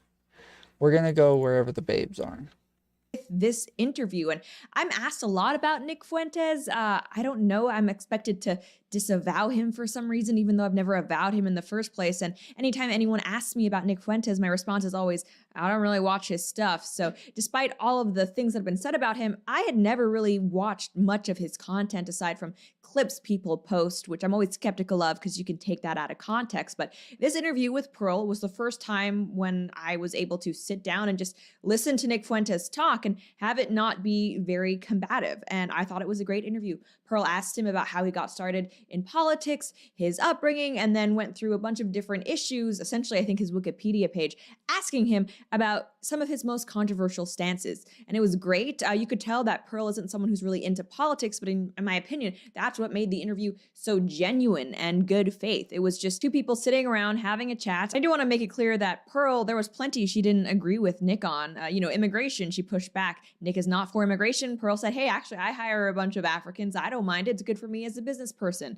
Nick Fuentes said something about not being in favor of race mixing. Pearl chimed in, actually, I don't have a problem with it. Stuff like that. So even though the conversation was always very cordial and amicable and very friendly, I don't want you guys to think that it was just like Pearl nodding along with everything Nick says, because that wasn't the case. I mean, she was letting her own opinions be known, and no, they were not always similar to Nick's. Now, since that interview was posted, predictably, because Nick Fuentes is Nick Fuentes, Pearl got a lot of flack for it, so much so that she ended up deleting that video and posting an apology where she basically disavowed Nick as a racist. In hindsight, I should have had someone, maybe Sarah Garvey, maybe another content creator that could have pushed back more and really was more educated on the topics that he was talking about than I was, because I certainly was not an expert in any of the stuff that he was talking about. And he would say openly racist comments to her. Now, I should have pushed back on that. Like, I've been in interracial relationships. So for me to not push back on that, especially with all of the people that have been on my show, was stupid. So that seemed kind of like a 180 to me. I think me and a lot of other people were confused about exactly what happened, especially since in that interview itself, I'm going to say Nick seemed like he was trying to be on his best behavior. I'm sure he's way more edgy on his own streams, and he wasn't showing his full power level when he was talking with Pearl and a bunch of normies, but it was just weird to me that Pearl was being so contrite over maybe enabling racism when that's not at all what happened if you watch the actual interview. But since then, Pearl has also come out and said that there was legal ramifications around that whole thing and that she would be releasing a statement about it, the interview, and taking it down soon, as well as reposting the interview. But anyway, that hasn't happened, at least not yet. And at the time that I'm filming this, everyone is still kind of in the dark over, okay, like, why did you take it down? And then if you're putting it back up. But anyway, that's that particular part, the aftermath of the interview, is not what this video is about. This video is about Pearl's recent appearance on the Trigonometry podcast, a podcast that, by the way, I do occasionally watch and enjoy. However, I was not a fan of how the hosts handled this particular episode. Now, the podcast is around an hour long, and the first 50 minutes or so of it are just talking about Pearl's stances on relationships and men's rights issues, i.e. what most of her content is about. But in the final 10 minutes, they bring up the interview with Nick Fuentes. And if you're at all familiar with the Trigonometry podcast, you will know that these are guys who pride themselves. I've never watched their podcast. I remember we planned on watching this interview a while ago and never actually got to it, but I don't know anything about them. On having open and controversial conversations with people, not shying away from tough discussions. I mean, after all, their podcast is named Trigonometry, essentially, I think, trying to poke fun at people who are easily triggered. So great, right? We're for building bridges, open dialogue, honest conversations. So I really wouldn't have expected the co-hosts, Francis and Constantine, to have essentially jumped on the bandwagon in trying to shame Pearl for platforming Nick when all she was doing was having a conversation with someone who, by the way, she doesn't even agree with. However, this is how they chose to promote the podcast. Is it ever okay to platform a racist? YouTuber Pearl Davis, aka Pearly Things, recently hosted white supremacist Holocaust denier Nick Fuentes and was met with severe backlash, but was she justified? We challenge her and sparks fly. And in case you guys haven't seen the podcast episode yourself, TLDW, I guess, didn't watch, basically, no, the co-hosts do not believe it's okay to interview a racist, which is kind of ironic considering they also said this earlier on in the interview. I want someone who thinks differently to me. But I guess differing opinions and honest conversations, those are only acceptable within certain spheres of beliefs. The Overton window, I suppose. Now, we're going to be going more into why I have a problem with how this went down, but first, I do want to say thank you to today's sponsor, Patriot Gold. Have you been keeping up with the headlines this year? Because right now, BlackRock is warning investors to, quote, prepare for a recession unlike any other, while Bank of America says that gold should be a mainstay investment for the next 3 years. You see, history has proven that the only way the Fed can effectively fight inflation is basically with a recession. That's why for so many people, their New Year's resolution has been to buy gold and silver. over 80% of retirees are concerned about inflation and very concerned about the stock market. In 2008, the stock market IRA or 401 IRA free investment more personally Gold for supporting this video. By the way, guys, if it seems like I'm a little more fiery or personally invested than usual, it's because this is something that has affected me personally in the past. I've had these exact same arguments thrown against me when I've interviewed people like Richard Spencer, Stefan Molyneux, Gavin McInnes, you name it, Tommy Robinson. I've had quite the interesting interview career. And admittedly, I am also a fan of Pearl's, and even though she's a big girl, she doesn't need me to stand up for her, but I don't like the way she was treated, at least in the last 10 minutes of this interview. The first 50 minutes of the interview were also still more hostile than I'm used to seeing on the Trigonometry podcast, but nothing compared to the final 10 minutes. This is not a guy we would ever have on because he's a racist, Holocaust denying piece of shit as far as I'm concerned. But you had him on, and then you took that interview down.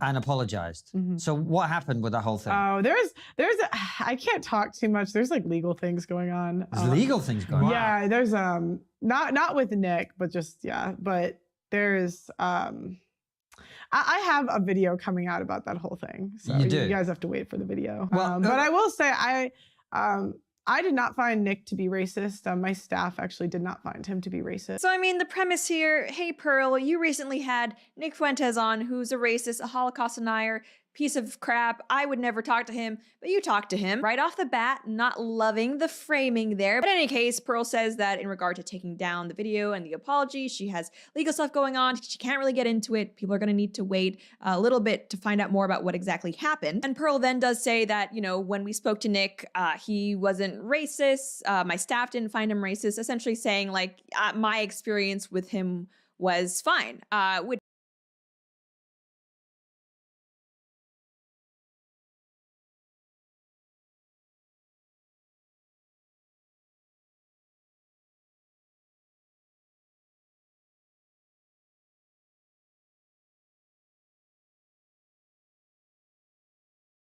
And I think, like, if you're going to watch the rest of the show, that's the most important part that you would have to understand. Otherwise, it's going to be pointless.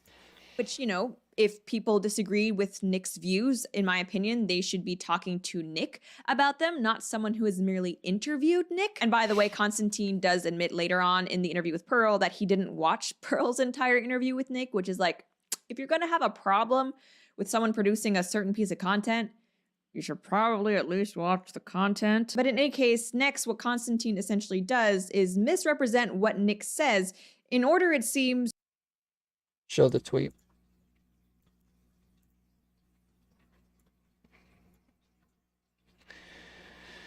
My wife is leaving me. Change her mind. Please, I'm begging you. Nice. Well done.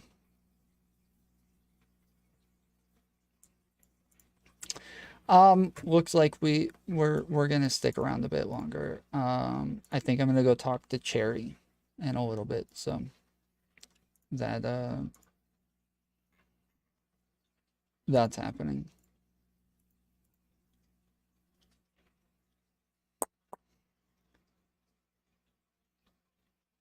Follow me if you hope Steven pulls out the strap and redacted.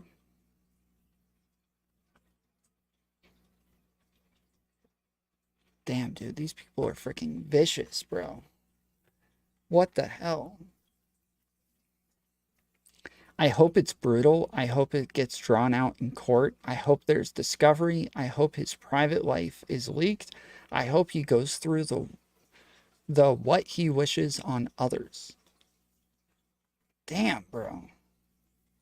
What the hell? Look, I get it. There are multiple sides to every story, but one thing that is undeniable in this case is that it's no one's fault but my own in that I picked wrong, and that's certainly not the fault of my children.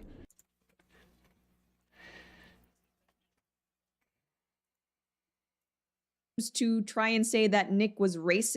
He should have married Lauren Chen. That's where he went wrong.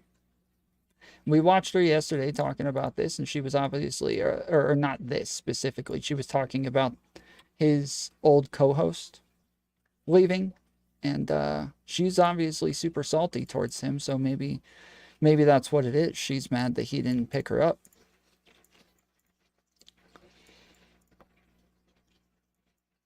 His wife is actually leaving him. Yeah, were you not here earlier when we covered all this at the beginning of stream? On her show, and therefore Pearl shouldn't have had him on. And saying that she shouldn't have a black boyfriend or something along those lines. He doesn't believe in. See, I don't really want to go into like the race mixing stuff too much. No, but you just said he wasn't being racist, and I watched him be racist on your show. Here's where the frustration and the problems begin, because this is when Constantine starts trying to argue with Pearl that no, Nick is a racist. And, Pearl kind of says, well, no, what he said is that it's more about culture. And it's true. When he was speaking with Pearl, I don't know if this is what he actually believes, but at least what he told Pearl is that he doesn't approve of race mixing because he wants his own kids to look like him. I'm mixed race. I still think I look like both of my parents, but he's allowed to have whatever views and preferences he wants with this that he has. And that too, cultural similarities are really important. And the more differences you have in a marriage, the harder it's going to be. So he thinks that people should aim to date someone as similar to themselves as possible. And also it preserves the culture better. And as Pearl is saying, that's not completely unreasonable. And a lot of people believe that. And is that innately racist? I don't think so. But anyway, Constantine then says, no, I heard Nick say something racist on your show. And what Nick said has gone viral as evidence that he was racist in front of Pearl. It's not what people are making it out to be. We have the clip right here. People, I love people. It's just race is real. Race is real. Race is a part of us. So, hey, it is. Pearl dressed up real nice for this one too. I remember when we were watching it, I was thinking, this is interesting. Like, she looks a lot more dressed up. Like, she's got a lot more makeup on. There's this little white edge over here. It's driving me freaking crazy, dude. It's on her side. I think. I can't tell.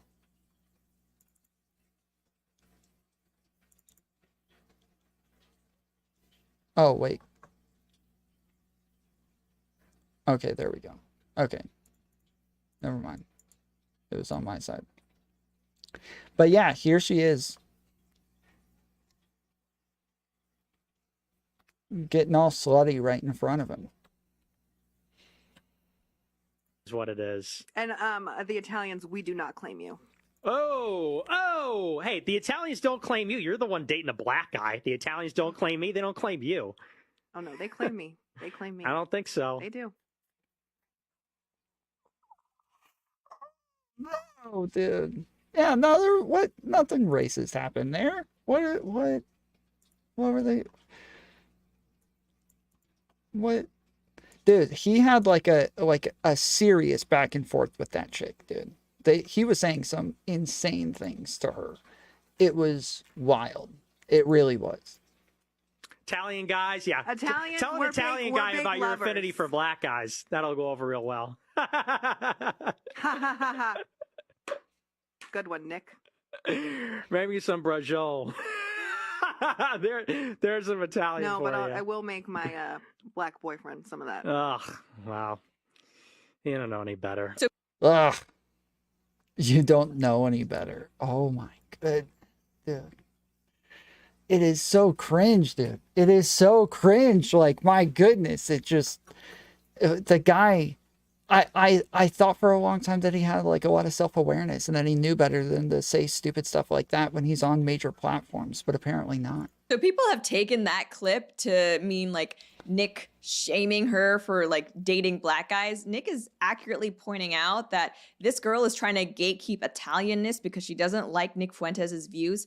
Most Italian men, according to Nick, I don't know Italian men, would not approve of this girl's choices. So to frame that as Nick himself saying something racist when he's actually kind of pointing out that maybe Italians are just as racist as him, if you count dating preferences as being racist. I don't know. It's not even what Nick said. And this whole thing is very bad faith. And it's like, you're not even getting what he said right. And you're trying to pin it on Pearl. Well, there's a video coming out about all of that, but you'll see. It's coming out. Okay. Well, the reason I'm asking you is because it's kind of like a big deal that you had this guy on. Mm-hmm. Do you see what I'm saying? Mhm. He is incredible. Her freaking demeanor towards this whole thing is so like, incredibly toxic. And once more, Pearl reiterates that, hey, she has a video about the situation coming out. They're going to need to wait to see it because legal reasons. And Constantine essentially says it's a big deal that you had him on because he's once more a piece of crap. And see, that is the problem I have here. I'm not making this video to defend Nick Fuentes. And in a larger sense, I'm not even directly making it to defend Pearl. Sure, you never make a video to say anything about anybody. It frustrates me, this idea that Pearl would get in trouble simply for having a conversation with Nick Fuentes. I have not heard those guys. Maybe I missed it, okay? I was spaced out for a minute. I had a bunch of messages. I was trying to respond to people. Maybe I missed it, but I could have sworn that they were just saying that he said racist stuff on her platform and that she seems to deny that it was racist. I don't think any of them were saying, like, you shouldn't have had him on the platform. Did they say that? Did any of them say you should not have had him on the platform? Did I miss that? I love this narrative building because she's not even doing it well. Yeah, this is really weird. Am I wrong? Like, guys, help me out here. Like, I'm seriously asking. Did I miss something? Did he actually... Hey, you don't need to talk back to Bae like that. One feet big. Yes, she can... She wants me to stop talking back. She can pay with 1 foot pig. You know, that's the interesting thing. If guys are actually into feet, I thought that was all just a meme. I didn't know that that was real. I thought that we were all joking about that, guys. Am I the only one who was joking?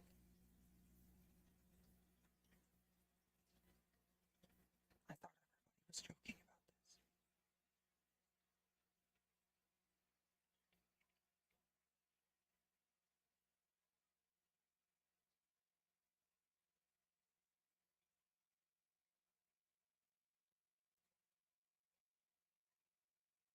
I don't know, just like through the whole like Destiny thing, nobody even, like, everybody's like, yeah, feet pics, yeah, of course.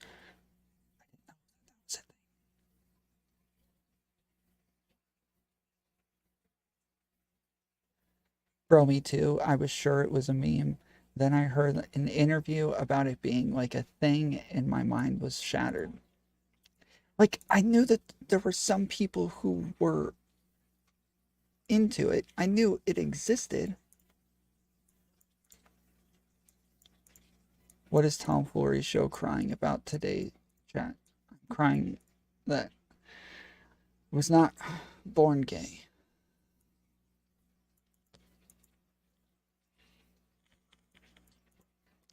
Like, I know that there are guys who like feet.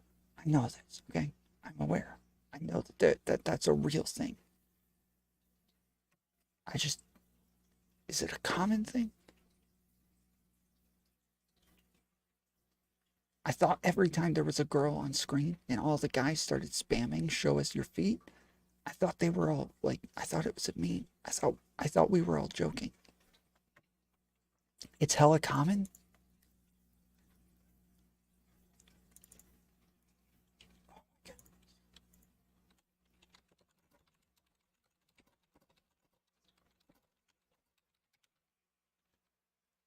Additionally, if you are a man, you are more likely to experience intense sexual urges for feet. A Harvard University research shows that foot fetishes are more common in men than in women.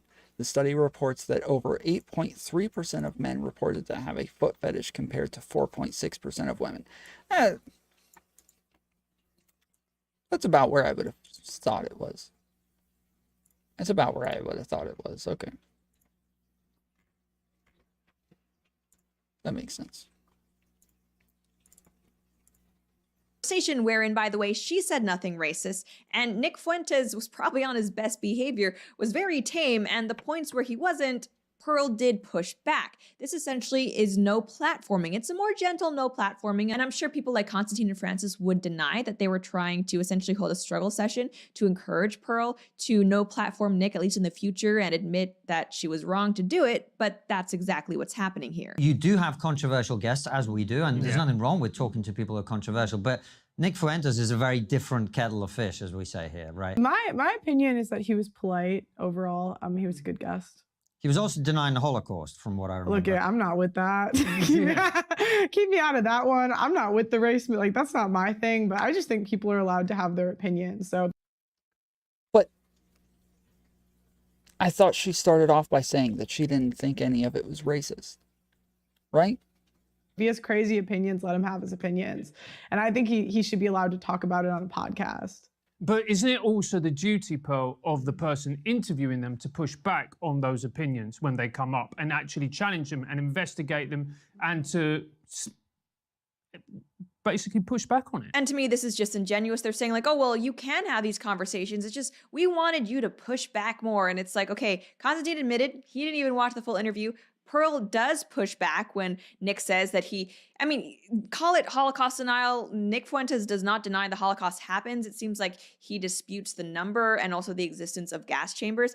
I guess that counts as Holocaust denial because apparently if you even question the numbers a little bit, it counts as flat out denial. But it's not like he was with Pearl saying, oh, it never happened. And she was just like, okay, that's not at all what happened. And so essentially what we have here are these two guys who are trying to tell Pearl how she can have conversations with people. Not even that she has the wrong views herself, just that she didn't do a good job framing these views. And essentially it's treating her audience like an idiot and treating someone like Nick Fuentes as a person you can't engage with unless they come with a warning sign.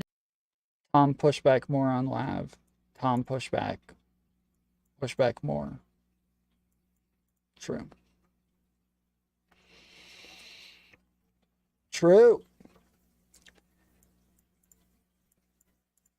Question a bit. He says the numbers are in hundreds of thousands, not millions. Yeah.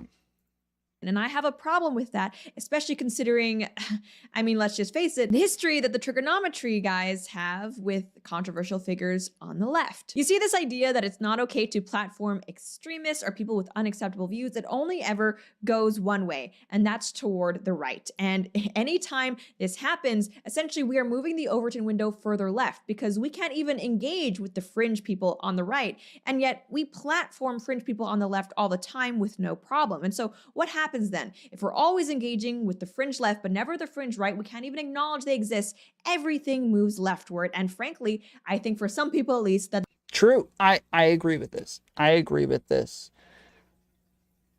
Far left beliefs are insanely harmful and need to be handled with care, just like the far right. True. By design. To give you an idea of what I'm talking about, some of you may remember this tirade by Matt Walsh toward Dylan Mulvaney. If that is the most attractive you will ever look, then I don't even want to imagine what you'll look like when you're at your ugliest. You may not be masculine, but you also aren't feminine. Instead, you are weird and artificial. You are manufactured and lifeless. You are unearthly and eerie. You are like some kind of human deep fake. That's what you are. The identity that you're fleeing. The best you can hope for is some kind of limbo, the worst of all worlds. And yet, even in that limbo state, you will still be a man, just not one that any of us can respect or take seriously. A lot of people, myself included, love that from Matt Walsh, but some others, including the host of Trigonometry, were not impressed, so much so that they did a little response video to Matt,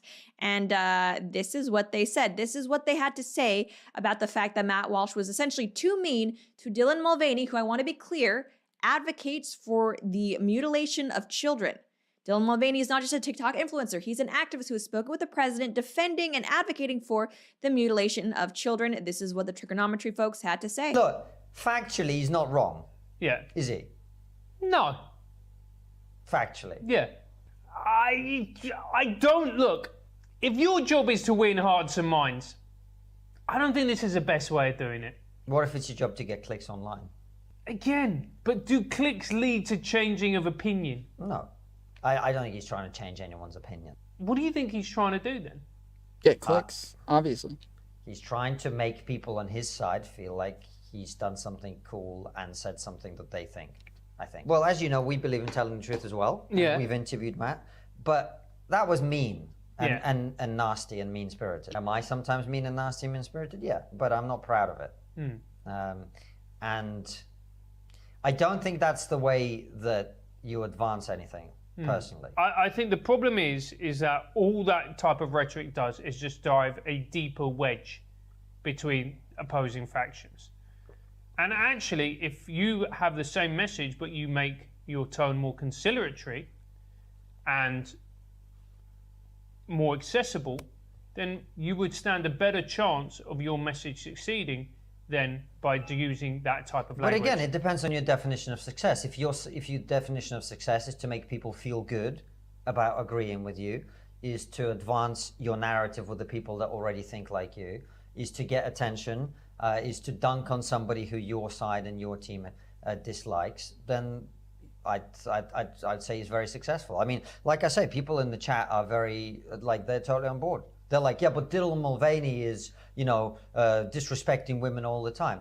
Don't disagree with you. You know that. So it's not okay to tell Dylan Mulvaney, who once more is advocating for the mutilation and sterilization of children, that, hey, you look weird. Okay, you're a dude. You're not a woman. Because that's too mean and alienating, and it's not building bridges. We have to be more conciliatory. But it is okay to call Nick Fuentes a piece of crap and, shut him down, say, oh, you're a Holocaust denier. Don't even go into exactly what he believes, because it's easier to just say, oh, Holocaust denial, and not go into it more so people think he doesn't think it happened at all. And it's like some people might say that, oh, well, Holocaust denial is worse than Dylan Mulvaney. It's like, is it though? Is Nick Fuentes being on Twitch saying things really worse than Dylan Mulvaney talking to the President of the United States and his young audience that he has on TikTok trying to advocate for trans children? I don't think it is worse. So that's also a problem that I have here. Even from people who are supposedly on our side, they don't really act like the left is as dangerous as it really is, but they have no problem demonizing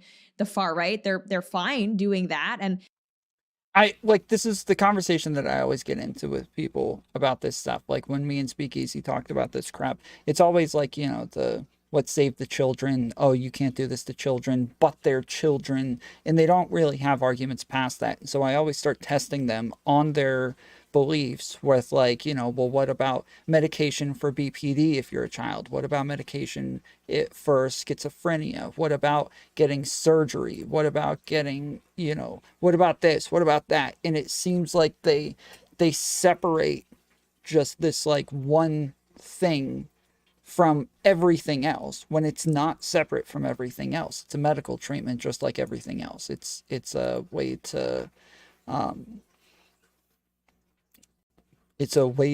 alleviate dysphoria. And with the stats that we have, you can disagree with whether or not those stats are accurate, but with the stats that we have, it looks like we have about a 1% regret rate for trans people who have medically transitioned. And so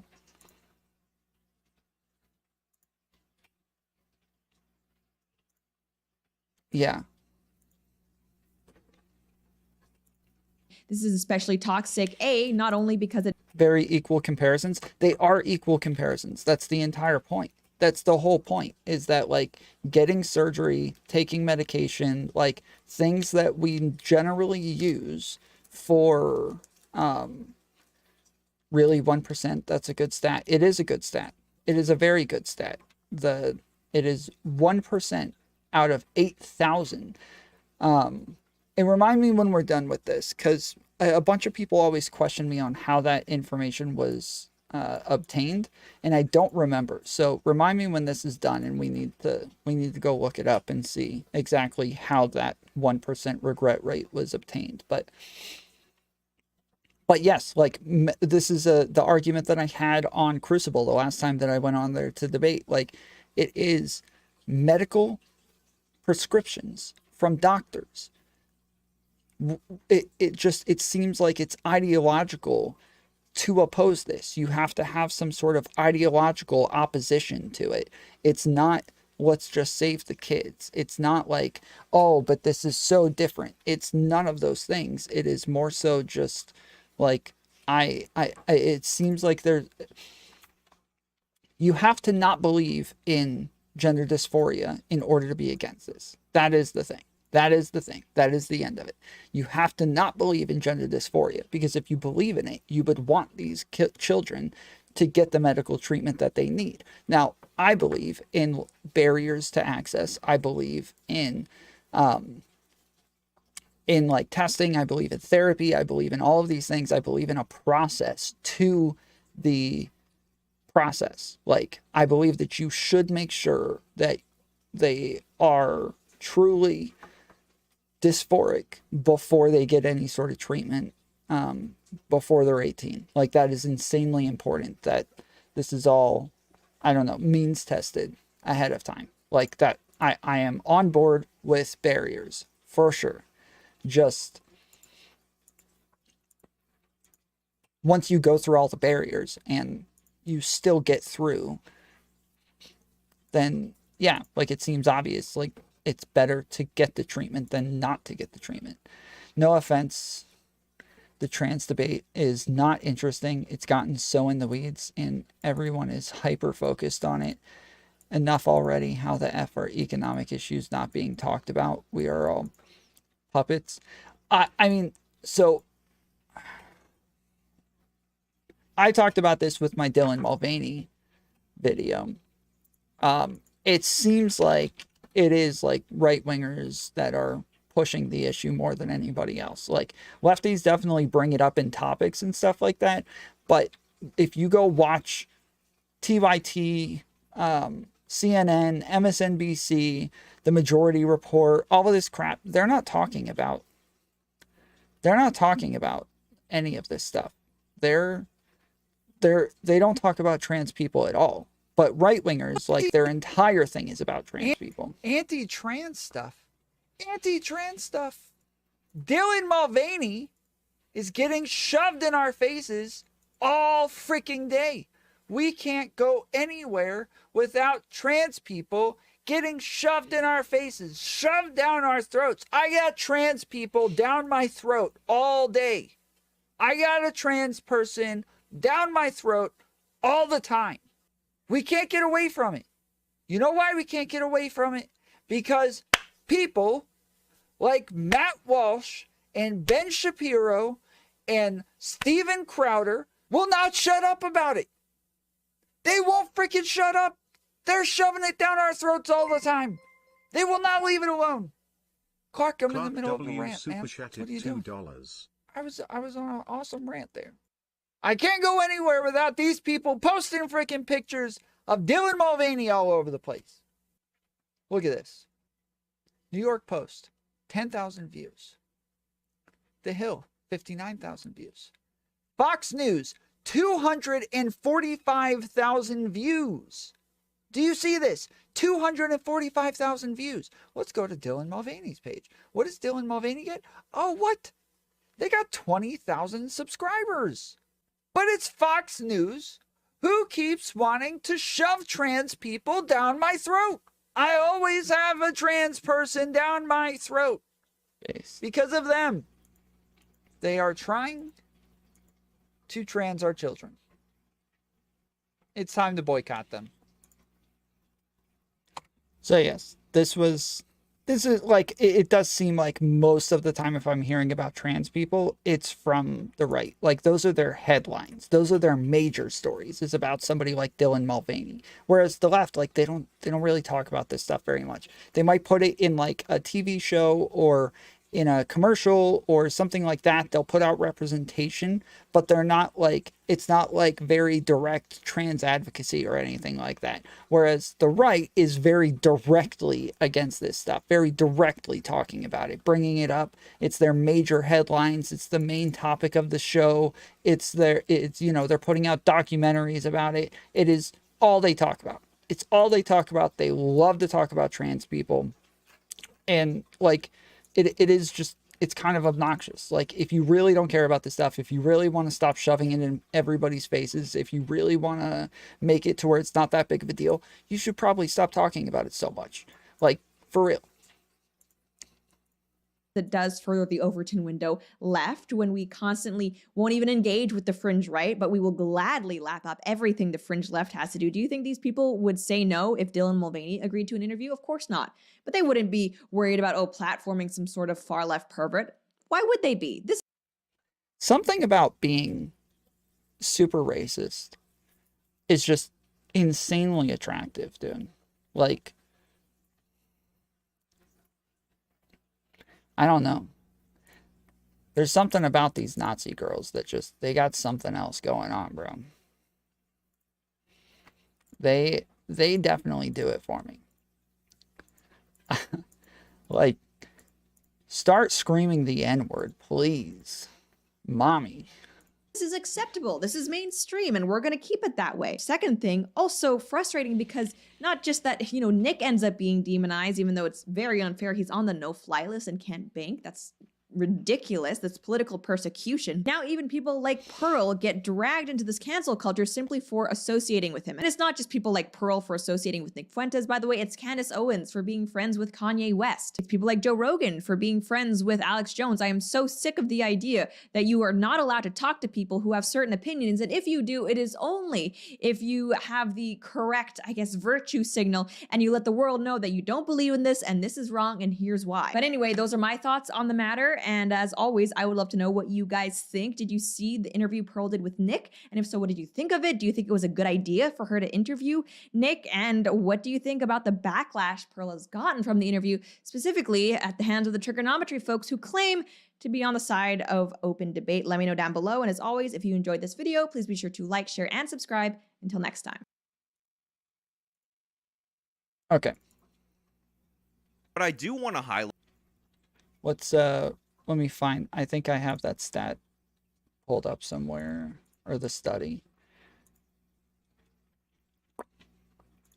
Oh, by the way, the other day I was trying to show the different parts of the brain that like gender affects, and I couldn't find it. This is it. I was so frustrated that I couldn't find just like the normal parts of the brain that everybody knows about. I couldn't find it anywhere, and I had it in my doc right here. Temporal lobe, frontal lobe, parietal lobe, occipital lobe, cerebellum, spinal cord. So like this is these are like the 5 places that we check where we can see like a difference in brain function. And then Lav also said that like in our debate that you can't tell sex of a brain. You can only tell based on the size. And I looked that up, and that's not true. It's actually she said it's not gray matter or anything. I'm pretty sure it is gray matter. I'm pretty sure it literally is gray matter, and that's how they can tell the difference. But like you can have, if a man is the same size as a woman, he will have the same brain size as the woman. So, yeah. My point about the trans stuff, Tom, is the wealth inequality is about 100,000 times more important in the developed world. But we all take the trans bait every day, and other issues, climate change, blah, blah, blah. Sure, so I understand the argument, and I don't know that I necessarily disagree with it, but I generally lean away from arguments where they're saying, why are we talking about X when we could be talking about Y? Like, we're not short on time. We're not short on time. We have an insane amount of content and ways to put out content. We can talk about all of it. We can talk about all of the things. We're more than capable of having all the conversations, and so yeah, like I said, I don't necessarily disagree with you, but at the same time, I generally am not gonna like tell people not to talk about a specific topic because we need to talk about another topic. Normally, if I'm gonna tell somebody not to talk about the topic, it's because the topic is stupid. If only someone had warned you that she lies all the time. Lauren?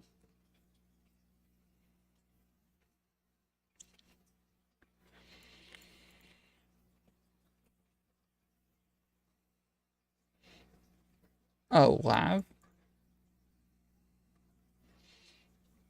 Who said that? Are we more than capable, though? Because let me tell you, I watched that conversation between Speakeasy and Katie, and I'm starting to seriously doubt that we have, that we are more than capable. That was rough. We're going to do it again soon. That was some painful conversating, yes.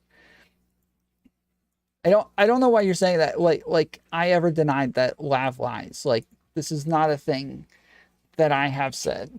I have not denied that Lav lies. At no point. We are all well aware. I'm trolling you, Tom. Well, there's a bunch of idiots who are saying the same things that are not trolling, so it's getting a bit old. Okay, so yeah, so not in this document.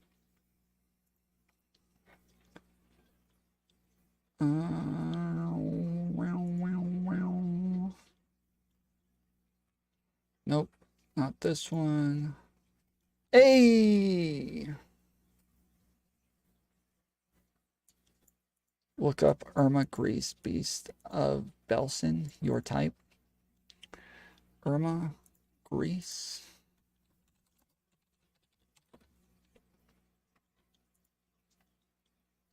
What the hell? She's super racist? Is she a Nazi? She looks just like the chick from Mad Men, dude. She looks just like the chick from Mad Men. Oh my goodness. Does she not? Oh my goodness. She looks just like her. This is uncanny, bro. Oh my goodness. This is insane. She looks just like her, bro. This chick she time traveled. She is. She's a freaking time traveler, dude. That looks just like her. It looks exactly like her. Does everybody know who I'm talking about? Is everybody aware who I'm talking about?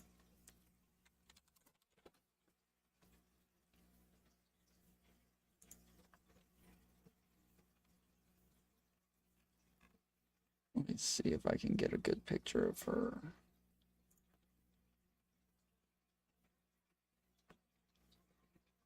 Let's see. Okay, we got this one.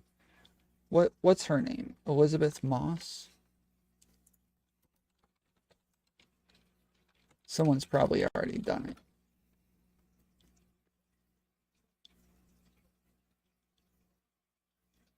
They haven't. Nobody's done it.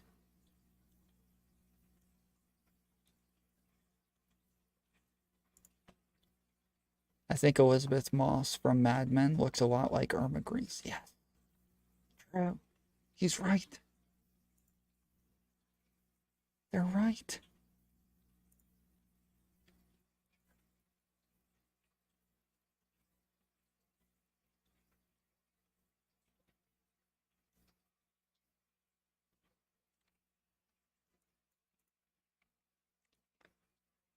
Oh my goodness, dude. This is insane.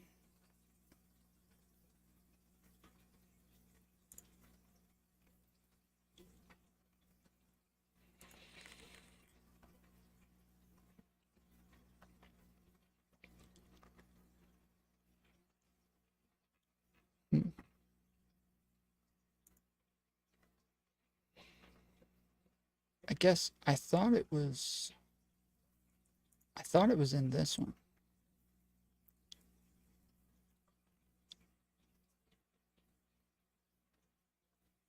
But I guess it's not. Okay. What was it called? Trans regret rate. In a review of 27 studies involving almost 8,000 teens and adults who had transgender surgeries, mostly in Europe and the US and Canada, 1% on average expressed regret. For some, regret was temporary, but a small number went on to have detransitioning or reversal surgeries, the 2021 review said.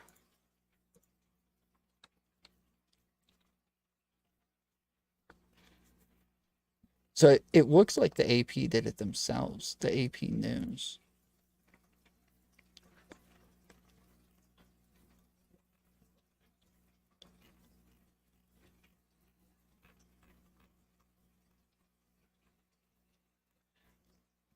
Research and reports from individual doctors and clinics suggest that detransitioning is rare. The few studies that exist have too many limitations or weaknesses to draw firm conclusions, said Dr. Michael Erwig, director of transgender medicine at Beth Israel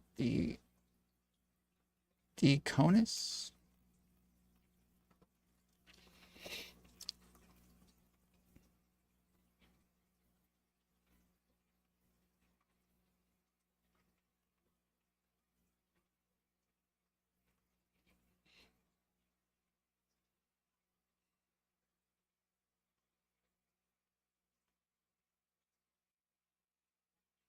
Yeah, but I want to know like how these studies were done.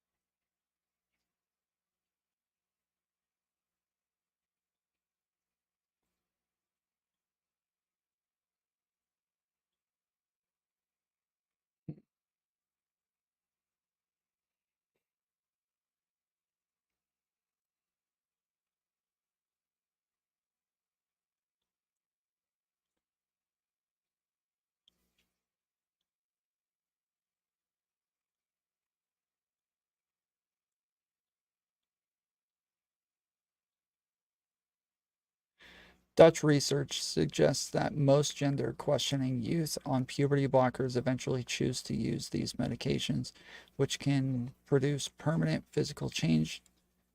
So does transgender surgery, including breast removal or augmentation. Yeah, I don't see the actual thing here. They found that 99.7% of trans individuals were satisfied with their surgery. A work group including cis, trans, and gender diverse professionals met for a duration of 14 months. Their study consisted of patients who underwent gender-affirming surgery during a 5-year period between 2016 and 2021. Damn, dude. That's pretty rock solid as well. We need to start the trans doc.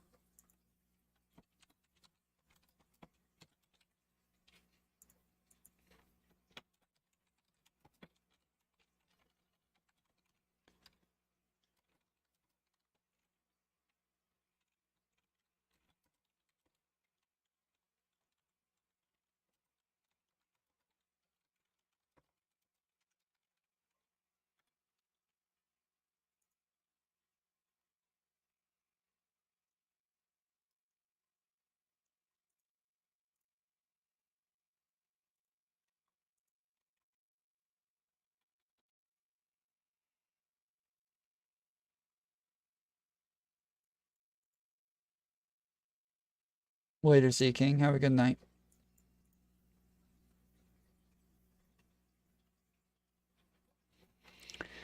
They took an aggregate. What is an aggregate versus an aggregate?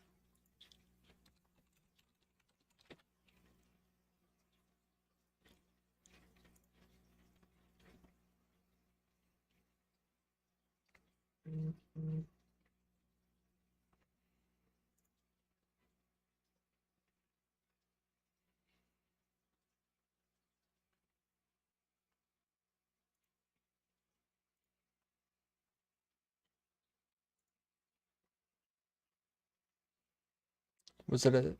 I spelt it wrong? Oh, okay. I was like, damn, I don't know what an aggregate is.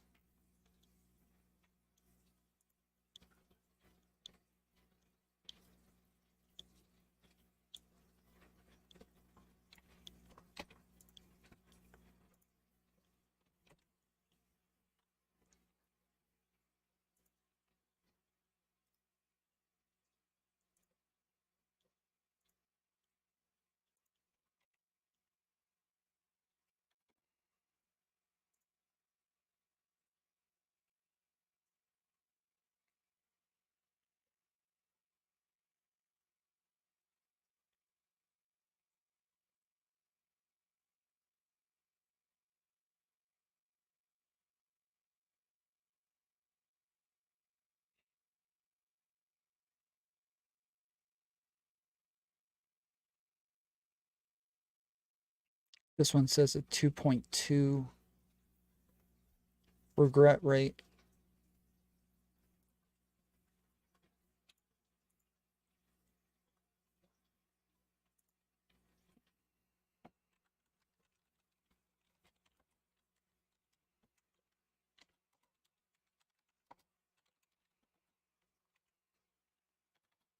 Okay.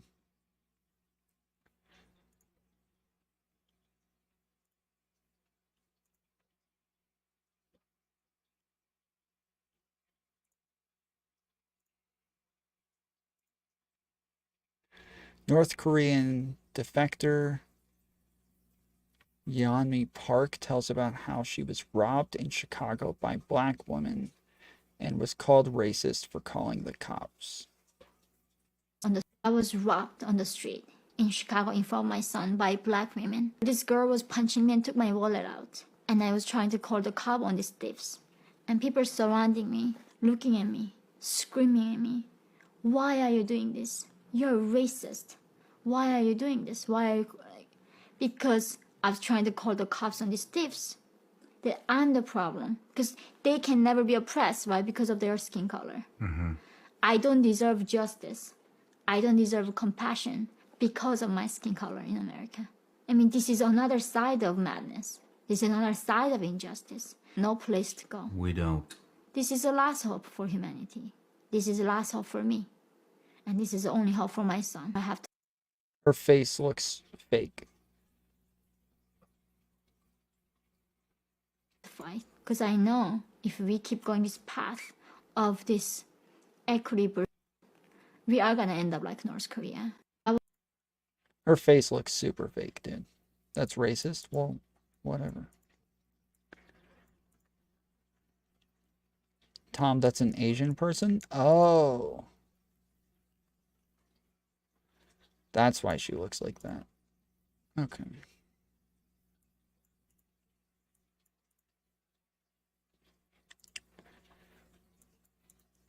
Huh.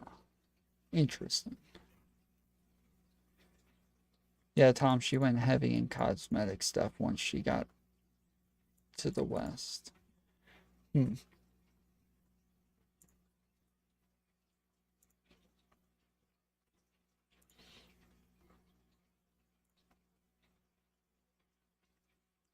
They have their own race. I'm not an Asian. I'm Kim Il-sung race.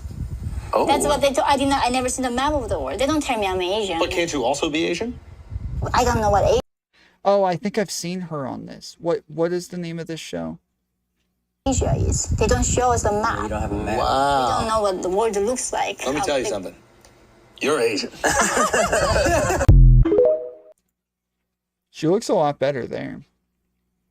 What's the name of that guy? Flagrant? And what's her name?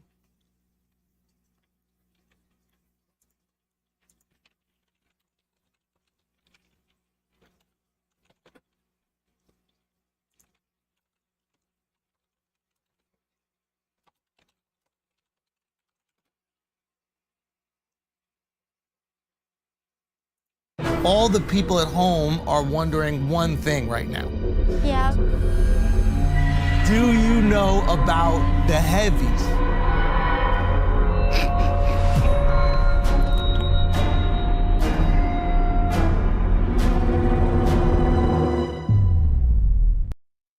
I don't know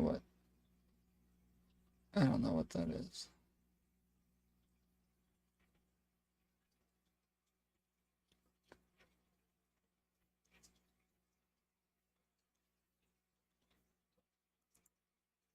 Where is the money coming into North Korea in order to prop up a city like that? So my show might get blacked out. This might be copyrighted, so if it does, don't worry. It'll put me right back up, but we'll see. First source is coming from selling weapons. They sell the nuclear strategy to Pakistan, Syria, those countries. How did Please no, what? North Korea get a nuke? They got the technology from Soviet Union in the 60s, 70s. So they have because they were North Korea. communists. Yeah. And the Soviets were propping them up before China. Yeah. I'm about to jump onto another show. I can't get into a conversation right now. Hold on one second.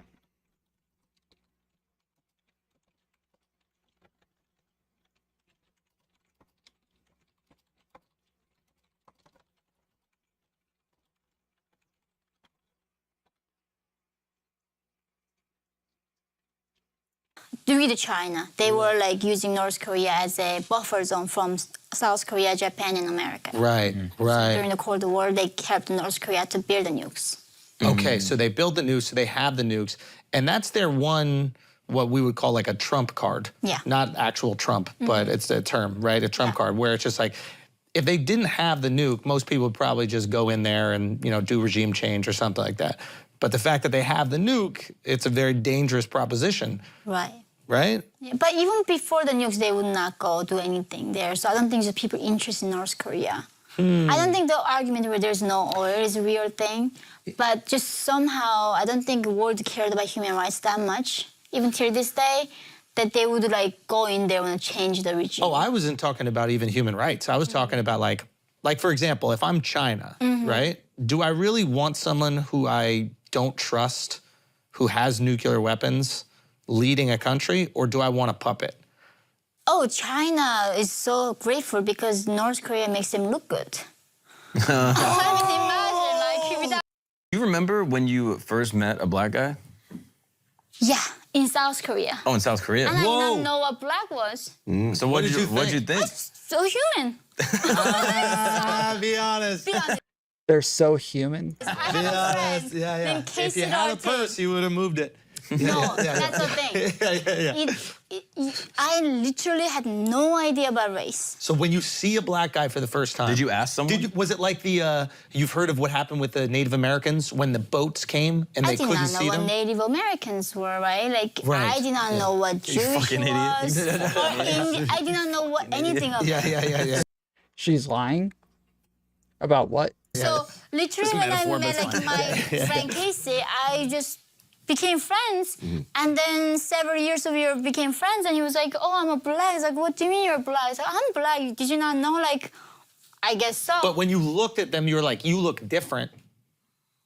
Not really. Hold on one second. Yeah. Because the reason why we're asking, because I remember you saying the first time you saw white people, you thought we all looked the same.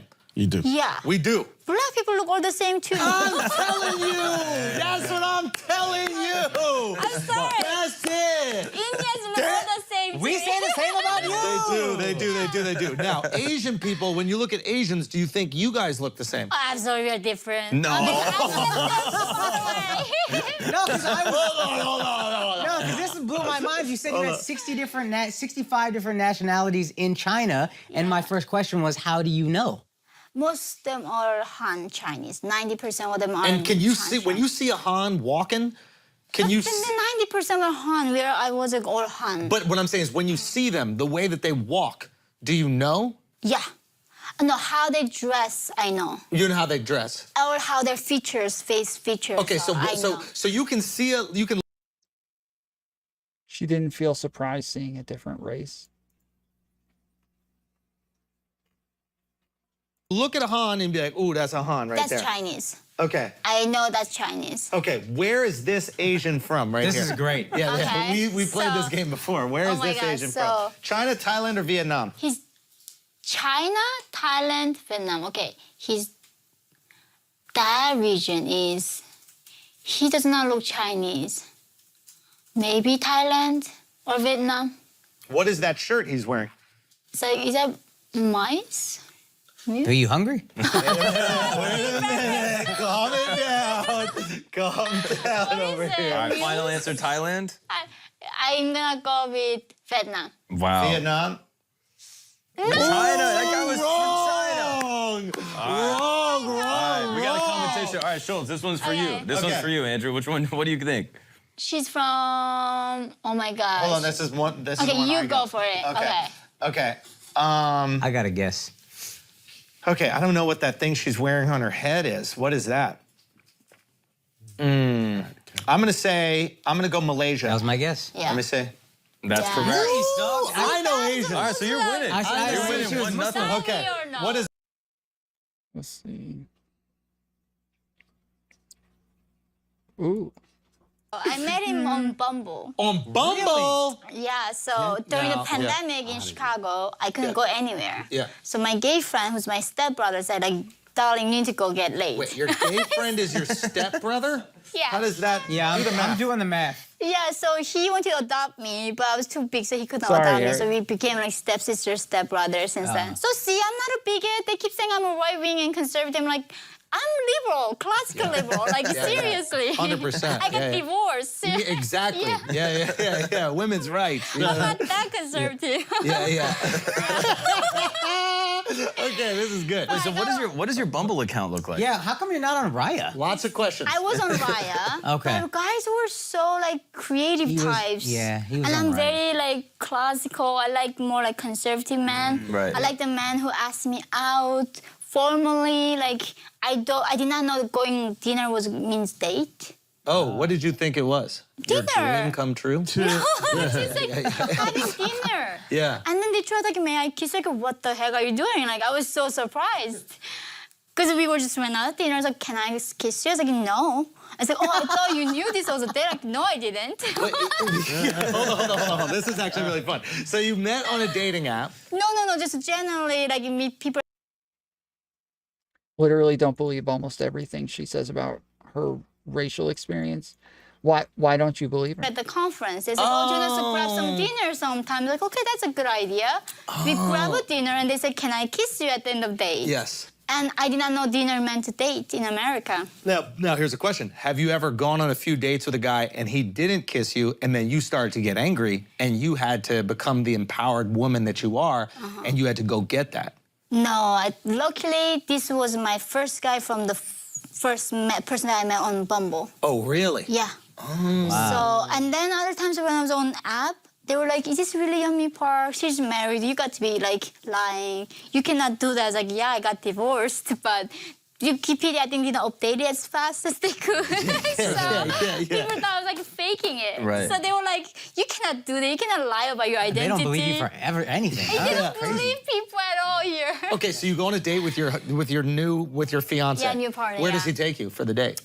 We went to Chicago during the pandemic in the minus 27 Celsius. Not Wait, quite on a 40. date you went there? No, because everything looked closed. Yeah. And then guys was like, do you want to come to my place? Like, hell no. I'm not going to meet you. It was like, everything's closed. Yeah. So like, then let's meet outside the tent in the snowy, freezing Chicago. So we met that. And then he found warmer like restaurant with the tents up outside because of the pandemic, everything closed. Yeah. So we met at the restaurant. Now, is it difficult for a guy to complain about his life to you? Like, you know, I love complaining about my life to my wife. Today was difficult, you know what I mean? There's like something specific I remember her saying that I thought was really interesting, but I can't find I was it. robbed 2 years ago in Chicago during the like BLM test protest. I got robbed by several black women, and there, as you can see, I'm like below 80 pounds. I'm much smaller than these girls. Yeah. Now. I was still very small. They're punching me. They took my wallet out of me. Whoa. In front of my son. And then I was trying to call police on them. Obviously, anybody do when they get robbed. Yeah. People on the street circle me and then screaming at me that I'm a racist. Because I'm gonna call a cop on these thieves. You did say they all look the same to you, so maybe you just got the wrong person. I mean, this lady punched me. Like, I had a video of her. You're only like, looking out of one eye at that point. on my chest, to my heavies. That's more what- heavy. I went through a lot. Seriously. Oh, maybe they're swollen still. Exactly. She hasn't gone down yet. See, even she wanted them too. That's the thing. That is the thing. Are we victim blaming? We might be victim blaming. Yeah. That's really what it is. Okay, so those black women were trying to steal your heavies. They did. I mean, they punched it and they took my wallet away. Oh, and they then took your wallet. Like, What are heavies? Why do they keep saying this?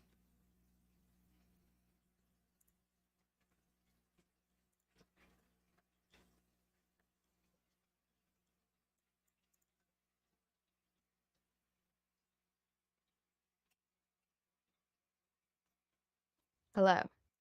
Hey, yo. 1 second. Okay. Can you say something again? Hello, hello. Can you hear me? I think my audio is like already good. Wow. Nice. I do have to turn you up a little. Can you? Okay. Turn me Okay, up. cool. Yep, that's good. Okay. Can you actually no, your name is fine.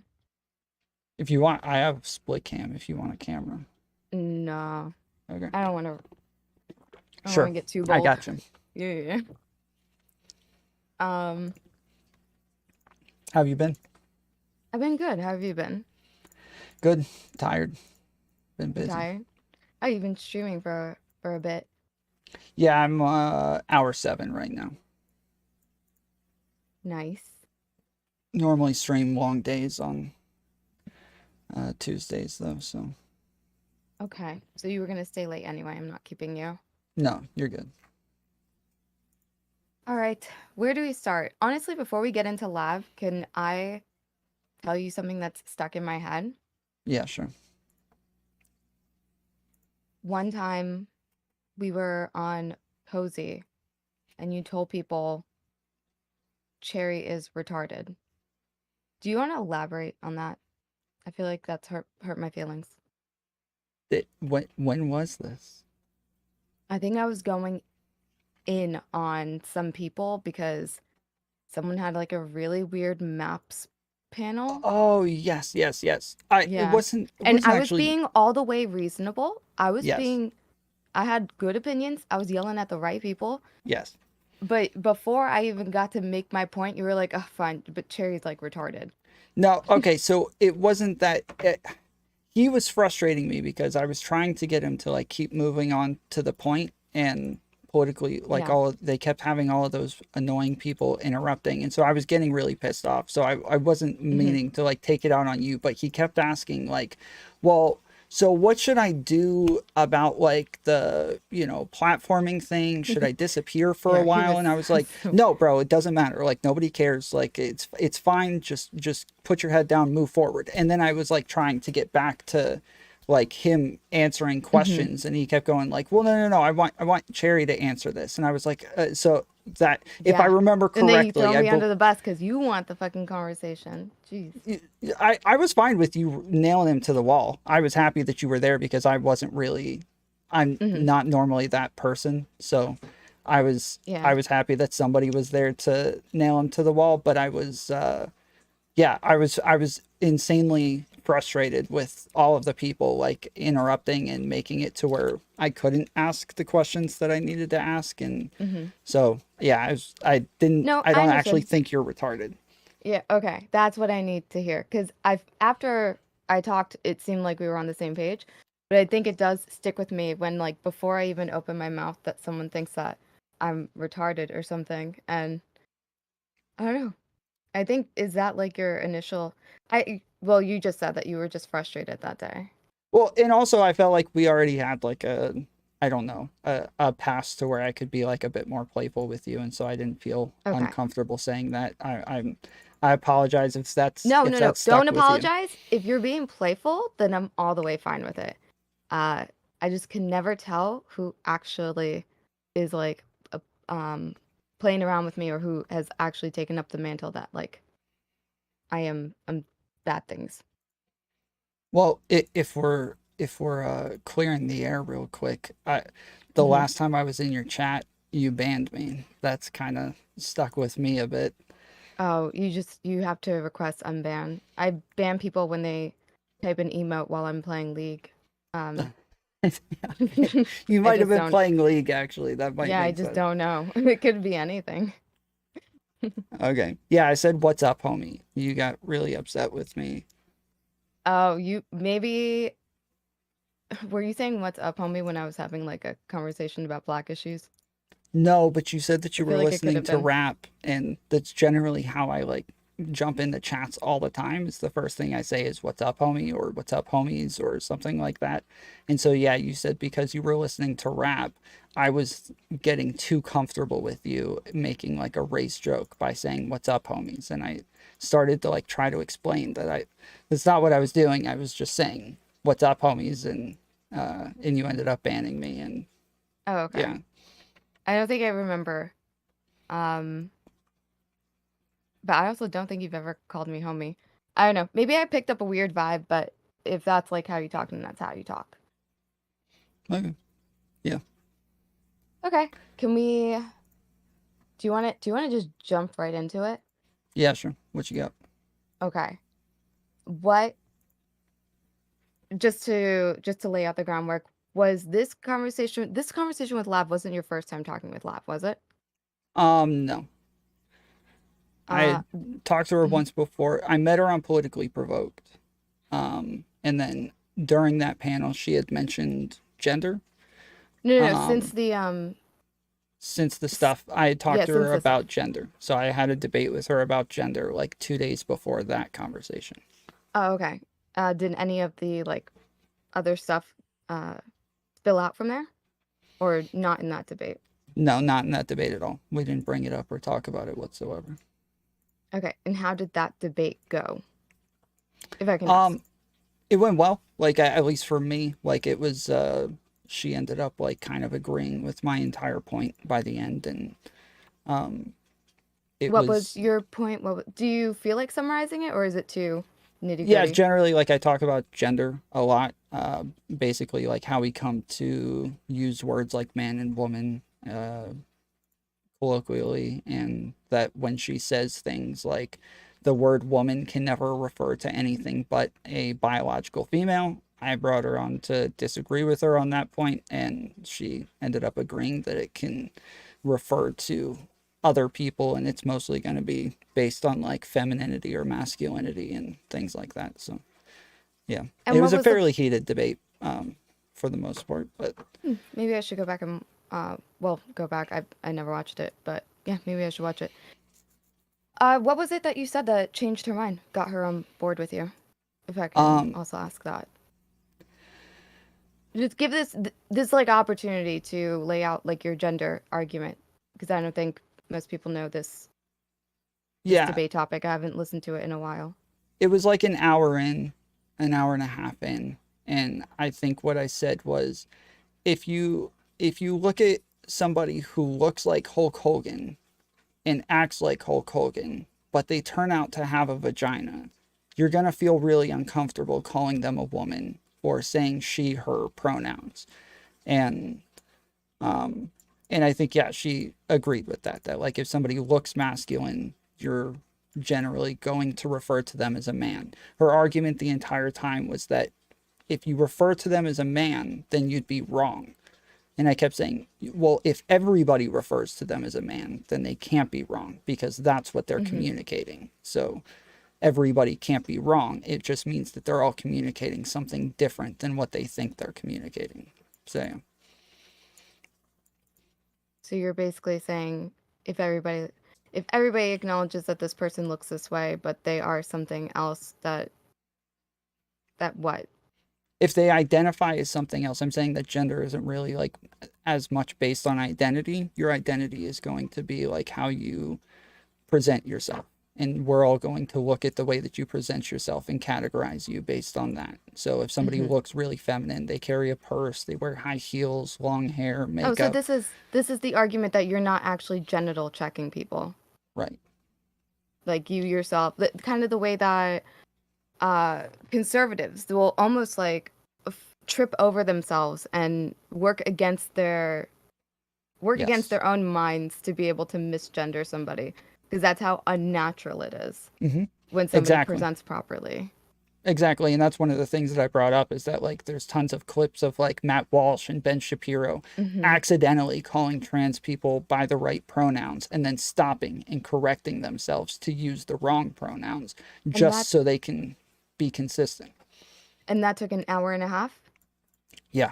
I mean, I have an entire document on this. She's a TERF and like holds pretty strongly to those turfy arguments and like wants to come off as transphobic as possible, I suppose. And so she wants to, right? It seems like it's a mission. Yeah, not like just almost like when conservatives work very hard to misgender. Exactly. Yes. Yep. So yeah, it was hard to like get through. Would you say there's like I don't know. Is there like a prize at the end of the rainbow for being like transphobic or something? It depends on the type of crowd that you're trying to appeal to. I mean, I always say on my show that most people don't actually gain their beliefs based on facts and logic. They adopt beliefs based on the group that they want to be a part of. And the group that they want to be a part of is the group that they will think of as who knows best and who has the best ideas, and they will adopt their ideas in order to fit in with that group. Yes, I have seen her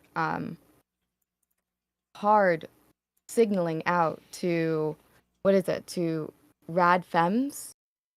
I think like there was a time where she got some follows after her tweet was picked up by like a different space on Twitter, and she got some radical feminists that followed her, and she was like, finally, like, guys, don't be shy. Hello, I'm Lav Loon, or Phemoid, whatever she calls herself now.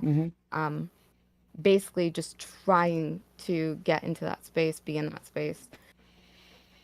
Yeah, I don't know. I don't think I follow her on Twitter, so I haven't seen any of that. I just thought, it's a little strange because I feel like getting into that space, I don't understand why she keeps dipping back into this space. Or would you say that this space is supposed to have her involved in it as well? Yeah, I would say it's generally going to have people like her. And that's one of the things that we talked about, is that she really likes this space. She likes the way it interacts. She likes the fact that everybody is like arguing and kind of getting their ideas out there and challenging one another. And she enjoys that aspect of it. And do you believe her when she says that? I mean, that's the way that I think of it. That's why I like this space. Oh, for you. But when she says it, do you believe her? I'm saying when she's describing why she likes this space, she's saying all of the things that make me like this space. And so, yeah, generally, Yes. I would imagine. Okay, hold on. These are different things, right? So Yes.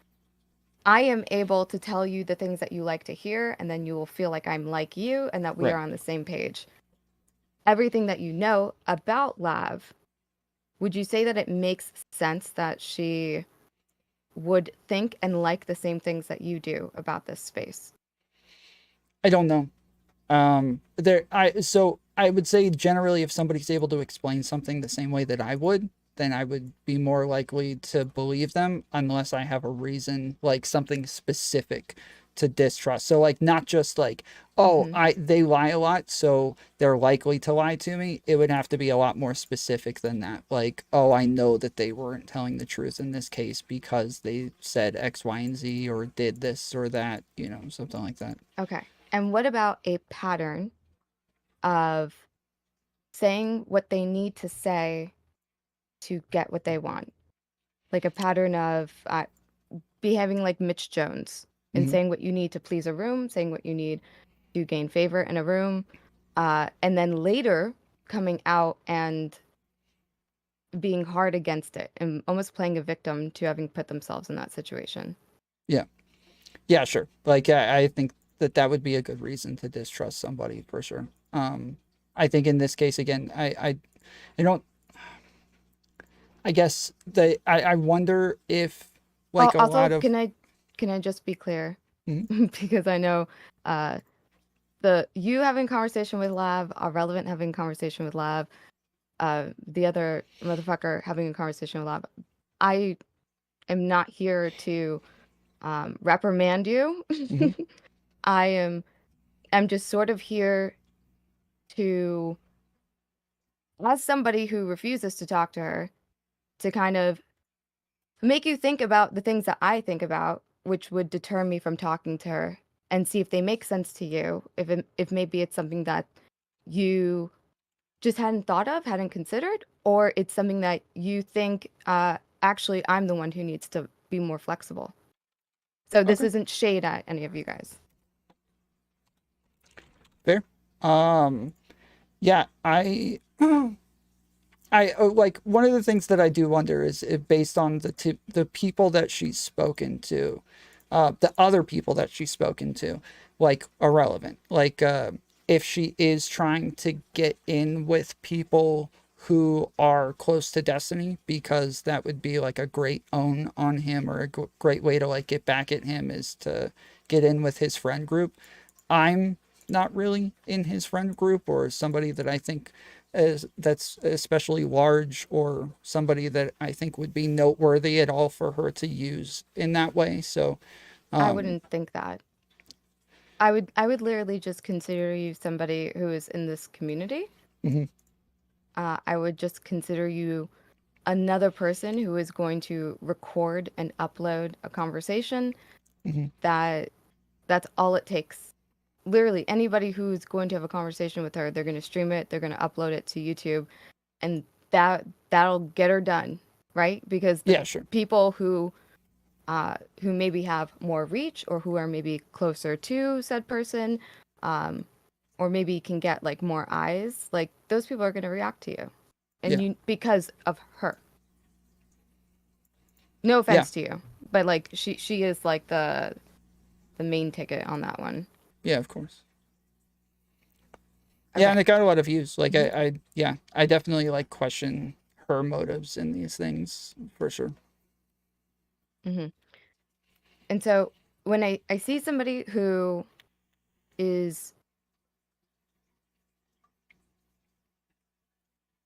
she was suicidal from being in this space, from the criticism, which it doesn't get any easier. It doesn't get any easier. The topics get harder. People get to learn you more and become more nitpicky, more critical. And the longer you do it, the more they expect of you, the more perfection they expect of you. Especially if they enjoy watching you struggle, they want to see you perform more, jump more hoops, right? Yeah. I think when we see somebody like that, and they're willing to be a victim when they are down, but then as soon as they're up and they don't want to be seen as a victim anymore, they want to all of a sudden make it someone else's problem that they can't survive in this space. And now we're taking aim at other people.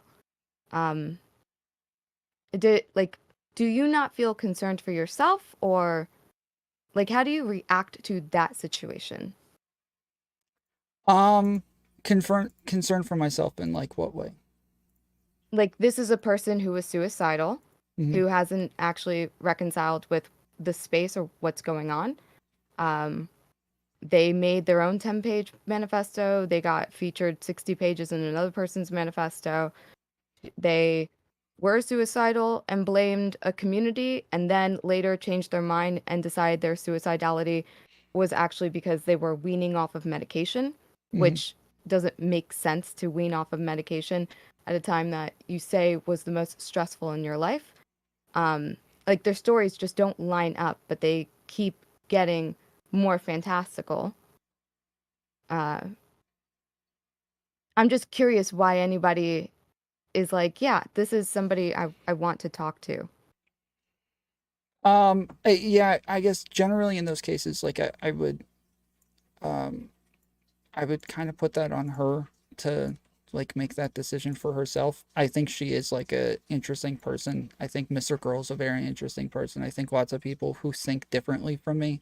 This space is full of people with very similar opinions to me, and people who want to make similar arguments to me and want to talk about all the same things as me. So it's when I can find somebody who's like willing to engage on different things in a different way. Normally I'm very quick to take that opportunity to talk to those people. Okay.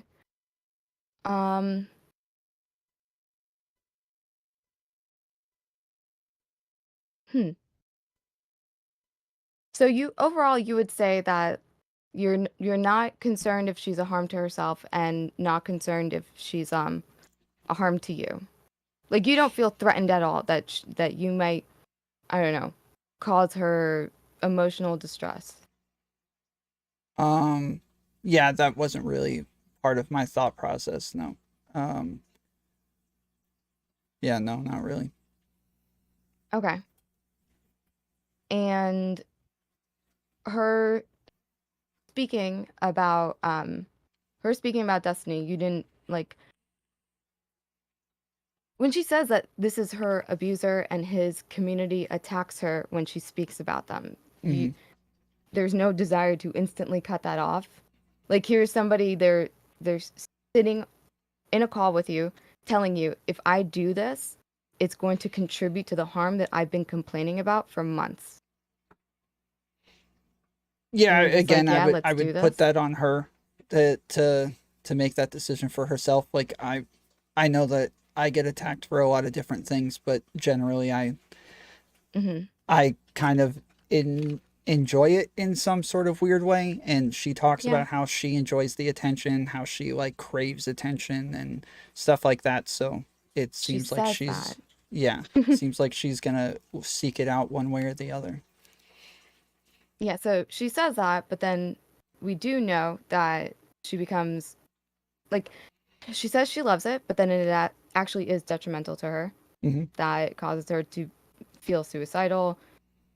I think if I do believe the person, someone said, I believe her weaning off of Xanax.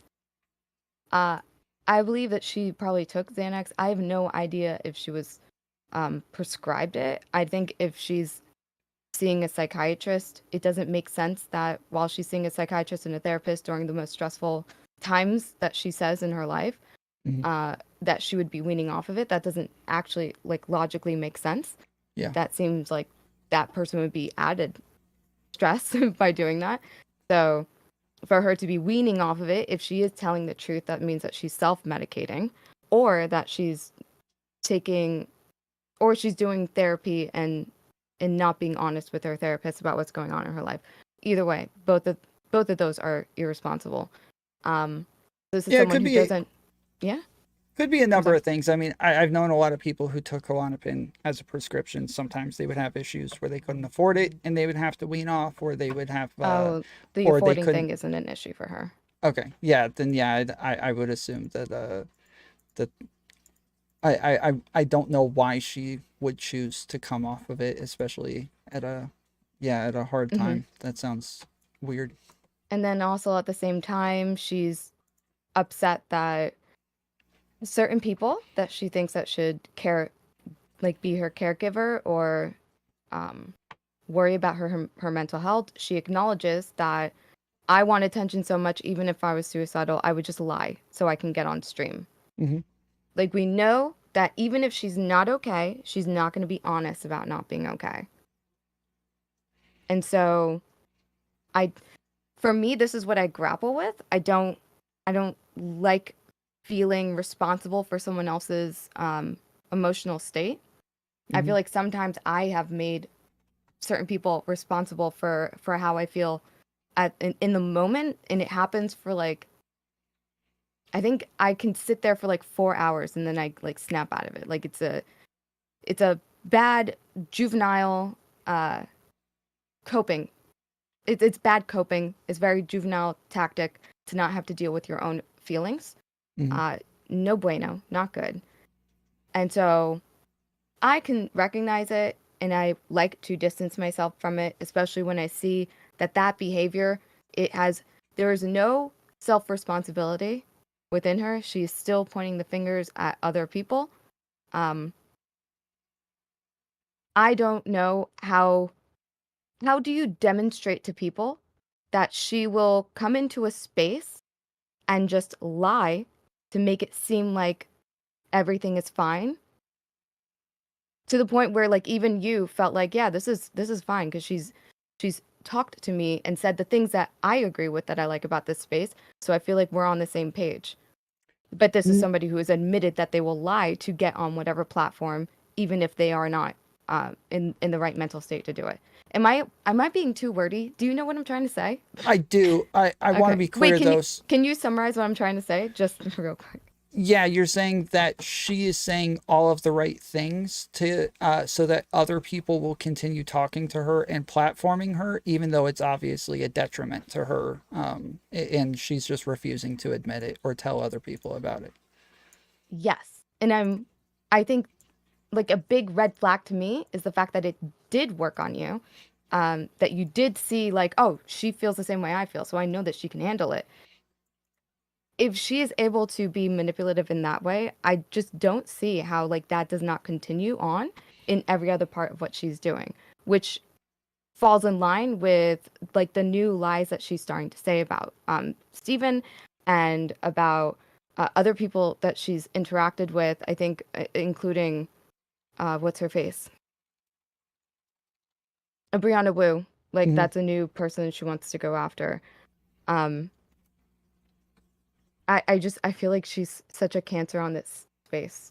And I don't know how to get everyone else not on board. I'm not trying to get like a mass cancellation, but how do you get people to notice the red flag right in front of you and feel a personal responsibility to not feed into it?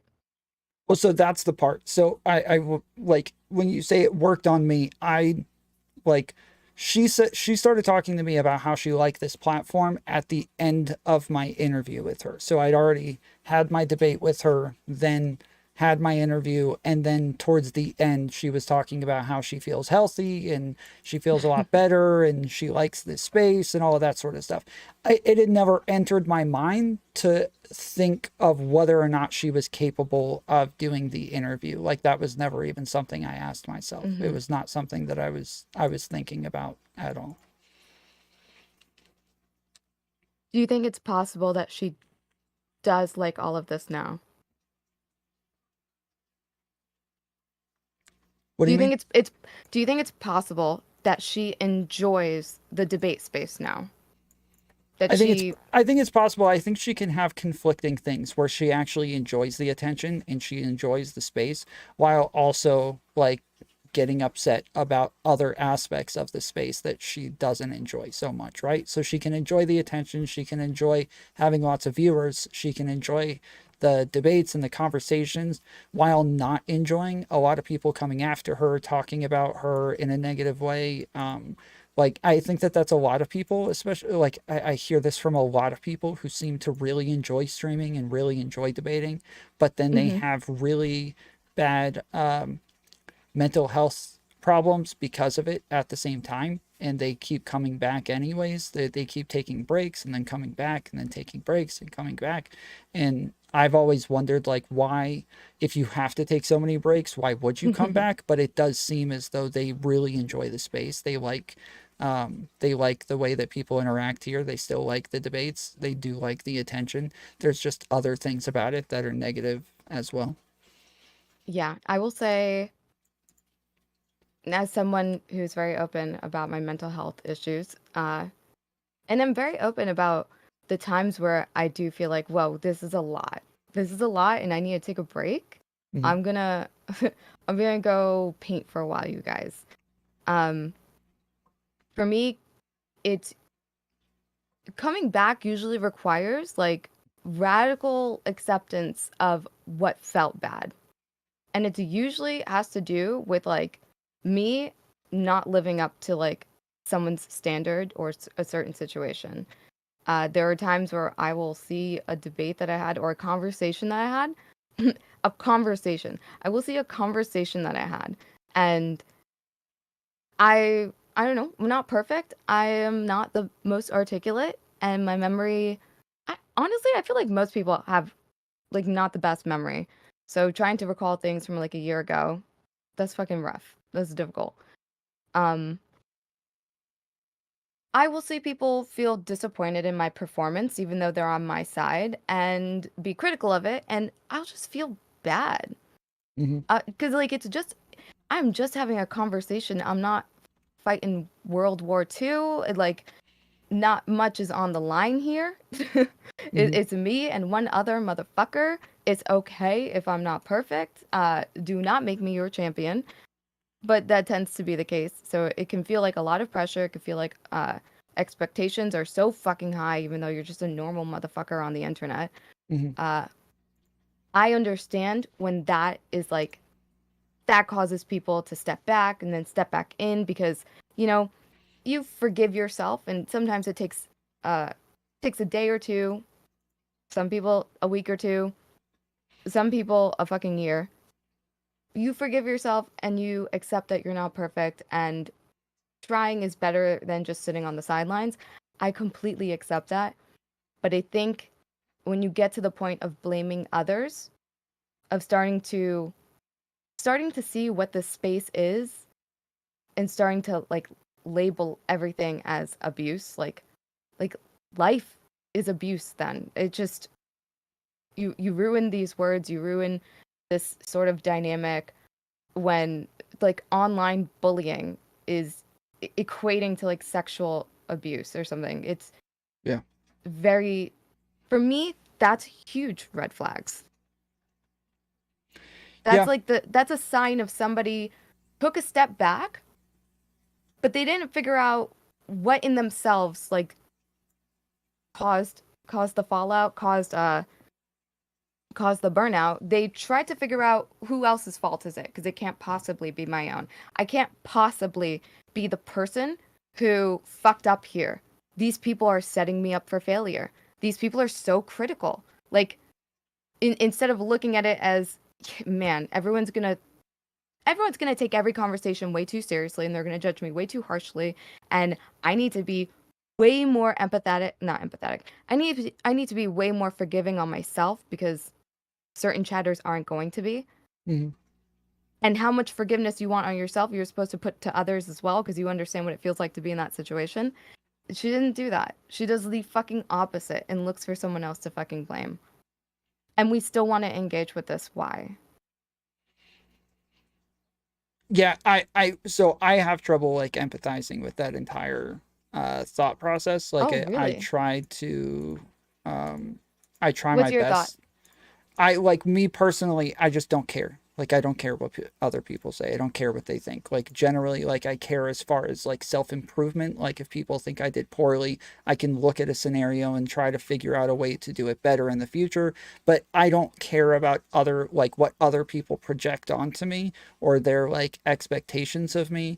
I'm not here for them. I don't like, I'm not here to, I say this all the time when people like think, you know, I put out some video where I'm talking about somebody and then all of their anti-fans flood into my chat. And I'm like, I'm not here for that, guys. Like, I don't care about you. I don't care about your war against this person. I'm not here to be like, you know, the captain of the, well, I'm saying that ignore the interpersonal. We're just talking about like the I'm actual... talking about people caring about an idea. I am talking about somebody caring about what it is that I'm doing and trying to get behind me, like they're here for me to do something, and I just don't care. I don't care enough to do the thing. What do you do streaming for if it's not like...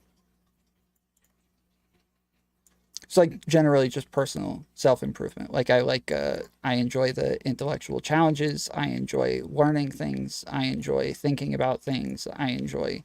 what do you learn if you don't care about other people's input? That's what I'm saying, is I care as far as like my own self-improvement. I care but I don't care as far as like they think I did bad or they think I'm not good enough, or they think... Who are you improving for? Myself. Like, how do you not like you? No, I do like me. So what is there to improve?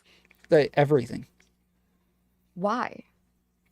So I talk a lot about this on my channel. So I went to prison when I was younger. When I got out, like, I had to make like radical changes. I was a heroin addict. I was a con artist. I was a habitual liar. I had all sorts of problems, and I was in and out of jail for a very long time. And I had to make like very extreme radical changes to my life. And over time, it's kind of become like an obsession to like continue finding things that I can improve on, finding things that I can fix, finding things that I can do better, finding new things to learn, finding new things to understand. And so yeah, it's like, that's just generally what I do anyways. Okay. But you draw the line at wanting to learn or understand. What would we call these people? Followers or chatters? Are they followers? I don't consider them just chatters, because I like my chatters, and I like I like understanding like why they think what they think, and comparing it to what I think, and trying to be able to like work with that. Like, I feel like you do care. Maybe I'm not explaining this correctly, because yes, I I'm think saying you're I not, do yeah. care as far as like them being wrong. Yes, I care. It doesn't hurt my feelings if they think I'm Hold on. wrong. Yeah.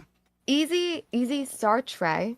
First of all, that's a dumbass username, okay? Redo that one.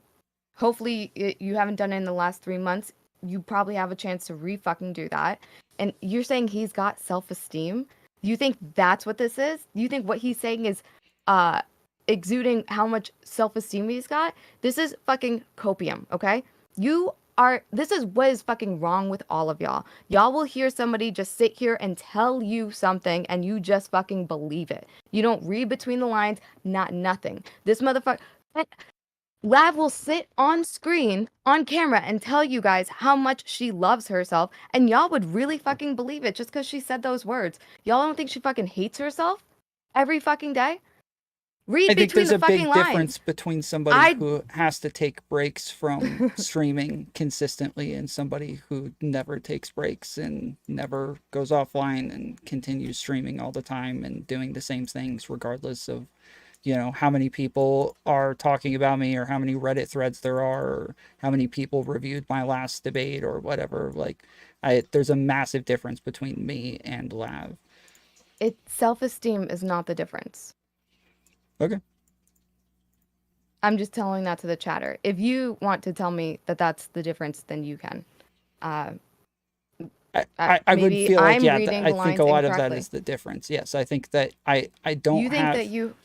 Okay. I don't easily, like I said, my feelings aren't hurt by the things that they're saying. So I care as far as, like, if I can find something to improve on, or if I can find out that I'm wrong about something, if I can find out a better way to think about something, I care as far as that goes. But I don't care as far as, like, yeah, it's going to hurt my feelings, or I'm going to get upset, or I'm going to, like, or I'm going to... So I'm not... I feel like what you're... just to be... Fuck, how do I say it? In the nicest way possible. I'm not saying this as a mean person, as a nice person. I think you're conflating caring with being emotional. You can absolutely care about someone, something, some situation without it resorting to you crying, becoming depressed, having a panic attack. You can still care. Yeah. That's what I'm saying, is that there's different aspects that I care about.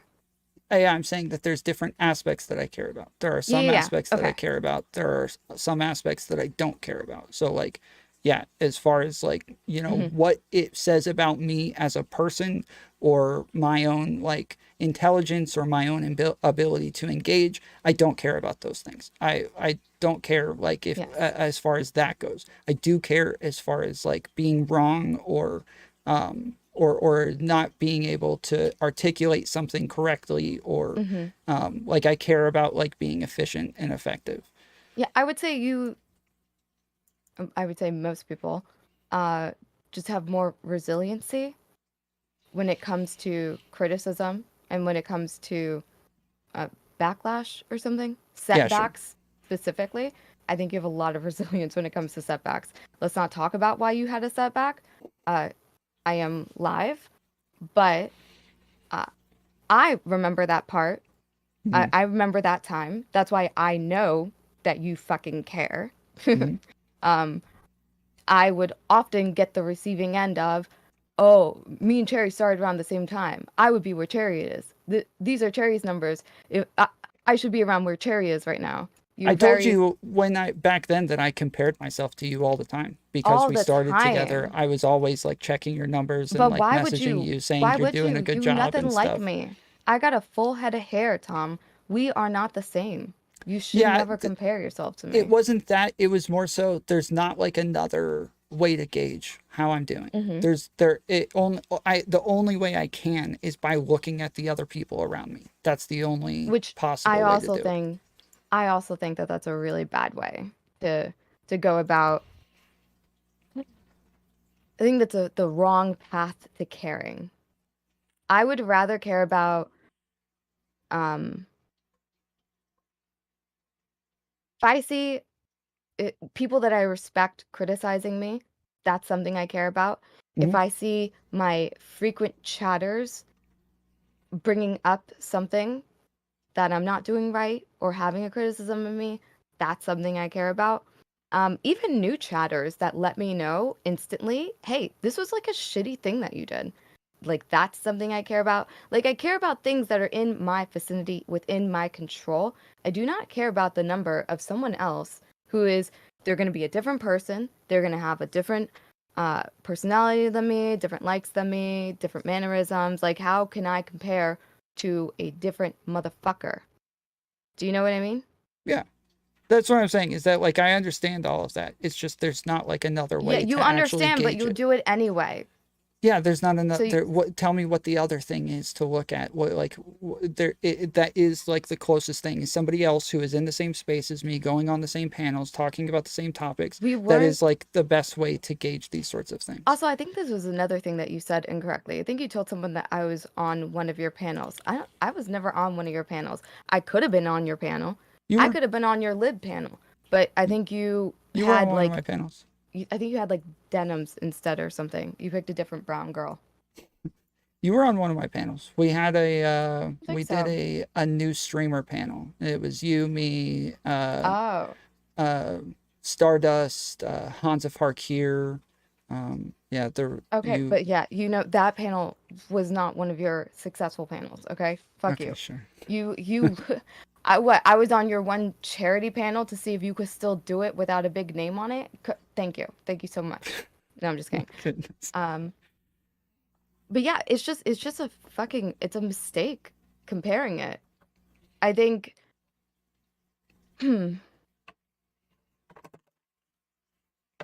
Have you found a benefit comparing yourself? Because I've seen you do it recently with Connor. You, the same way that I remember you comparing yourself to me, I saw you do it recently with Connor, and you were like, "Yeah, me and Connor, we started off at the same scene, in the same scene. He's doing panels now. I used to do panels. Like, do you think that this is a? I feel like it's bad. I feel like I would like to see you stop comparing yourself. I'm going to compare things, like, to gauge it. Like, there's no other way for me to gauge things without comparing it to somebody else. There's not a way to do it. Is there like a certain person that you want to be? Are you comparing yourself because like where you saw me, or where you saw me back in the day, or where you see Connor now? Are you comparing yourself because that's where you want to be? No, it's literally just to like gauge something. You're talking about comparing like it's a bad thing. Like it's just a way to like assess something. It's a way to look at it and kind of like gauge what you're doing versus what somebody else is doing. Have you found it productive to compare yourself? Yeah, sure. Like to have a better understanding of something, or what somebody else is doing versus what I'm doing, or how I'm doing, or something like that. Yeah, of course. Could you explain a way that it was productive for you?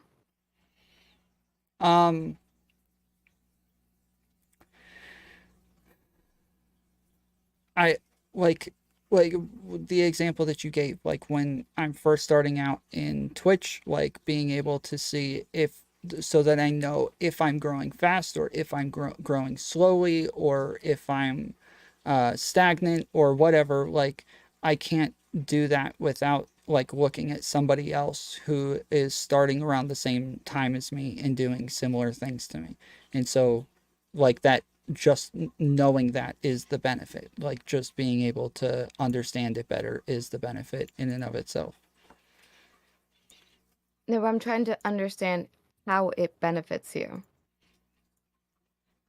That's it. Like literally just to know it, just to be able to know. That is the But what benefit. does knowing that do for you?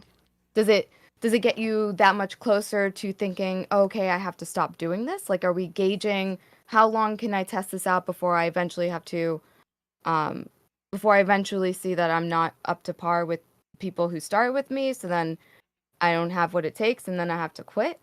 Or no, I don't okay. like plan on changing things. You're based never on using those this things. information to see whether or not you should still do this. No, because like you know, like I struggled for a long time after. Yeah, I know. And That's why I don't like that you compare. well, and I'm saying, and it didn't change anything. Like I was still doing my thing. Like I didn't change what I was doing. I haven't changed it now. I've still been doing the same thing the whole time. It's not a Exactly. It's So not, I don't understand what the benefit is if it's not just to like what make yourself feel like shit. it doesn't make me feel like shit. That's what I'm saying. When you It does. talk about It makes comparing, you feel good. You feel good. it neither. It's just a way for me to gauge something. That's it. That's just the like. It's that. It literally is that simple. It's like for me to have an idea of something. But what is the point of gauging it if you don't make changes? Just well, for the knowledge of it, like just to know. That is the end of it. Like Don't you have to do something with the knowledge? Not necessarily, no. Erudite, thank you so much for the raid. Thank you, thank you. We are chatting with this person, Tom. You can call me Tom. AKA Terminally Online Media. And we were having fun also looking at drafts while we talk.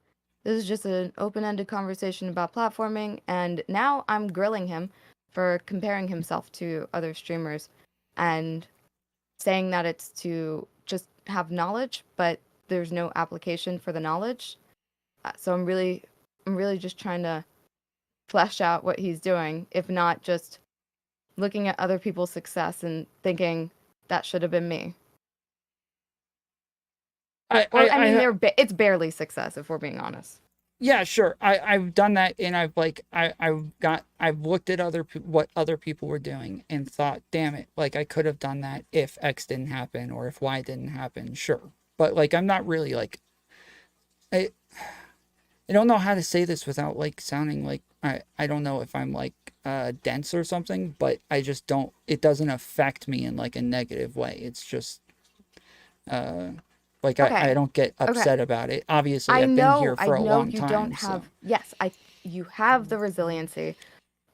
You do not quit, regardless. I think that's great. That's why. I don't know. I'm not worried about you in that way. I would never be worried about you. I don't have the time to worry about you. No. I do.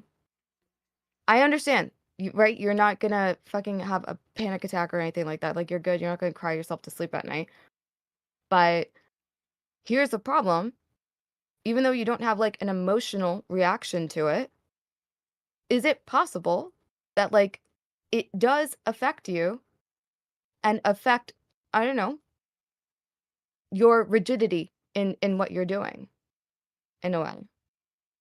I don't think so, because I haven't really changed things. Like I've still. That's what I'm saying. Like, why do you look at this information if it's not to change or get better? It's not like it's motivating you to do more, to be more. It's just it's keeping you steady on track doing the same things.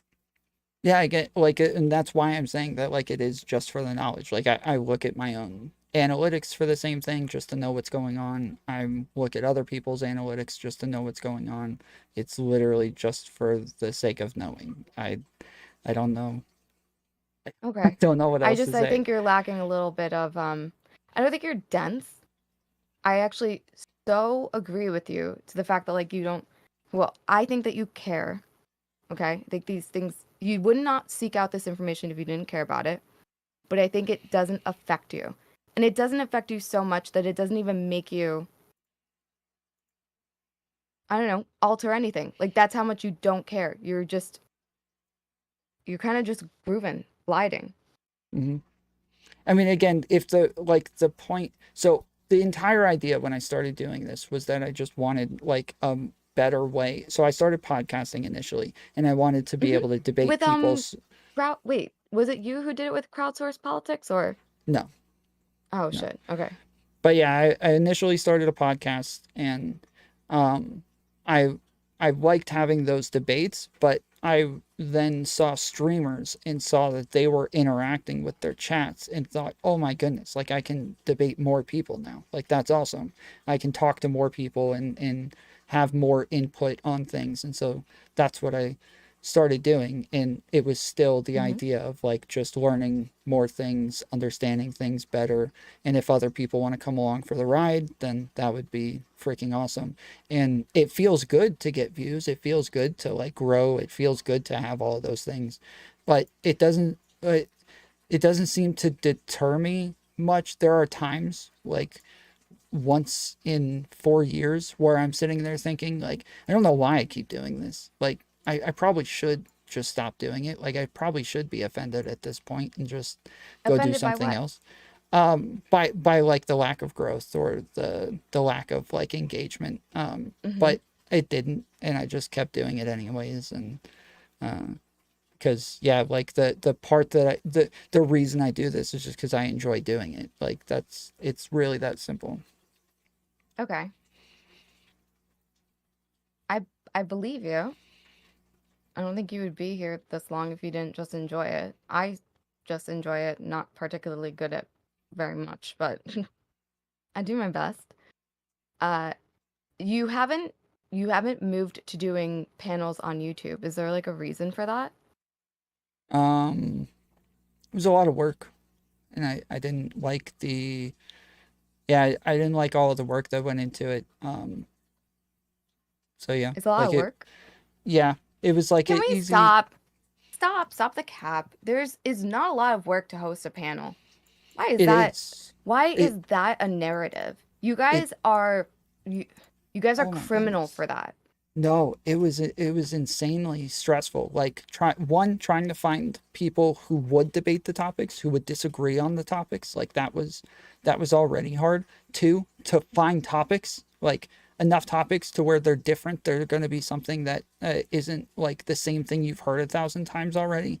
And then 3, people, when you would get another person to come on, at like other people would be like, oh, I don't want to be on a panel with that person, and then they drop off, and now you got to go those people find are new people again. losers. Yes, and it's stressful, it's frustrating, it's a lot of work. Like it was an easy way to like grow quickly, but it just it wasn't you worth were it. just wow, so you were just using panels to grow your platform. Yes. Oh, yes? Yes, yeah, for sure. Oh. Yes, 100%. Okay. To grow my platform, to network with people, to meet new people. Yeah.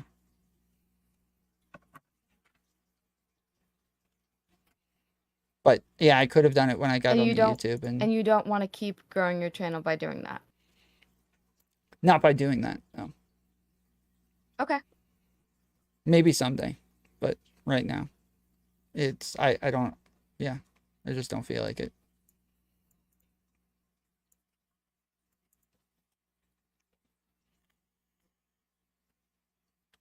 Can I ask you, so when it You comes can to ask like, me anything your heart desires. do you commonly think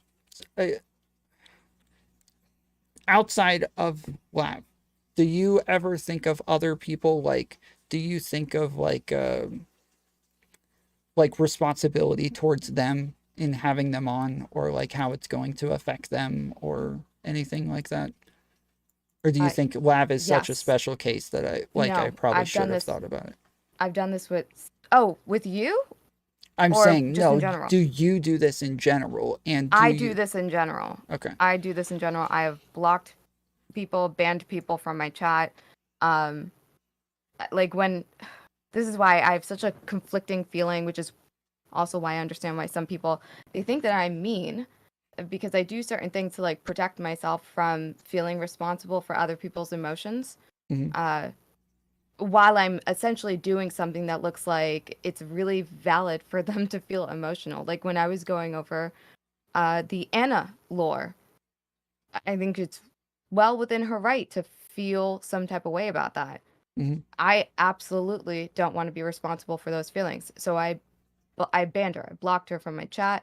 I have my own history with her. I'm not trying to set off another fucking loop, but we don't vibe. I am not confused about what happened around those times, around that era, and I don't feel responsible for another person who is going to disrespect me in that way, and imply there's something wrong with me or my education level, because because I don't see things the way that they see them, and then go so far as to DMCA my fucking channel.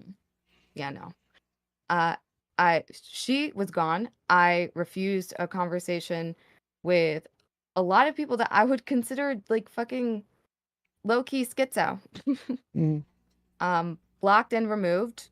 And people who, not even that I'm going out of my way to seek them out, they're being handed to me by others in this space. Because there's a lot of people who just enjoy the idea of like two people with mental illness fighting. Mind you, I like that too, okay? I am mentally ill. I'm willing to argue and debate another mentally ill person. But I prefer to do it with the ones who are self-aware, like I am. See, I've heard you talk about it in the past, and it actually Wait, like talk about what? Imprinted. You said that you didn't like other people worrying about you because of your mental illness, and that you felt like it was like degrading you, or that they were like treating you like a child, and that left like a big imprint on me when you said that, because I thought that's probably like really, it probably does feel like very condescending. It does feel very condescending when you are somebody who has worked through a lot of it. Most of it, I would say. I don't think it's condescending when you do it to someone who is still acting like a child in their mental illness. Like, I've had moments, I had a moment where I was like upset at seeing someone's reaction to me, and it put me like I had an irrational panic attack, and I just got angry at everybody who was in the process, just laughing at me, thinking it's hilarious that I started crying or whatever. Because like, I'm out of character, I'm actually in my fucking feelings, and I'm just feeling like so much pressure in that moment. In that moment, people can treat me like a fucking child, for sure. But what is really difficult is the next day, I take the time to address it. Well, not the next day. I think I give myself like 2 days to sleep on it. And then I take the time to address it and to take responsibility for like what that was, and acknowledge that the other people who I said like set me off, that's not like their fault, and what happened was irrational.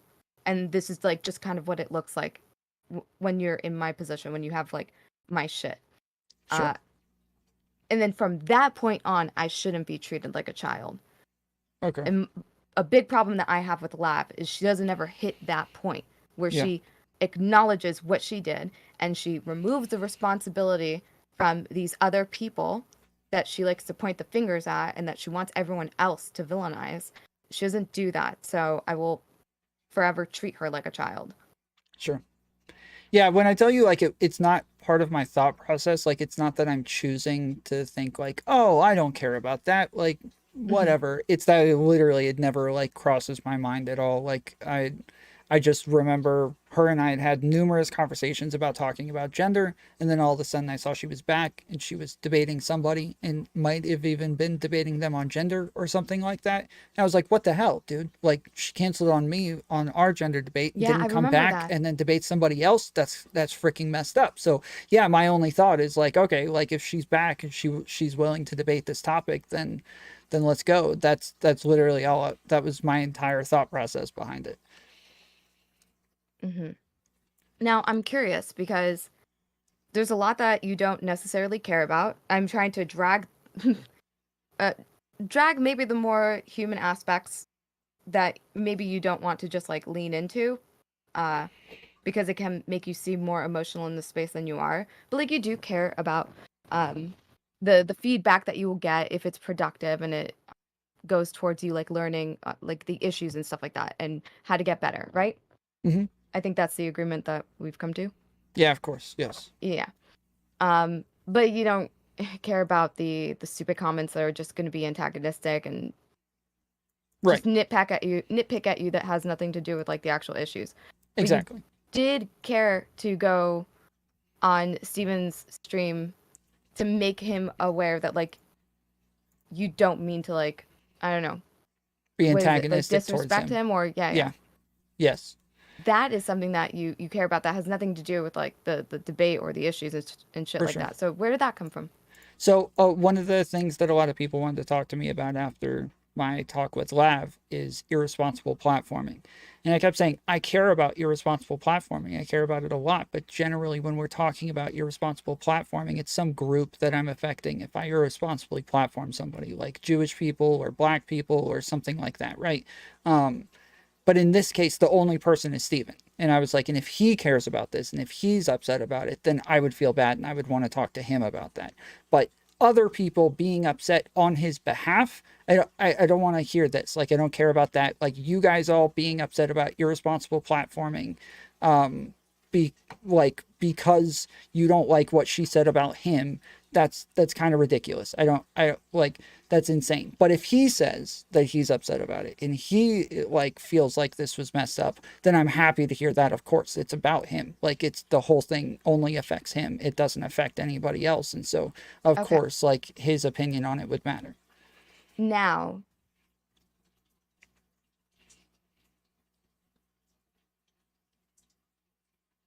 do you know the whole situation with like Lav and her manifesto and him, and then Lav with Max and him, and then Lav with the new lies and him? Like, are you up to date on that stuff before talking to her? Yeah. So like, I talked to Mr. Girl. I had an interview with him about the report. Mm-hmm. Then I also interviewed Destiny about the report. I did not plan on interviewing Lav about the report, but then when Counterpoints talked to her, a lot of the stuff that she was saying on there was so insanely vague. Yeah. And I watched it through you. Okay. Because So he yes. took it down. Yeah. So it sounded like there were new claims. It sounded like there could be like a million things said in the ways that she was saying stuff. And so, yeah, I wanted to talk to her to clarify those points and see if there actually were like new claims and I only had like 3 or 4 questions going into it. And then just that spawned off more and more questions as I had her there. So, Yeah. So this is me looking from the outside, seeing here is Steven, who it does seem as though a lot of people just look at him like a punching bag, like a fucking voodoo doll that you can pick and poke at for content type shit. And he's very reluctant to draw lines, draw boundaries, and it does seem like this is the year of boundaries, but I feel like every time when people make progress, there's a certain point where it almost feels cringe, like leaning in on something like drawing boundaries, asking people to like have decency with you, have like respect for you, or like to ask people to care about you. I feel like is a very unnatural thing to do. And I think going and asking somebody, do you care about this? Like, because I'm not going to care until you tell me to care. I think you end up putting people in a weird place, because I'm even just trying to pull out the caring from you. Like, you won't even admit that you care about what chatters might say. Like, do you understand how it almost feels like pulling teeth, especially from, like, in my experience with the men in this space? It's very difficult to pull, like, the emotion out of them unless they're, like, almost using it as a weapon. I can understand how it feels that way, yes. Yeah.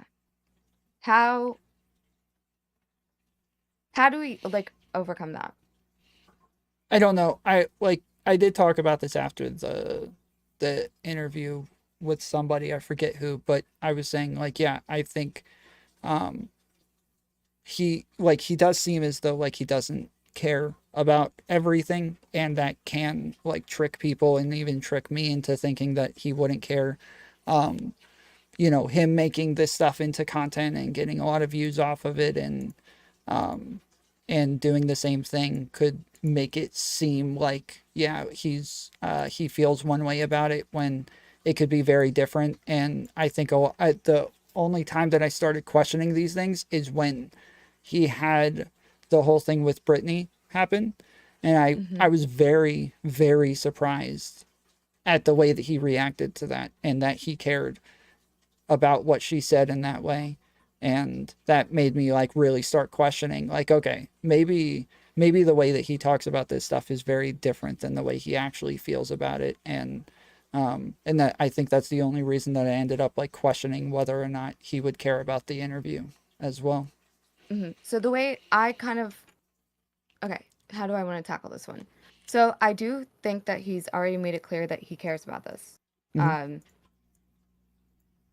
Her lying about him, her talking about, like, he's made it so clear that he cares about this. It pisses him off, triggers him to see him be misrepresented and lied about.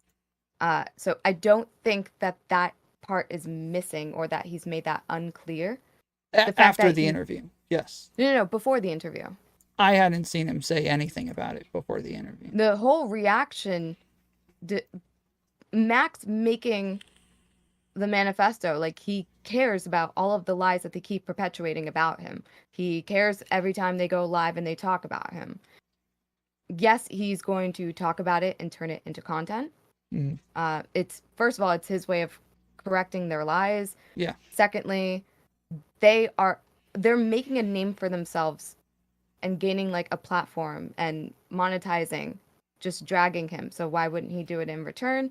Like the tit for tat thing is there. Yeah, of course. And then also he's got the bigger platform, so hopefully his his truth can reach better than what they're doing. Yeah. Which is not always the case. A lot of people like to say, like, oh, bigger platform. Obviously, you have the control in the situation. You don't when you have small streamers who will collectively come together and basically boost a narrative that is against the large streamer. People can't wait to take down power, especially if you are seeping into radical feminist territory to find communities of women who can't wait to, I don't know, you see where I'm going with it.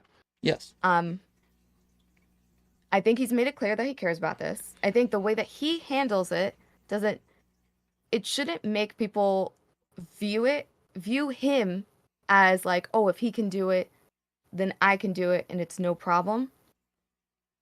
Because if you do it from the direction of, well, anyone could be right here, I think it kind of adds to like the shittiness of it all. Yeah. Do you know what I mean? And then there's the issue of tell me where the line is. I think that's such a hard one. And if we think about content moderation, or if we even just consider, I think content moderation is a good one. Moderation doesn't always tell you what you did wrong. Moderation doesn't always tell you exactly where you crossed the line. Like, we do not want Facebook and Twitter to come out and explain to us how they are able to detect Russian bots, or how they're able to detect pedophiles exchanging information. Because the more information you give people on how they're getting caught, the sneakier they are about getting around it. I think that's part of a concern, maybe part of an issue that comes with people who say that they are in your favor, they say that they are your friends, but they need to be told how to be your friend. It doesn't seem natural. I don't like the idea of telling someone to roadmap out how far I can push you. Roadmap out how close I can come to disrespecting you and your wife before you burn the bridge. Because I personally would like to get as close to bridge burning as possible. Like, do you understand? Like, it feels like that's what people are asking for. And I think it's very normal, or probably ideal, for him to back away from ever giving those direct answers. Yeah. Yeah, I mean, I think that's kind of what I was saying. Is that, like, yeah, I had to, like, think about it differently and think what I guess think for him almost in a way, like because yeah, generally I would just like take what somebody says and just run with that, but I like I said, I had seen different things to make me kind of question the way that I was thinking about it initially. Yeah, I do think that like you're a genuine person in the space. I don't always agree with your opinions, and like the you not caring thing, obviously you care. I think your lack of emotional reaction to shit is probably what allows you to tolerate a lot of different spaces, a lot of difficult conversations. I think probably what would make you a really good panel host, Yeah, because sure. you could probably have good relationships with like lots of different types of people because of your tolerance and resilience. But I do find that some people will find difficulty, or they won't find success when they start looking for direct answers, direct roadmaps on how to be friends with somebody who has experienced being burnt this often. Yeah. And it can feel like a rejection or unresolved. I just think that asking for direct answers is like not the path. Yeah. If that makes sense. Yeah, like I said, I agree. That's why I like Yeah. I'm just saying it's just two more times to really toot my own horn. I'm just fucking with you. I think like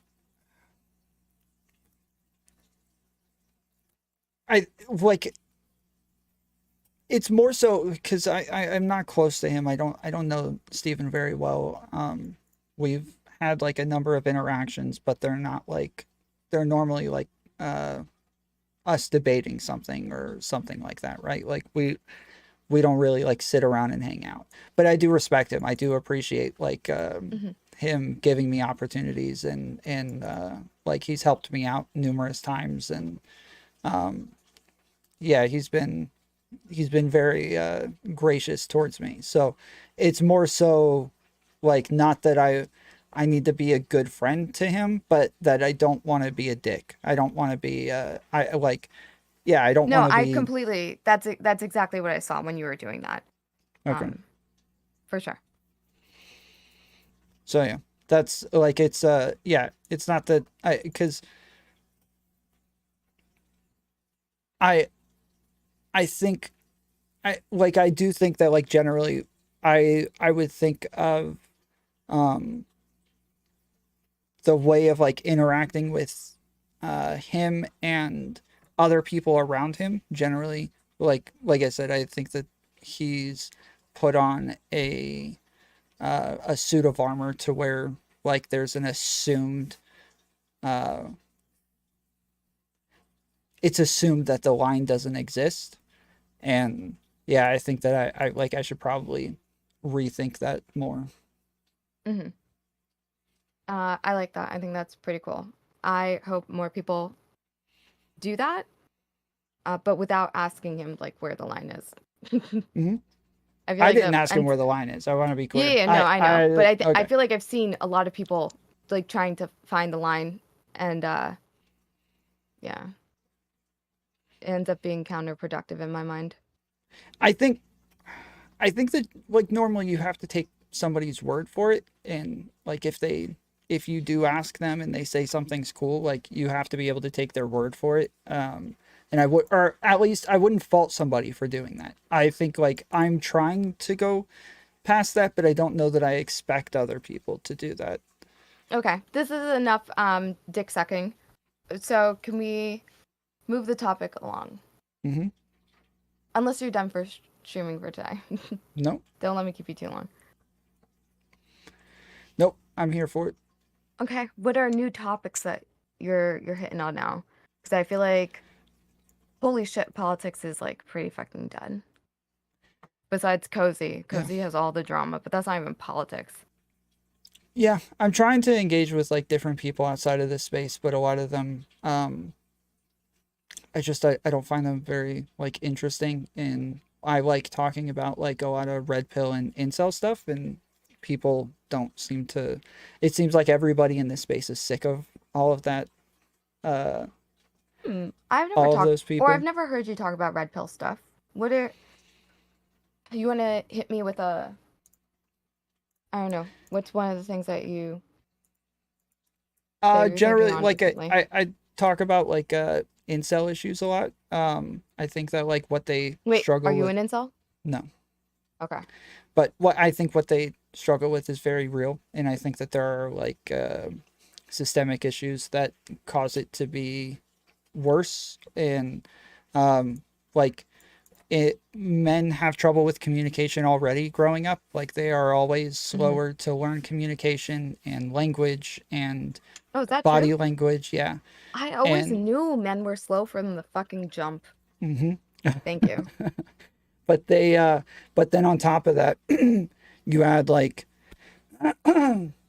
video games, internet, computers, which men at early ages start on and spend a lot more time on, which means that they're spending a lot less time socializing.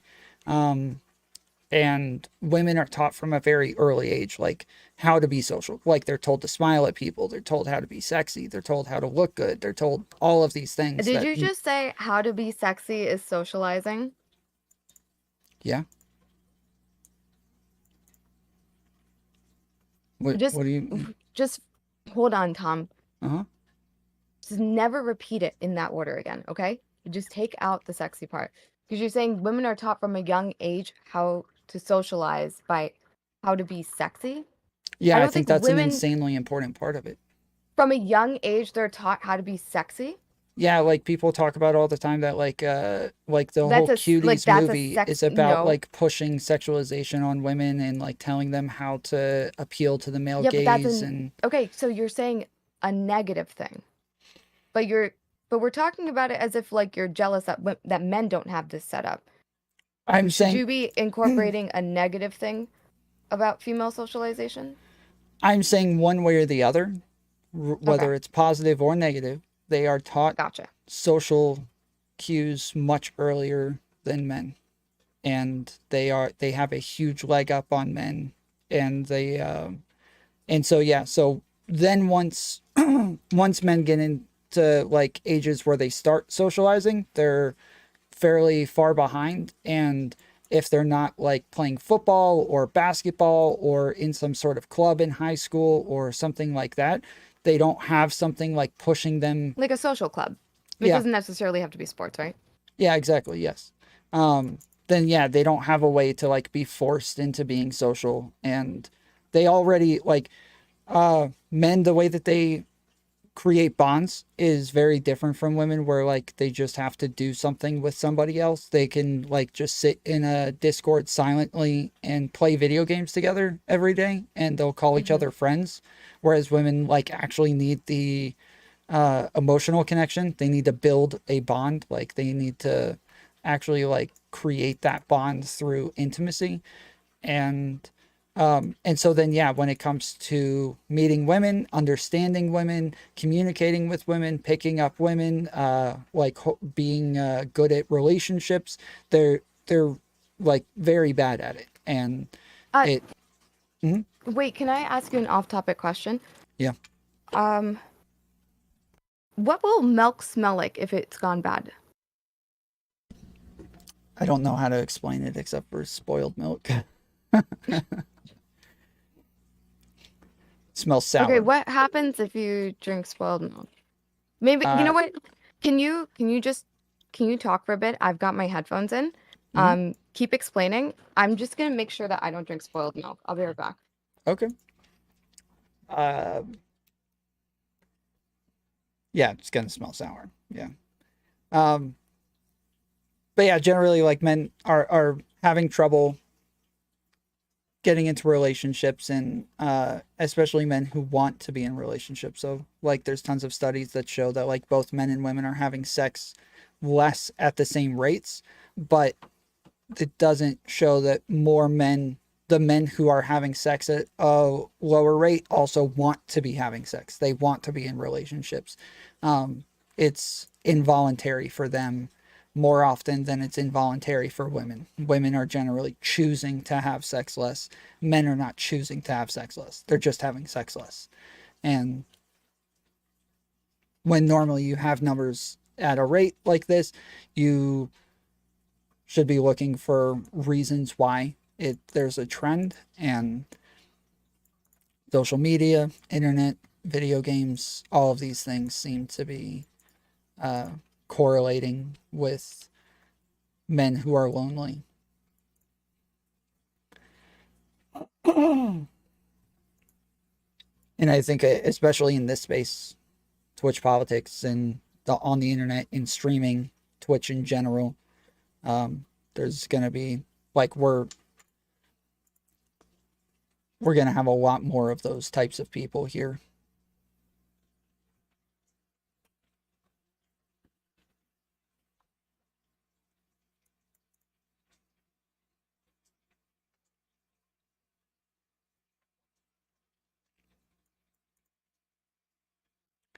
How about just look at the expiration date? Yeah.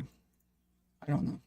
I think maybe, I think that's what she's probably going to do now, is check the expiration date.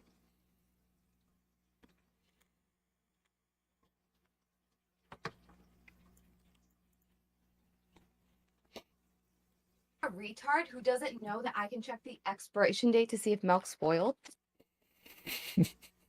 Don't listen to your chat. Is that what you were going to do? You were going to check the expiration date? No, I was going to get different milk. I have a mini fridge up here to keep my milk for when I make coffee up here. So I have it in this little, like, fake plastic milk thingy. So you don't really talk about red pill stuff at all? Oh, I do. You do? But in reacting to stuff.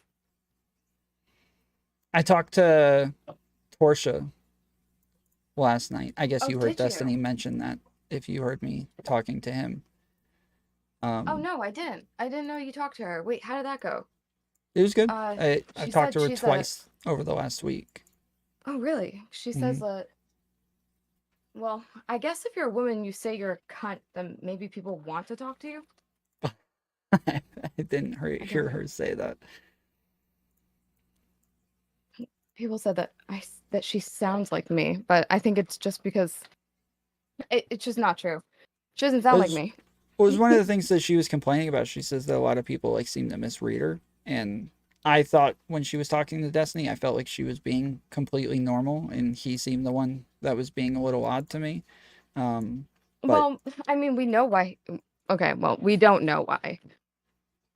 I do a lot of mind reading. If you don't know, I am not like his speaker or anything like that. I just feel like I'm, how do I put this? I'm like an empath. I feel like I just get it. Wow, thanks. No, you got but a lot of those recently. I think not annoying. I think it's frustrating to have a conversation with somebody where it's not like a conversation. They're sort of using you as Google. And then while you are kind enough to give answers as if you are fucking Google, they also disagree with you. Like, they didn't know the answer, but they know that you're wrong. But then they get upset with you that you're debating them. Like, the combination, like, where do you get off? I think it's interesting. It can be interesting for some people to have that conversation. But I think you have to have the energy for that sort of, whatever that sort of conversation is. Yeah. Okay, that makes sense. Yeah, I think that that makes sense. Yeah, because I think that would absolutely be entertaining for probably him or other people when they are in the mood for it. I have no idea if he was in the mood for it. Yeah, it always seems like not, because the like, that's generally how I like to learn about new topics, is I like to talk to somebody who believes in the thing and then ask them a bunch of questions about it and then question them on it and be like, well, what about this? What about that? What if this happened? But it wasn't a what about thing. It was a, oh no, you're wrong. Oh. That's not it. And so when someone is telling you that that you are wrong, even though they don't have the answer, Yeah. and then at the end of it, they are upset because you guys ended up debating when all you came there for was to get answers. Yeah. I think she You was would trying have- to be playful, and that's at Yeah. least that's the way I saw it. Is I thought she looked like she was trying to flirt with him and be like playful with him, and that he Yes. wasn't having it. Yes, I think it was very cute. I see the playfulness, and I think it can be very enjoyable and super entertaining to watch. Mm-hmm. My suggestion would be to not invoke debate as like a derogatory term. Oh, Like, sure. oh, you're just trying to debate me. Yes. Because holy shit, anything can be considered debate. Like disagreeing. He could have said that she was just trying to debate him when she told him that like that he was wrong because this or whatever. Yep. Like that could also be seen as debate. So here you are talking to somebody who's known for debating, and then you're gonna get upset because he's disagreeing with you after you disagree with him, and then you're gonna invoke debate as a derogatory term. Like, what are we doing here? That It almost totally seems makes like- sense. Yeah. That's frustrating for me, where people come in and they're like, hey, want to talk? And I'm like, sure. And then they come and they start talking to me about something they know I disagree with. And so I start like having a back and forth with them. And they're like, why do people always do this? I say I want to talk to them and they turn it into a debate. And I'm like, I don't know what you expect. You're going to say things that I think are wrong. I'm saying things that you think are wrong. Like what else happens? Do we just make statements out into the ether and neither one of us is actually responding to one another? Like, I don't understand what we're doing here then. Have to. Okay. She acknowledges that she's a cunty woman.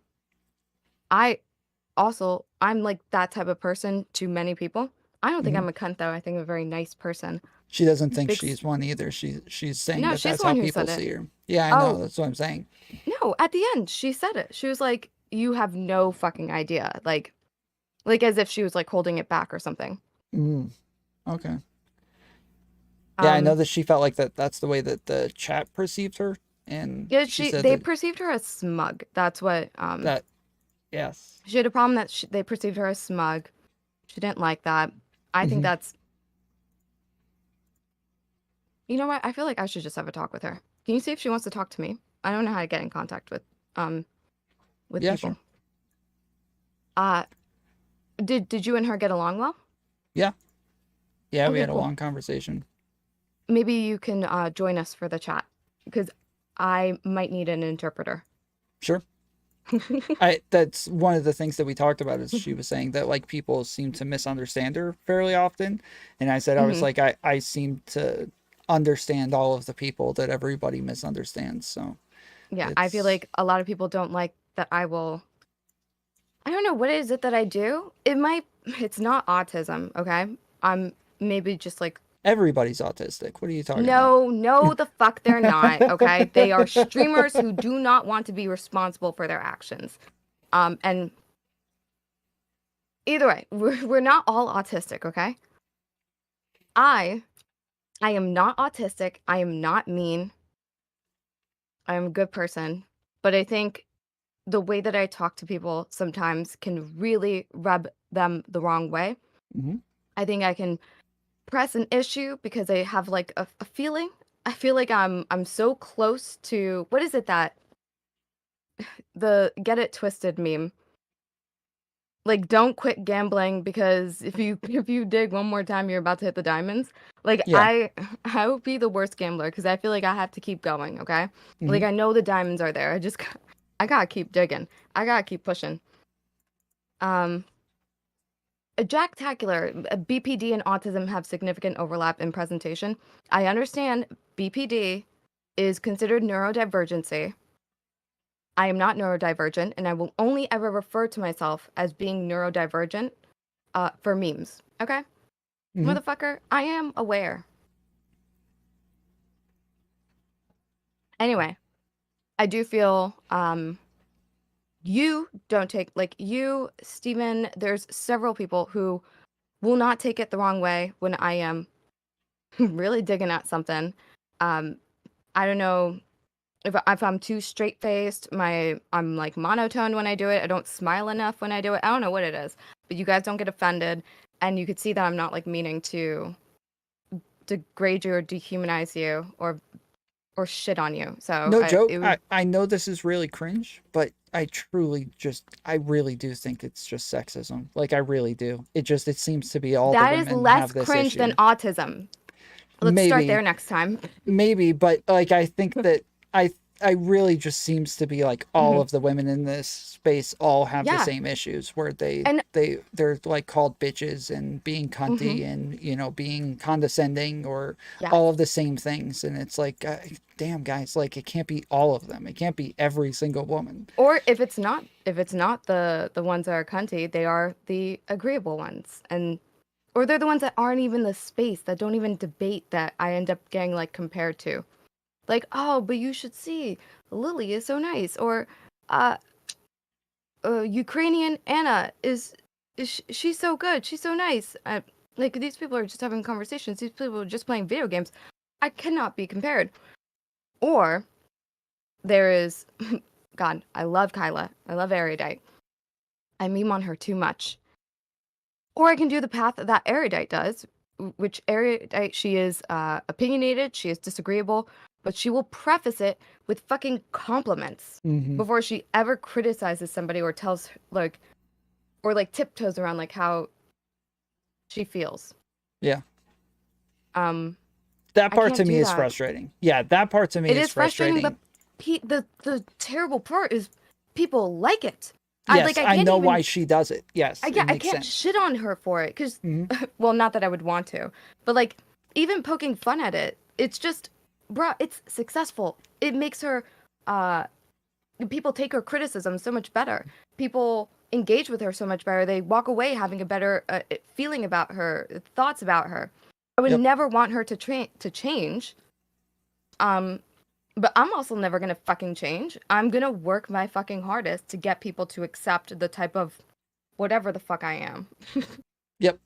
Yeah, no, I like people being a lot more direct in with Erudite. It definitely works. She does, like, it seems like everybody is very receptive to the things that she says. It's just that when it's me, I feel like it's like I'm being condescended to. I feel like I don't like it, but it seems like, yeah, everybody else likes it. Everybody else like appreciates it seems like she's able to get away with a lot more because of the way that she does it, and it really works for her. And so here's the thing, like, I can watch her on a panel and be like, oh God, I could never let somebody talk to me like that, like, and these people like eat it up. The thing that I do like is that she doesn't end up talking to me like that when we have a one-on-one conversation, because she can adjust, you know, to somebody who works better with more directness. So overall, it's not like a terrible shade at her or whatever. People who can camouflage, people who can adapt, they're just going to be more successful. Whereas I'm going to be fucking rigid and hit every step on the way up.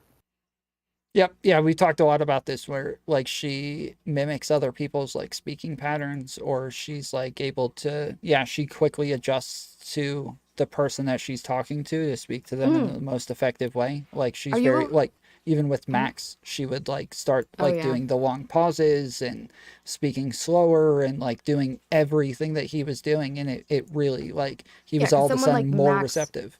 Someone like Max that, like, if it looks like you're thinking about what you're saying before you say it and not just being reactive to him, he's actually more receptive to thinking about what you've said and is like less defensive. I think that's so stupid. I just I don't know. Are you a weeb? Do you know who Sundari is? Nope. Never watched anime at all. I watched Pokemon for a little bit, but that was it. It's a type of character. Eric has called me this, and I've gotten pissed off. I've told him not to use that. We've got to think of something else. What is a tsundere? Because there is one part of tsundere that does not apply to me. And so I won't even let my husband refer to me in that way. No, you didn't actually piss me off. It just reminded me of tsundere. It does not describe me exactly. There is something off with it. Just stop typing it. stop typing it and type the fucking explanation of it. So, according to Urban Dictionary, tsundere is an extremely attractive girl. Once you meet her, you will never forget her. She has chestnut hair, curved eyebrows, slanted nose, puffy cheeks with dimples, blah, blah, blah, almond brown eyes. No, they're saying this is wrong. Okay. It says you fall into her eyes, never forget. Okay. It means that you mean, but you like people. Okay, let's not dumb it down that fucking much. Where you're incredibly mean one moment and loving and caring the next. Oh, so y'all are really saying that it's being bipolar. It's a Japanese term for a character development process that depicts a character with an initially harsh personality who gradually reveals a warmer, friendlier side over time. Thank you, Crabs. Honestly, all of you motherfuckers who just kept typing in the name, like, tsundere, like, what were y'all doing? Was this like an exercise? Like, I can type it too. Everyone type it in the chat. Just last one loses. Sorry, I just have to tease them sometimes. Yeah, my chat likes to piss me off by saying my name in all caps.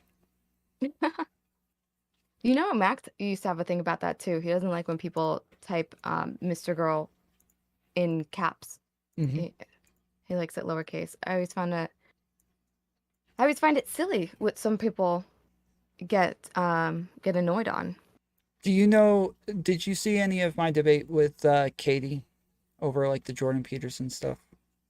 No, I didn't.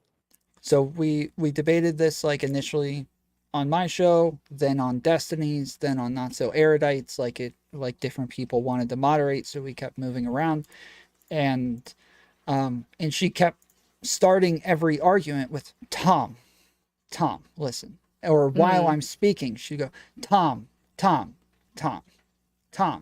And it was just, this is what I see when people type my name in all caps. It's Tom. Like, it's a very like condescending so it gives you thing. flashbacks to her?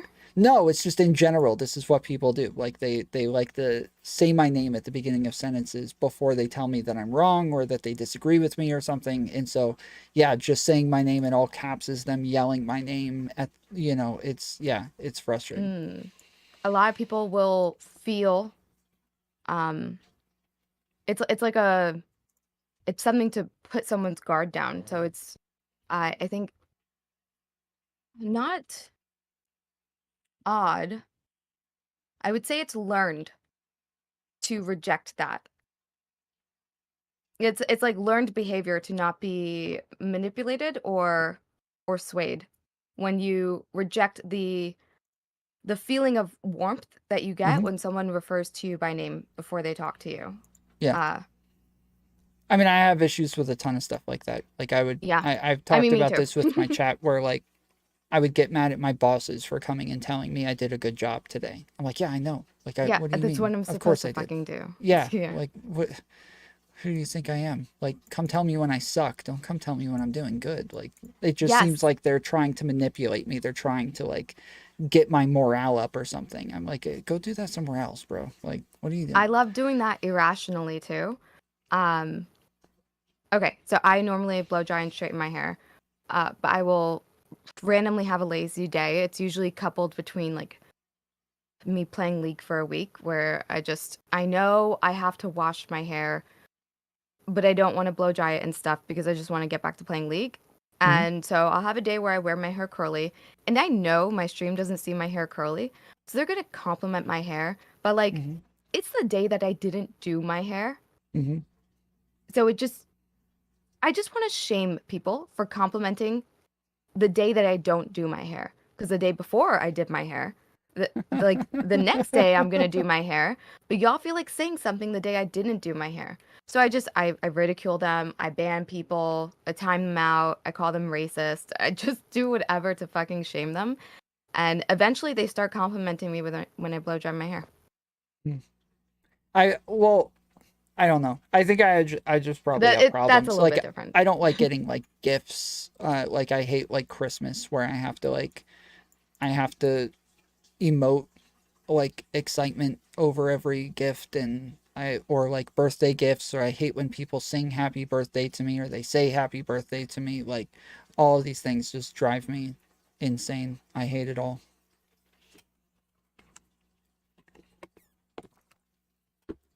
I hate it when people try to make me happy, pretty much.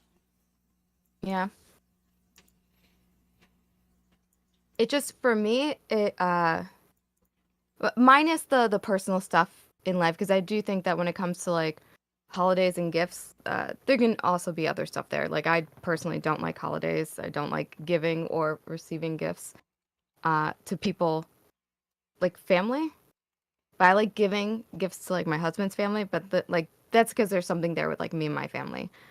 Like holidays just don't mean shit to me.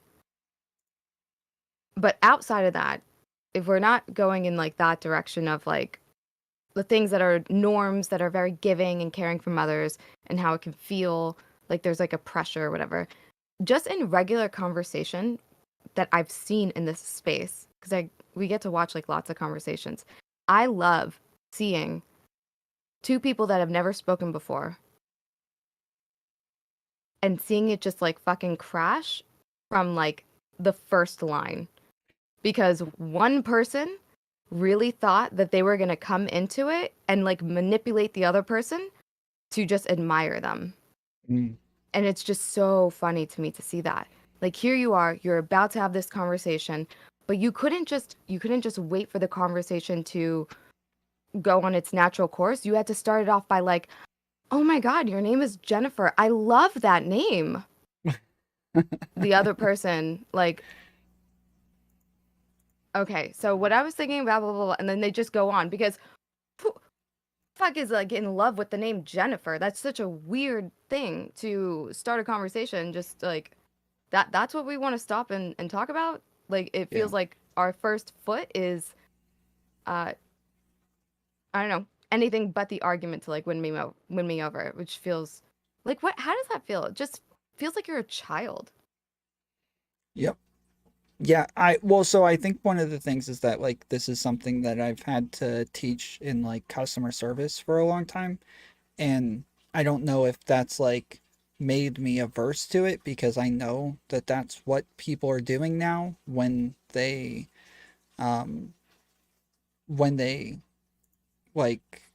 say things like this, or when they are like complimenting me or whatever.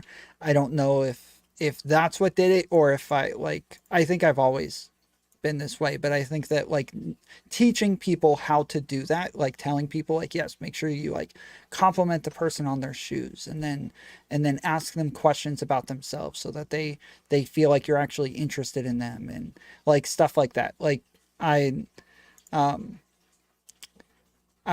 think that maybe like teaching it also makes you like a lot more aware of it when it's happening.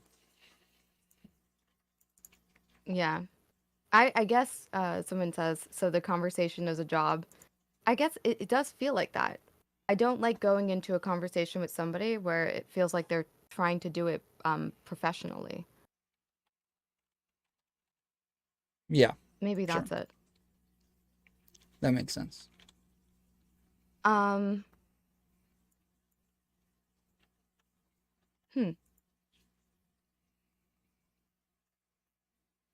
talking to you, but I'm also looking at like weird animals on my screen, so it's distracting my mental. So you're gonna set up a conversation between me, you, and Torshaa. That should be interesting. Yeah, she's in my chat right now. She just asked if I wanted to Does talk. she want to hop in? Yeah, let me see. She has.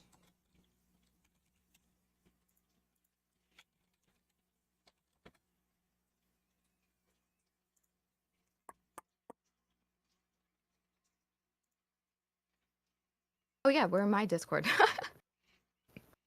Well, she's not in my Discord. She uses like a StreamYard like thing to stream, so I don't even know if she can use Discord.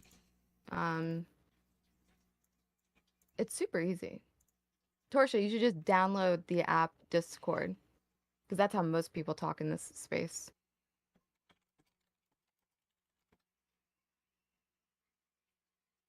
She has Discord, but I sent her a friend request days ago, and she still hasn't accepted it because she never uses Discord. Gotcha. I see what you mean.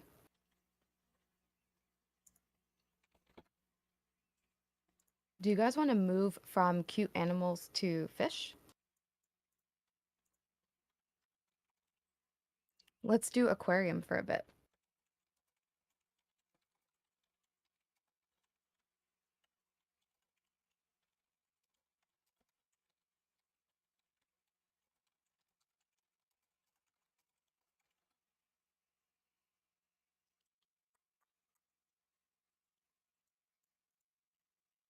We want T-Pain? Nobody is asking for T-Pain right now.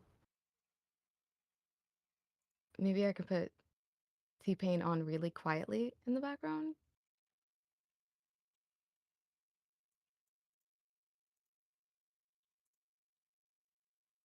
Aquarium plus T-Pain is actually like a weird combination, but I'm here for it.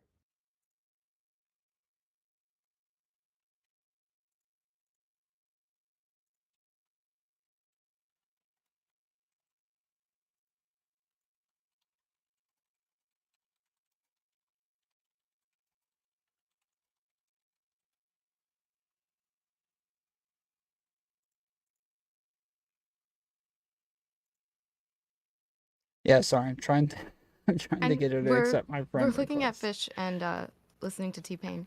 Okay, good. Let me move past the turtles. They're not feeling turtles right now. Oh, is this mostly turtles?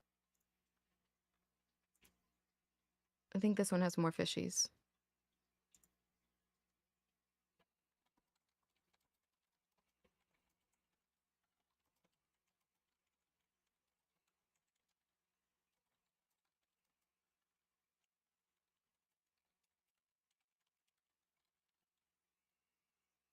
They got any octopus?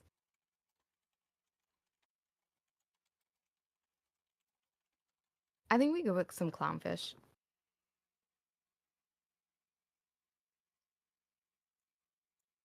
Hold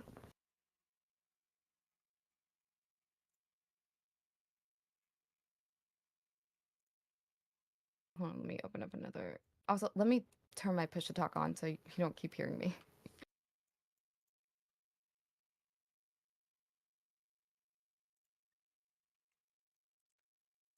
Yeah.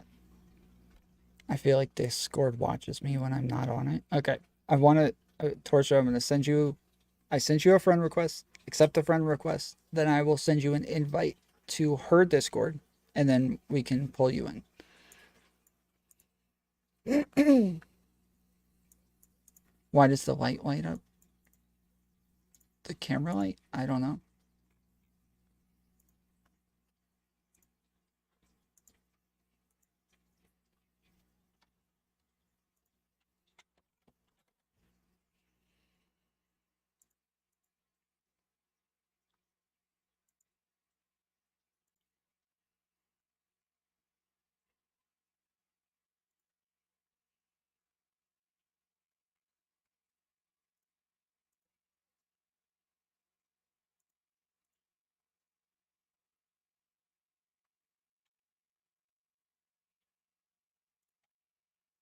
Okay. Well, while I figure this out, have you been streaming more lately? Yeah. What have you I think been I've doing? been consistent since the start of this year. I took a big break after the Max shit, really questioning my fucking brain. But I'm back at it. I've only taken breaks to go do like an event, help canvas in Wisconsin, and the just occasional day off or something. Yeah, I saw you in Savannah.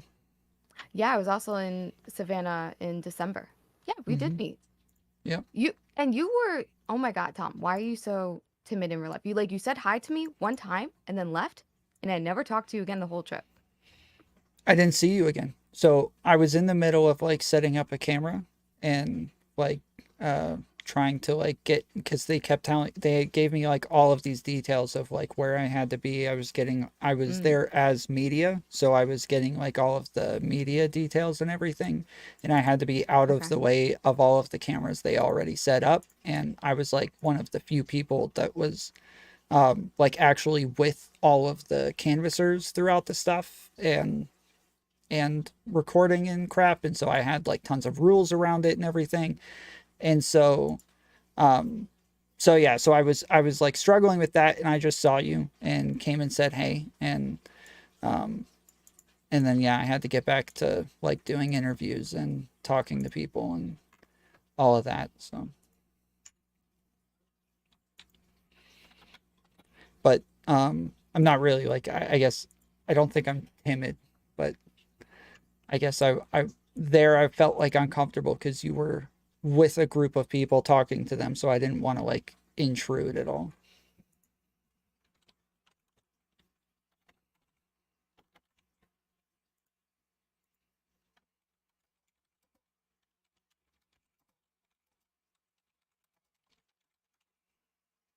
Are you talking with push to talk on?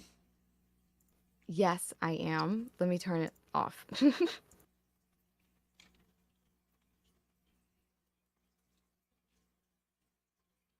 Okay, yeah. Fuck. I'd been talking. Okay. But yeah, everyone I met there was for the first time, except for Steven. But I guess because I was there, what was it? What did I see you like the second day? So it probably just seemed like like I knew them or something. Yeah, maybe. I had already been there for like 2 days, and I was doing interviews like around the town and recording like shots of houses and Did you ever upload malls. stuff from there? Yeah, I did so I actually went to a mall and just talked to people about who they were voting for and asked them questions about like current events, stuff like Elon taking over Twitter, Kanye West saying stuff about Nazis, that sort of crap, and just had like general conversations with people and uploaded it. Okay. But I followed around like a bunch of different canvassers. I was with Pixie and Erin for a while as well. And everybody else was just like a bunch of random people, and just kind of followed them around as they were canvassing and got shots of it.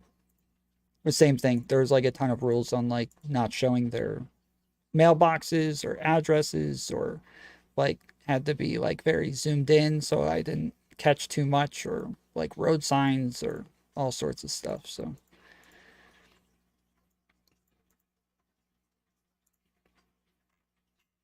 I'm sorry, I'm doing a Wordle now. I don't know why I started this. you were freaking busy during all of that. So on the last day, I was sitting with Erin and Pixie, and they were going, I was supposed to go with them canvassing, and they were waiting for you to come pick them up. Oh yeah, I was running around. I had to like find stuff to be able to make certificates, so people had like like something nice to go home with. But of course, not everyone was able to make it to the award ceremony, so I also ended up mailing out a lot of people's certificates afterwards too.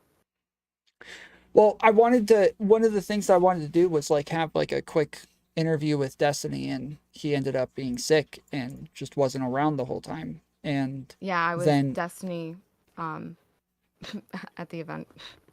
Yeah, well, so on the last day, he finally messaged me and was like, "Hey, sorry, been sick. Like, I'll talk to you after the event." So I'd been waiting like the whole weekend for that, and just been getting like other random things for the documentary the whole time. And then, like, the morning of the last day, my bosses called me and fired me and told me I had to come back immediately to like close out all of these accounts and do all sorts of stuff. And I was like insanely pissed off. Like, not only that I was just fired, but also that I had to go. It wasn't fired, but it was pretty essentially fired. And I had to drive all the way back 3-4 hours back and miss interviewing Steven, the thing that I had been there for, just because they decided to do this at that moment. So it was. When is fucking documentary coming out? We decided to make it like more long term, gather more stuff. More? Yeah. Wait, even now you feel like you're not done? Yeah. So we have, based This on the started chapters that we have, 2 we years don't. ago. Okay. Well, a year and a half. It'll be a year and a half in like a month. But we don't want a narrator. We don't want anybody to narrate it. That is the hope, is that we can get enough people talking about all of the things to where we don't have to have a narrator. We don't have to have anybody talking over it. We can just have all of the interviews explain it for themselves. And so we do need more to cover the chapters that we currently have planned. But Brianna Wu is one of the people who we plan on interviewing about like the Gamergate era and Okay. stuff Oh like wait, that. so this isn't, if it's about Gamergate, then this isn't a documentary on Destiny anymore. It is. So it's about Destiny Gamergate and have to do him with building the community. So when he started debating, this was like, as like YouTube and YouTube politics were moving like into the, anti-SJW sorts of stuff. And the alt-right was blowing up at the time, Richard Spencer. And so Destiny made a name for himself debating like far-right people and skeptics. And a lot of that seemed to spawn off of Gamergate.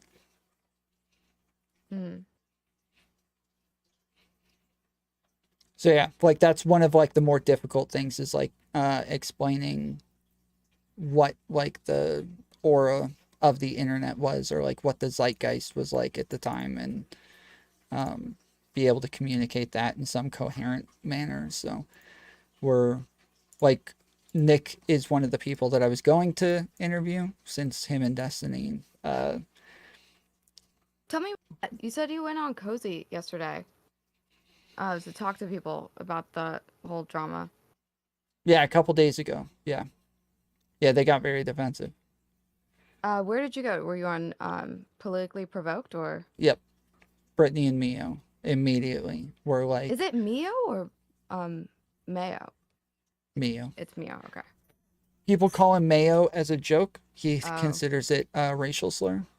So it's funny. Okay. But yeah, I talked to Brittany and Mio about the Ollie Alexander thing, and they...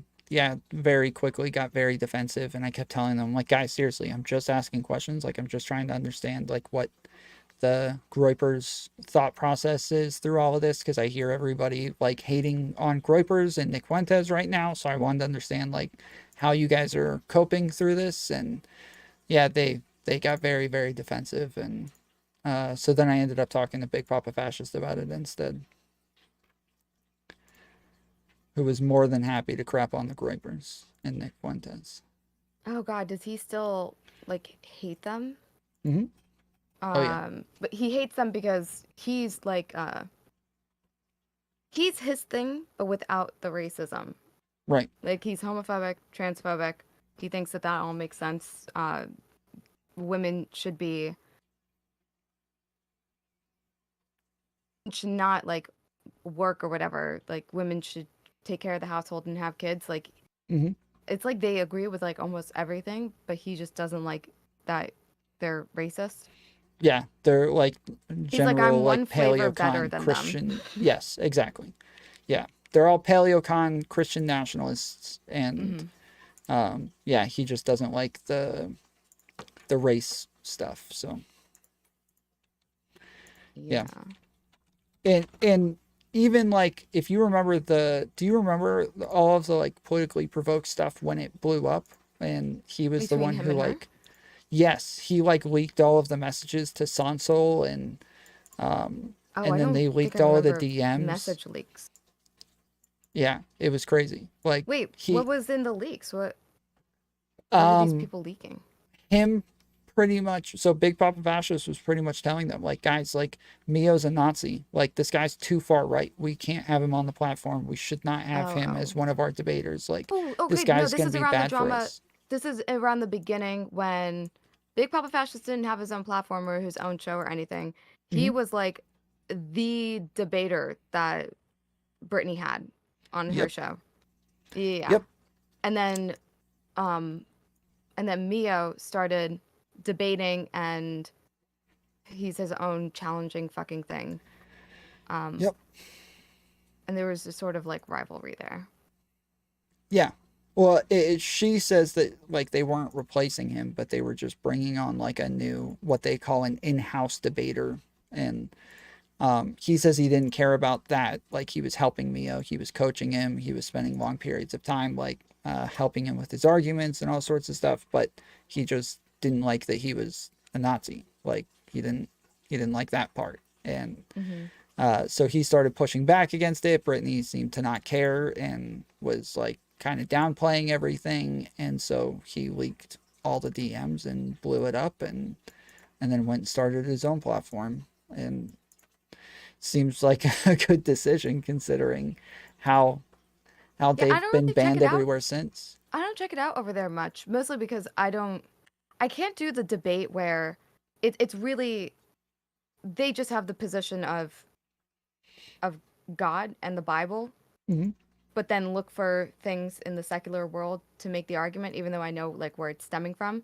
So usually the things that they have to, like, make the argument are just, like, poorly interpreted, like, studies and data. I just don't find that interesting. Yeah. I don't know if you know, I was religious for a long time. I recently left religion over the last, like, 4 or 5 months.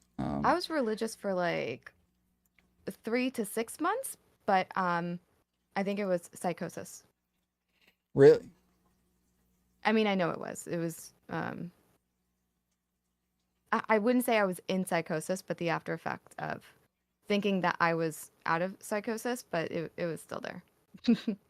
So what kind of religion? Like, what kind of Christianity. religion? Really? It was just one of those things. Yeah, I was.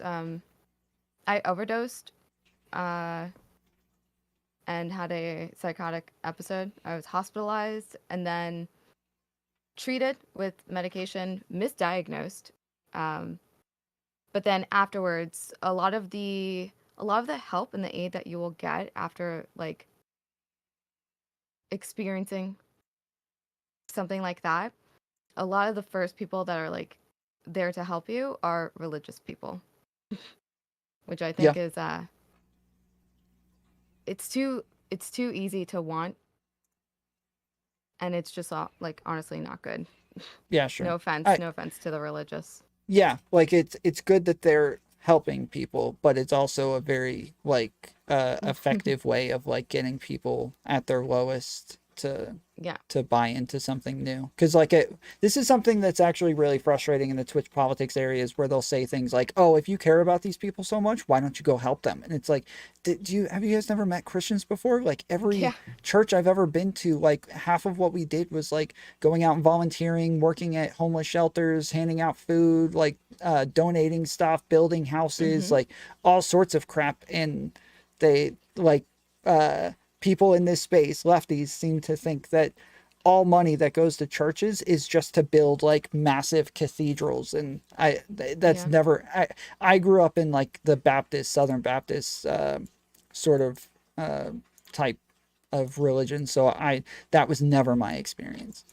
Like, we were always doing, like, charity work and crap like that. Yeah, I knew these. I joined a Bible study with some, like, older women. They were like 20 years older than me, but they were living, like, the most based fucking lives. Like, one of them had just gotten divorced and said fuck it and bought a beachfront property. Like, oh, okay, this is, like, what I could get if I just follow God. Like, this other one, she was like, yeah, I was really fast and loose. I did drugs. I was a bit of a slut. And then I found I finally listened to my mom and found God, and my husband is part of the church, and now this is where I live. And she lives in like a really nice area. I'm like, okay. But I think I just like, I think I accidentally just went to a church with like too many rich people in it. Mm. Because nothing will make you feel like you should be Christian, like a bunch of rich people flexing their fucking money. True. So I'm sure all the Christians in my audience feel great that the only way you could believe the same things as them is in order for you to be in psychosis. Yes. It's not just psychosis, it's like literally psychosis. My world was fucking rocked upside down, because it's understanding that I had grandeur delusions. So a lot of people, they get to the place that I was in, and the fear that my mom and my doctors had was that I might like not get out of it. A lot of people experience that, and like that's where they live, and that's where their mind is, and it's really hard to fix a brain that is paranoid or overly recognizes patterns and shit like that. Yeah. I did make it out. I like to think that I am not conspiracy driven, but I still do have like mix-ups, fall-ups, slip-ups, whatever they're called. Yeah. But because of that, it makes you feel like, I don't know, there has to be like something else. Like why would I go through this? Why would I still be okay? Why do I feel special but so broken? And then they'll be right there, and they'll be like, well, that's because he's giving you exactly what you can handle, and it's supposed to break you just so he can build you back up. Like, I don't know. I've heard all of it. I've listened to all the fantastical stories that make you feel like you really are like a child of God. And I believe that there are people who need that sort of fairy tale, who need that sort of who need to know that safety net is there to like keep going. I don't think everyone can just deal with the whole, oh shit, I took a bunch of drugs and actually there's crazy shit that can happen to my brain because of it, and I feel like I just don't understand myself anymore. Yeah. I think that's like the reality of it. Yeah. That's when I would do psychedelics, I would always like really, I would always feel like I was like closer to God or something like that when I would do acid or when I would do mushrooms or things like that. It does give you this almost like eternal sort of feelings that if you believe in God, then I don't think I feel that. I feel something different. So there are a few things that I've taken away from my psychotic episode, which is, first of all, a paranoia for like death. Okay. That's why I would never commit, I would never off myself, just because I have this like fear that when you die, like the way that you died might affect like what comes next. I think that like people who kill themselves just come back to like where they're at, but just like more difficult. like I'll teach you. If you thought things were hard now, you're just gonna have to redo it, but harder, kind of thing. I don't know. That I really hate that lives in my head. I try to erase it very frequently, but it does not go away. Level 2. And fuck, where was my trail of thought?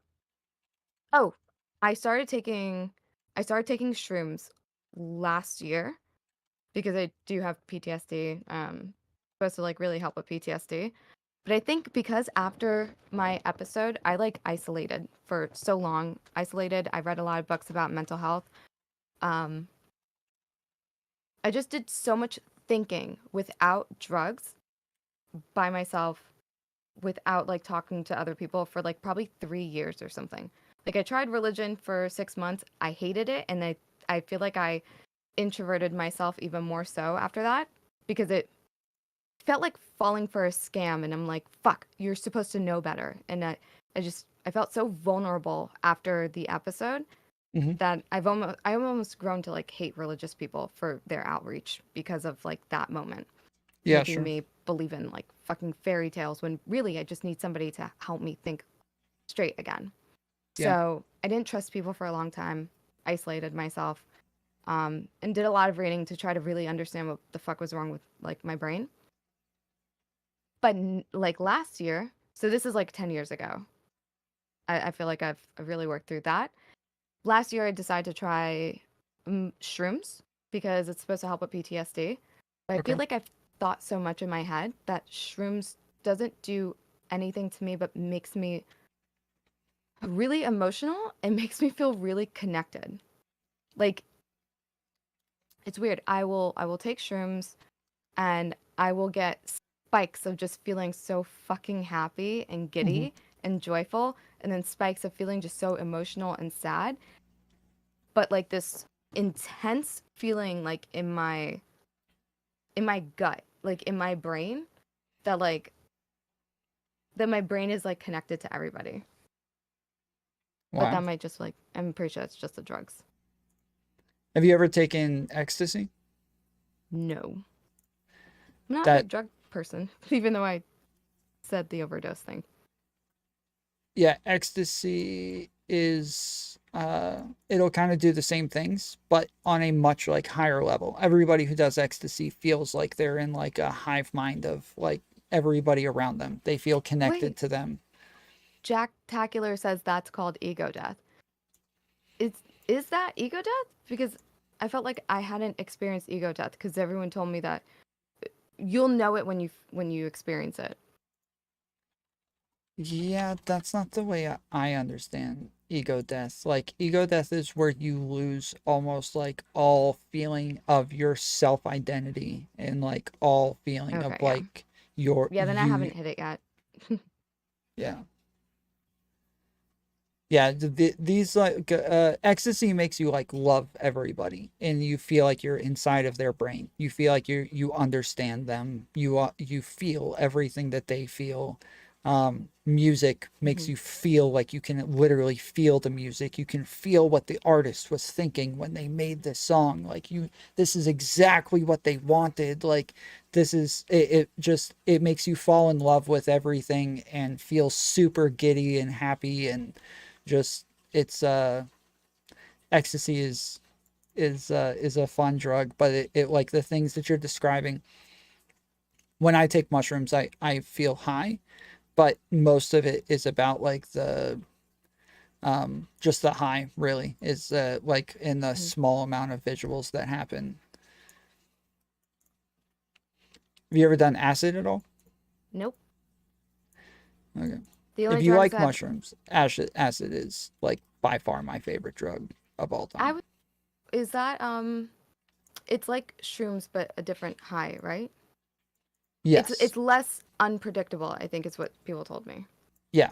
It's a lot more intense. The high is more intense, and you peak on it, which it's like you're for sure gonna be happy, whereas I think they say shrooms is a big chance that you're gonna be depressed or something.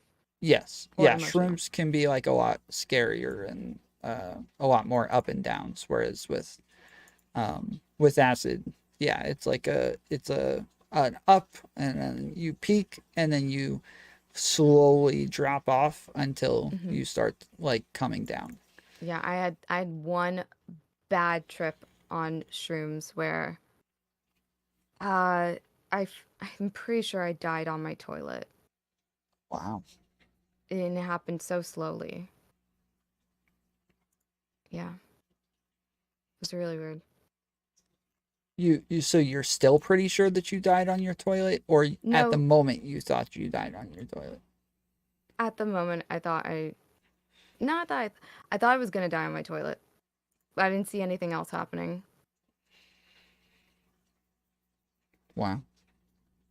Yeah, I've never taken mushrooms where it was that like intense. Like Destiny's talked about his like mushroom trips where he's Where he It's 'cause thinks I he got had food ego poisoning. death or something. So I got food poisoning as Oh. soon as the trip started. So Ooh. it was like the slowest, most painful time I ever fucking had. Was it from the chocolate or was it from something else No, that you so ate? I ate them dried on top of my on top of waffles. So I had waffles Oh. with mushrooms and syrup. And that was a lot for my stomach.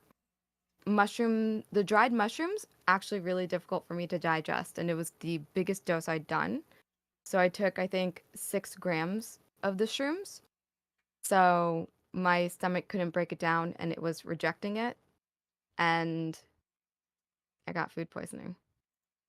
Yikes. Yeah. That would And be I horrible. don't think I couldn't like concentrate on the toilet.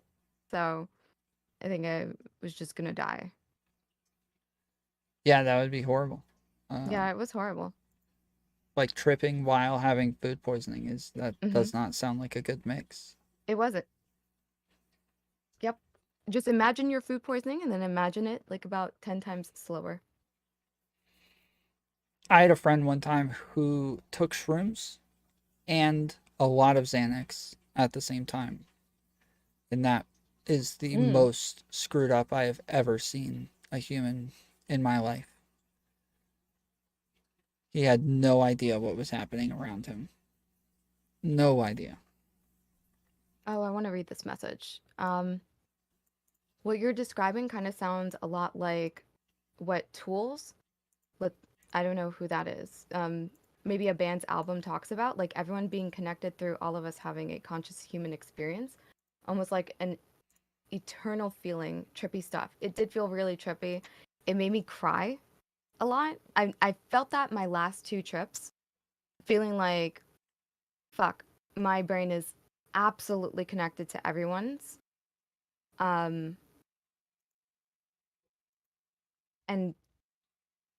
people challenging reality are going to bring us down to like a worse reality is like what it kind of felt like.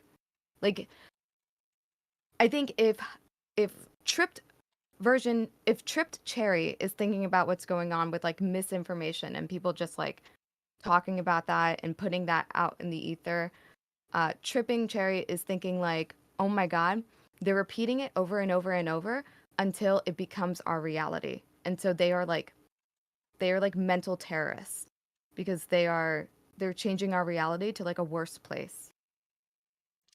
And so I just started crying.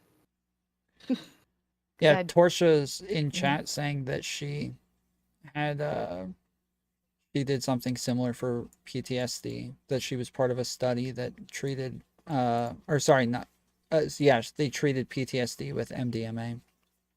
Oh, with MDMA. Mm-hmm. There's like a clinical trial that does treating I think it's CPTSD with shrooms, but it's like a crazy fucking dose. Like the first one is a huge fucking like, I forget what it was, what my husband said, something about like 50 milligrams or some insane amount. And then it's like a smaller dose after that, but I don't think I don't think I'm in the mood for that type of clinical trial. That seems a little scary. Yeah, MDMA is the same thing as ecstasy and Molly. Like that's what that is That's the speed. active ingredient. MDMA is close to speed, right? Kind of. It's an upper. Yeah, I used to. That's the speed is the drug that I overdosed on. Really? Psychotic episode. Now you can understand why. Like angel dust type of speed? No, it was in it was like an illegal diet pill that had speed in it. Oh, okay. Yeah. So it's like not like I had like the direct stuff, but it was like in the pills. I would not recommend fucking around with that shit. That shit will make you forget that you ate for like 4 days.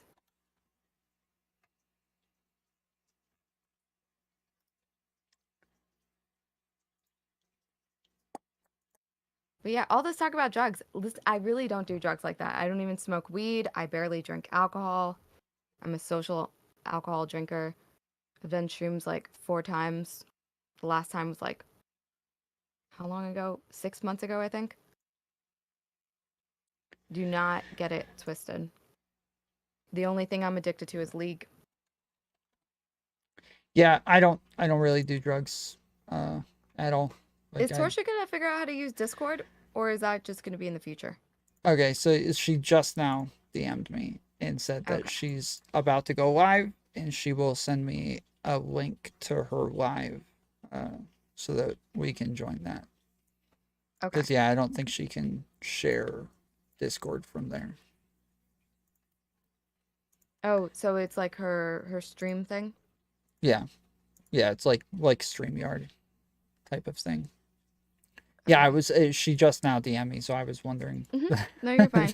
as I well. just don't know if I'm gonna be able to set up a camera for her, but I'm sure she'll be fine with just audio. Okay. Yeah, I've smoked.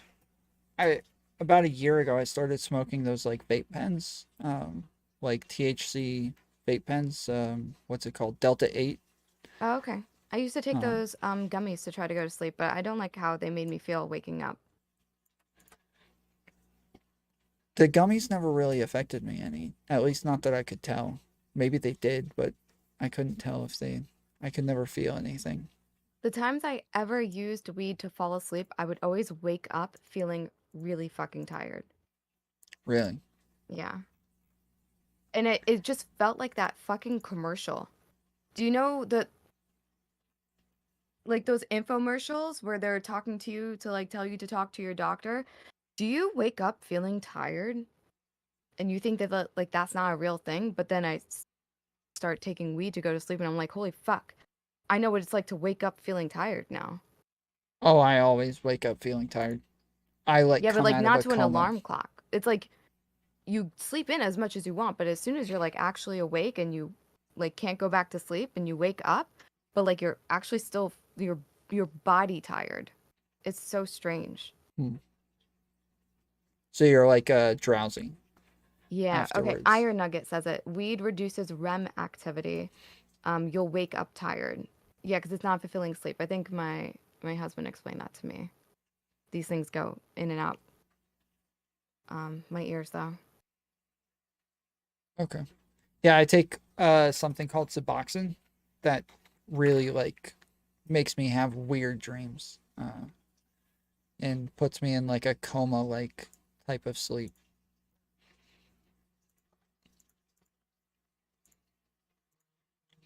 Do you know what Suboxone is? Nope. What is Suboxone? Do you know what methadone is? No.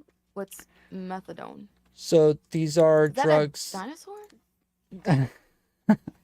These are drugs that people use to get off of heroin. It's like a opiate blocker that also like like lowers your cravings so that you Yes, don't if have. anyone's just tuning in, he did used to do heroin, so that's why Yep. you know about these, right? Yeah. Yeah, well, and I take them currently. So I had like my kneecap shattered by a cop when I was in prison, and Oh, shit. they and when I got out, like I needed painkillers, but I was a heroin addict. I didn't want to take painkillers, so they gave me Suboxone instead. I did just send you the link to her live. Okay. Hold on myself.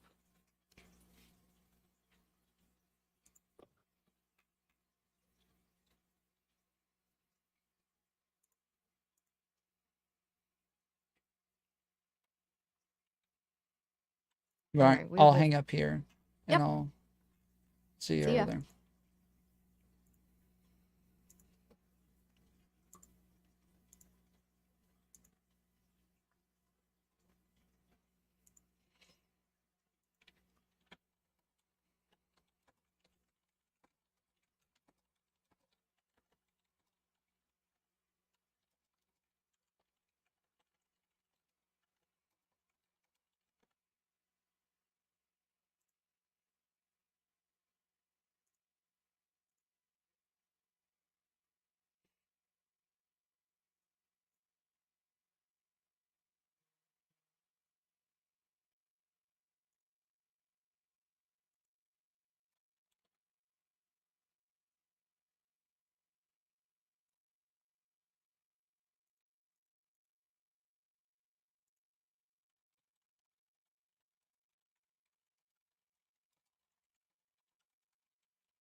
Your weakness for women. Yeah.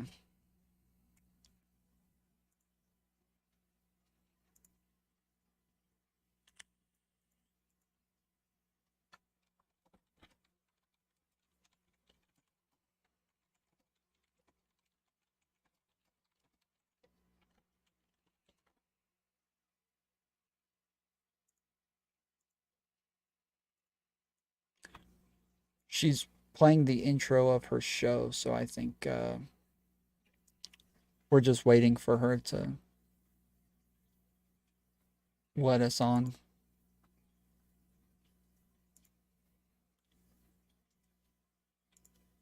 Oh. Oh, wait. I think I got it. Yo, yo. Can you No, hear me okay? I didn't know you. Wait, did you only call once? Mm-hmm. Wait, hold on. Let me see. I got to do that one thing. Keep talking. Hello, hello. If Can you I hear me? lower your volume on my end, is it going to be really quiet to my people? No. Oh, wait. I got to do that. I keep forgetting I have to do a special thing. Okay, I'm here. Hi. Hey. How's everybody? I'm doing good. What did you say you were doing? You were making glass? Is that what you said? Crepes?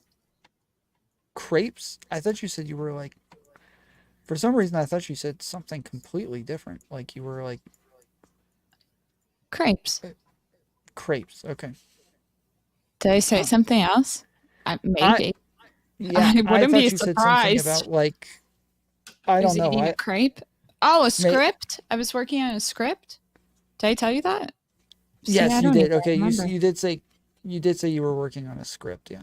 Oh, okay. Yeah, I was briefly, and then I made crepes. Nice. Yeah, I sent Chaeiry the link. So, Oh, okay. I was like, is she here? Because I can't hear anybody but you. well, you would know. You would have to answer her call, right? Yeah. I thought like she'd be connected to yours. I don't know. No. I'm still figuring this stuff. What happened was, oh, here we go. What happened was my soundboard broke in the way that I normally would plug it into, so I had to rig this shit. And so it's coming in through a totally different output that I'm just not used to. Hello. Hello. Wait, can we hear me? Yeah. Let me put your name on there. Your audio sounds a little off, Torshaa. Then I did something wrong. Hold on. Yours is loud. Is Mine? it? Yeah, you're loud to me. Mm-hmm. How about now? That's better. Okay. Yeah, it's better. I would go somewhere in between A that little bit and where louder. you Yeah, were yeah, before. just a Yeah. Okay. Tell me when. La la la la la la la la. That's There, good. right there. Oh, no. Okay. Yeah. Okay. Got it. So 1, 2, 3, 4, 5. 5 is the number of lines. There you go. Oh. So what are we all talking about? Drugs? You said that you were in I a. have to, Yeah, I go have to ahead. pee. But I can hear you and my chat can hear you. Okay. Did you say that you were in a clinical trial for? Oh. Yeah. I tell my secrets in the chat, but I don't do it live. Okay. Yeah, sorry. My dad watches my channel. Even though he knows, I don't want him to know that I spouted it on the internet. Hmm. Yeah. Okay. Tori lives on crepes and Starbucks. So true. I make really good crepes. If you ever want any, I got you. What are crepes? Is it like a fruit? No. It's like a. Have you ever had a Swedish pancake? Or like a very, very thin one, Nutella. I'm so teeny. Your audio is doing it again. It's like It's weird. I don't know.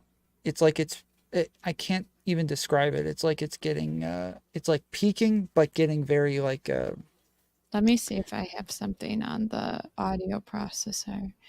Or actually, I hear. Oh, you know what? It's probably my headphones, but it's like, do you still hear it? Da da da da da. Am I peeking? Little bit. Weird. It's like very roomy. Yeah, that's what I'm hearing too. But in order for me to get rid of that, I would have to go like this, and then I can't hear you. Huh. Yeah, it's weird. Let me see.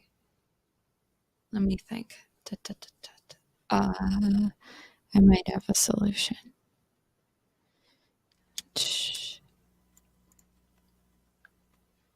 Still roomy or better? It's still about the same. Okay, that didn't do anything. Yeah, I wonder why it must be. See, it sounds a little bit better now. I think when you test your mic, you kind of whisper, and then when you're regular talking, you talk louder. You talk louder than when you test. Yes. And you get closer to your mic as well. I wonder, maybe I should just stay away from it like here. That's perfect. Okay. That's good. Hey. Or get a blanket. I'm like stuck in this position because my desk is too big for my room. I'm thinking, is it like annoying? The background noise? No. Okay. I don't hear anything. I just see your camera trying to focus over and over. I know. I don't know how to fix it either. Let me see if I can. Some focus area, center zone, black. Let's try that. No, don't.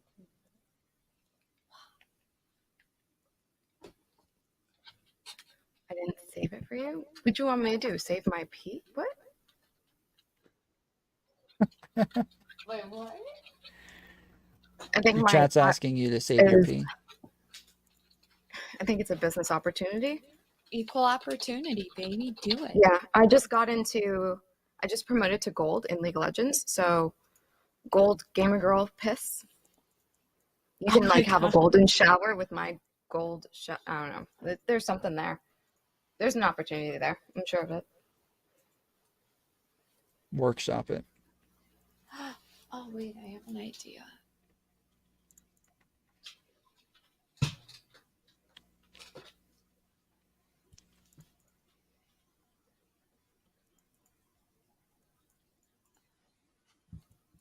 Is it still like loud? That's right now it sounds okay. Sometimes that light that I have, I swear to God, it emits like noises coming from it because it's so bright. Mm-hmm. I don't know if that's a thing or not. I don't know. I don't think so. Unless it's up against like your wires or something, it shouldn't make a difference. They're all connected. Oh, are you saying that she has like background noise coming through? I don't hear background thing, noise. Tom? No. Oh, okay. No. Nope. Yeah. I So, figured. was there something, Chaeiry, that you wanted to talk to her about, or just in general? Well, we were chatting about her talk. I think you were joking around about like the bridge burning or whatever, right? With your the bridge burning. Yeah, like the end of it, you said like this is the last time I'm speaking to you. Oh yeah, no, I Was it- messaged him right after. I was like, Oh, sorry. okay. Yeah. We're still fighting, probably. I don't know. We don't talk like that. Like often. But I learned that that's like that's a saying though. Is like people burn bridges in the community or something. Well, it's a saying for when people have a falling out. Yeah, I've been seeing a lot of YouTube thumbnails though, like bridges burned and stuff, and it seems like it's always with Destiny or Mr. Oh, yeah, Mr. Girl. Yeah, something. There was just the stuff with Sneeko recently. I guess over the last couple of days. Where That's who it was. They my kept bad. saying the bridge was burnt or the bridge was Oh, but it's not rebuilt. burnt. It's intact. Mm-hmm. Yeah, no, that whole conversation was like a joke, I feel like. I don't really think anybody... Yeah. I mean, I was serious. Wait, what the... So it wasn't a joke if it was serious for you. I think that's probably the difficult part. Like, Yeah, if everyone I else was takes it as a joke. Yeah, I was 100% serious the whole time, but he didn't take it as that. Oh, 1 second. I just got it right.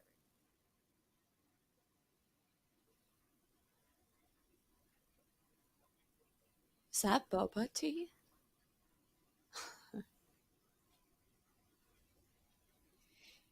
What's going on? She got a raid. She Sorry. muted herself. Yeah, I got it right. So it's like new viewers coming to the channel. So I'm just like updating them on what we're doing and thinking, Gappy V, thank you. Woo, thank you. This is boba tea. Taro, my favorite. I'm trying to up my calories. Taro's so good. It is so good. Underrated. Well, actually, It is underrated.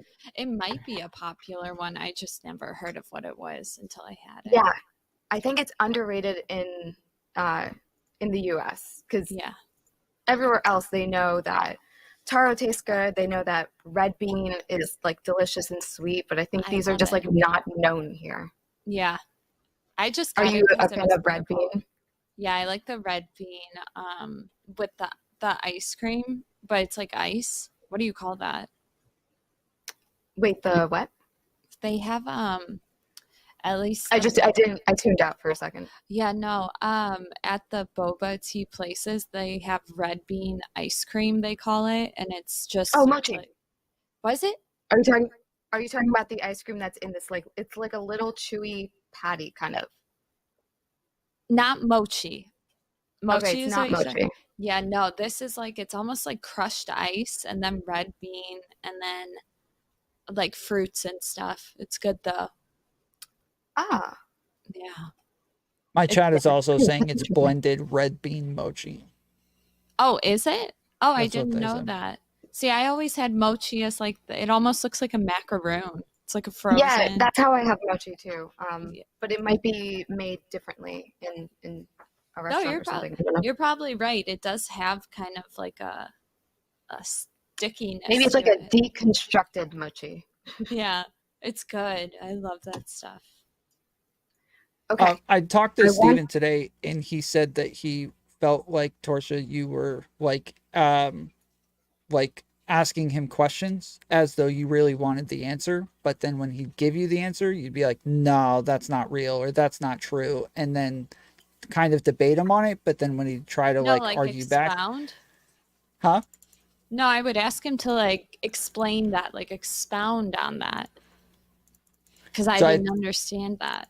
Yeah, I think he felt like you were disagreeing with him, like you were saying he was wrong. He was wrong. Eventually, I looked it up. I did. No, but I you- didn't think you knew so that in the he was- moment, though. Yeah. So in the moment, like you're asking him questions, but then challenging him on it, which I think is fine. Like I think that sort of back and forth can be not teasing. Wait, so It could be frustrating, So if he says, but like in a fun way. yeah, no, it was fine. I just like if somebody says something, I don't comprehend it. I'm like, can you explain it a different way? That's being Yes, so- disagreeable still. In like debating. Yeah, that's a disagreeable person, which is fine. I'm a very disagreeable woman. I think for me, where I find it to maybe not be playful anymore is when you get frustrated that he's debating you. No, I feel Because- like if you're okay. gonna, maybe I'm disagreeing right now, but I feel like You are, but it's okay. I like that. I feel like in order for it to be a debate where you're disagreeing, you have to have a valid point. I didn't have any points. I was like, I don't understand it. It doesn't feel like that makes sense to me. I couldn't draw. Yeah, the so you're just being correlation. disagreeable. So is that still debating though? No, so what I would say debating is just disagreeing with somebody. Now there are formal debates. Yeah. But like the word debate itself and debating itself, it could just be having a disagreement, just having an argument. Oh, like 'cause that he was word is setting up- synonymous. He was setting up like different claims though. And that's when I was like, wait, what are you doing? Like, I'm just trying to get different answers to questions. And then he was like, well, let's go back on the video game. Think of it like it's just two different communication like barriers. I just don't pick up on. I don't think I'll ever be able to pick up on that. The thing that I would question is if it's something that you even like. Like you could be a disagreeable person, but you could actually have like zero tolerance for other people disagreeing with you. Zero And so tolerance. that's No, I like when people disagree. I like when they explain it to me. because it seemed like towards the end that you got upset that he was debating you, which is just disagreeing Yeah, because with that you. wasn't our conversation. Oh, I see what you're saying. I see what you're saying. Yeah. So See, like I I just know wish you we used would've- the word debate like it was like derogatory, like instead of just saying like you're just disagreeing with me, you're just challenging me, you're just not saying that thought I'm he correct about called it a anything. You debate just first, no? Well, I think that either of you could use the word debate, but that it's not a bad thing in that situation because that's what was happening. You guys were disagreeing, or you could say debating, or you could say arguing. Oh, see, I was like, do you want to have this conversation off camera? Because I just want assistance on like these questions, like to go over if they're like appropriate or not. And he was like, just send me the link. And so I was like, okay, like we'll do it that way. But I've been bamboozled into debates before where it was like somebody was like, let's have a conversation. Then I get on there and they're telling me how I'm wrong about all these things that I don't even believe in. It was just like I was like very confused. And it felt like it was condescending because I understood a lot of what he was saying in the beginning. And then it veered off in a weird way. And I just was like fed up with it. Because I had to get work done. Yeah, as go someone ahead. who was watching it from the outside, it did not. I would tell you that I don't think most people took the beginning of that conversation as you knowing anything. They told me I was trolling the whole time. That's what I've been I getting don't think back. Like I all, don't all think you were day, every day. Yeah. Look, if you were trolling, then that's base as fuck. I don't think that you were trolling. Yeah, people thought I went in there with the ill intent of like trying to clout shark and make him look stupid and like be condescending by asking him what the patriarchy is. That's There were a bunch of people in my chat who thought she was trolling as well. Like they were all like, "Oh, she's definitely trolling for sure." like, and I was No, like, I think it's really. I don't think it was trolling. I think if I'm being like super charitable, which I don't even think it's polite for me to say that like from the start of the conversation, I don't think you were like I wouldn't have said that I thought you knew what you were talking about enough to disagree with him on like anything because Yeah. it seemed like you were a blank slate. So the fact that you feel like you're talked down to is also just going to be something difficult to engage with.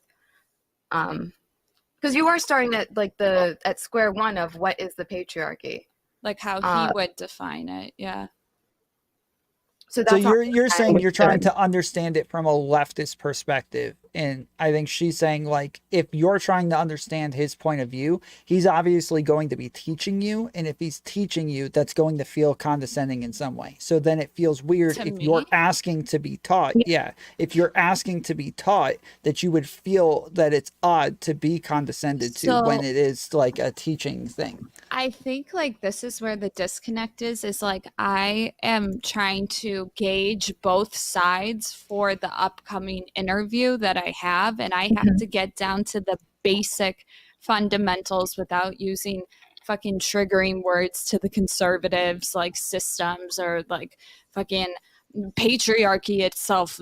They all go up And I'm like, okay, can you explain to me like the fundamentals of it? I think that is like really where he's like, what do you mean? You don't know what societal pressures are? I'm like, well, explain how they're like, that's like one of the major pillars of it. Because to us, I'll put myself here, to us, we see patriarchy as like a way for women to get to the top at the expense of men. I don't know how much I believe it, but I'm just saying like that's how they see it. So in order for me to come back, do the live stream with the interview, I have to be able to like strategically talk about these things. Wait, did you mean to people say off. patriarchy there?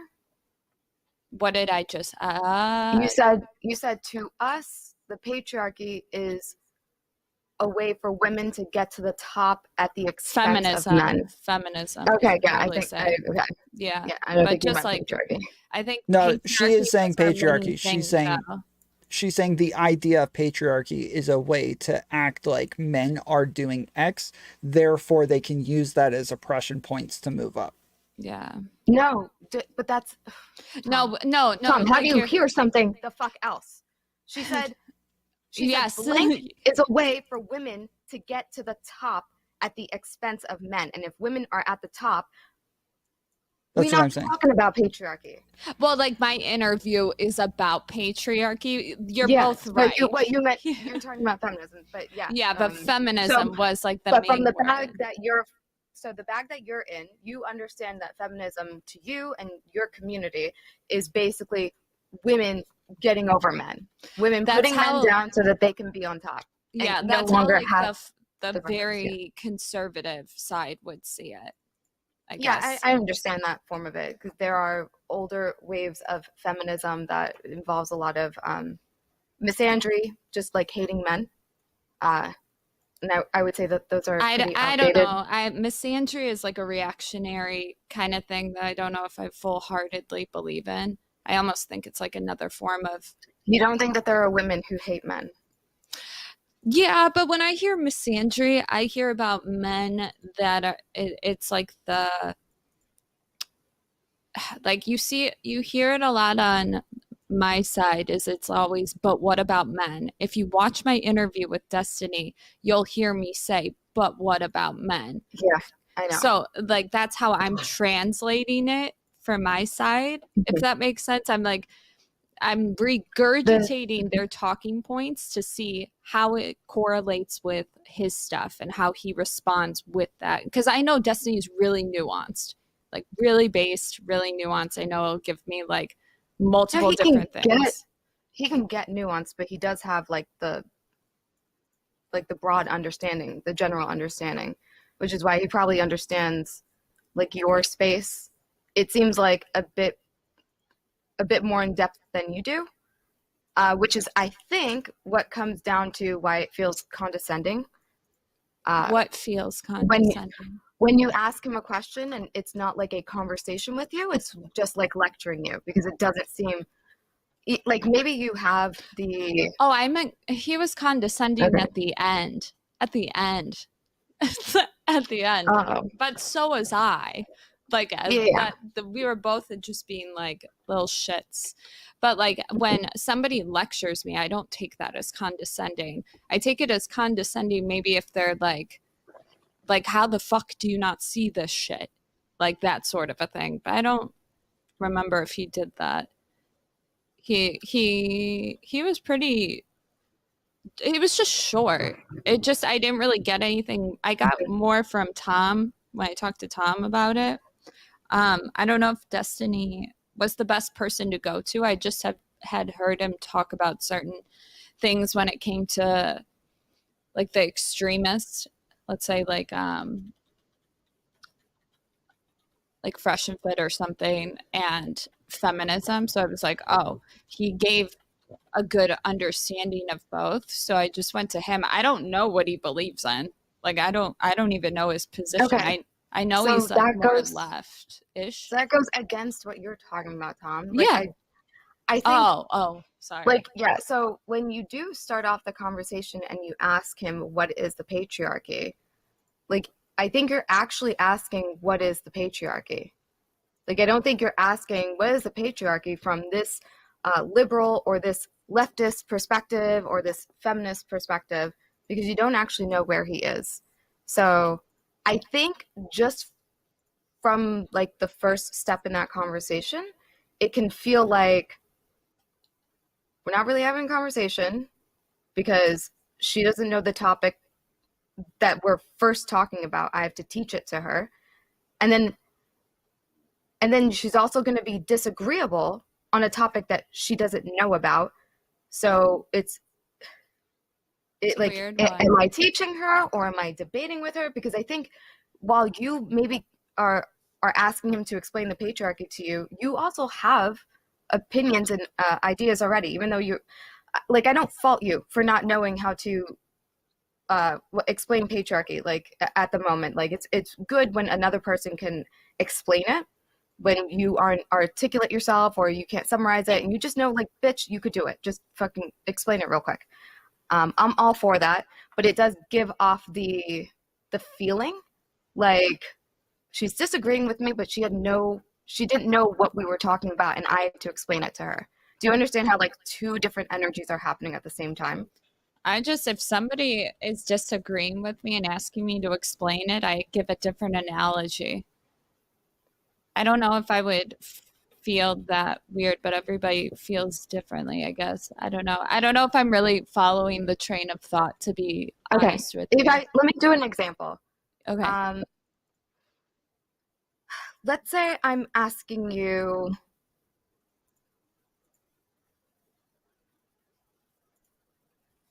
how do you sew a pair of jeans? Okay.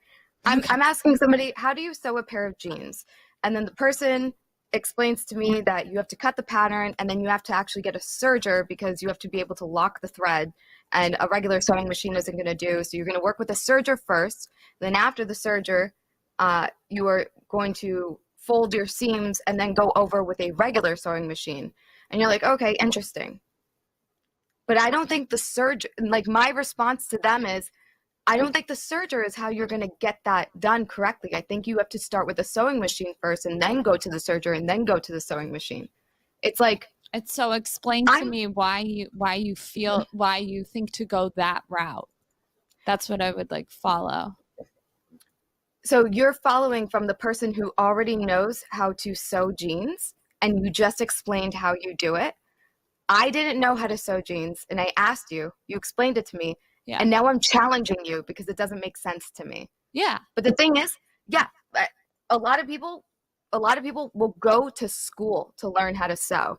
And if I can't just give you directions and you follow the directions, it can sometimes feel like you're asking me to hit my head against a wall when you think that my directions aren't good enough. Does that make sense? But the directions were good. I just wanted more detail, like to expound on why. I think that's where that is not coming across. It comes across as you're wrong. Who? And so something has to be different. No, so she's saying that it seems like you're saying that that you feel like Destiny is wrong and that you're arguing with him as though you know better. No. I think generally you're going to, it's better to just say, I don't understand, and then ask the question. I believe you when you say that that's not the case. I'm just letting you know that's how it came across watching it. Interesting. Because I remember saying, like, that doesn't make sense to me. I'm not following the chain of questioning. Can you explain it again? And then he's like, is there any moment that you feel like social pressures could inhibit you or something in life, or gender stereotypes? I was like, I guess I could see, I don't remember the exact question. You might remember it if I explain my answer. I was like, I guess I could see that if people thought that women are only good for like their womb, I used like that word, I remember, then yeah, that would be frustrating. And then he was like, okay, that's one example or something. I was like, can you give other examples for other people, like intersectionality? Because that's what we've been covering this month. And like, yeah, go ahead. If I can point out, because maybe you think that don't see that that's what you mean to do. I think there was one point where it happened really, it mapped out perfectly. Like, you challenged him and you were like, no, I don't think this. You were being disagreeable. You weren't saying that you just didn't understand. You hard disagreed with what he was laying out. And then he corrected to you. Yeah, I think it was before the video game. And then he corrected to you and he was like, oh, that's fine, but why do you wear makeup? Oh, And you're like, makeup. oh, Yeah. that's a good point. Yeah, and then it Like, clicked. Like things yeah, like then that. it clicked for you. But Yeah. I would say to go back and look back at that point, because I am understanding now that The way card that you're thing. The card I'm thing. understanding. I'm understanding now that the way that you are asking for elaboration, the way that you ask for elaboration or for more explanation, it just comes off as you are disagreeing with him. But that if he's able to demonstrate more and elaborate more, I guess, or make better arguments, that it's not like you think you know better. Like, you can like I can you can see figure a it out. lot. Yeah. Like It just Real comes quick, out. Chaeiry, I think that you might be on the wrong mic. It sounds like you're on earphones. Do you have earbuds in? I do. Yeah, it sounds like you're on earbuds. No, I'm on my.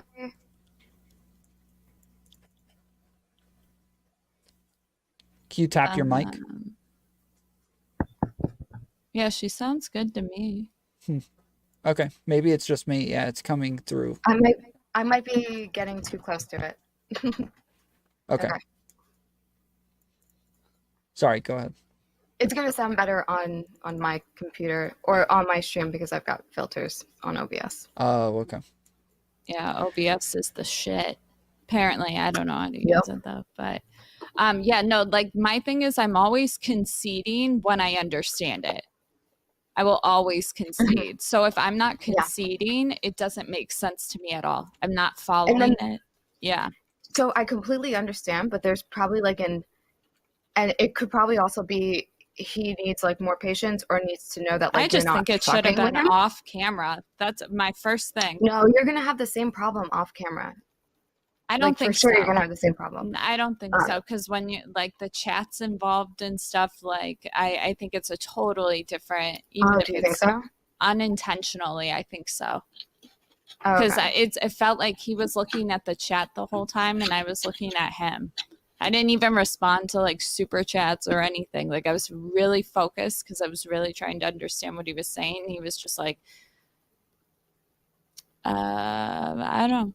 Maybe he was looking the way that his computer set up is in a way that it looks like he's looking at the chat, because I know that's a thing. I don't know.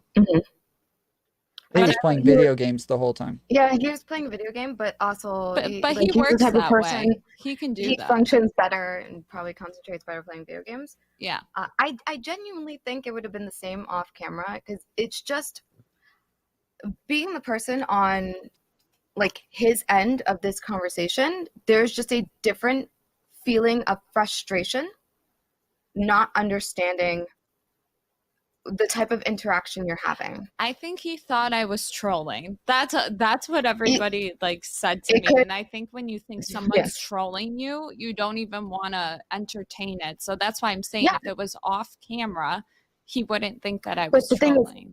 I think I would have still gotten the vibe like you were trolling off camera. But I'm saying that it wouldn't have mattered because it wasn't for an audience. It was for like homework. Like my point is like, I think that he would have known that there was nothing on my end that could have been a facade. Because he probably thinks like, oh, she's trolling me.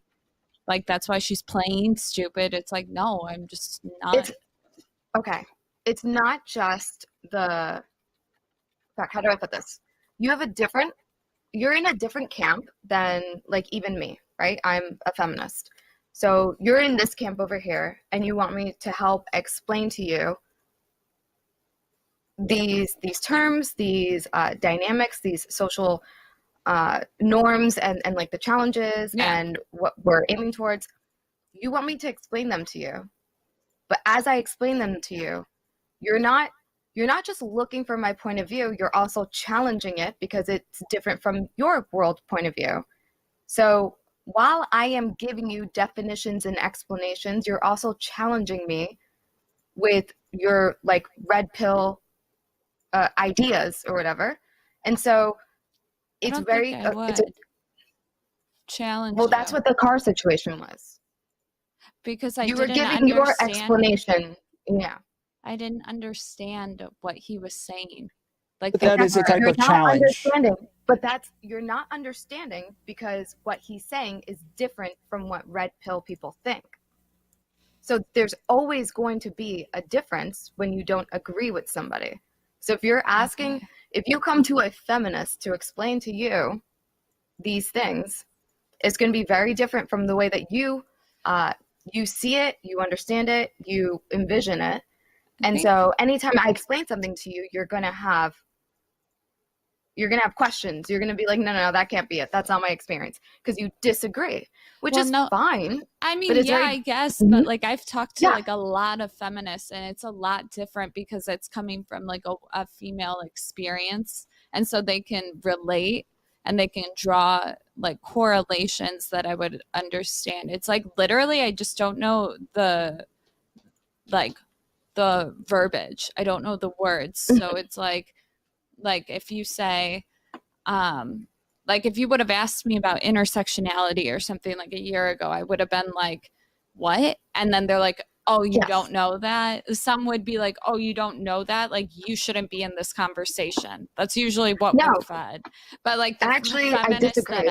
no, I'm saying, but the feminists that I've talked to over the last like 6 months or something, I'll be like, no. This is why. I'm like, got it. Like, I get it now. It's not like we don't have that different of worldviews. We really don't. That's like a misconception. Well, I mean, I would say the feminists that you've talked to, either you agree with them in the moment and you throw it out, or they didn't do a good enough job. I don't even think it's about like when I'm talking to people, I'm not looking to persuade them of anything, and I'm not looking for them to persuade me. I'm open to it though. I always have an open mind. But I think it's explaining it for me like I'm back in college because I didn't take this class. So I'm here's the looking thing. for like pillars. Here's the thing. There's like it's a very, very common strategy among feminists actually to do something called it's like a derogatory term, but they use it strategically. It's being a bimbo. It's bimboism.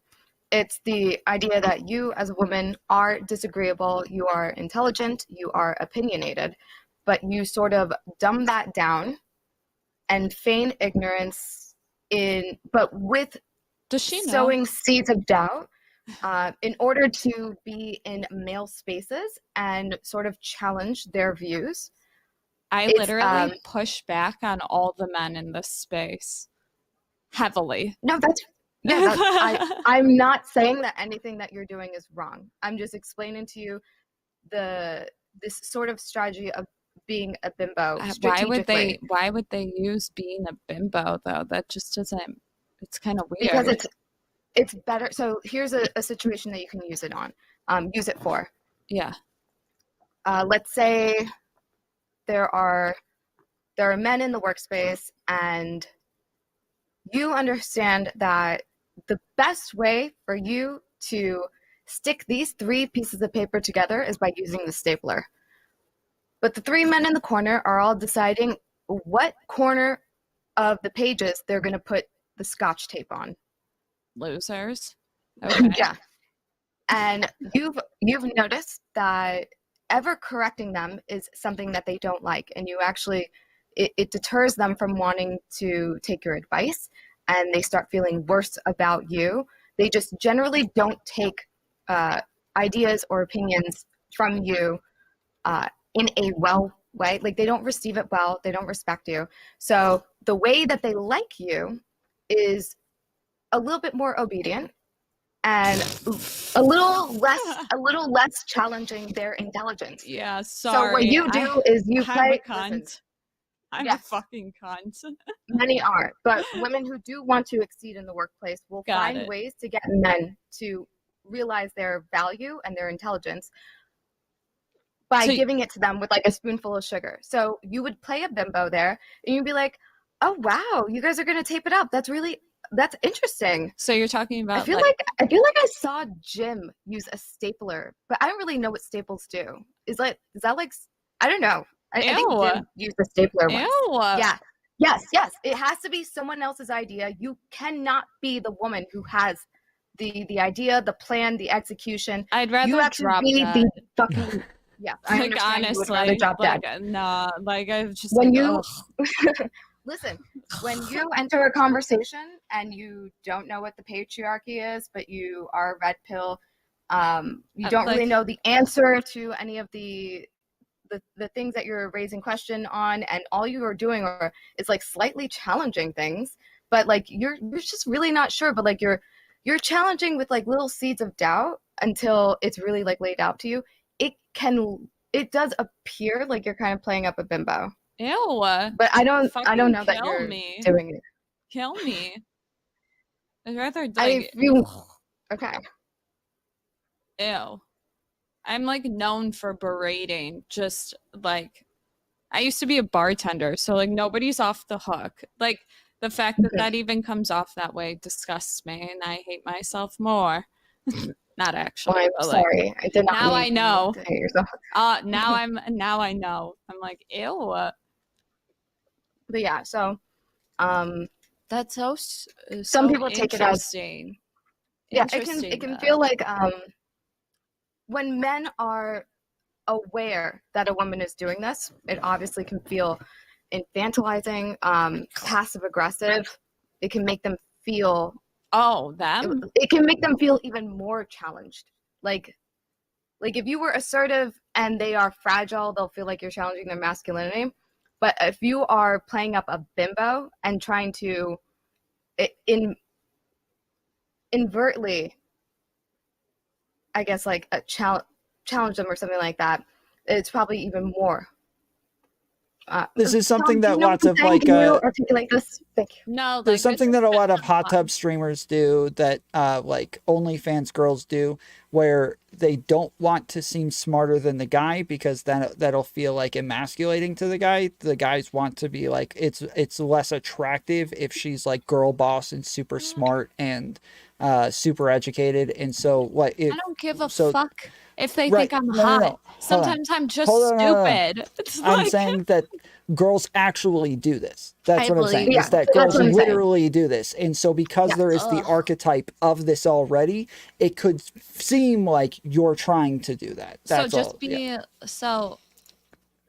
I think just be aware of it. And then when it feels like somebody is thinking that you're trolling, you're aware of why they think you're trolling.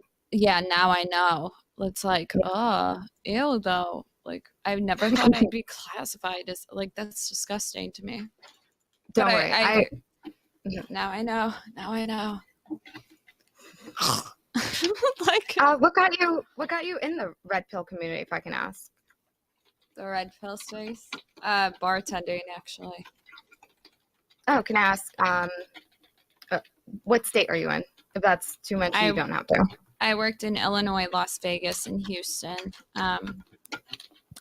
Nice. Scottsdale. Yeah. But, cool. Yeah.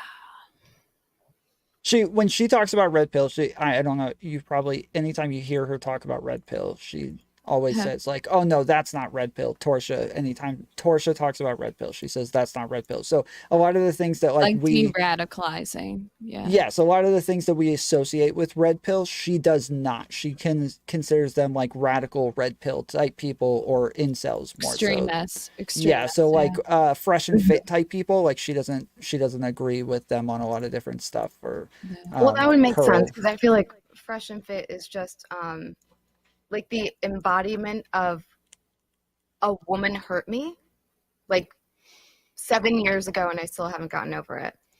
They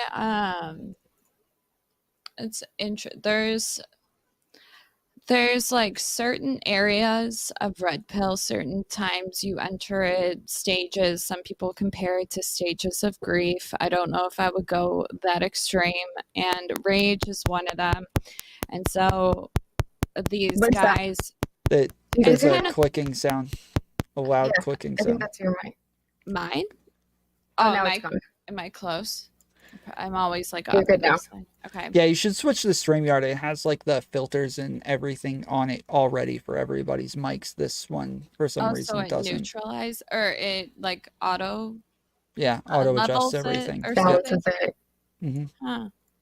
I'm wondering if I have that option. Feel like I have it on. It's because of this cord. I'm telling you, I spilled water. Oh, on maybe. It. Because maybe did you just touch the cord? Because some weird Yeah, I noise just- happened. Yeah, it was right when you moved your chair. It No way. It started clicking. Yeah. What about now? Yep. Now Yep. it just clicked. Don't do it. Okay. So sorry. Anyways, there's like the rage, and rage is like, Yes, the rage. Have you seen him throw his like fucking hissy fits? no, not recently. I don't think it's. That's more like locker room, like the boys will be boys type thing. It does. It seems like he does like this angry speech about women, like for his audience, because it's not when the girls are on. He'll do it like the beforehand, Yeah, and yeah. he'll start yelling at them. And he's like, "I told you guys, never give in to these fucking hoes." Like it's just like, You want to know why? talking to? You want to know why he says stuff like that? Why? 'Cause Like they wanna maybe hear it. maybe not hoes. Let's do like single moms, for instance. Mm. They're like, don't date Okay. single moms. The reality is that they all date single moms, and what happens is they get attached to the kid and get attached to the girl, and then the girl will usually dump them more often than the other way around. I don't even, from what I've heard, from what I've seen at the bar, it's usually she leaves him. Not that she's like a bad person for it, just that's just how it breaks off. And then what happens is the guy draws such a strong attachment with the kid, and it's not his kid. So when you hear them, yeah, it's something you never hear them say ever. And it's like, I get single moms that come to me like, is my value down? I'm like, no, maybe a little bit, but they'll like not actually. Moms are kind of killing it right now. They're more Interesting. Yeah, it's one of those things that I'm just like, why don't you guys tell the truth about it? It's like they don't want to say it. They don't want to be embarrassed. So they're like, don't date them. But it makes sense because it's like for them, they get really attached. There's actually a lot more feelings, like emotions that are really painful to them, just like there are for girls, but that society doesn't like to address. Society, not in the way that like you hear about men need to open up more, or men are emotionally unavailable, not in that sense, more so in the sense that when a guy does open up, what happens is, and this is from their experience, is the girl will end up dumping them. So they correlate opening up with emotion to breakups, or opening up with emotion to no sex. I don't feel know. like a lot of the times. Yeah. I feel like a lot of the times. Fuck, did you just say this? Am I having a lapse in time with my brain? Men in their relationships won't become emotional and vulnerable until it's like over. Like once the woman has decided to walk away is when they finally like let it all pour out. And then it's almost like they have just reinvented memories, and all they associate their emotions with is breaking up. And they're like, yeah, the one time I got emotional, she left me. But like you waited until she wanted to leave you to get emotional. So I see what you're saying. I totally get that. My thing is though, I think men are a lot more emotionally available than we think they are. I think like I agree. I think like a lot of times men process things in a way that is like quiet until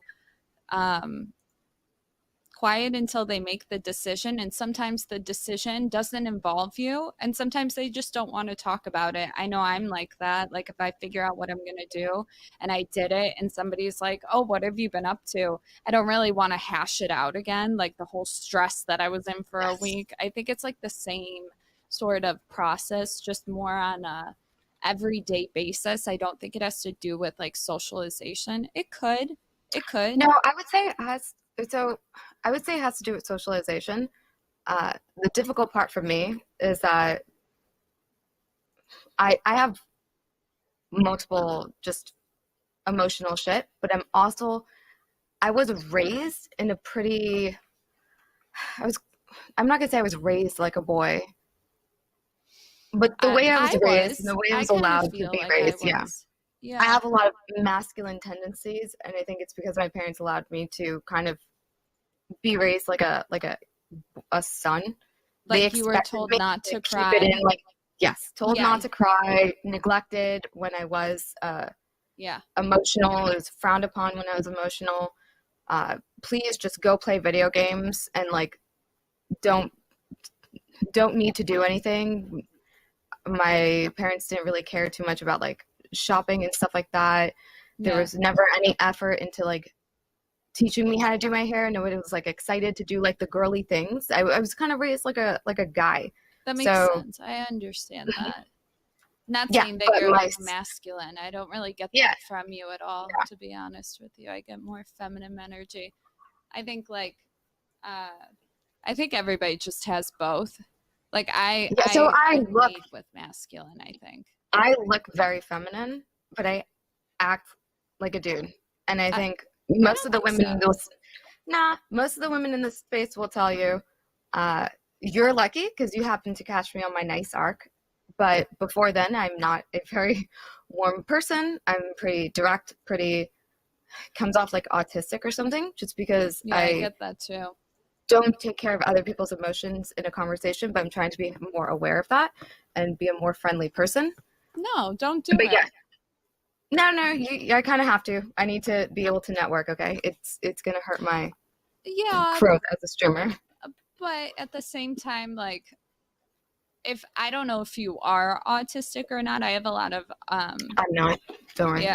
Yeah, like I have but like some of the coldness that they present, I know is because if they do anything else, it drains them. Like masking. I don't know if you know that term. Drains your social battery. Yes, I'm very much an introvert, so I feel that. Yeah, so like if you're gonna have to put on a whole facade in order to like fuck that shit, you know, just to like network, like fuck that. It's not just a network. It's like we're in a space where most people, even talking about these subjects, it's very personal to them. Yeah. It will be emotional. Everyone's a little bit like personally attached to their political ideology, social ideologies. So you kind of do have to be a bit more sensitive. Yeah. That's probably really hard to like tread. It is hard. Thank you. It is very hard. Yeah, especially when I know sometimes I can be really passionate about one thing and then really just I don't give a fuck. And like if I knew that somebody's gonna have to meet me in the middle somewhere and like I just lash out, like, and they feel bad about it and they think it's on them, I'm like, fuck. Like that's why I just tried to keep it really neutral. I don't even like I don't know. That's one thing that is nice about conservatives typically is like they're really non-judgmental unless they're like fundamentalists, which I'm not a fan, but like whatever. It's you. But yeah, so about the socialization thing, I think like being able to acknowledge that I am. Whoa, how'd you like? do I don't that? feel. What? How'd you remember that? That was a while ago. Practice. Being able to acknowledge that I do feel really similar to a lot of guys and how they are like socialized. It's really easy. It's too easy to be like, oh, well, I'm just like you, but I'm a girl. So clearly we're not socialized too differently. I kind of have to be able to look at my childhood and be like, oh, wait, shit, I was socialized like a dude. So like the way we do socialized men, like that's a real thing. I just don't follow that pattern because my parents like did me wrong in a sense. Not that I think it's wrong to have these masculine traits, and they probably make me a better person. That makes but a really there is, good case as a feminist to argue the dangers of gender stereotyping. It does make me, you know what, we won't go down that direction. No, but you yeah. should. Like I want to hear it, because like I've always been interested in that, and I know like certain. Well, it's why I'm. Yeah, go ahead. It's why I like am a feminist, because I don't find anything wrong with me. I like the way that I am. I think it makes me really successful in a lot of the main things that I put my focus on. But then in the more social aspects, I am expected to fill this sort of feminine role of being a nurturer and a sort of socialite. And because I fail in that way, there are fewer communities that are forgiving for it, or even uplift it and find it intriguing or something to congratulate. Why is that? That's my question. I think Tom would just say sexism. Why do you think, Tom? As the man, tell us. I don't know. I'm sorry, I was reading something real quick. Wow. Yeah. That was sexist. Yes. You just had to tune us out because what? We're just good for fucking. Because two women talking. It's just yapping and, you know. Yeah. Womp, womp, womp, womp. That's all I hear. Yeah, but we need your mediation. You're like the one that's going to draw the parallels to both sides. What were you guys talking about? I'm sure if you thought socialization. for 1 second, you could probably remember all of it. I'm confident. Try. Yeah, no, he wasn't fucking listening. Like I said, I was reading something. I literally just typed in your chat. I was reading something that somebody else said, and She was saying how in her community, it's kind of actually. You want to do it? I don't like to put words in people's mouths. It's not in this community. I'm in a community that accepts it, obviously. Okay. But other communities will Feminists do? be put off by me. Most feminists are good with my type of woman. Yeah. I would say not all feminists agree with like my version of feminism. Like I don't agree with this new era of feminists who have somehow tied anti-capitalism with their movement. I'm separate from that. I am not like a TERF. Marxist or whatever. Yeah. But, okay. Well, yeah.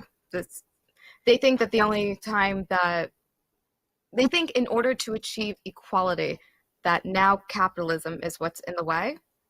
And Yeah, I just that's wouldn't fucking agree.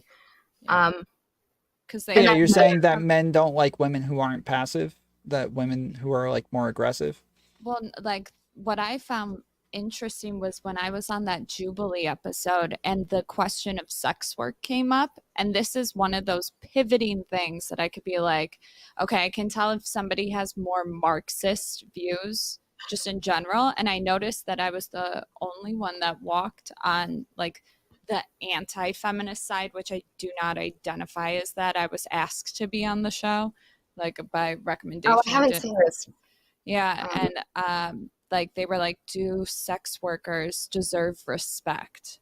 And I walked, and then the male What did you feminist. say? What did I say? Yeah, where did you walk to? Like, do you think sex workers deserve respect? Yeah, I do. Oh, okay, cool.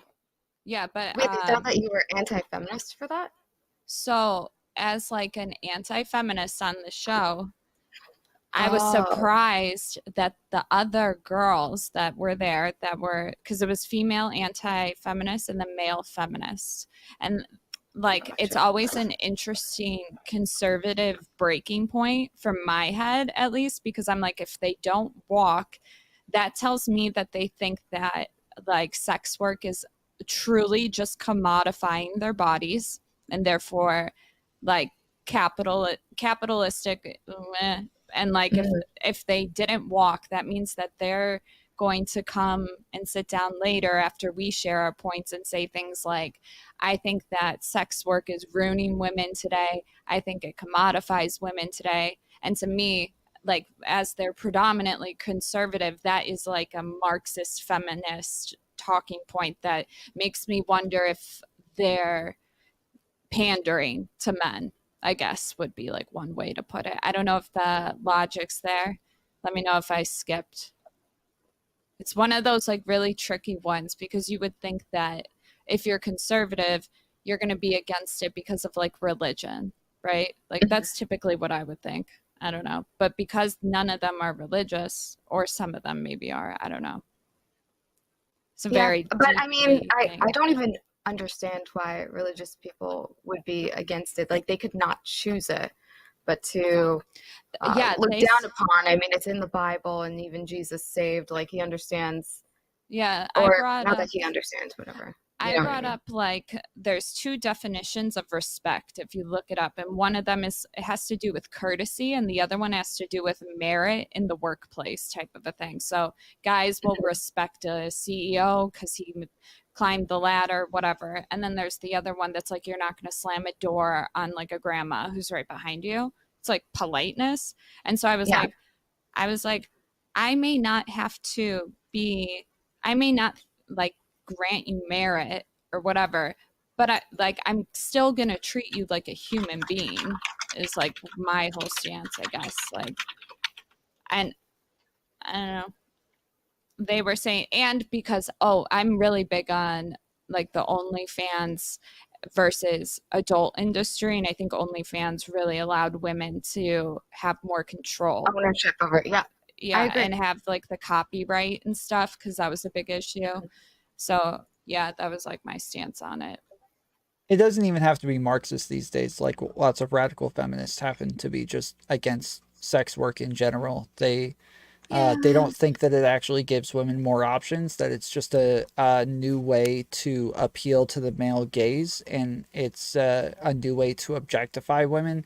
And this like pushes women into that stereotype where they have to be objectified and they have to be looked at as sex objects. No, it's looking at other women as if they're retarded and stupid. Like you couldn't possibly have chosen sex work if it wasn't for like a man telling you this is what you should do.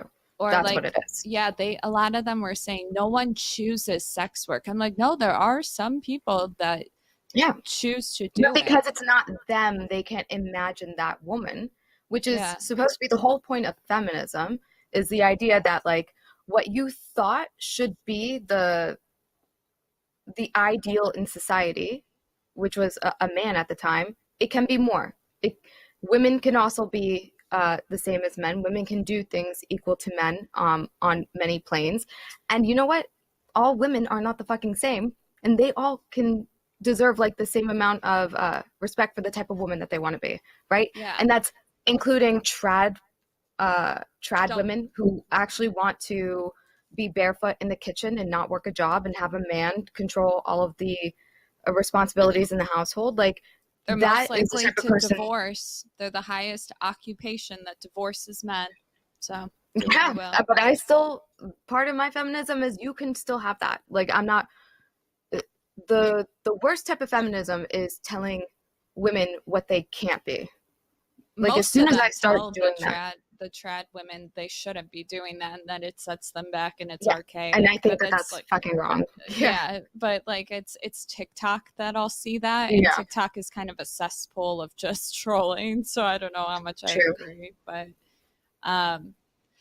something that I found interesting though about it, and I'm like, fuck, it was like, I found something interesting when I was laying in my bed, and I was thinking, I was like, how many women do you think have an OnlyFans account that they have a male manager running it because they've been convinced that they're incapable of running it themselves, if they, let's say they want to keep like a private one, no face or something, like they're incapable of hiding their identity, so they need a man to step in. And then I'm thinking to myself, is that patriarchy? Kinda. Would you say so? I'm genuinely asking. These are my midnight thoughts. These are not I like think- rooted in No, science. I think it would be patriarchy, like just being. Right. It's like, but it's not even. But they hired them, right? So it's weird. Oh, they hired them. I'm thinking of something different then, and I'm thinking of like a sort of unconscious action looking for comfort, which is to desire that a guy kind of like lead the way. And I think that's like ingrained in a lot of people. And that's just from patriarchy being the standard for so long, and really women not being socialized to believe that they should be in control, that they can be in control, and that it is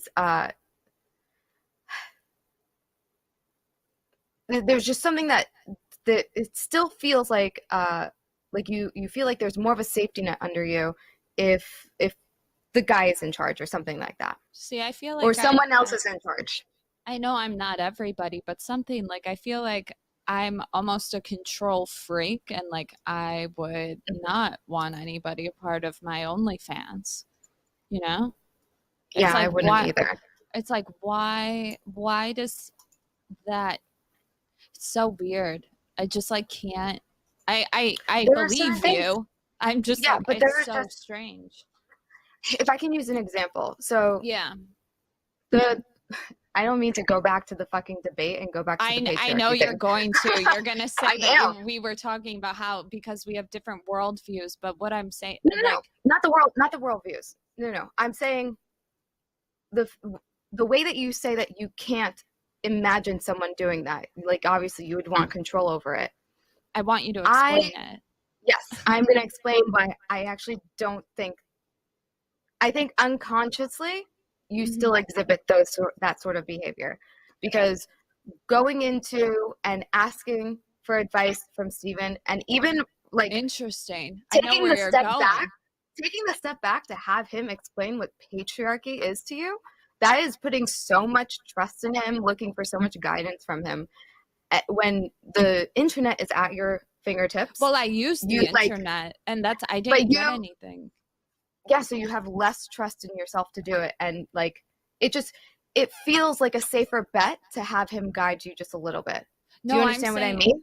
Yes, but I'm saying that I did research and I did my questions based on my Google searches, and I felt like I was getting multiple definitions to the point where it almost sounded like it was cannibalizing itself. Yeah, so it's very, things can get a little bit challenging. There can be a few hurdles and stuff like that. Where's a good place to go?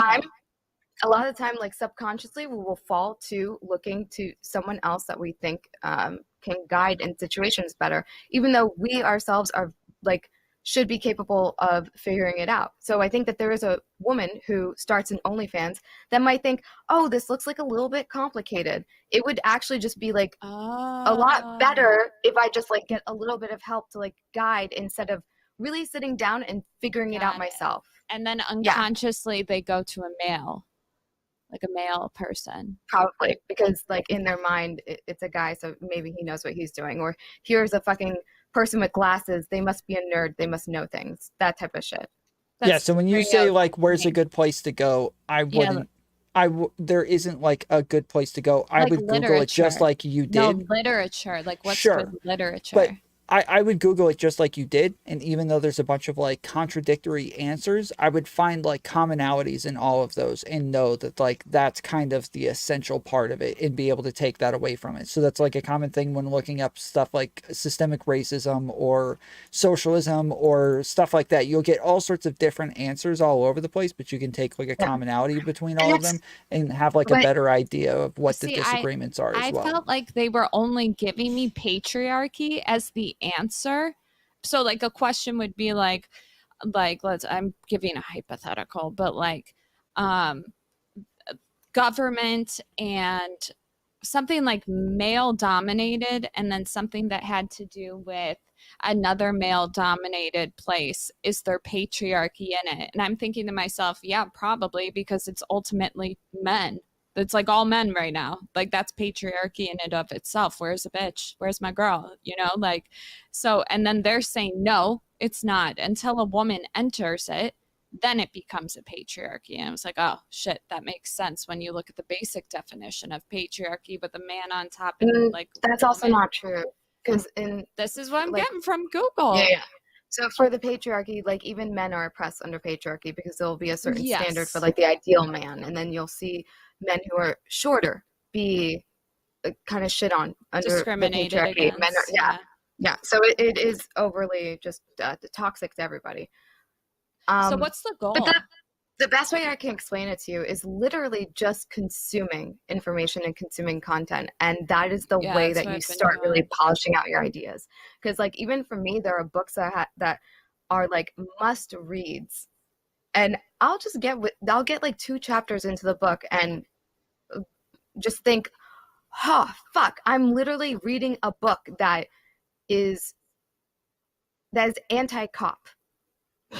But like illogically anti-cop, but I have to read this book because it helps me understand certain people.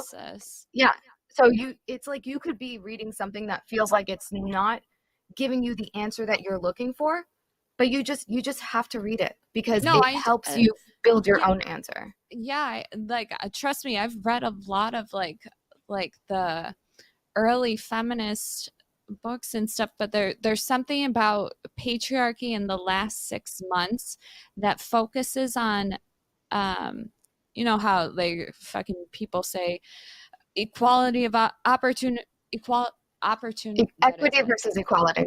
Yes, and now it is switched from equality of outcome or whatever to equity. Equality of opportunity to equity. Thank you. And Thank equity you. is equity is retarded. Which is the equity argument is the anti-capitalist argument. So I ignore those people right off the bat.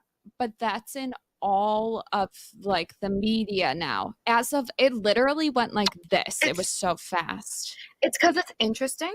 It's interesting, and it just people haven't gone that direction yet. And now that they see them going that direction and tying feminism to it, there's going to be just a whole bunch of people that are willing to jump onto that sinking ship. And do you I don't know, think just enjoy watching it sink.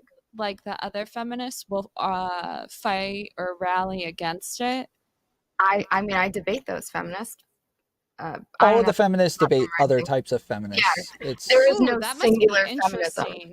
I would love. Yeah, no, I know that, but I would love to see those debates. The problem is, I end up getting so annoyed because I will see a feminist panel, but the people who are antagonistic on those panels are like the 2 people who don't identify with feminism, even though they embody everything that it means to be a woman in power, a woman who is equal to men, a woman who is disagreeable, a woman who is competent and learned and educated, all that. But they just ditch the feminist label because they're surrounded by feminists who are willing to hate the trad existence, be anti-capital. So like they don't argue for feminism within identifying as a feminist. They just decide to jump ship and be like, yeah, I'm anti-feminist, even though they stand for everything that it is. So that part's annoying. And then I have to see all of the people who are feminist jump on board and say just some utterly fucking dumb shit, like argue for equity. Like, are you like when you say they are anti-feminist, are you talking like I'm talking like Pearl? Oh, got it. Okay, got it. Like Jedediah is a great example. Yeah. Why have I not seen these debates? Where are these? No, they are in these debates. They are in these debates as anti-feminists, even though they are women who don't stay at home. They don't stay at home. They don't just stay in the kitchen. They decide to go out, be very vocal, be very opinionated, own their own business. Yeah. Trad cons to anti-feminists are undercover feminists. Does it make sense? No. Anti-feminists. So to actual anti-feminists, trad like cons, Red they view them as trad cons as undercover feminists. They're like not liked over here at all. So do you know who Jedediah is? Jedediah Bila. Yeah, I do. She is like your hardcore. Community consider her. I tell her she's saying some crazy shit. Would you call her a feminist though? Yeah, would you consider her a feminist? Because I consider Her to she's embody feminism. She is poster child for like Gloria Steinem, fucking like she did the whole. Had the awesome career, all the stuff, all the blah blah blah. Now, driven a career at Fox News. Now she wants her own yeah. shit. But now it seems like she's becoming red-pilled, if you would like to use that as a verb, and things are changing because she was very combative. I would watch the interview if you haven't with her and Rolo the first time. Oh, I haven't seen it. You gotta see it, and then you'll see the evolution like almost instantly. It's wild. Interesting. Yeah, I don't know who Rolo is. Rolo Tomasi, right? Yeah, I've heard him mentioned numerous times over the last couple of days, so I'm gonna have to look into this guy. Most of the red pill dudes suck his teats. No, I Oh feel wait, like that's the bald guy. No, you're thinking No? of Tate. Most Yeah, people no. suck his dick. No, it's a white face. guy who wears like a Concerning. beanie and. Rolo is who I work with closely. Oh, do you? Yeah. But you say that you're okay, but Fresh and Fit, they all idolize like Rolo Tomasi, no? Or Yeah. maybe I'm wrong. Well, I know. But maybe they just do it and still do their own thing on the side. The thing about Fresh and Fit is that it's not about semantics, and that's like something that I have an issue with as a woman, because in order for like I don't like to make people upset. I don't like to make them feel bad. They came on the show, what, I'm gonna berate them? That's not my vibe. Unless you sit through a long, like unless you watch their content for a long time, Myron has evolved and he's a lot more like kind. He's not as like not as antagonistic. But the thing you were talking about earlier, before the girls come on, still the same. Like still Those like speeches, yeah, but it's really like hyping up men that have been arguably ignored from society for a long time, whether they're just like incels or some shit, like at home, unemployed. What do you call them? Neat? Something Neats, like yeah. Yeah. Or They generally don't have education past high school. They don't have like it's sad. They don't have they don't have a chance of like financial success. They're unsocialized. They're maybe not conventionally attractive. They're like my brother has developed schizophrenia, so I know like firsthand like what it's like to live with somebody who's like obsessive, saying like he wouldn't even be able, he used to, but he wouldn't be able to converse with people. He would end up in like, well, he's very paranoid. I don't know. He doesn't like electronics. Most don't, but like when you're on the spectrum of like, let's say even OCD, and you're in those communities and maybe you're a little bit autistic, like you do like spew out a bunch of shit. Do they actually follow that in real life? That's a question that everybody's kind of, that's what I'm writing about right now, is like internet versus like reality. And it's like, we see all this shit online. I don't know how accurate it is. And then lastly, spam bots, really big in our community, to the point where I don't think people can discern between who's a real viewer and who's not. Especially because AI is so good now. They can get chatters that talk using like AI bots. Live stream viewers. Yeah. These are like very high tech, like at home guys too. Like they know how to fucking code. And when they like a creator, they will do whatever for them. So they can automate a lot of stuff. But like live stream and then super chats can be fake. And you're just like, I hope they're fucking fake, because I've seen people donate some weird fucking messages for $50 attached. Like, why? Yeah. But yeah, like a lot of it is really fake. And I think that's what makes people think it's more of a big deal than it is. Anytime there's ever been violence that has been even associated with red pill was probably associated with like the incel community, and they already probably had a propensity for violence. So that's you. So I think when you are thinking about those correlations, we're talking about like when there are like shooters or something that are on the extreme end. Yeah. Yes, the extreme end where you're pointing at incels. I think for most of them are not women, violent. Yeah. I think for most women who are so put off seeing people like this, the thing that's so off-putting, and it is for me, it's why I'm so critical of the space, and I'm just so like bullshit radar through the fucking roof, is having dated a guy who actually thinks like this, or who actually uses tactics like this, because like me too. One just awful boyfriend who still to this day thinks that I don't know, that we're gonna end up married someday, even though I'm already married.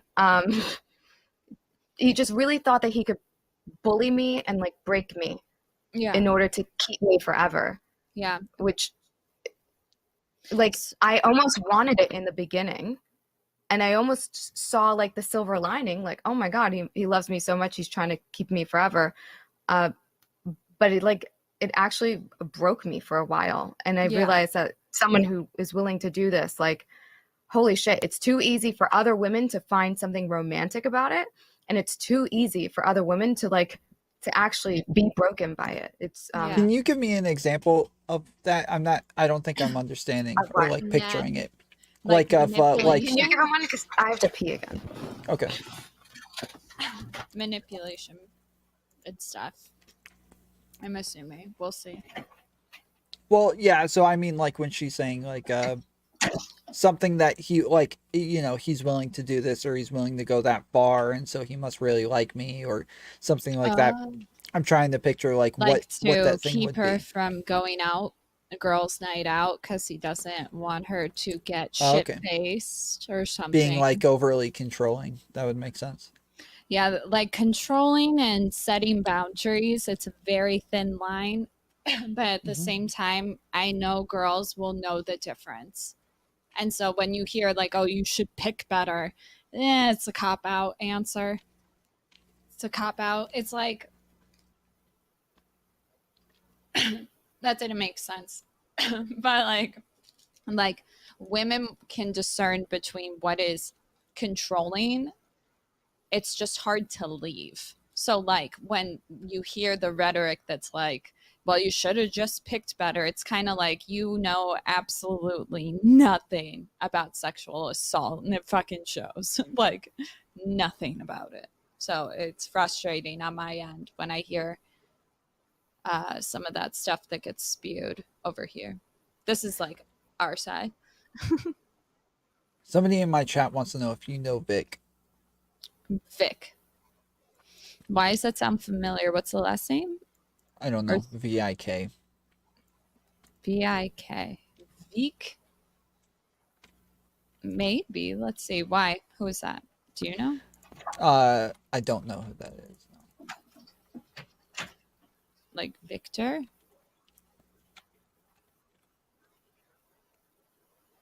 No, are they a YouTuber? They're not coming up. Yeah, I don't know. All I see is like a dancer guy. I wash my hands. Vikram. I try doing that every time I go to the bathroom. Oh wait. Okay, never mind. Okay, so yeah, so we did you have your headphones in? Oh, Vikram. Yeah, I did. Vikram is plays with fires, homie. If you know who Vikram is, he sometimes goes on Steven's stream to talk to. Let me see. Let me see. How do you spell Vikram? Like V-I-K-R-A-M? V-I-K-R-A-M. R-A-M. Vikram. So yeah, I was asking Chaeiry, what's an example? Is it like being controlling or breaking you?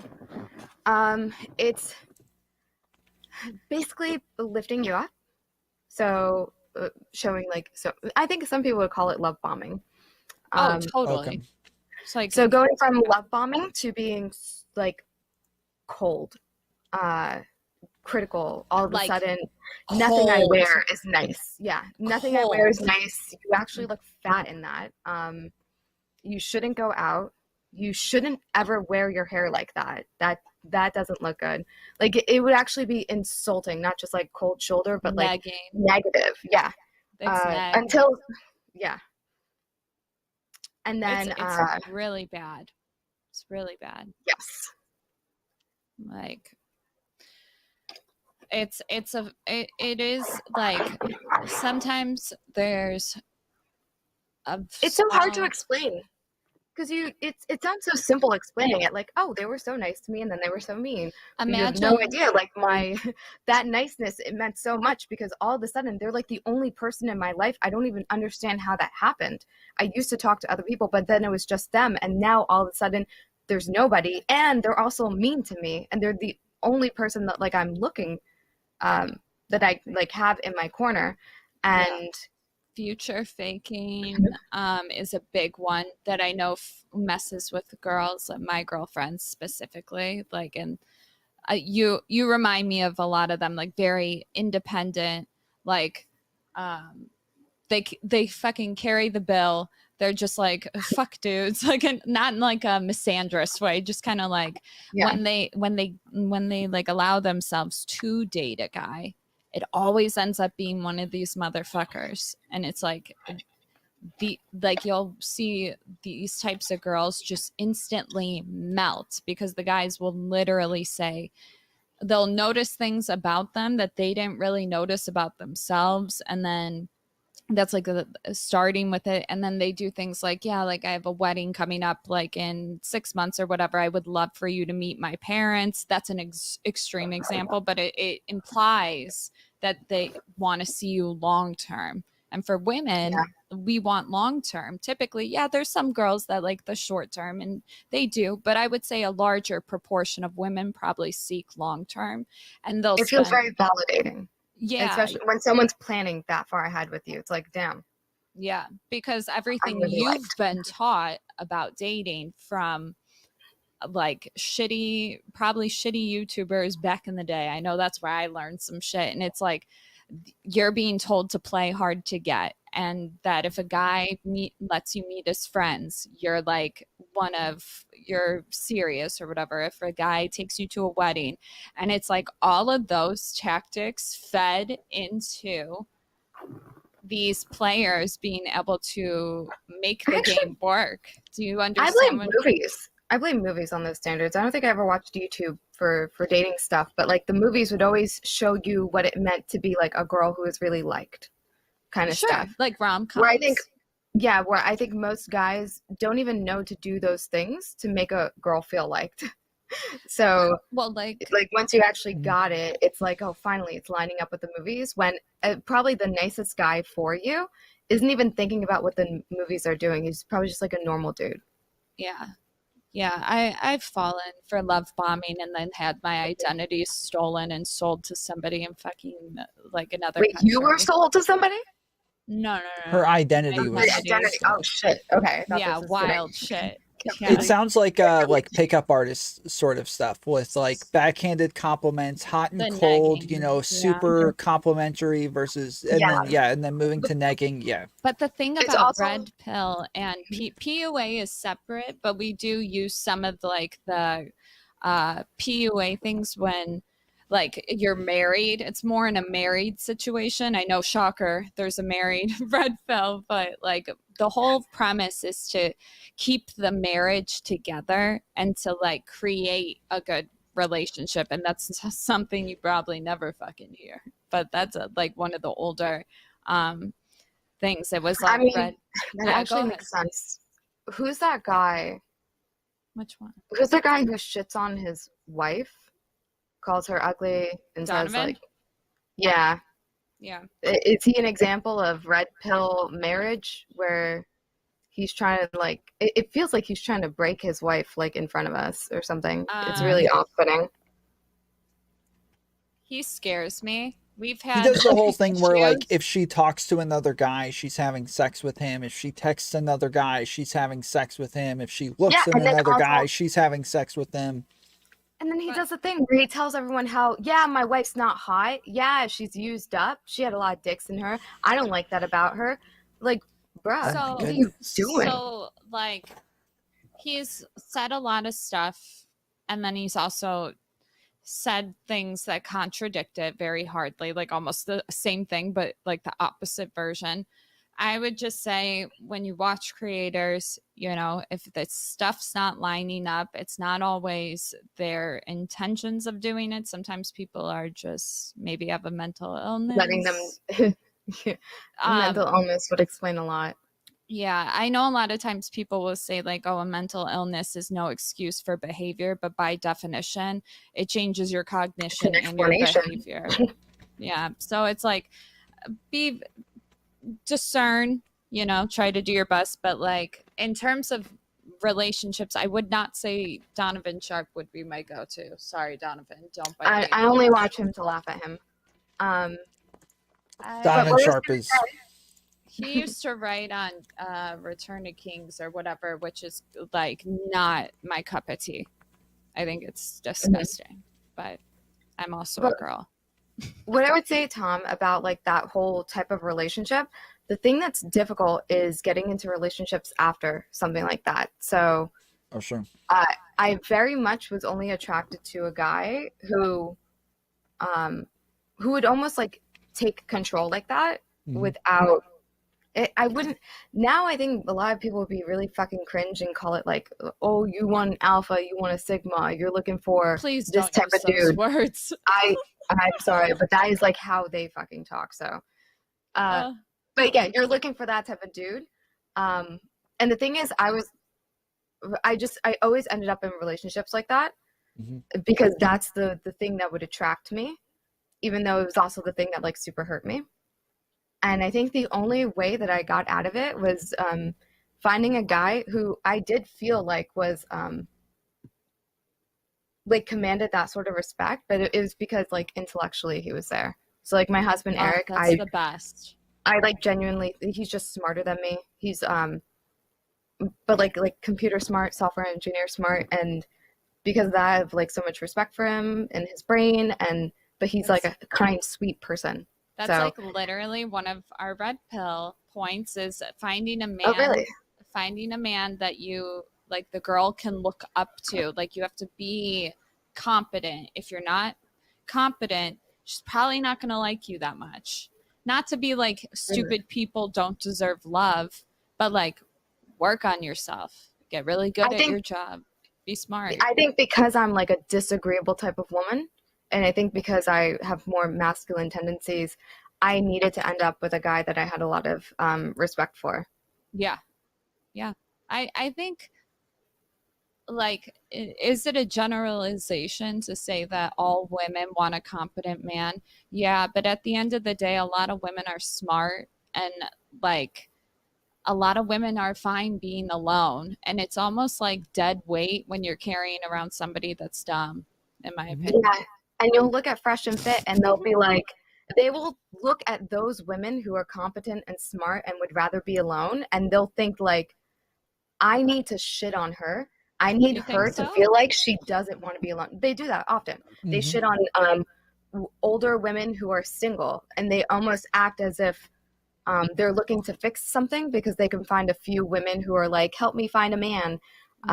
Even though they're really thinking of a broad demographic of women who are independent, can support themselves, and are not sad to reject Myrons and Freshes in the world.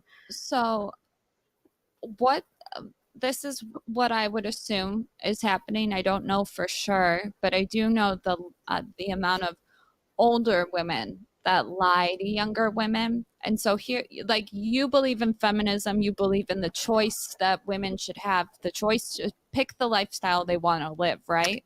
Yes. That's exactly why Myron goes in on these girls. This is it, because he wants them to know you have a choice to either, you could do both too. You could either get pregnant, be barefoot in the kitchen, whatever you want, whatever you call it. And then you can also just know that, like, if you want to get a college degree, your chances of finding a guy might be lower. It's not that you it's can't not even do finding it. a guy. He thinks that he takes it to the extent, to a dramatic extent. But I understand that speaks to some. I understand that speaks to some women, because even though we are in a time where like women are so empowered and told to go to college and hold out or whatever, I think the generations coming up, they're not going to feel as rushed to start a family, and some old heads will think that that's a mistake. But I actually think they're going to be doing the opposite, where they have people go to college later and they're going to try to put out incentives for people, which I think it's good and bad, because typically if you get married before 24, your chances of divorce skyrocket to the top. Like, it's really high. After 25 and 25 to 29 is like a sweet spot. But I just found a new piece of data. I have to analyze it, but the headliner was like, if you're 30 to 33, your chances of divorce go down. So that's cool to know. But yeah, so they're like thinking about like a lot of, how do I put it? It's like they think that in America, it's so hard to get a good education that isn't 7 years long. And so by the time that happens, like women are, and the fact that men aren't keeping up with women, it's like there aren't enough men that are economically viable. Do women only go for money? No. But do women go for homeless men? No. Do women see the guy at the gas station?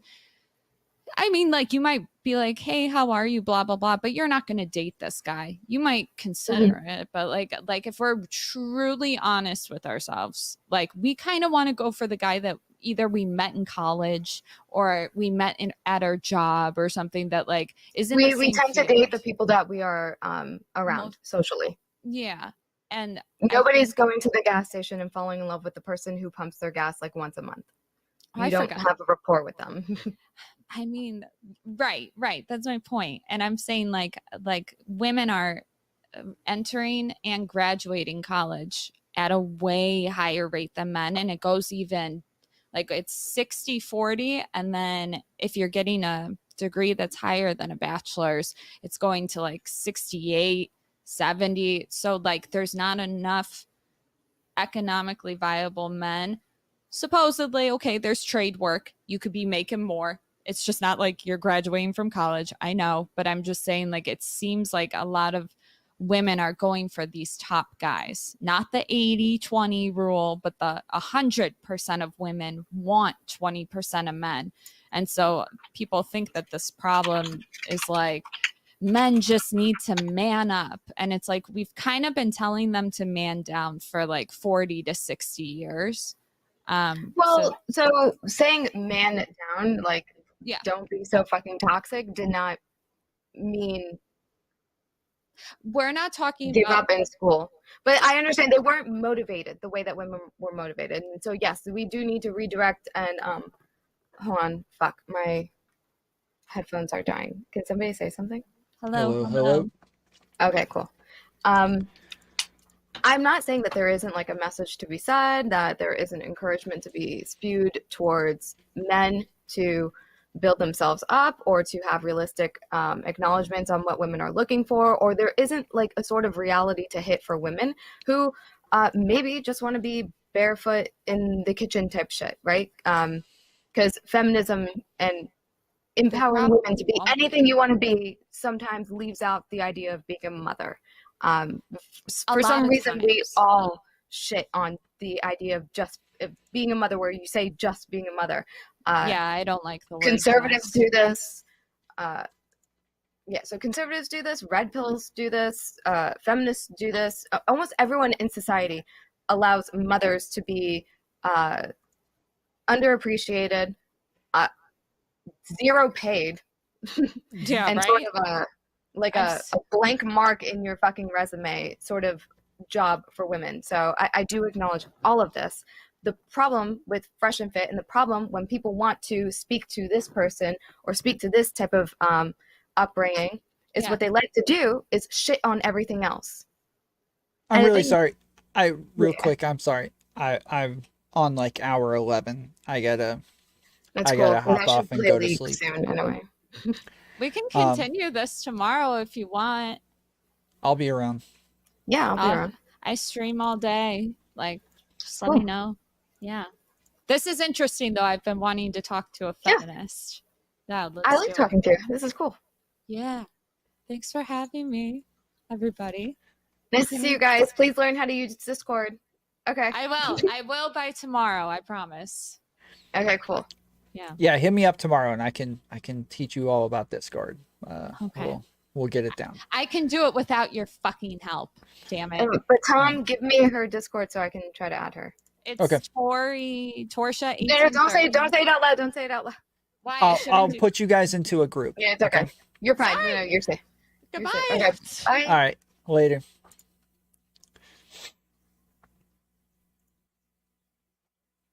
Yeah, I just looked down and realized I'm on hour 11 of my stream. I was like, that might be long enough.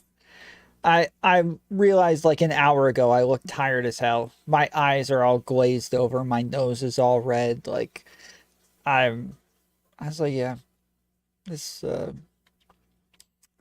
might be the time. So I know lots of times I feel perfectly fine and coherent and I just keep pushing through and keep going.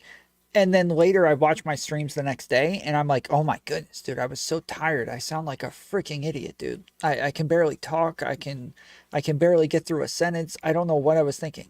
But in the moment, I have no idea. Like I'm just putting my head down and pushing through. Like the entire review of the Counterpoints video that I like, it sucks now looking back on it. Like I was the only person to review it. So everybody who watched his video watched it through my stream. And I'm sitting there like bumbling like a freaking idiot the entire time, super confused and tired and drowsy. That was, yeah, that was not a good look. So yeah, I need to start getting off when I'm tired. I don't have much of an option in general because I like most of the time I work like a 10 hour shift and then come get on. So I'm always going to be somewhat tired, but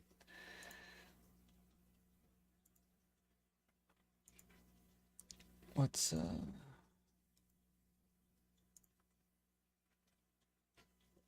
me try to play these real quick.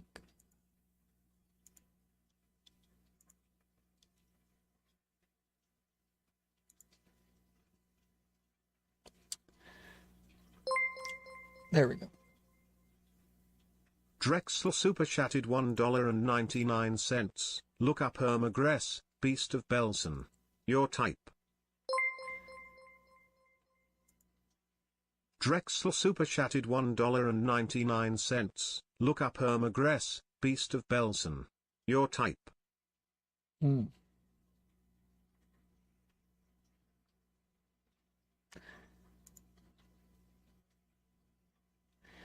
So yeah, appreciate it, Drexel. It doesn't tell me how much it was. Let me just look these up so I can just read them off instead. Okay. David Yule, again, thank you for the 10 gifted subs. That was awesome, man. Or the 10 gifted memberships. I really appreciate that. He's at like 30 something gifted memberships now. Just over like a week. Bro, you are amazing. I really appreciate it. That is awesome. So yeah, look up Irma Gritch, Beast of Belson, your type. Oh yeah, I saw that earlier. Egghead, thank you for the $5. Appreciate it. And then Glitchin, thanks for the long stream. You are very welcome, man. I appreciate you guys sticking around and hanging out. Hope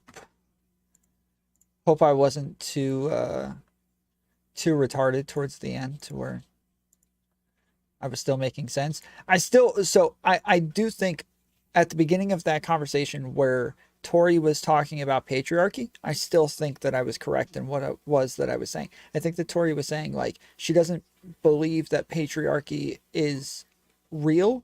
She thinks that feminists use it as a way to like get oppression points so that they can move up the ladder. And that way they can oppress men by talking about patriarchy. So where Chaeiry's like, how did you get the opposite of what patriarchy is from what she just said? Pretty sure she was talking about the opposite of patriarchy. Memberships equal People pay an amount every month to support Tom. You get a green name and emotes and other perks. Yes. Yes, sir. We're going to try to add some emotes. If you guys are members, make sure you let us know in the Discord. In the Discord, the Vic's Life, damn. Bro, you've been streaming for hours? Yes, I'm on hour 11 right now. But yes, if you're a member, make sure you let us know in the Discord. We'll put you into the members only chat, and then there's a suggestions chat, okay? Anytime we do like call-ins and stuff like that, if you jump into the members only chat, you'll get first up in line. We'll bring you in before everybody in the waiting room, but not if it's gifted, which it's going to be hard for us to differentiate one from the other. But if you bought a membership, you're able to get it in the Discord. And then if that's the case, then yes, suggest us some new emotes. We're going to try to put some new emotes in with probably tonight and tomorrow.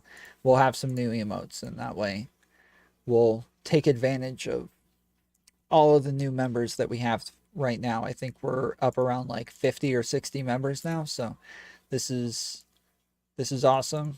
You guys have been awesome. I really appreciate everybody's support. Need a Tom in all caps emote. No, that is like the last thing we need. That is the very last thing that we need. But all right, I'm going to sleep. Let me see if anybody else is streaming right now that we can send you guys to.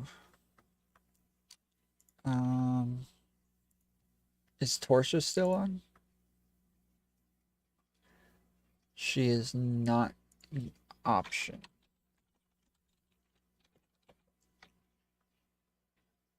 Yeah, I can't send you guys to her, huh?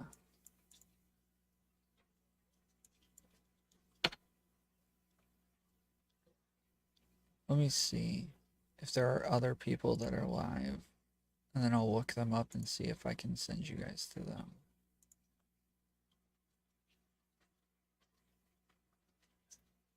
It says Speakeasy still on. Yeah, Speakeasy still on. All right, I'm gonna send you guys to Speakeasy. Everybody get ready. Make a freaking mess of his chat. Lots of red droopy emotes, lots of Fool's Raids, lots of RIP Joe Rogans. Be super loud, be super obnoxious. This is the way.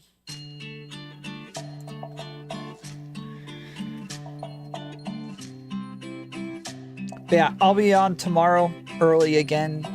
We'll probably start off with some call-ins, and then I got, I think, 2 talks set up for tomorrow, and then maybe we'll go talk to Chaeiry and Torshaa again. So, till then, appreciate you, love you, and I'll see you next time. Later, fools. Later, fools.